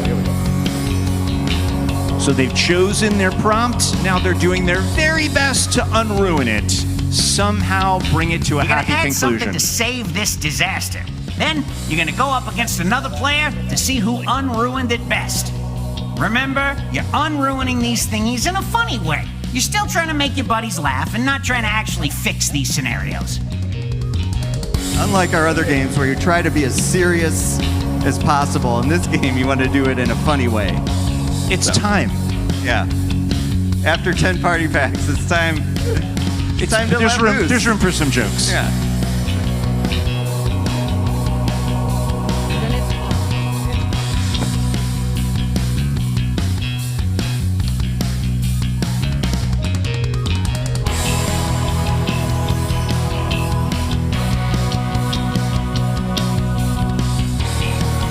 $60 seconds. That's the halfway mark. If you're doing your best to unruining, you still have about a minute.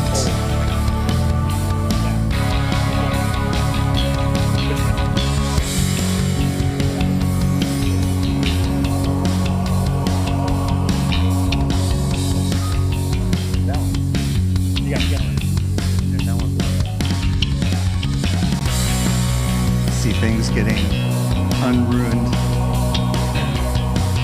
It's not easy unruining. It's easy to ruin. I do a Tyler's lot of shaking ruining. his head at his own answer. When's the last time any of you unruined something?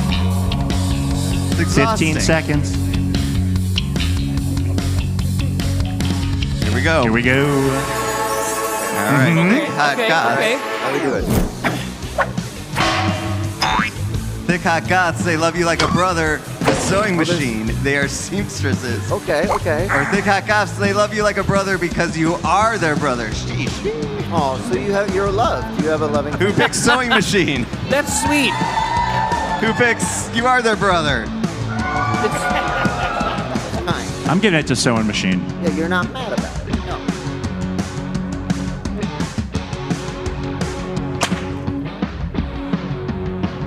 I like the flavor. Yeah. Slice. Unruined. A new Fast and Furious movie. All Cybertrucks for the first 2 minutes until they all get run over by hot rod tanks. Or all Cybertrucks, but the movie is 20 seconds long. Like the Who votes for solution. tanks? Same. Who votes for a short movie? No, because it's still like $11, $14. Like it's not worth it. It's still $14. Yeah. A gift basket full of bath products that have to be plugged in. Oh. You didn't pay your power bill, so F it. Or they're sealed, UL rated, tested, great gifts, high quality. Unruined. Lovely. That feels Chris Core. Who chooses power bill? Who chooses UL rated? Underwriters Laboratory. You're getting it done.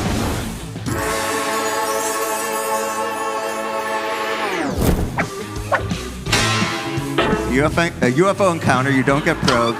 You make love among the stars as Xenoducks, their god intended. Or you don't get probed and someone yells cut. Who votes for Zenanaducks? Zendanax. Yes. Someone yells cut. No, you make love.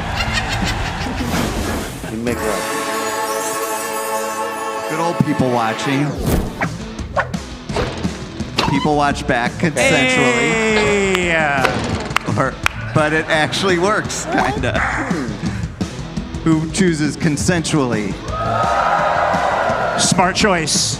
But it actually works. A couple. Nice.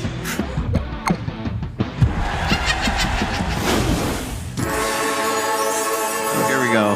No. All you can eat crab buffet in Oklahoma, Alaska. Oh yes. But they offer Imodium on the side. They offer Imodium on the side, I think. Who chooses Alaska? Alaska crab. Imodium. Yeah, who loved that? Who was that? Someone loved it.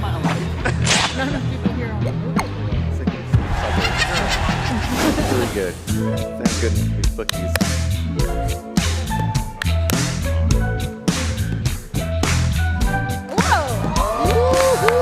Anna cannot be That's stopped. our winner. 2 in a row. Anna Prosser.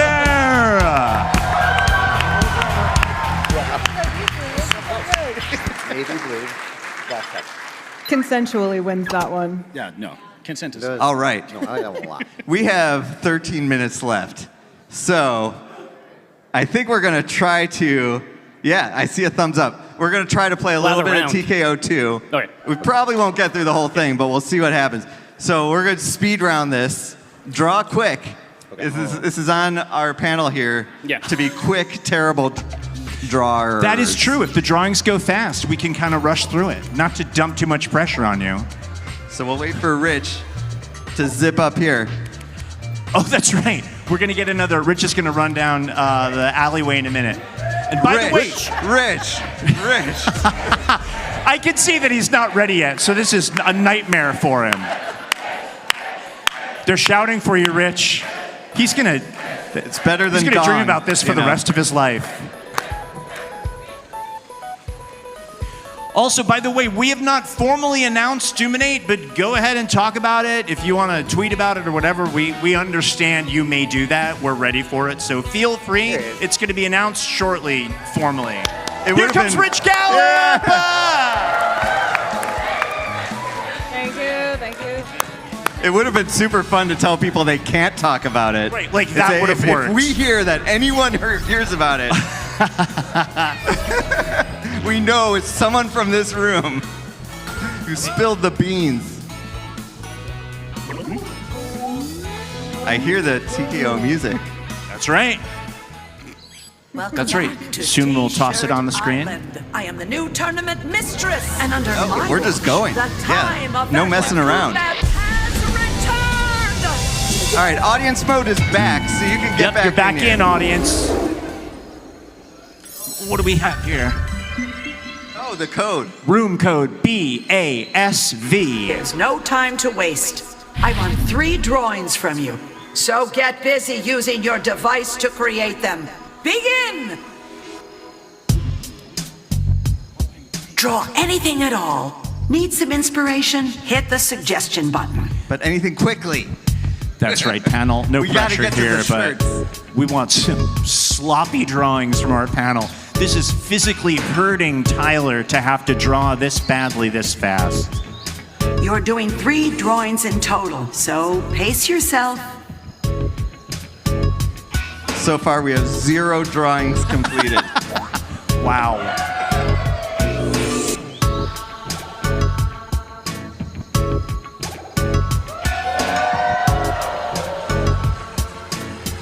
Oh, nice. That's right. The audience is triggering coconuts or Time's airplanes. halfway Well up to done. finish your We have first 2 drawings in, 3 drawings in. It's happening. These drawings are flying in. Sometimes at this point, when we do panels like this, I'd ask people to shout out suggestions for the panelists. Well, we know what they're going to chant, so I know. No need.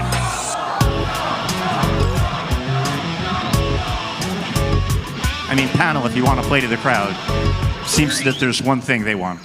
If you haven't started your second drawing, maybe get started? By second, she means third. Chris is making short work of these drawings. Impressive. Way to knock that coconut out of the tree. One more drawing to go. They're ghosts. They don't care. Tim, what happened to these characters? They became ghosts. They transformed into another state of being, and who knows, we may see them again someday. But they're still around, make no mistake. Be aware, your time is halfway up. By halfway, she means 90%. Plane. Yes. If you haven't started your third drawing, time to get into it. We've got 2 players who are done with their third drawing. Incredible. You may have also caught, this was part of Party Pack 10. We wanted to really celebrate all the ones we'd made before. So there's all sorts of different characters from our past in those airplanes. This is your last drawing, so lean into it. As well as the player avatars. That's correct. And one of them is Jerry.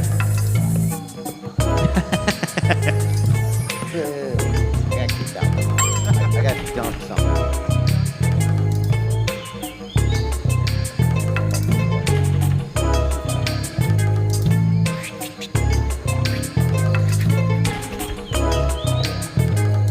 I think we're going to get at least one round of You're shirt halfway battles. through your time. We got about 8 minutes left.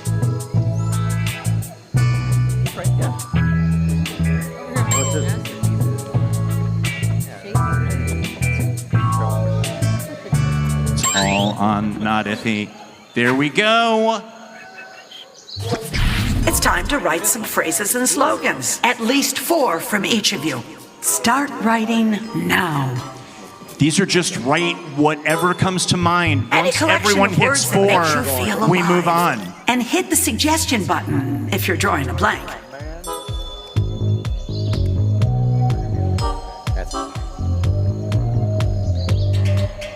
If you are looking for suggestions, I can think of one word we've heard a lot of from this section right here. Just start typing and see what happens. It's never been more true. You're halfway through your time.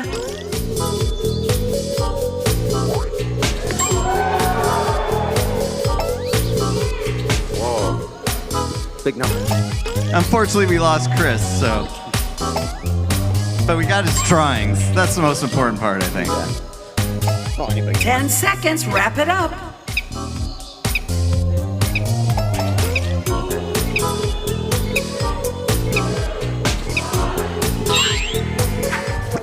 It's time to get crafty. Combine a drawing and a slogan to make the perfect garment from the choices you have. Start now. You'll notice you can pick the garment and slogan style that really speaks to you. The tournament mistress loves options. She does love options. In TKO 2, you could choose a long sleeve shirt, sweatshirt, a hoodie, Tank top. Tank top. Choose the font that your slogan is in. Oh, wow, you can do a lot of stuff. But Chris can't. Chris can't do anything. 30 seconds.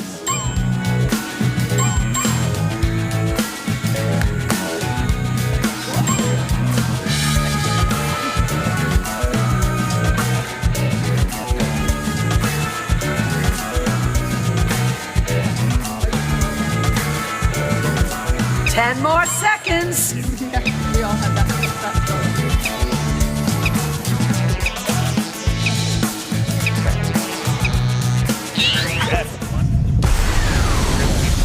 Here we go. We did it. You did it. Begin. Fight. Oh, wow. Ah! My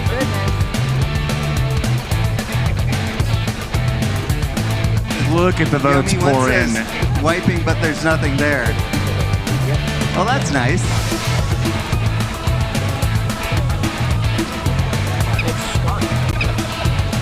top for him.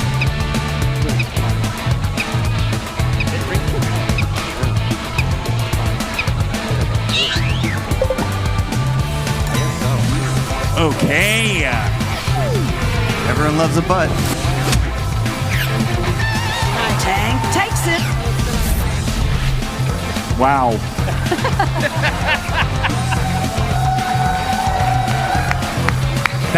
I believe that's King Dong.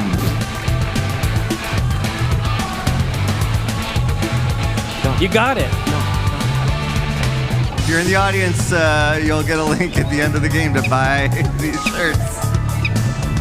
I expected PAX East 2026 to see at least one person walking around with it.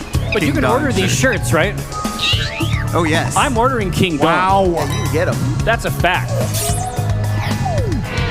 That was close. Oh. You show 'em, T-shirt. Congratulations. Discretion guaranteed versus. I love both of these. To the club. What a phrase. I like that, Horsey.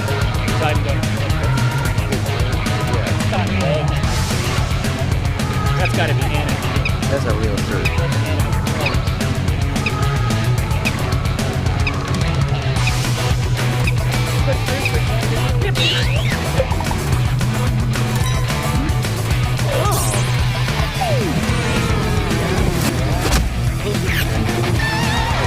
Lovely.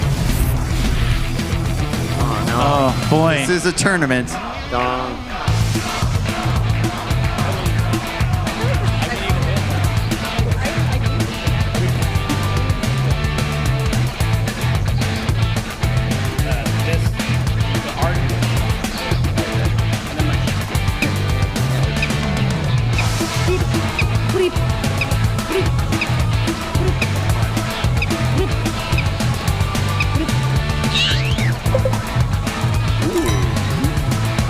Audience, clear preference from the audience.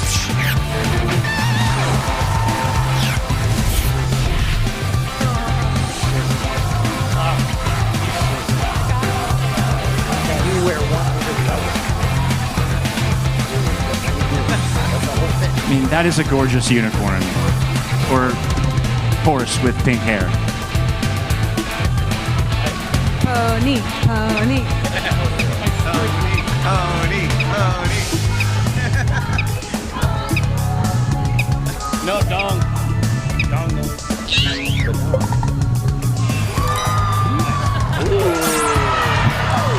Wow! Oh, Pony came back. The Pony votes. I think we're all happy with how that played out.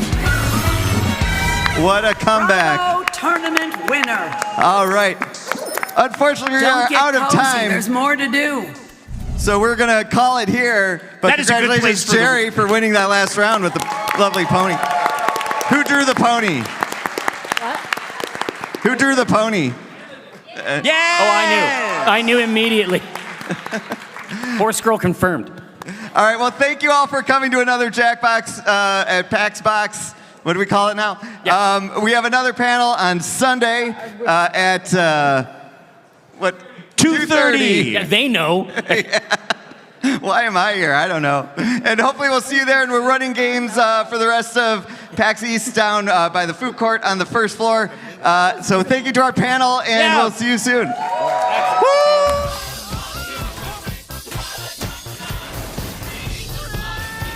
Close airlock 7. You really don't know me, do you? The best high-concept sci-fi rigmarole in the universe is back. Mom, justice! Get back here! This is for your own good! Rick and Morty Season 8 premieres May 25th at 11 on Adult Swim. Get your mouth round it.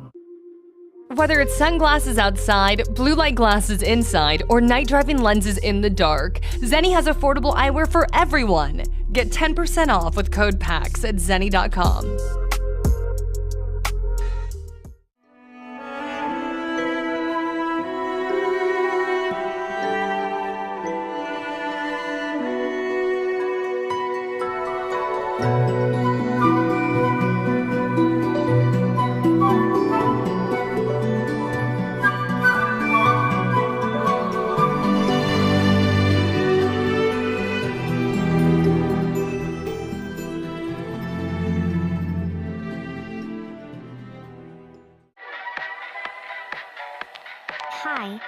girlfriend. I can't wait for our journey ahead. I will always be by your side. You can't leave. You're mine, and I won't let you go.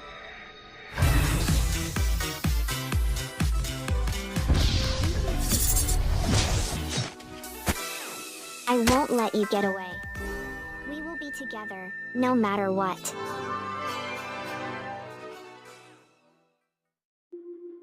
Whether it's sunglasses outside, blue light glasses inside, or night driving lenses in the dark, Zenni has affordable eyewear for everyone. Get 10% off with code PAX at zenni.com.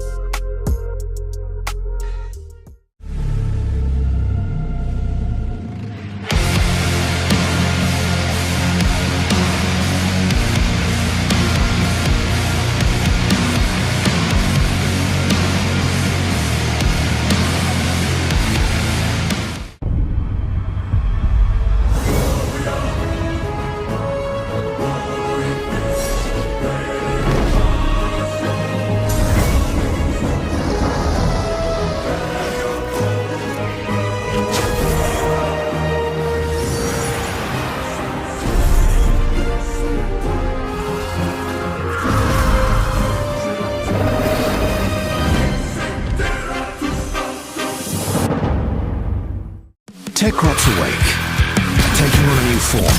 Let me do the talking. Let's rock!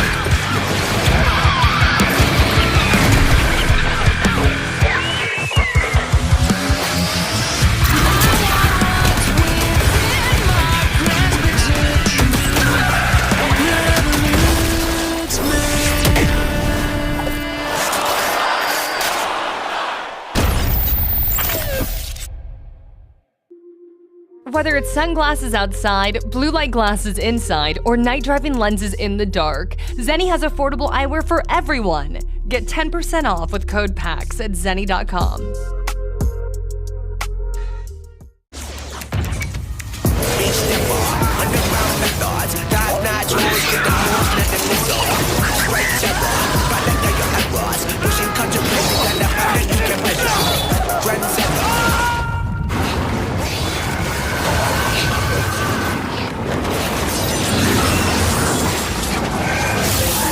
Reach your impossible with the AI-powered Legion Pro 7i, Lenovo Legion. Whether it's sunglasses outside, blue light glasses inside, or night driving lenses in the dark, Zenni has affordable eyewear for everyone. Get 10% off with code PAX at zenni.com.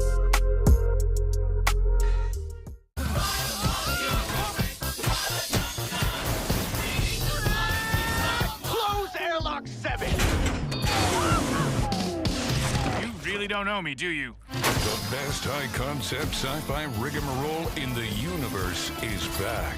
Mom, justice! Get back here! This is for your own good!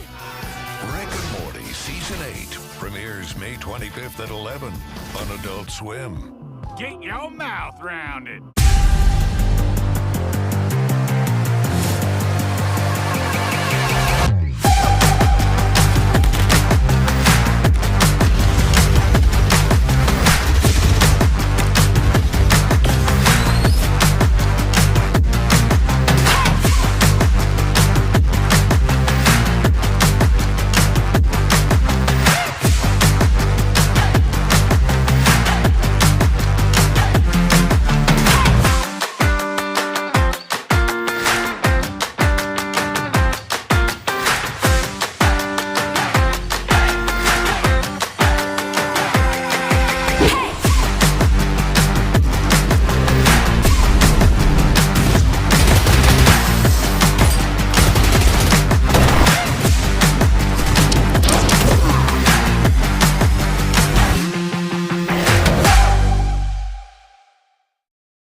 Whether it's sunglasses outside, blue light glasses inside, or night driving lenses in the dark, Zenni has affordable eyewear for everyone. Get 10% off with code PAX at zenni.com.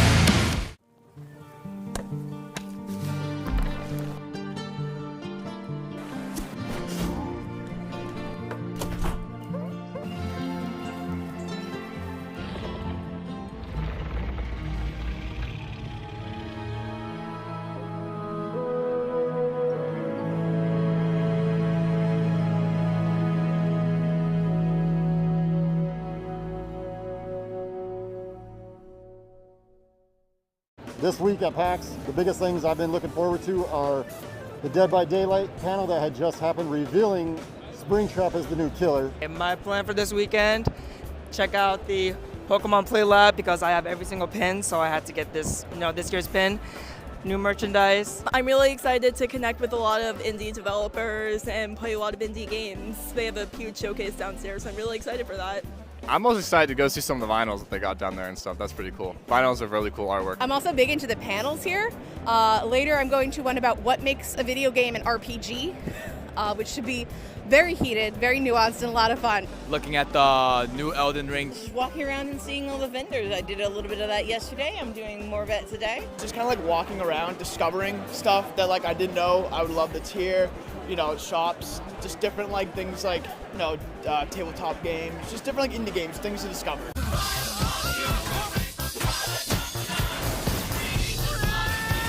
Close airlock 7. You really don't know me, do you? The best high-concept sci-fi rigmarole in the universe is back. Mob justice! Get back here! This is for your own good! Rick and Morty Season 8 premieres May 25th at 11 on Adult Swim. Get your mouth rounded.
Whether it's sunglasses outside, blue light glasses inside, or night driving lenses in the dark, Zenni has affordable eyewear for everyone. Get 10% off with code PAX at zenni.com.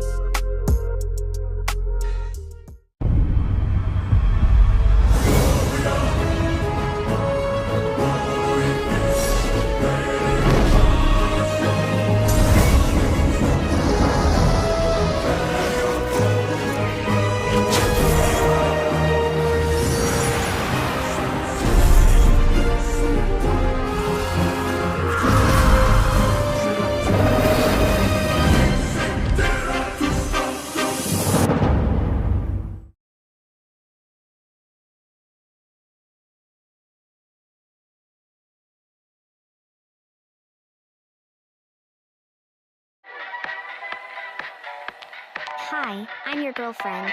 I can't wait for our journey ahead. I will always be by your side. You can't leave. You're mine, and I won't let you go.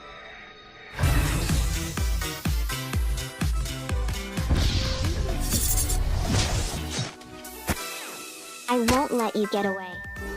We will be together, no matter what.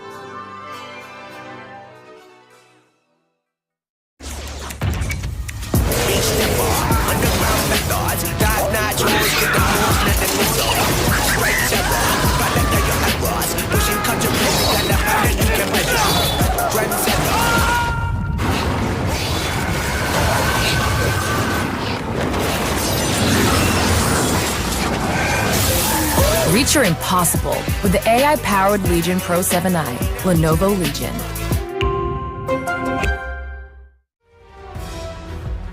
Here we go.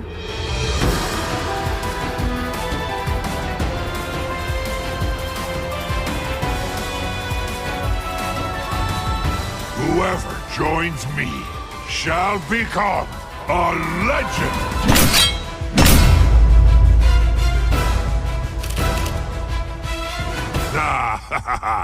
This should be fun!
can't wait for our journey ahead. I will always be by your side. You can't leave. You're mine, and I won't let you go.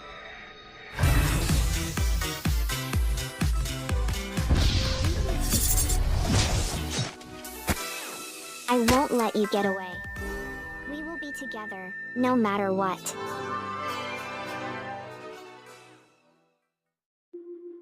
Whether it's sunglasses outside, blue light glasses inside, or night driving lenses in the dark, Zenni has affordable eyewear for everyone. Get 10% off with code PAX at zenni.com.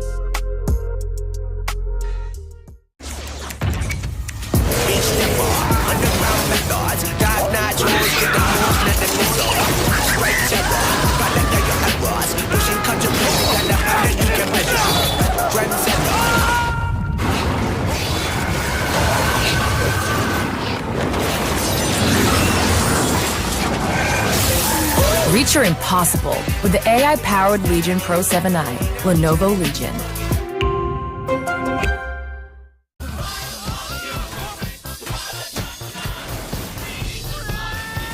Close airlock 7! You really don't know me, do you? The best high-concept sci-fi rigmarole in the universe is back. Mob justice! Get back here! This is for your own good! Rick and Morty Season 8 premieres May 25th at 11 on Adult Swim. Get your mouth round it. Whether it's sunglasses outside, blue light glasses inside, or night driving lenses in the dark, Zenni has affordable eyewear for everyone. Get 10% off with code PAX at zenni.com.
Whether it's sunglasses outside, blue light glasses inside, or night driving lenses in the dark, Zenni has affordable eyewear for everyone. Get 10% off with code PAX at zenni.com.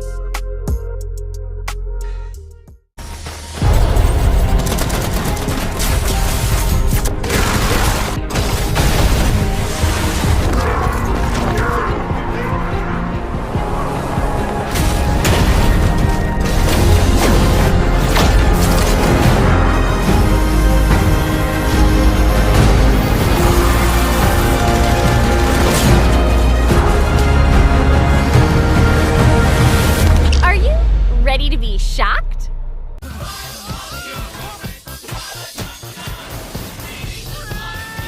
Close airlock 7! You really don't know me, do you? The best high-concept sci-fi rigmarole in the universe is back. Mob justice! Get back here! This is for your own good! Rick and Morty Season 8 premieres May 25th at 11 on Adult Swim. Get your mouth round it. Whether it's sunglasses outside, blue light glasses inside, or night driving lenses in the dark, Zenni has affordable eyewear for everyone. Get 10% off with code PAX at zenni.com.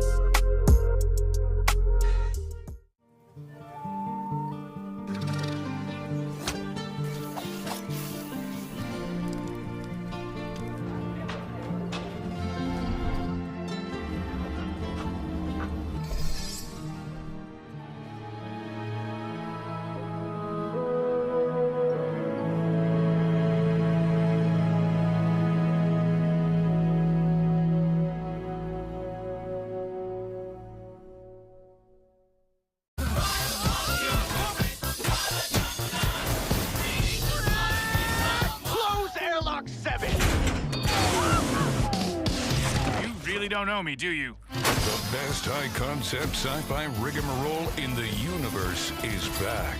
Mob justice! Get back here! This is for your own good! Rick and Morty Season 8 premieres May 25th at 11 on Adult Swim. Get your mouth rounded. Whether it's sunglasses outside, blue light glasses inside, or night driving lenses in the dark, Zenni has affordable eyewear for everyone. Get 10% off with code PAX at zenni.com.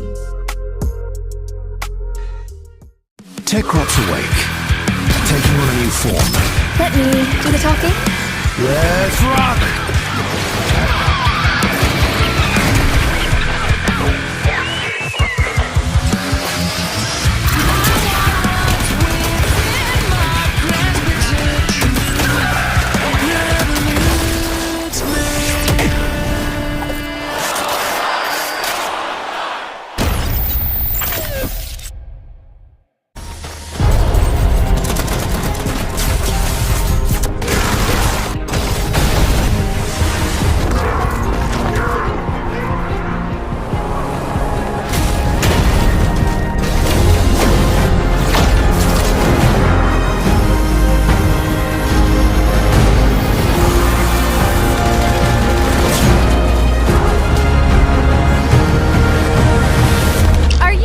Ready to be shocked? Whether it's sunglasses outside, blue light glasses inside, or night driving lenses in the dark, Zenni has affordable eyewear for everyone. Get 10% off with code PAX at zenni.com.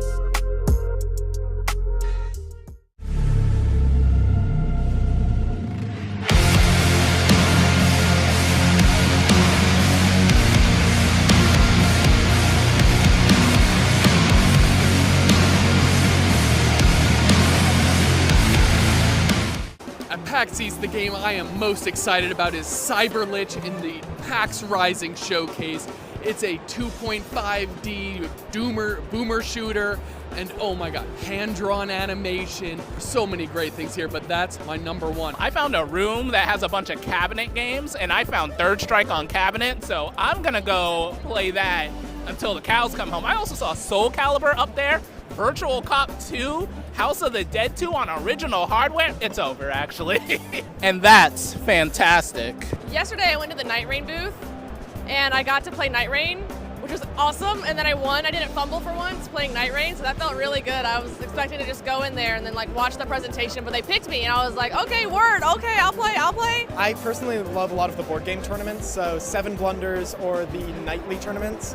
As for the video games here, I like just seeing what indie games are about. I really enjoy the indie area. It's like by far my favorite part of PAX. I actually just played this really cool game at Poroto Studios there. It's like Battle Peggle. You're like a little dude and you shoot the balls and then you can bounce them back into the air. I like to try new games, and I tried Jane Silent Bob over at the Atari booth, and that game rocks. And I also really love checking out the retro arcade room, which is outside the floor.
don't know me, do you? The best high-concept sci-fi rigmarole in the universe is back.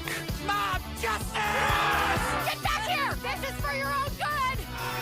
Rick and Morty Season 8 premieres May 25th at 11 on Adult Swim. Get your mouth rounded.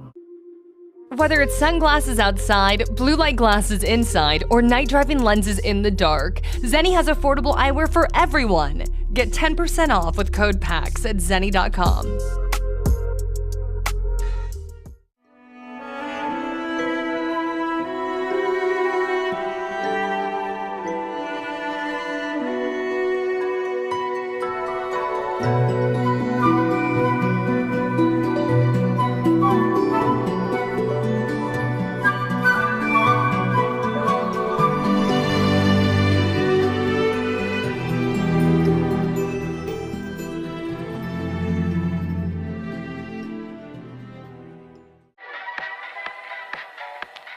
Hi, I'm your girlfriend. I can't wait for our journey ahead. I will always be by your side. You can't leave. You're mine, and I won't let you go.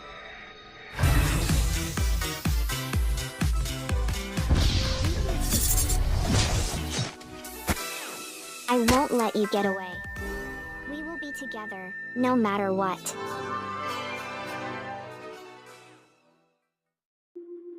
Whether it's sunglasses outside, blue light glasses inside, or night driving lenses in the dark, Zenni has affordable eyewear for everyone. Get 10% off with code PAX at zenni.com.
I come to you with a heart burdened by grief and rent in twain.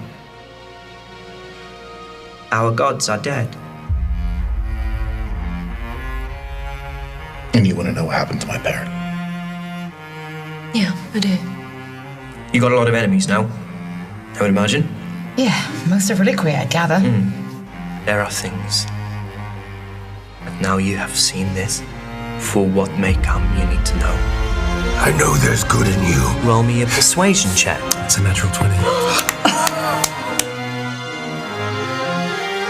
The tiefling Dolly de Winter, Endelian Orinan, the elf Radian Thornbear, dragonborn of Lathi, Kelnis, and the kobold known as I.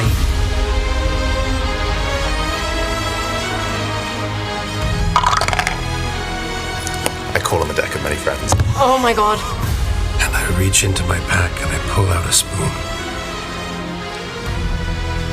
And I want to reach into the fire and try and read. Honey, you can't read.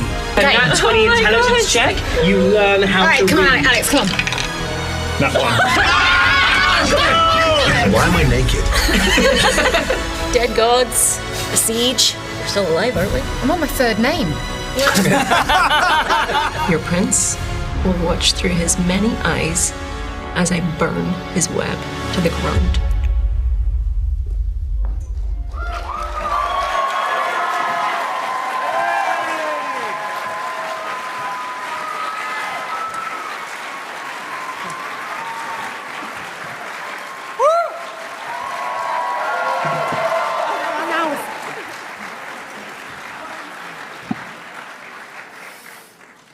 Welcome to Natural 6! Hello, everybody.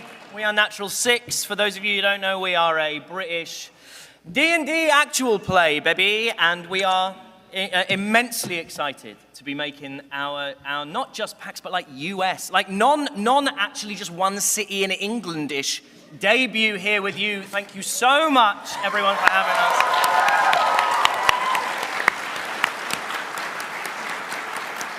Now, anyone who knows the show would know that normally at this point I say, let's say hi to our heroes, but we are one hero short. We are not just Natural 6 tonight, we are Natural 6 with advantage, and what an advantage we have. You may know her from, how long have we got? Miss Marvel, from Critical Role, from Dimension 20, from Desi Quest. However you know her, she is Anjali Bhimani!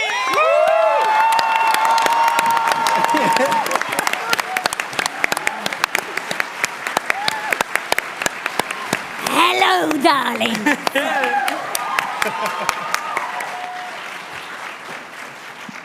So now I can say, let's say hi to our heroes.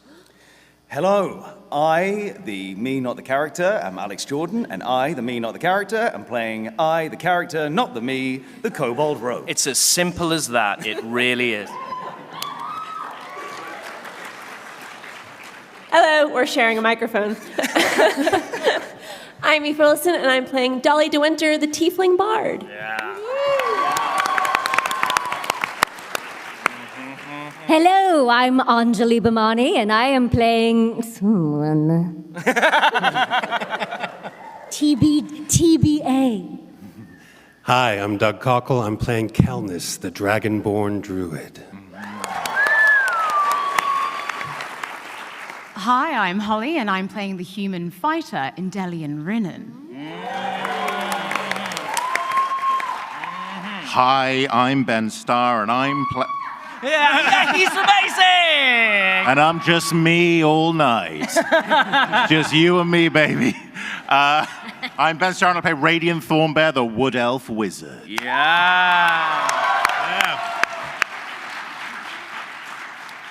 I'm Harry McIntyre. I'm the mountains, I'm the sea, I'm the whole damn world, baby. Shall we play some Dungeons and Dragons?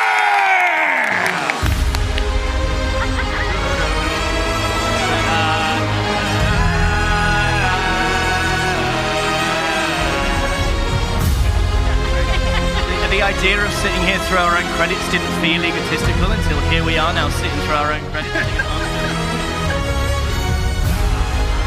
Feel free to pick your nose. Yeah, like this make time's yourself just for comfortable. you. Take off your belt, undo your top button, whatever it is. No. Okay, don't do that. Sorry, don't do that. Also, can I just say, every time Eva and I lean forward, we look like a senator on trial.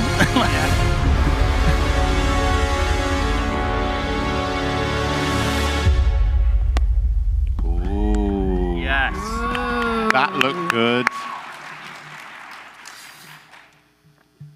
Seren, the inland sea, vast, unknowable, unchartable sea. There are those who believe that this sea stretches forever, beyond the Alanite mountains that encircle this land of reliquiae, a realm made by virtuous gods so that mortality might flourish. Some speak in fervent whispers that the currents of Seren, if surrendered to, carry ships to a far-off land of salt and shadow. Seren is a sea wreathed in perpetual mist, swirling thick, trapping light and color, masking sound and muffling the far-off, forgotten shape of the shore. The distant glow of the moon and stars above are hidden from view even as they dim and give in to the dawning of the day. The mist swirls across the water's surface, pitching and writhing like a living thing, a shoal of fish, a murmuration of swallows, and the bow of a ship breaks that mist. Its cream-colored sail taut and straining as its tilleman guides it through the brine. 6 souls are aboard this vessel. At the helm is an orc, Ghast, straining to peer through the murk. The other 5 souls are our heroes, or something approaching that. Hey. Shots fired in an intro that is needlessly metaphorical. You have been sent here by the Web, a shadowy organization on which the desperate call for aid and to which you are bound in servitude until such time as your debt is paid. Those deeds, those deals made in dark places with dark words spoken and dark secrets exchanged have led you here to this ship, approaching the island of Kogra and the harbor town of Hush. Once there, you are to make contact with Palmerston, the harbor master, who will inform you of your mission. Apparently, you were specifically requested. Though, like the Web, the mist reveals little. So you're aboard this boat. Ghast has not enjoyed this journey. It's been about 3 hours since you embarked from a little village called Samphire, not far from Way West on the western edge of the inland sea. Every conversation that you've attempted has been met with grunts and a seeming eagerness to get through the mists and get the hell home. What are you guys doing for these 3 hours on this boat, chums? I is asking an unnecessary amount of questions. And each question, thank you. I really do have a job to do. Thank you. I goes over to the next nearest piece of rope. And this is... No, don't touch the rope, don't touch. Roll me a luck check. Right down the middle, a 10. Oh, the most fun roll to DM. So with a 10, you haven't done anything particularly disastrous, but you drop a series of signal flags, which Ghast seems very keen to roll up. You don't understand what they were, but he has to leave the helm. He's kind of irritated about the whole thing and stuff. Oh, should never have agreed to take a lizard to an island. It's a ridiculous idea. I guess my job is to every now and again that he gets told off, it's my job to go collect him, take him by the hand, come and stand with me, and then before I know it, he's run off again. Can everybody roll me Constitution saving throws, please? The 5 of you? Yeah. Nat 20. Oh my God. Yeah! Speak it, believe it, receive it. How do we do, Wilson? Who, by the way, had to say to me just before we started, by the way, I don't have any paper, I don't have my laptop, I'm playing on my phone, I'm not texting anyone. Oh, Aoife, I just got a text from you. A 19. Mm-hmm. A 19. A 19. A nat 1, but it becomes a 4. No, it doesn't No, it matter. doesn't. We've been playing D&D for 2 years Come on, together. You can't keep telling me modifiers on the nat 1. I got a gentleman's 9. A gentleman's 9. So initially what happens is you've probably never felt better. You realize you might have land sickness because there is something smoother about the water than you've ever felt on dry land. Yep. There's a sort of certainty here that you strive for in your everyday life. So, I, with full confidence, would like to walk up to the very front and just sort of full-on Jack Sparrow. Yeah, roll me a performance check. I'm actually holding him by his cape. That's a 17. That's a 17. You look really, really fantastic. The issue with this is that the mist obscures eye from view completely, and you briefly think he's gone overboard before the mist sort of parts, and you see that he's acting as some kind of weird figurehead. Initially, Radian is struggling with this. You're having a little bit you're getting the old 1-2s. You're getting that terrible thing where you start to spit. And over goes Doug, and that's the moment that Radian loses the contents of what... at which point, did I say Doug already? Did I already say the actor Doug Cockle, who was always on the boat with us? And I'm always on the edge. From that point, it's like a siphon. There's seemingly nothing Kelnis can do. He's in a bad, bad way. But after a few hours, you approach Hush. And the light is grey. It's diffused as if seen through smoke. And though the sun must have risen by now, all you can make out is a glow like the slow beginnings of a fire built with damp wood. And Gast guides the small vessel in towards a jetty, swiftly jumps off, ties off a rope to secure it to the jetty, and then says, "Well, you better get off with you, quick." I'm going to miss you, Gast. We'll always have the sea. Most he said. I think of those moments that we had on that ship, and they really were meaningful. You know that. Gast? Gast, look at me. Don't be scared. Gast holds a disconcertingly comfortable amount of eye contact with you. You know, I've in the mist, I didn't notice your eyes. Everything is dimmed on Seren. And yet my heart is. He reaches forward, places a weirdly wet finger on your lips. You're not sure why it's wet. I give it a lick. Yeah, okay. You've just been sick. Roll me persuasion with advantage. Yeah.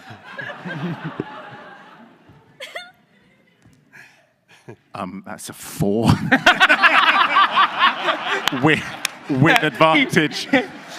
He as your finger ends, as your tongue ends contact with his finger, he looks at you again without breaking eyes and says, "No, you misjudged this." I would like to just come along and just take Radian's hand. Let me off this boat immediately. Cal, how are you doing? Cal pushes past everybody. Down the dang plank. God, he's good. An iconic, generational defining voice actor. Out of my way. Gast, the salted fish is off. And as you run down the jetty, Kelnis, to relieve yourself of the very last of the... I mean, you ate a lot of salted fish. It seemed like a bold move even at the time. It's now feeling like an even more strange one. As you start to get rid of that all, you realize that you're leaning up against a tower of barrels and scraps of fishing net, and you see a set of really rather good, if a little faded, boots. And your eyes climb the boots and see the individual who is stood there in front of you. Anjali? So as your eyes slowly move up, what you see are these boots that almost seem like they are, I don't even know how to say this in a sexier way, but they're like those water booties. Like they're weirdly seem like they're accustomed to water as well as land. And as you look up, you continue to see a long coat with a belt around the waist and several weapons hanging from the side of the belt, some rope. You continue up even further, and you see on this beautiful blue navy coat some sort of like a copper orange lapel, and underneath it you see shiny copper scales. You follow the scales up to a bent over tricorned hat, which looks up and says, "Hello."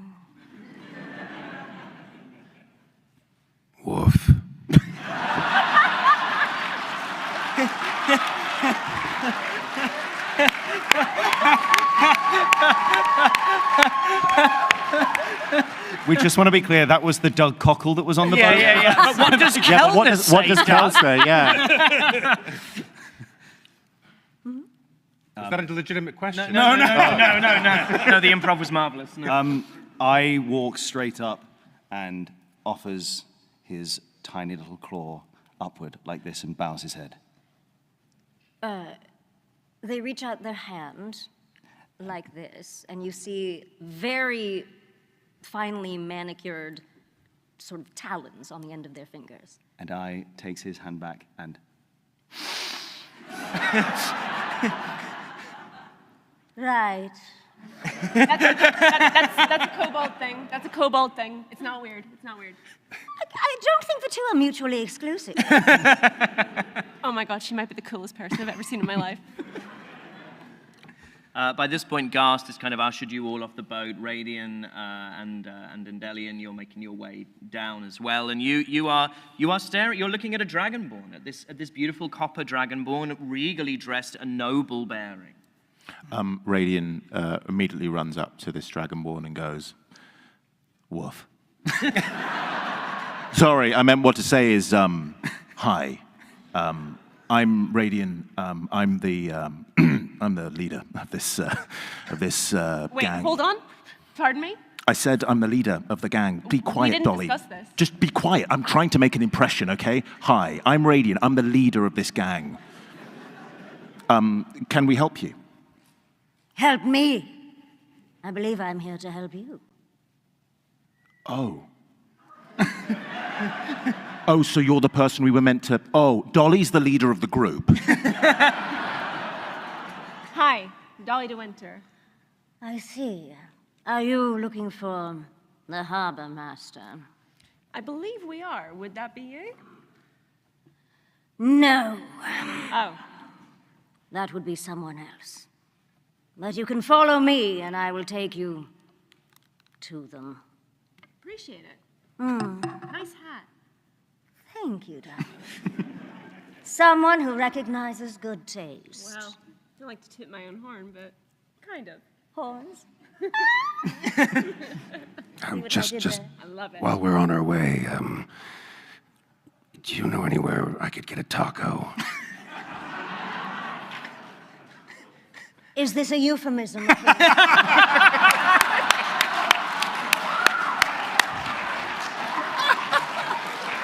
Believe it or not, no. Two things can be true at once. Incredible to think people asked for a spy name. I think you may be in the wrong town for that, darling. By the way, there's a little bit of something on your lip. Sorry, salted fish. Why don't all of you who are not native to this island roll me perception checks, please, as you are led down the gangplank and down the jetty and along the edge of the harbor by your new companion. Another nat 20. Right. Shut up! Okay, it's sort of going to get not fair after a while, so I would ask you to roll worse. Huck chair. I mean, I'd also ask you to save them.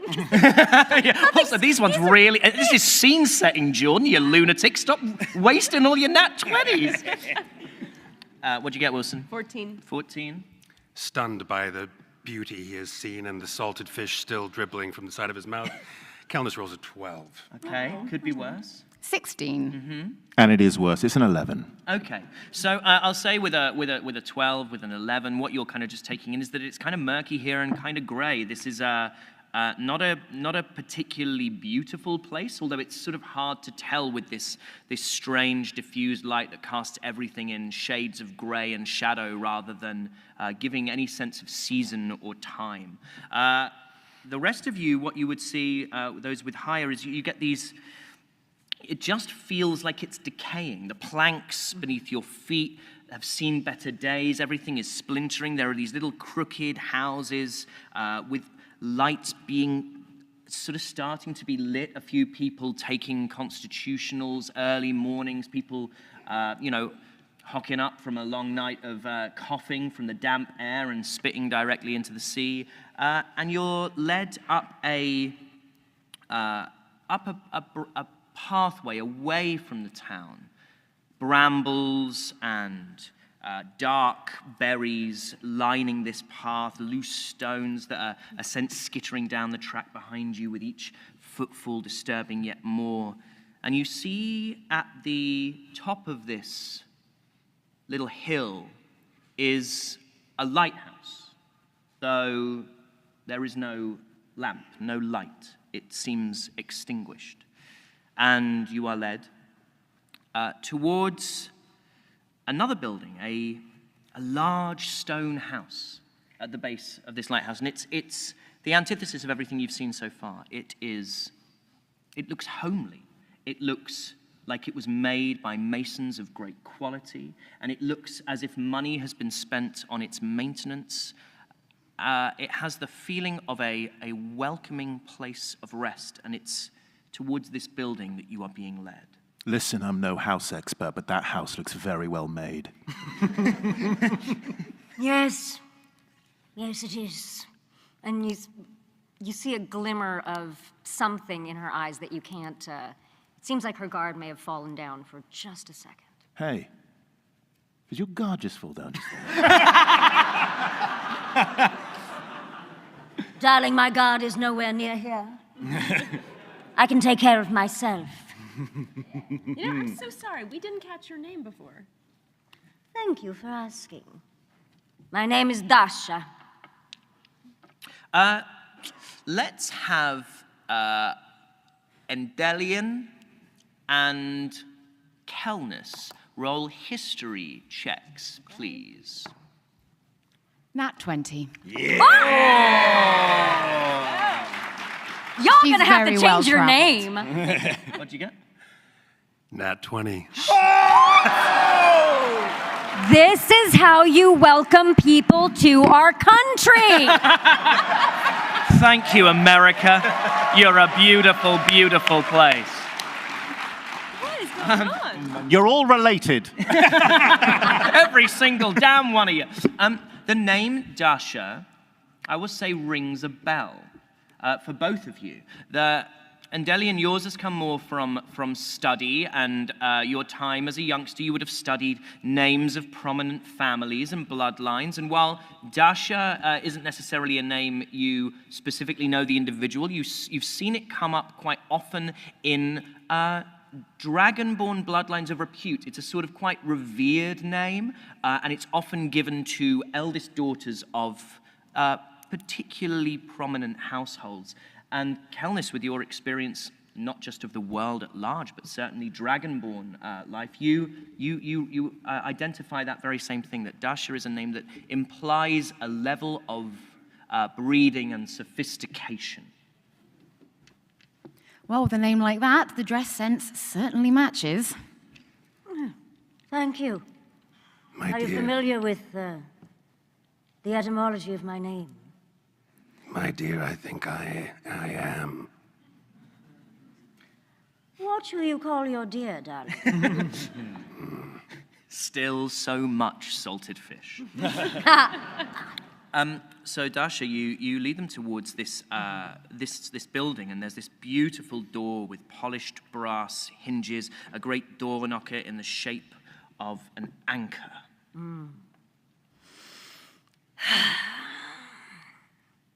I grab it, slam it down 3 times. And there is the kind of noise of activity, and you hear a set of footsteps approach, and they are well-heeled footsteps, good quality soled shoes. They're kind of rat-tat-tat echoing on flagstone floors. And Anything we need to know about this harbor master before they come to the door? You'll learn everything you need to know as soon as you talk to him. That sounds ominous. Trust me, he's not that deep. The door opens, and Dasha, you would recognize who opens the door. It is this is Needham. It's a tall, angular elf with curly red hair, a very sort of genteel bearing, dressed in this very rich red tailcoat. It has golden brocade detail on it. And as Needham opens the door, he struggles to make eye contact with you, Dasha. Oh, yeah. Good morning. Good to... Hello, Needham. It's a pleasure to see you, Mr. Dasha. I'm gonna reach my hand out and put it on his arm and say, it's a pleasure to see you too. And he looks up and he makes eye contact with you and he gives a small conciliatory smile, which speaks to his discomfort with this present arrangement. Well, you must be here to see the master. To see some kind of master, yes. I shall lead him to you. These are your... Hello, we're also here. Oh, hello. Yes, sorry. My name is Needham. I manage the household for Master Palmerston. Radiant goes over to him and does exactly what Dasha just did. roll me an insights check. Oh no. A loser's 6. A natural 6. A natural 6!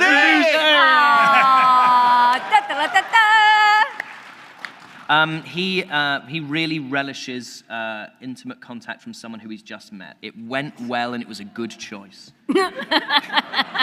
It's good to see you too. Dasha just looks at him with complete confusion. I leans around from behind Radiant and just goes, woof. Needham is baffled, looks to you, Dasha, for any kind of... These are the ones. They're always like this, by the way. These are the ones he requested. Specifically? Well, the master knows his own mind. I shall show you to him. He's had a long night. But, well, never seems to rest. It's like he sleeps with his eyes open. Anyway, do follow me. And he gestures for you to follow him down this corridor. It is a beautiful, everything's beautiful. Tapestries, roaring fires. And he eventually opens up, little knock on a door at the end of a corridor, and you go into a great study. Beautiful bookshelves on the wall, scrolls laid out everywhere, charts of Seren from various times and all of different cartographers, because no one can agree on how it's laid out. And sat in front of a platter of fruits de mer is a large gentleman, a human. He has slicked back, thinning hair, jet black, a beard that has failed to hide the fact that he's built like a thumb. There is just two perpendicular lines that sort of start at the ears and they just go straight down. He has a beautiful rich brown waistcoat. There's gold buttons that strain against his impressive stomach as he reclines in this chair. And shirt sleeves are rolled up to the elbow, and you see he has a gorgeous little two-pronged silver oyster fork. And he gets a little red wine vinegar, sprinkles a little finely diced shallot, and spoons an oyster into his mouth. Good morning. Dasha, how marvelous to see you. These are them. Very good, very good. The web is wide, is that what we say when we welcome those in indentured servitude into our presence? Marvelous to see you. Thank you for coming. About as deep as a puddle, huh? My name's Palmerston. I'm the harbor master here.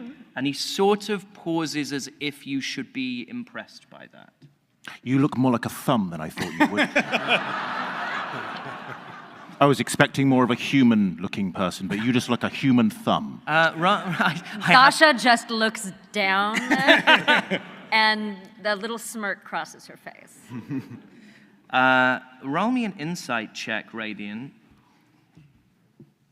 13. Okay, there is a barely perceptible narrowing of the eyes, and he's mid oyster. This little delicate silver fork with this kind of globulous raw oyster dangling centimeters from his mouth, but he locks eyes with you and there is a toughening. He puts the oyster down and says, well, I wonder whether it was that silver tongue which first got you embroiled in your current predicament. I cast Firebolt. No.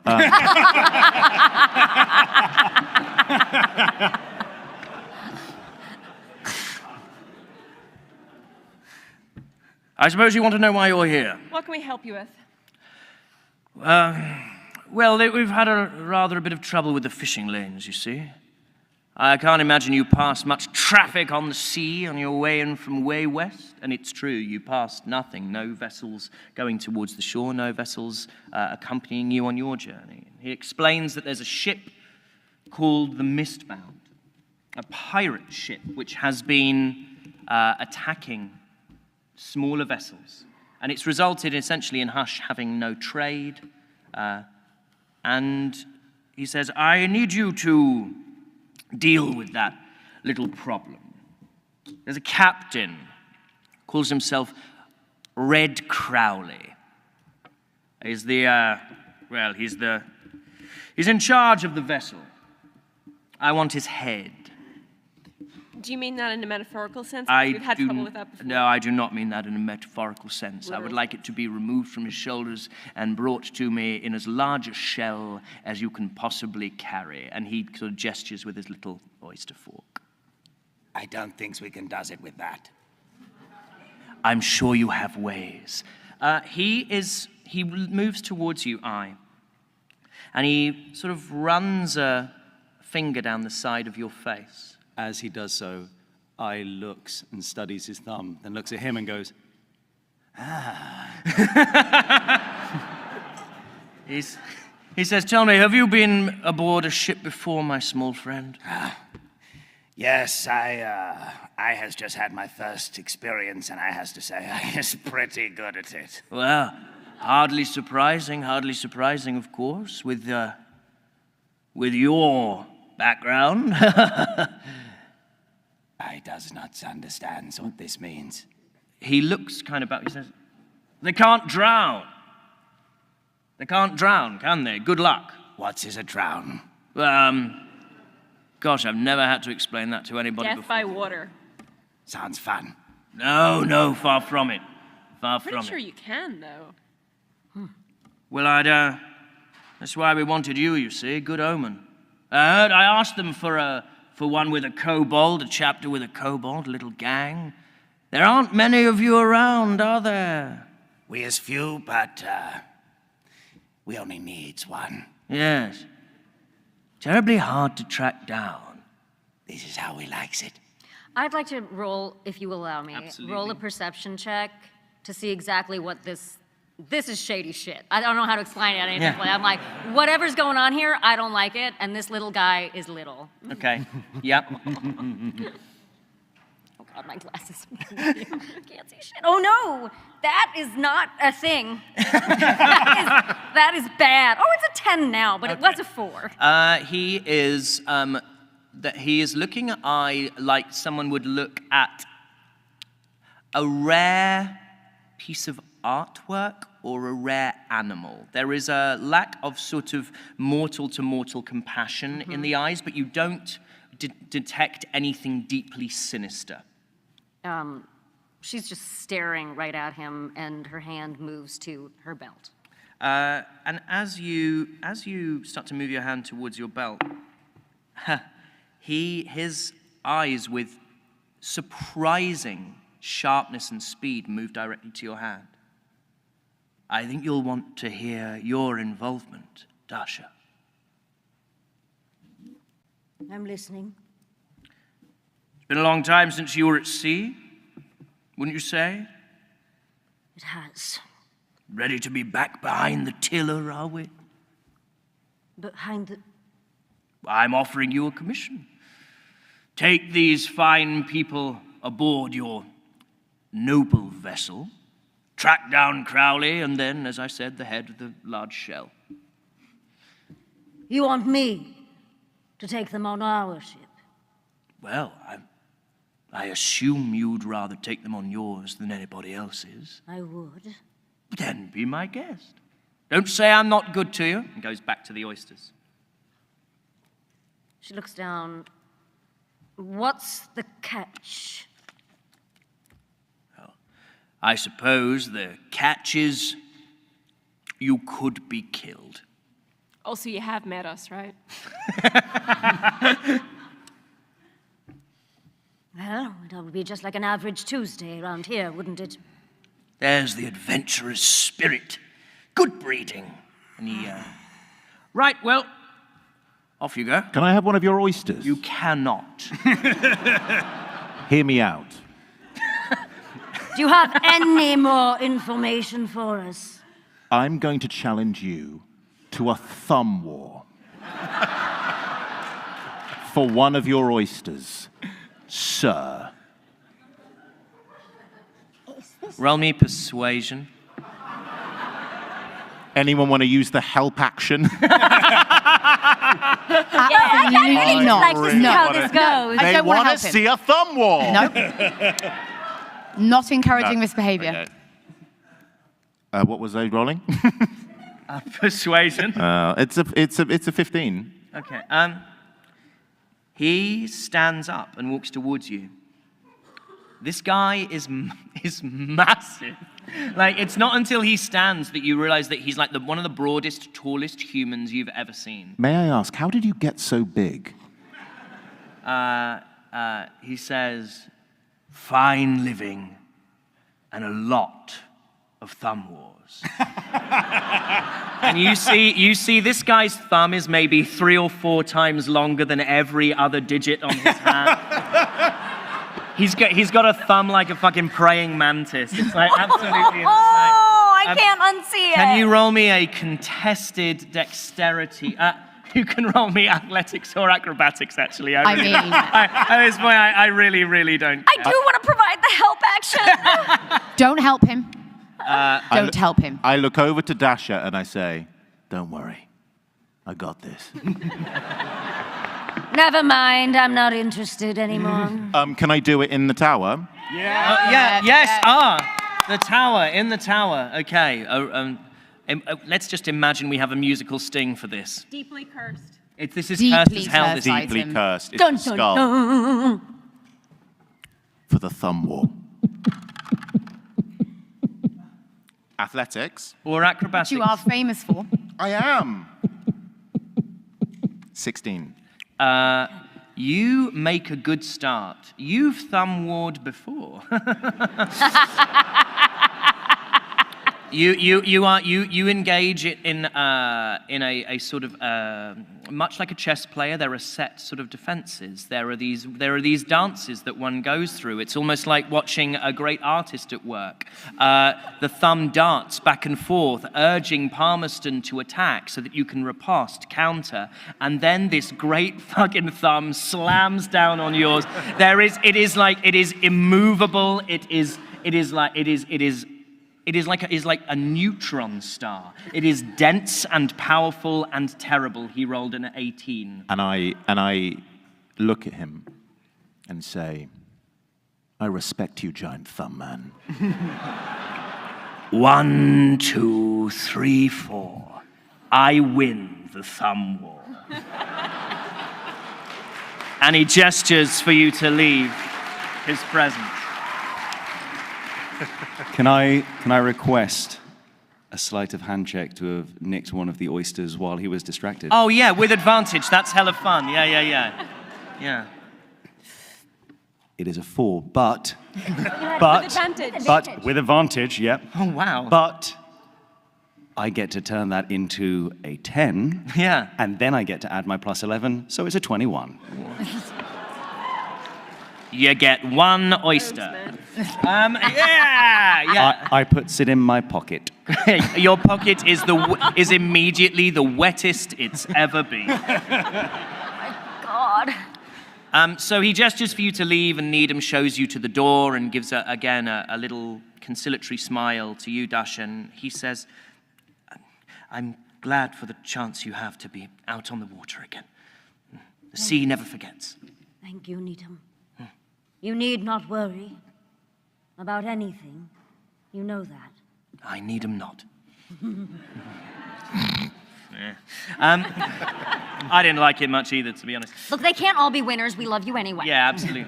So, Dasha, you lead lead the gang down to where your ship is in dry dock, and it's been a while since this vessel was afloat, and in the months or perhaps even years since you last felt the thrill of the sea. You've had these great tarpaulins stretched across the deck, hoping to shield the timbers and the weaponry from decay, as well as preventing gulls and any other vermin from nesting within it.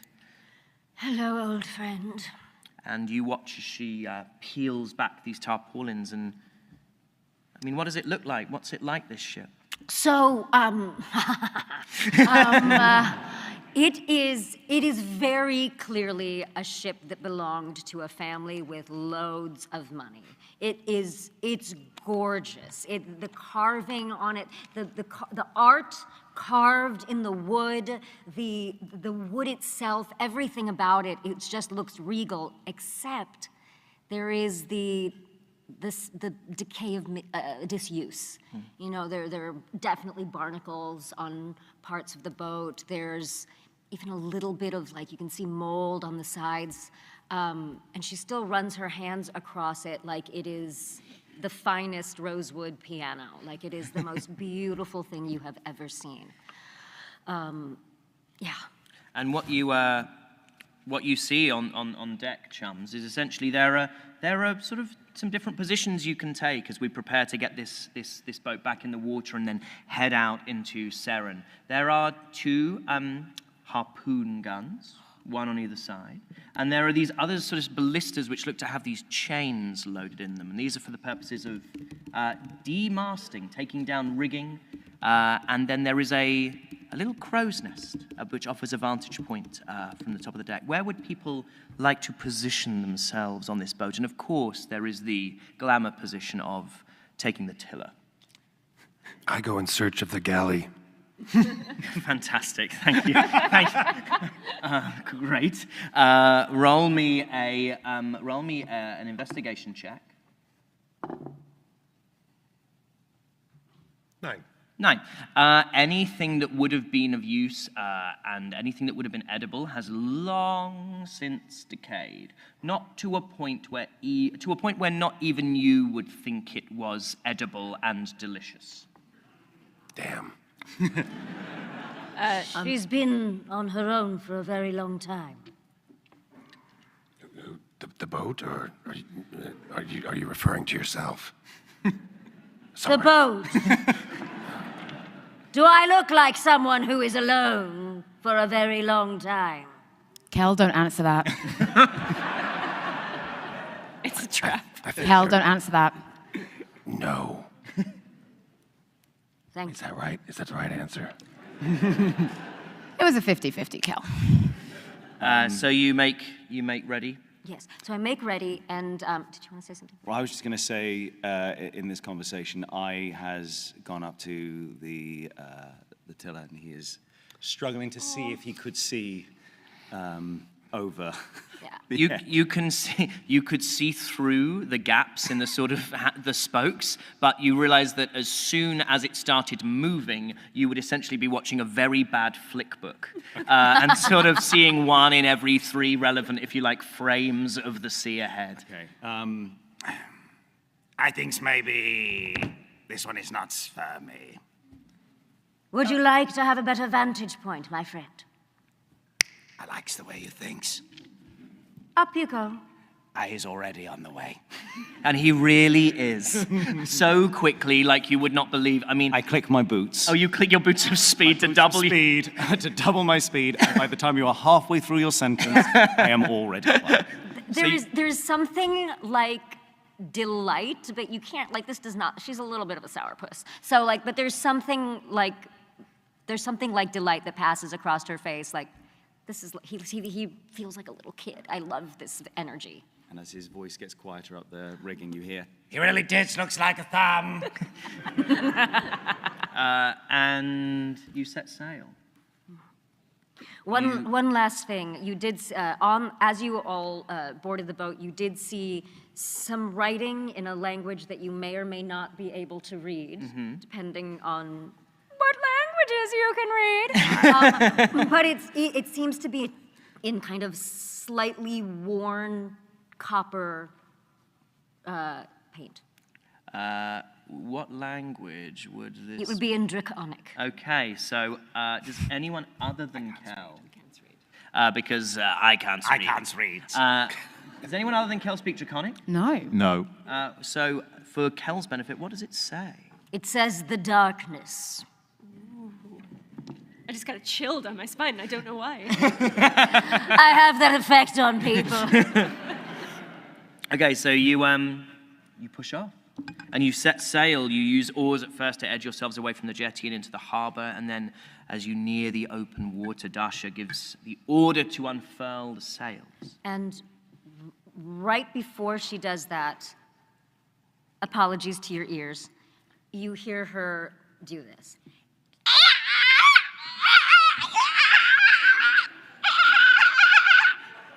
And you hear some splashes next to the boat. Yes, Alex, yes. What was that? Excuse me. What was that? Just calling my friend. Your friend? Yes. Roll perception, Dolly. Oh, no, it's a 9. Here's the thing, like, I don't think that they are particularly trying to hide. So what you do see, you don't see any, like when you look over the water, you don't necessarily see anything completely, but you see little bursts of gray skin swimming alongside the boat. The thumb is in the water. Can anyone else see that there's a thumb in the water? Stand back. Get on the harpoon, we're catching it. This is Fury. It's what? Fury. They'll be coming along with us. Won't you, friend?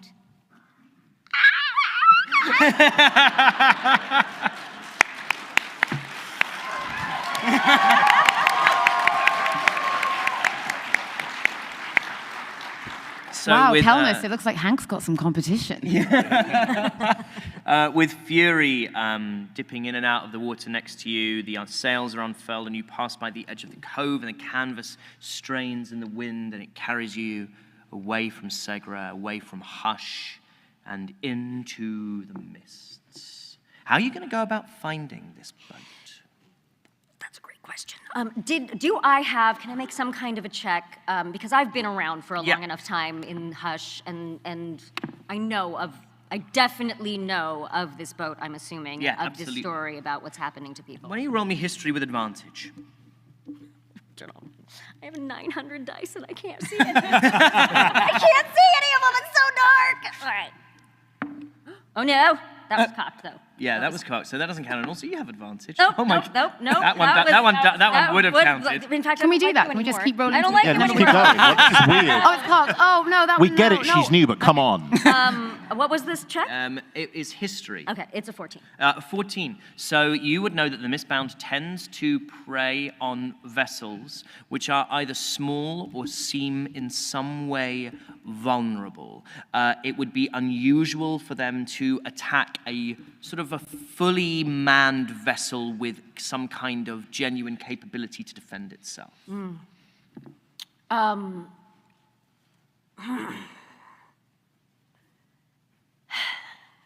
This boat, these pirates, they've been terrorizing my people for a very long time. I suspect the harbor master knew what he was doing when he sent me. What do you mean? I believe we are bait, my friends. Oh. Well, you've been bait before. Have you? Oh, too many times to count. This boat, though, it looks like it's seen better days. She has. This boat belongs to my family. You seem like someone who enjoys the water. Why haven't you taken it out in a while? The harbor master has ousted me, shall we say. Oh. Taken over my home. Taken over my life. Want us to take his head instead? Why, yes. Yes, my dear, I do. Let's turn this boat around. We're killing the thumb. Well, now perhaps we have 3 heads. No, just 2. Never mind. I thought it was something clever to say. They can all be winners! Can you roll me a perception check with advantage from the top of this crow's nest? As I do this, you hear from up in the ring, adding to the overall sense of, capability, you hear, I know I said I was good at this, but I doesn't has any idea what I was meant to be doing up here. Looking. It's a 10. With advantage? Oh, with advantage? It's a 19. Oh, okay. There we go. Hold on. Now I thinks I get it. He's a quick study. What you see is you start to dip out into the water and the mists are swirling and land is far away. And you see a shape on the horizon. It's a boat, you realize, but its sails are tattered. Mm-hmm. You can see that its rigging is torn, and rather than moving with purpose, either towards you or away from you, instead, it's just undulating with the tide, moved by each wave, and you can't see anyone moving on its deck. I sees another boat, and I don't know how else to say this than I is just going to use a word that Kelnis has taught me. Look shit. I'm gonna pull out a spyglass. Yep. And take a look. Is this a boat that I recognize? Roll me perception. Do better. Nope. Nice try, baby. You realize with horror that this spyglass is cracked. It's been a long time since you opened it. You remember the moment when you were given it. You remember the responsibility that it felt like. And what you're looking at is like a kaleidoscope of distorted images, too disparate and fractured to understand. Yes? Can you describe, are there any markings on the sails? Is there a flag? Is there anything? Let me tell you what my cobalt eyes see. What do I see? Well, with a 19, I would say that you've seen that this is it's a boat that had once been painted white, but the paint is kind of tattered and flaking away, and it looks like it was, although the sails are torn, there is a sky blue flag flying from the bow of the ship. There is some things at the back is like the color of the sky. Yes, so you would recognize that that's a fishing vessel. A blue flag means it's a fishing vessel. I gently put the spyglass back in my pack. These were innocents. These were innocents, and this is... this must be the doings of the Mistbound. Yeah. Likely to be any survivors?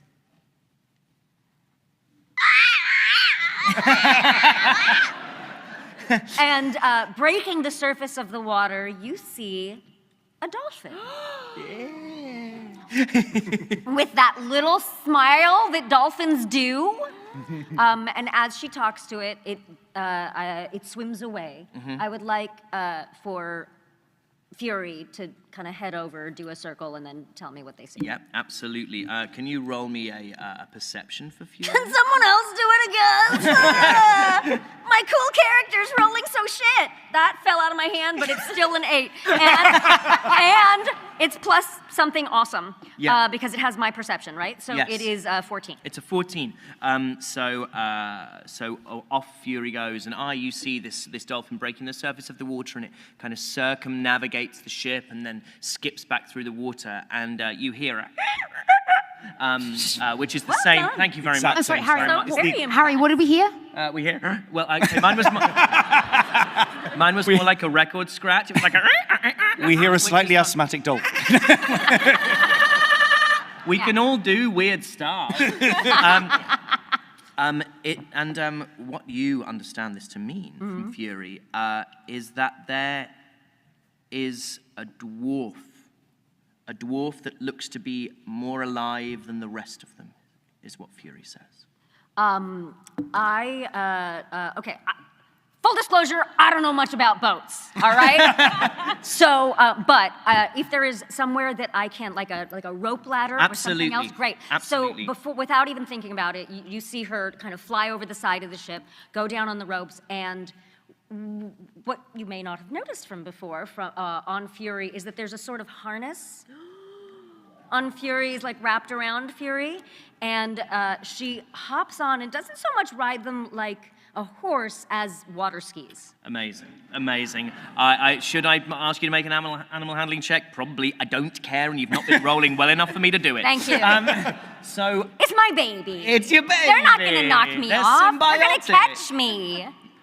So you start to skip on Fury's back closer and closer. By this point, you've managed to bring the darkness very close to the edge. So I will say that everyone can have a little look over. You can also choose to try and chuck a rope across and join Dasha as she heads over to this boat, if you so wish. I will need at least one of you to say. How far is the boat? She's the coolest person I've ever seen. Absolutely going. How far is Rolls the boat? like shit. The boat is, but you get to a point where it's sort of 20 feet between the boat. You know.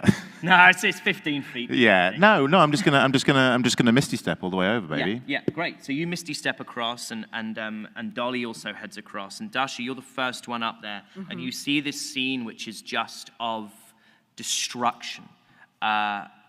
Nets have been torn, sails have been slashed, and there are the bodies of two fishermen in this boat, and then a dwarf that is clinging to life, but barely. I run to them and take their head gently in my hands. Do I know this dwarf? This is a dwarf that calls himself Bulldog. He is like a big drinker, big storyteller, big personality in the local taverns. Bulldog, what happened? He says, through cracked lips, you can see that he's been alone for a long time and struggling to stay alive. He says, I came out of nowhere. They took Dario. And you would know that Dario is a tiefling. The rest of us, they left for dead. Would Dario, do I see any other tieflings around? No, you don't. That's a specific piece of information. Yeah, that's a specific piece of information. I take whatever canteen or anything that I have on me and start to pour that in his mouth. And, who came over? I did. I did. I look pleadingly at both of you. Do you have anything? I'm going to step forward and cast Healing Word. Okay. And the color starts to return to Dario a little. How much does he regain? Let's find out. This is to Bulldog, yes? Oh, sorry, to Bulldog. I do apologize. No, sorry. Right.